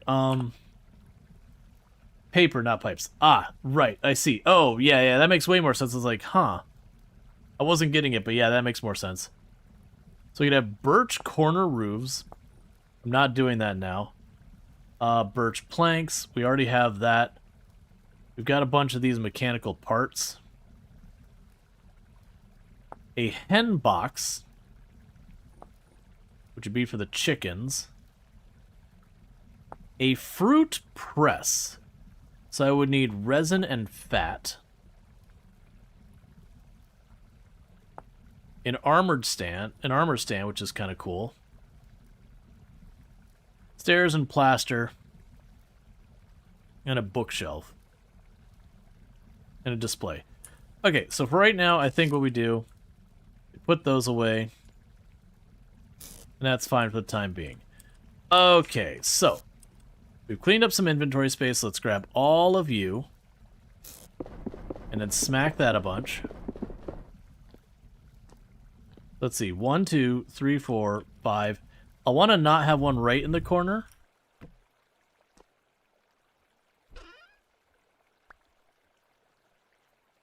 Heck yeah. So for right now, there's going to be a little bit of back and forth as we chuck a bunch of stuff in random boxes and then figure out where it's going to actually go long term.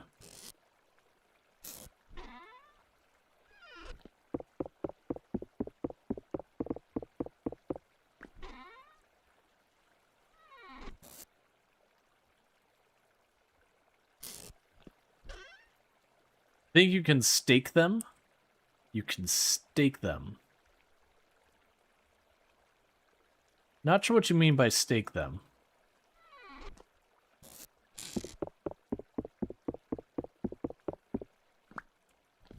Oh, stack them? Probably.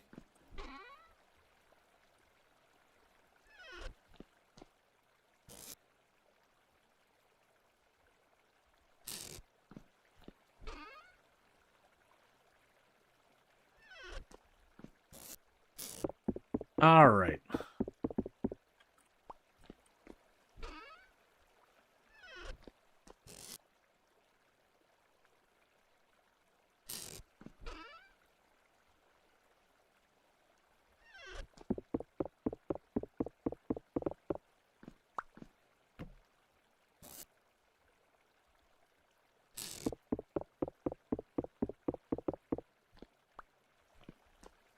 So let's go over here, drop that there.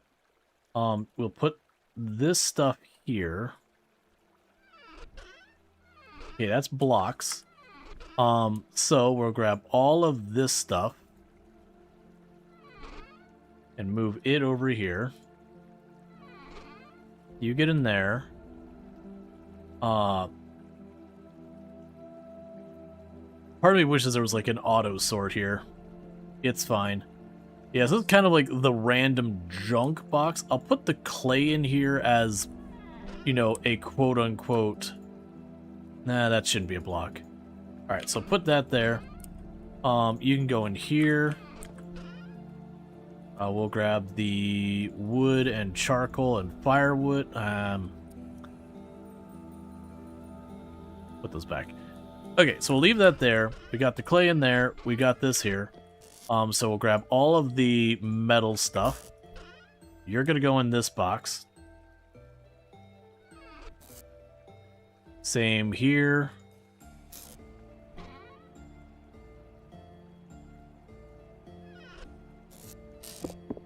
Okay.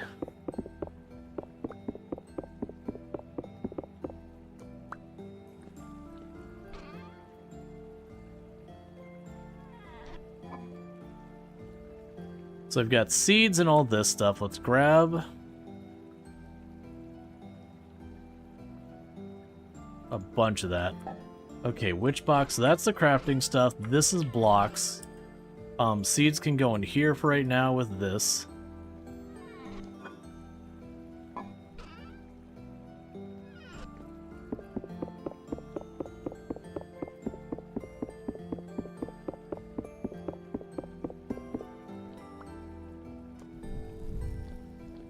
And I can put you up on the wall. What time is it in game? Alright, so it's almost daytime.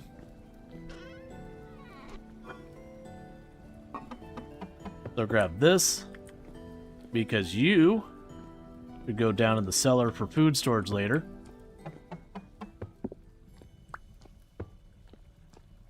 Because those are supposed to give me extra time on food if we put it in there. We've got more clay. I'll pop over here and drop all the clay in there.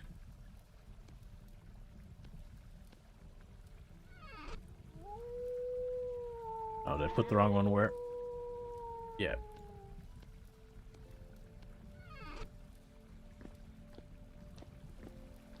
I don't know what I'm doing with you. Right now you get in there.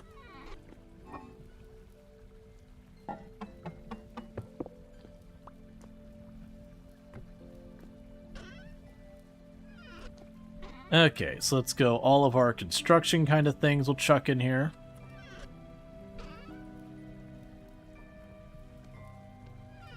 Then go over here and drop you down there.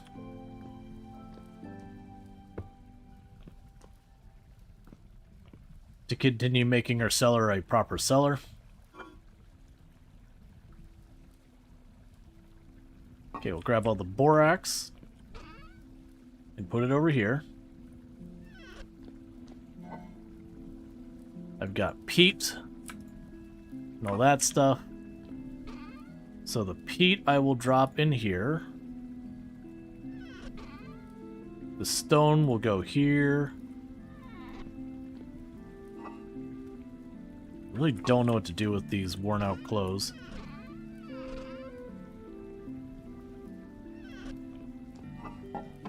Okay, and put this down below.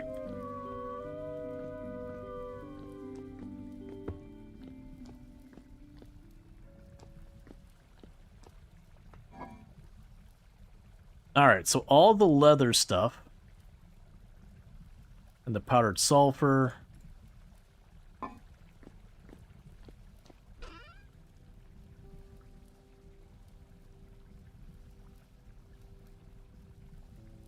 Okay, so we got problems with some of this. Let's grab the leather stuff and put it in the cellar for right now, because that'll make it last longer. But yeah, because then we need to... Yeah, because then we need to get that working, because otherwise we're going to lose it.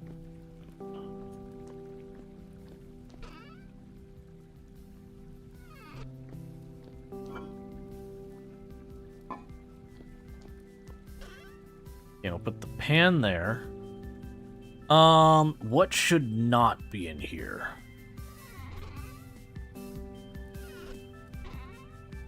feel like the flint should be in here. What is the powdered sulfur used for? Blasting powder?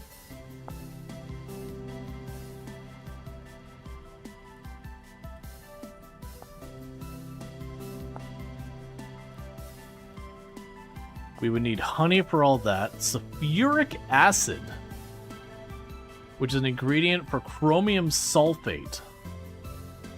It's produced by cooking in a cooking pot 2 portions of powdered sulfuric acid with 1 portion of salt peat.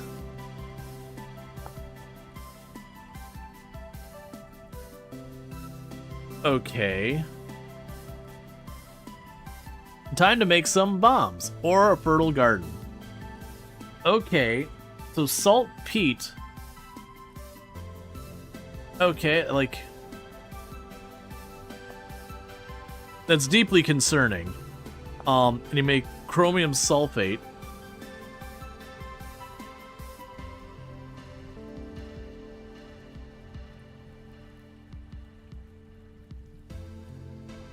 And it's an ingredient for making tanned hide. Alright, so something needs to not be in here. Let's grab you out, you in. There are guns? Is there guns? I didn't think there was guns, but that would imply that there's at least some stuff. We can chuck you in there for right now. Sounds like there's at least things that go boom. Is the endgame leather stuff?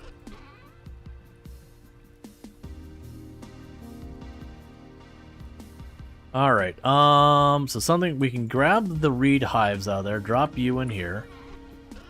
We put the reed hives in there.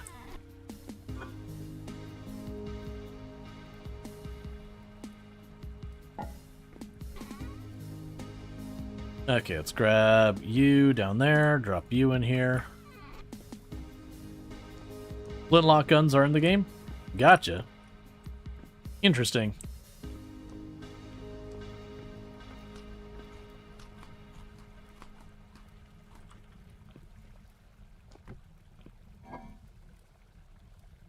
Okay.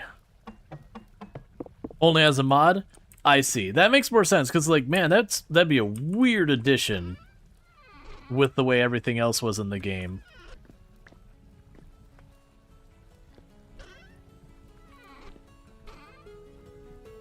Okay, so we've got some more blocks to drop in here.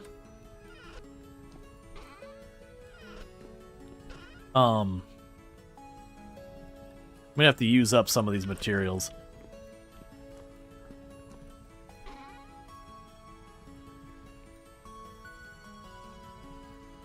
Let's grab the flint out of there.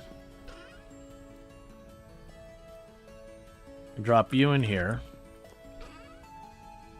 Drop the flint in there.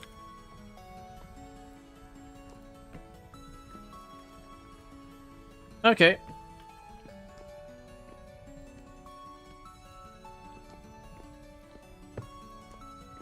Alright, so with that we actually got a surplus on a bunch of stuff. And it is daytime now. We are calm. Hey Lego, how's it going?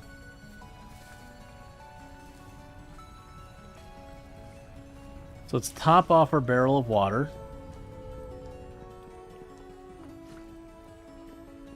So we have it for future bread making needs.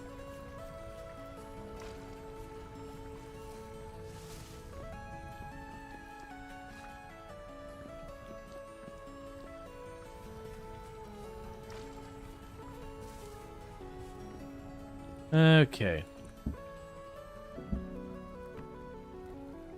Alright, so I've got plenty of bread on me. I've got tons of walkway to do. We've got a ton of bronze ingots. So let me get inside for 2 seconds. Okay. So the question is what we're working on now. You had school yesterday, went back Wednesday? Gotcha.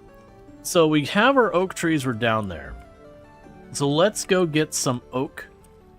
So I'm going to do with that is let's grab the shears for trying to get the stuff from that. And I've got the axes there.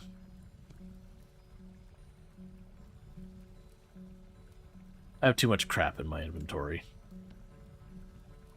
We can put down the road along the way.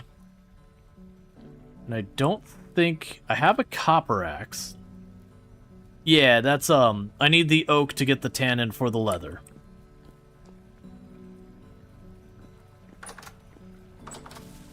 That's the reason I'm thinking we head towards the oak. We get the oak so we can make the tannin, so we can make the leather. Alright, so the oak is all the way down there, so let's take the south road. You don't need the pickaxe, right? Yeah. But I'm gonna go with it anyways. So let's grab you and drop you off.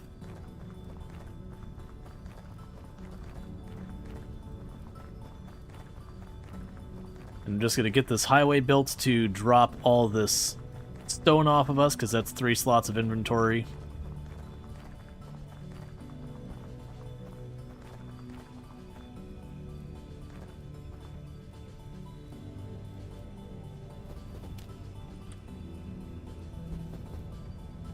Okay.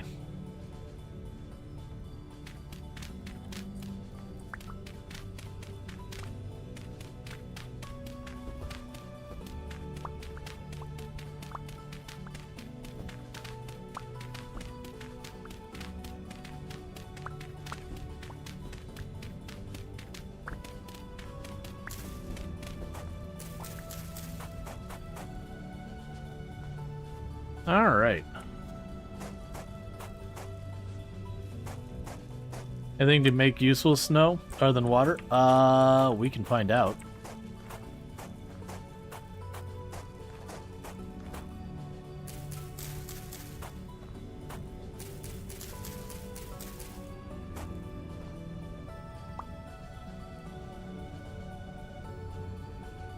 I'll deal with that in just a second.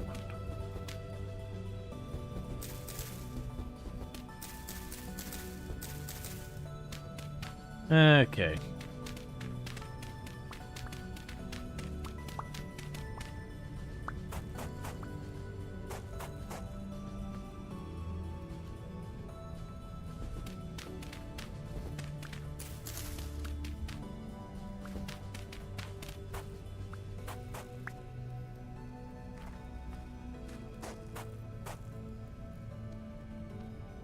Just trying to keep this all going as best we can, because if I can keep this road, like take the time to keep that going, every time I go to move around, it'll just make my life easier. Wait, what was that I just saw? Oh, I thought I saw ore through there. I was like, what?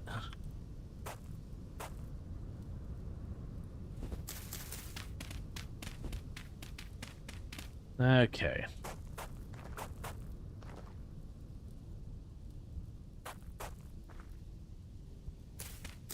Would you get out of my face? You're a maple.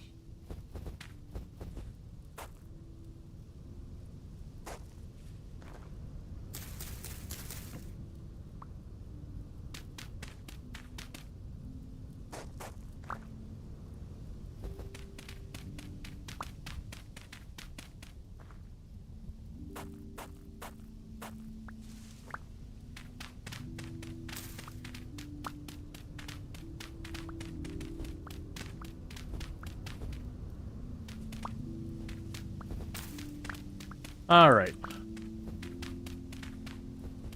Are you finding winter?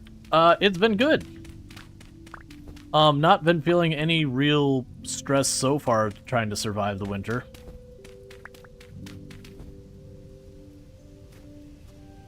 Okay, so we'll go here.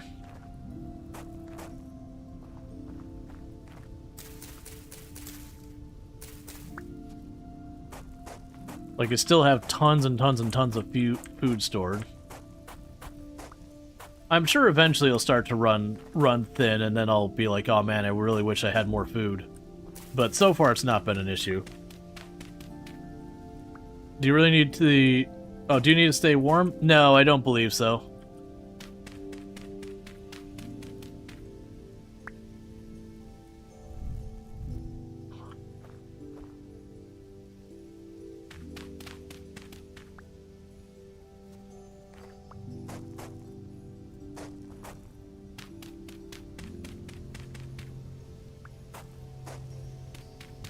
Okay.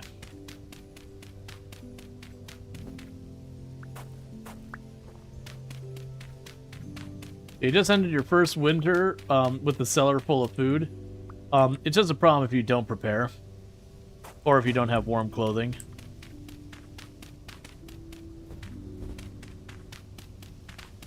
You did bring a shovel? Yeah, no, I'm just getting tired of switching back and forth like every block. What's your body temperature in game? I don't, 37.2 C. And as someone who uses Fahrenheit, I have no idea if that's good, bad, otherwise, if we're half dead, or whatever.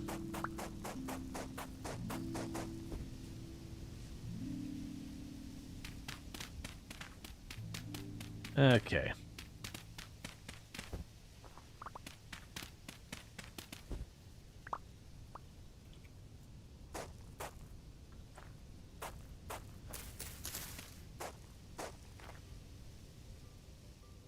Okay, let's grab the one that fell down here.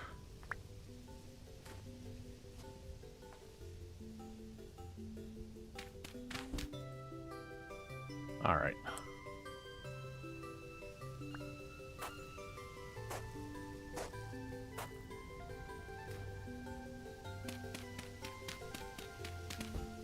And then we can go there.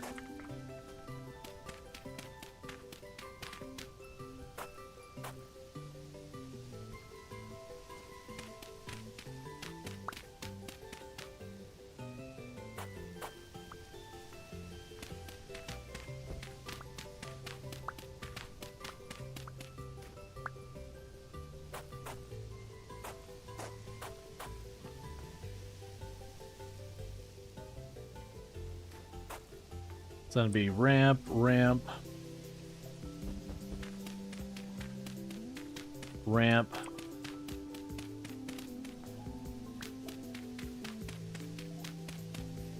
ramp. And I'd probably put flat blocks here.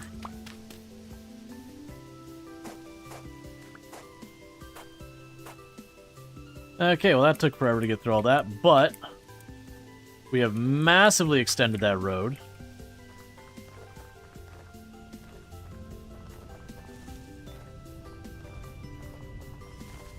All right. Winter clothing from pelts plus hat plus fat works well, but you might already be better off if you repair your clothing, assuming it's as damaged as yours. They're probably pretty badly damaged. Oh, actually, they're not as bad as I thought. Yeah, and I've got enough stuff to, you're going for oak? Yeah, and I'm dropping off the stuff.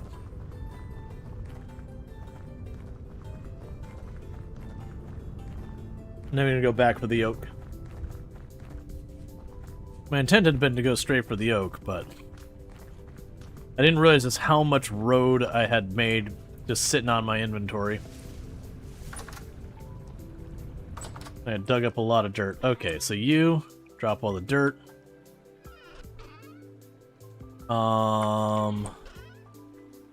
Stick and vine. Drop you down here. I'm not gonna need the shovel now, so let's go and put you there. Grab my axe. The rest will be fine for right now. Okay, now back once again to all that. Yeah, so for here, Yeah, we're going to get pretty much to the end of the road, and then we're going to turn west by southwest. And that should take me to where the oak is. And then we can start chopping down trees, and we'll shear off some of it to try and get ourselves some sticks, as well as some seeds to plant oak at home.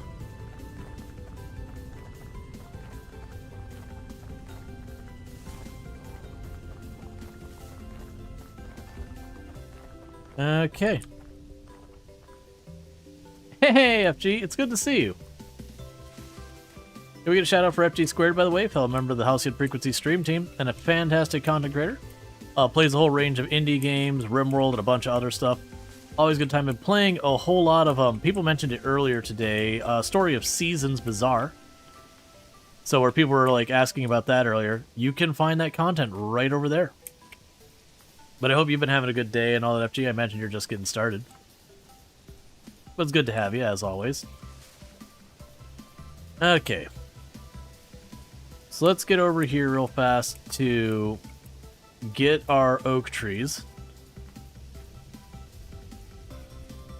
You're not addicted, you swear? So how's Vintage Story so far? It's good. It's like Minecraft if it was sweaty. The survival is way more involved, the crafting's way more involved, but it's fun. I like, and I mentioned this earlier, so like Minecraft you just dig down and, you know, eventually you find diamond or whatever. You don't, there's like no reason to dig here nor there. Down is where the ore's at.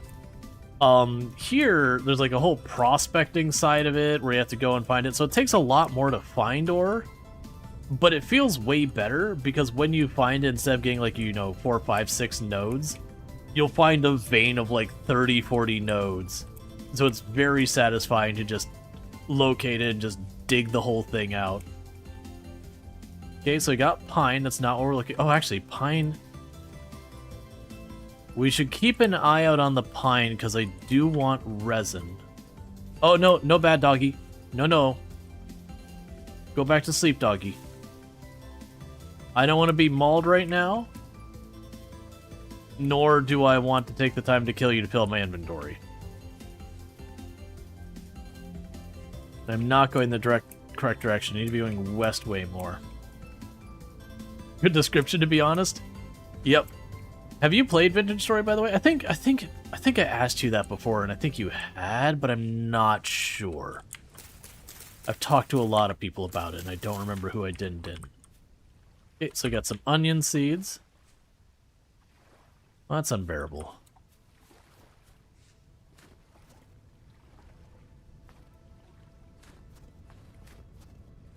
The bear honestly would be worth killing, but I'm not super confident fighting the bear with my crappy arrows and negligible armor. Yeah, no, this definitely feels like the kind of game that I feel like the sweet spot would be like 3, 4 people. That with 3, 4 people could be just absolutely a blast. You could certainly do more and have like a big community server kind of thing going on. I could see the appeal for that as well. No, you haven't, but you watch quite a bit. You're a bit hesitant to jump into it because you're still burnt on Minecraft because you lived and breathed it for several years. Yeah, no, I know that feeling. I will say, I personally can't really get back into playing Minecraft myself. Same deal, burnt out. This does not... While it's definitely similar to Minecraft, it feels different enough. It has not given me any of the, oh, it's Minecraft things. It's got its own stuff going on that, genuinely speaking, if I were to start another run, like brand new from scratch, I'd probably just turn off the enemies. Which is a bummer because I feel like without them, the game would lose a lot. But at the same time, they just don't feel satisfying to fight. Like, to me, that would be what I would say is the weak point of the game, is the drifters. The animals are fine. I think the fighting and the animals are good, because the animals, they're genuinely... Ooh, is that resin?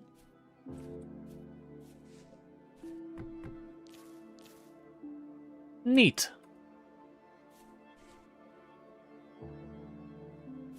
But, the animals fighting, like, they're tough. They'll mess you up. Like, the bears will two-shot you. So they're very satisfying because you kill them and then you get all sorts of goodies. But the enemies, you kill them and it gives you a stick in the eye. Mark the tree? Oh, actually, so it looks like the mod did mark the tree. It just put an orange dot on it. Yeah, no, I've only seen one moose, and it just straight up murked me.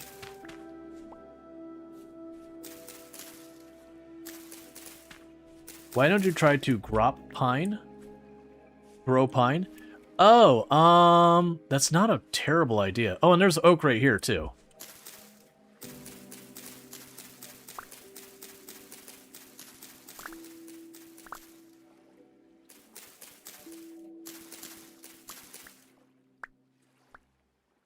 Oh, resin can't grow on spine, you grow?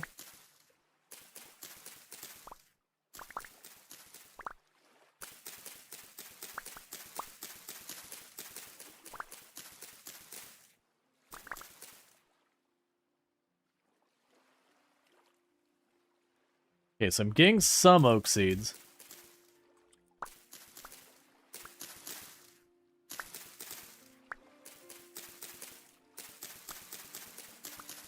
That's maple over there.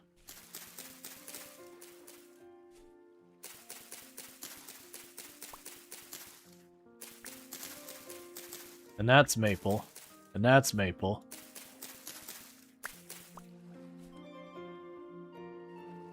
Okay. So we did get 3 acorns and honestly a pretty ridiculous amount of sticks.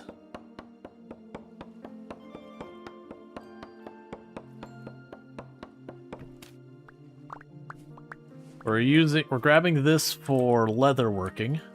We can make tannin. So there's pine.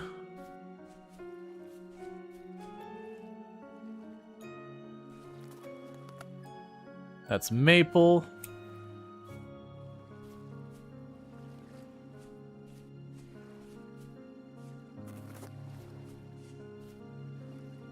Birch.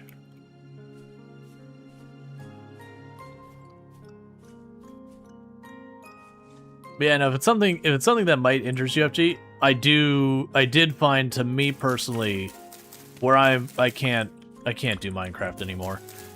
This did not have the same effect. That said, obviously you know yourself better than I would, so you know, if you're like, nah, it'd be too similar, totally fair. Just given how I've experienced it. Okay, we got peat. Alright. Yeah, my oak tree marker...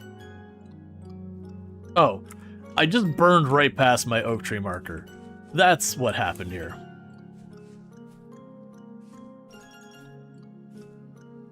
Why'd you grab all the seeds for the trees? Mostly because I'm just trying to focus on a couple of the different ones, like... My inventory side... Like, my inventory's pretty much full again. I didn't empty it out enough. People were right that I should have left the pickaxes behind when it came up. I mean, no, chat was wrong, and I definitely did the right thing, and you shouldn't question me on this. What?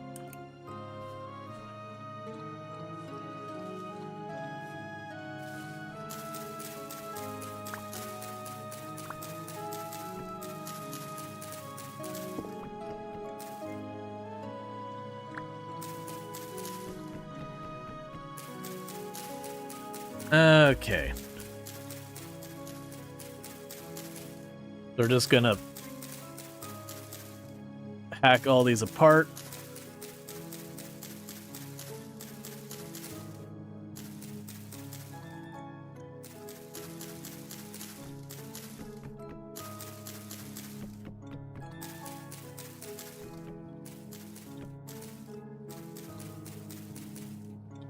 Eat some more bread.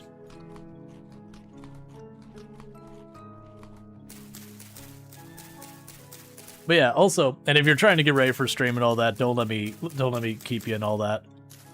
Oh, actually, wait. No, it's your weekend. You're not streaming today. Not unless you're doing something special. I was about to be like, what are you streaming today? Right, you're probably not.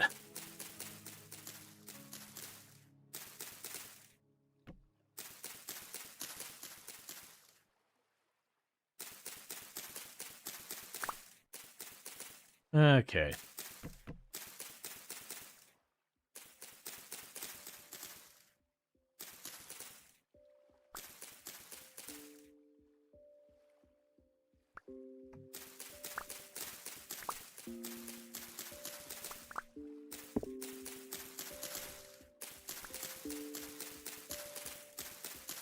Right now I'm trying to shear off a bunch of this.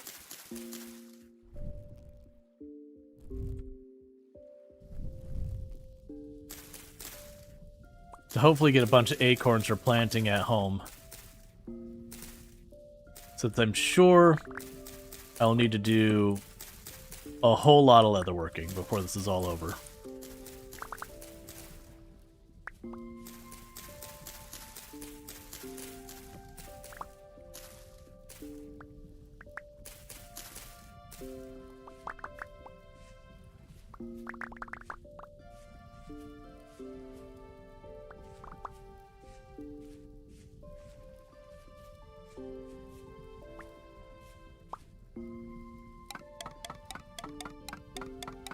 They're saying I can make stick piles. But making the stick pile just leaves it on the ground, right?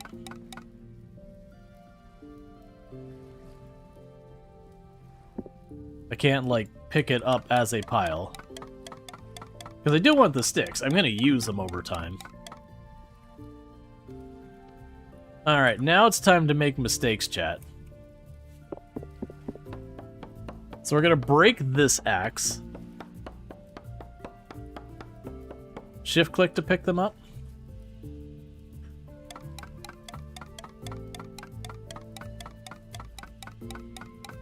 So put them down.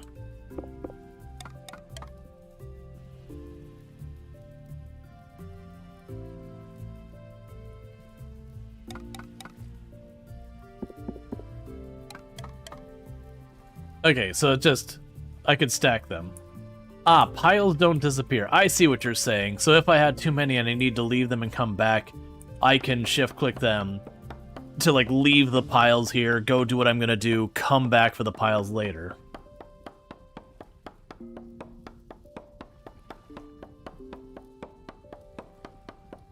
Yep, I gotcha. I was just like, but wait, why do I want to do this? I understand.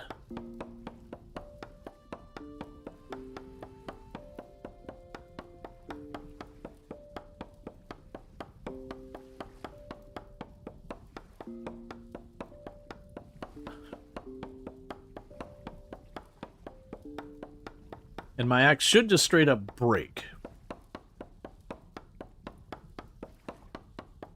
Could put piles nearby the base instead of the chest. This is true.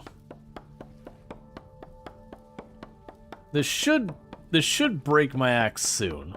And it won't give me the whole tree because I'm using a crappy axe.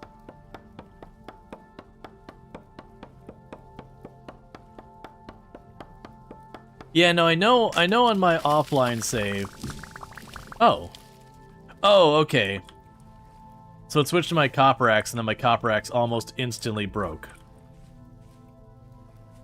Well, that's not my favorite. Okay, so what we're gonna go ahead and do is I'm gonna eat these 2 things of bread and just be done with it. Well, I didn't want to do that.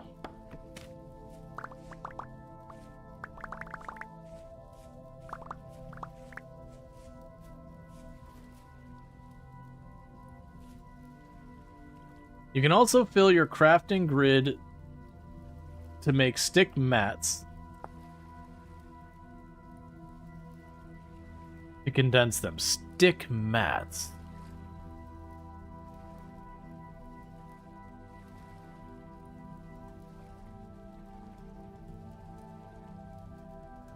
Here's what I mean by stick mats in this case. Layers of stick. I'm assuming that is.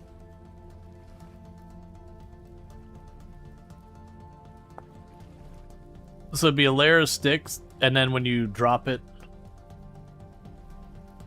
Okay, so I could take the sticks, and you're saying if I make these...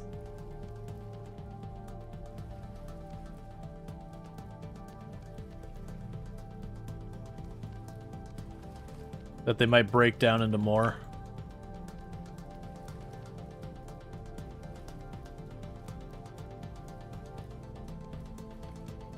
I'm assuming we won't get the full value back, but I mean, they're secondary concerns, so eh.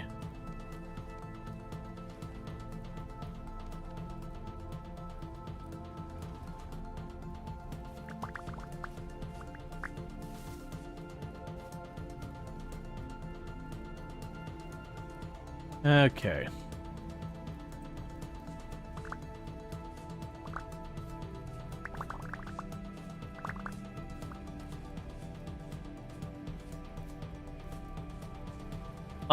This is an interesting problem.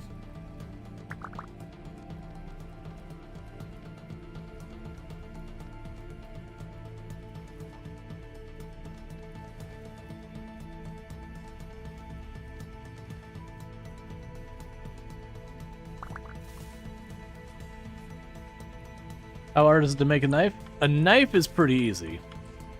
So we'll chuck this crappy flint knife out of here. That's another stack. Let's see what else we got in here that's junk.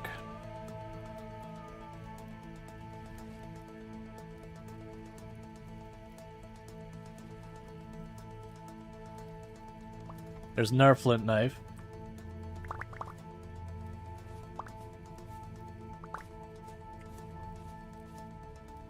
Well,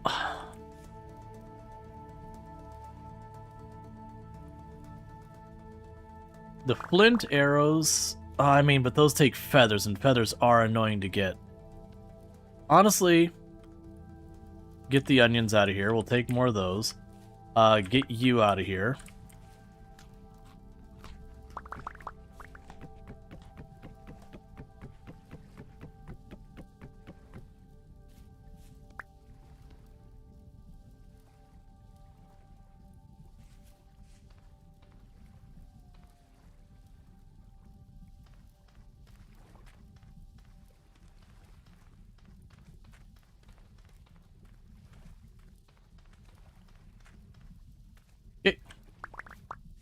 Is that much more drop? Because this is what I'm after in the first place, is the oak. Place the rest of the logs.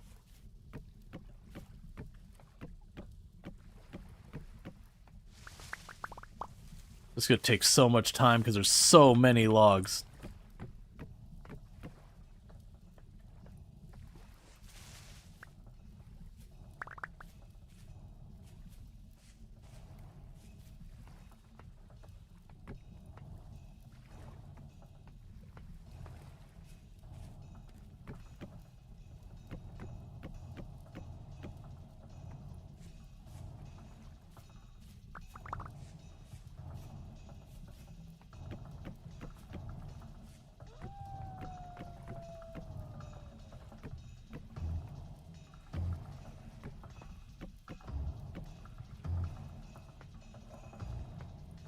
Take a sip.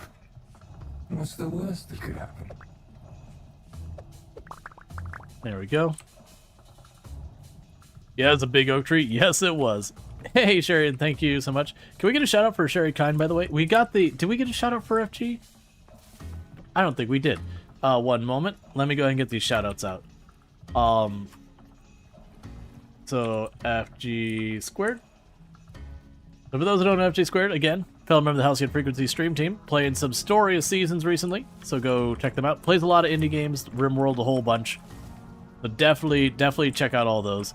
And then once that comes off cooldown, we will do another shout out for Sherry Kind, who also plays a lot of RimWorld among other games. So, you know, the point is, if you like RimWorld, you're in good company. If you don't like RimWorld, I don't understand you, and who are you, and what's going on? Is this a cry for help?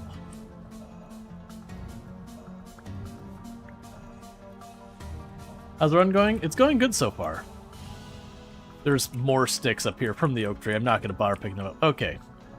So it looks like we finally placed all of them. Let's grab the amount we need. You love RimWorld, no DLC though? Yeah. The DLC is worth it. I would say there's no bad DLC. I would definitely say Royalty to me is the weakest of the offerings. It comes with lots and lots of goodies that come along with it, but Royalty for royalty's sake is kind of It's fine. Like, it's not bad. But it was their very first DLC, so, you know, they kind of were learning on it. So fair enough. But compared to the later offerings like, you know, Ideology, Biotech, Anomaly, Odyssey, literally all the other offerings, it definitely brings the least to the table.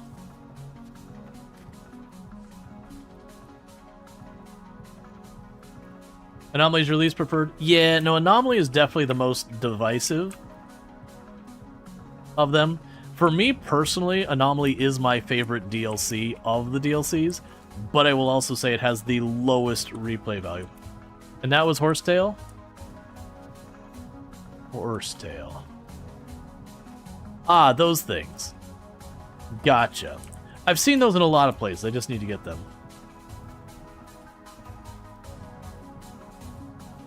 And the reason, and to back up why, for the record, I'm not like really into the horror theme kind of thing. There's another big oak tree. You know what I didn't do? And I really need to?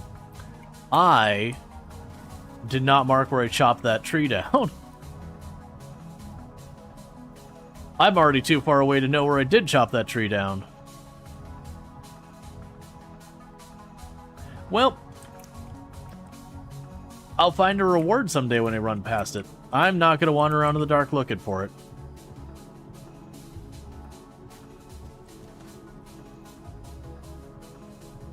The classic, make sure you mark it on the map. You have, let's see, you've played a little bit, Vintage Story with Marximus, but if you play alone, we will be sad. Or he will be sad. Gotcha. And we're going into night. We got a while till daytime. Very calm, though, this one.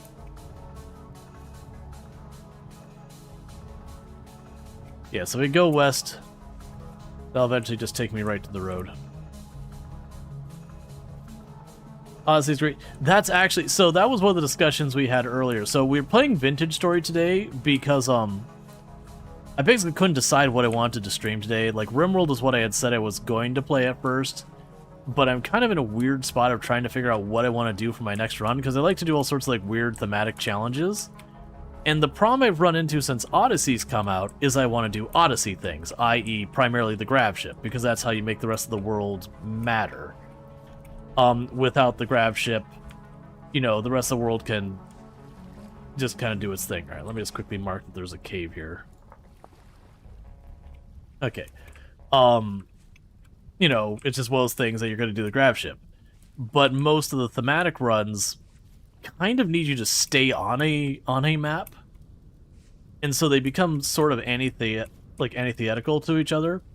Where, like, oh, I used to have a challenge I would always do, I'd call the pollution challenge, where I'm not allowed to use anyone who likes pollution or can, you know, tolerate or whatever, max out the pollution settings, and then I can't export the pollution, I can't bag it up and walk it off the map or drop pod it out.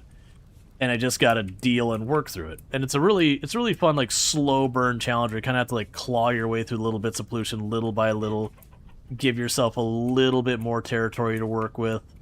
You get these things called the Pollux trees that show up that very slowly absorb pollution. So it's a very slow burn challenge where you just kinda have to just carve yourself some space in this pollution. And it's fun, but you can't do that with the Odyssey because you're just going to get in your ship and leave. There's another challenge I like to do called the Adam and Eve challenge, where the idea is you start with 2 pawns that are a couple, and every one of your pawns must be their children. And so it's kind of this whole thing of where you just have like this one big family. And you can do that with Odyssey, but it's far more limited, because you end up having the situation where the grav ship is pretty limited in size. And so it just kind of feels like one of those things that you start these challenges, and then the moment you get to, like, electricity, suddenly you're just doing the ship, and the ideology can change. Like, there's certainly stuff around that. But that's about the only thing. Well, for me, maybe you had a different experience. From what I've experimented with having the grav ship and a dedicated base, it does not work well. Like, the threat scaling is really kind of wild and all over the place. And granted, there's been multiple updates since I last messed with it, because I was on vacation for 2 weeks. But what I found is I was getting raids that, like, it genuinely felt like it was doing 500% nonsense on, like, these little tiny towns. Like, the way I would say it felt as if they were considering the wealth of the grav ship and the wealth of your base cumulatively together. I don't know that that's true, but that's how it was experienced. Whereas, like, wait, what are these ragers throwing at me? You haven't played Odyssey yet? You're waiting until streamers no longer run into bugs that would bother you? I haven't run into much in the way of bugs. Like, early on, there was some pretty glaring bugs. But, yeah. Oh, I went too far. Okay. So, we've got our oak for making tannin. Okay, so... resin. So, I do have some resin. Oh, I need that to make that helmet? That's good to know. We can use the resin to make the longbow. Ah, so it looks like you can use the resin in place of honey in a couple places. Or wax, I'm sorry, not honey. Pitch glue.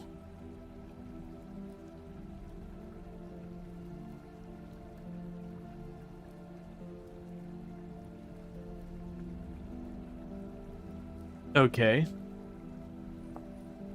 Alright. I thought there was a lot more things I made with resin. What? Oh, it was the fruit press. That's the one I was looking at. Well, yeah, honestly, if I get more resin, I can make the fruit press. And we can make wine and all that.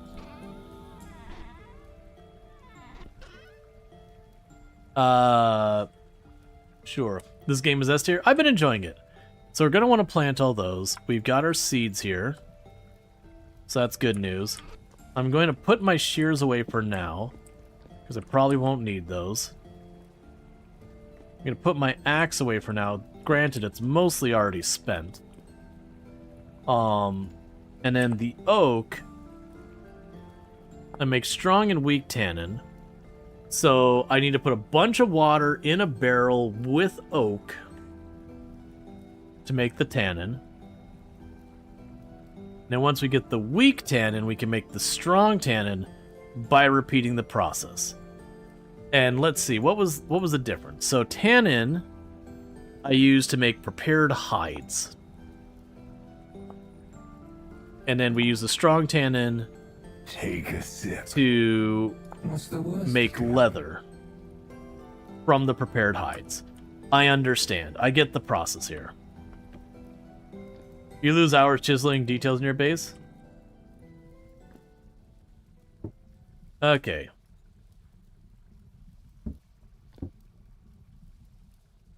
Oh, I have a tiny bit of lime I left in there. Sure, we'll just toss that in there. And even though this isn't where I should be putting these, there we go. All right.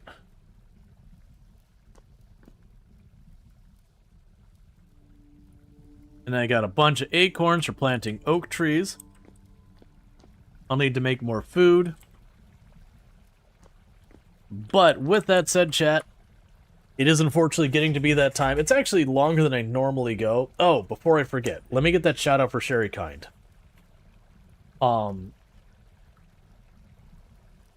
It is getting to be about that time. Normally I wrap up a little bit earlier. I just kept getting absorbed in like doing the next thing, doing the next thing, doing the next thing as you do. But check out Sherry Kind, plays RimWorld, bunch of other good stuff. Go check that out. But yeah, no, normally I wrap up at 9 p.m. or not 9 p.m. That's a lie. 4 a.m. EST, and it's about 4:40 or whatever. Just, you know, this is one of those games like Factorio where you get working on a thing, then you get working on a thing, and you get working on a thing, and you go, when did the sun come up? Oh no. But with that said, if you have enjoyed tonight's content and you're not already following the channel, don't forget to drop a follow. That way you can find your way back here in the future. I do play a whole range of games on this channel, from RimWorld to we've been playing Vintage Story. I don't know what we'll be playing tomorrow, but we'll figure it out when we get there. But thank you again so much for tuning in. If you're watching over on the YouTube side, the stream will be ending for you abruptly because I don't have a host ready on that end, but don't forget to like and subscribe. If you're over here on the Twitch side, I'm going to go ahead and put up my ending stream screen and seeing who I can find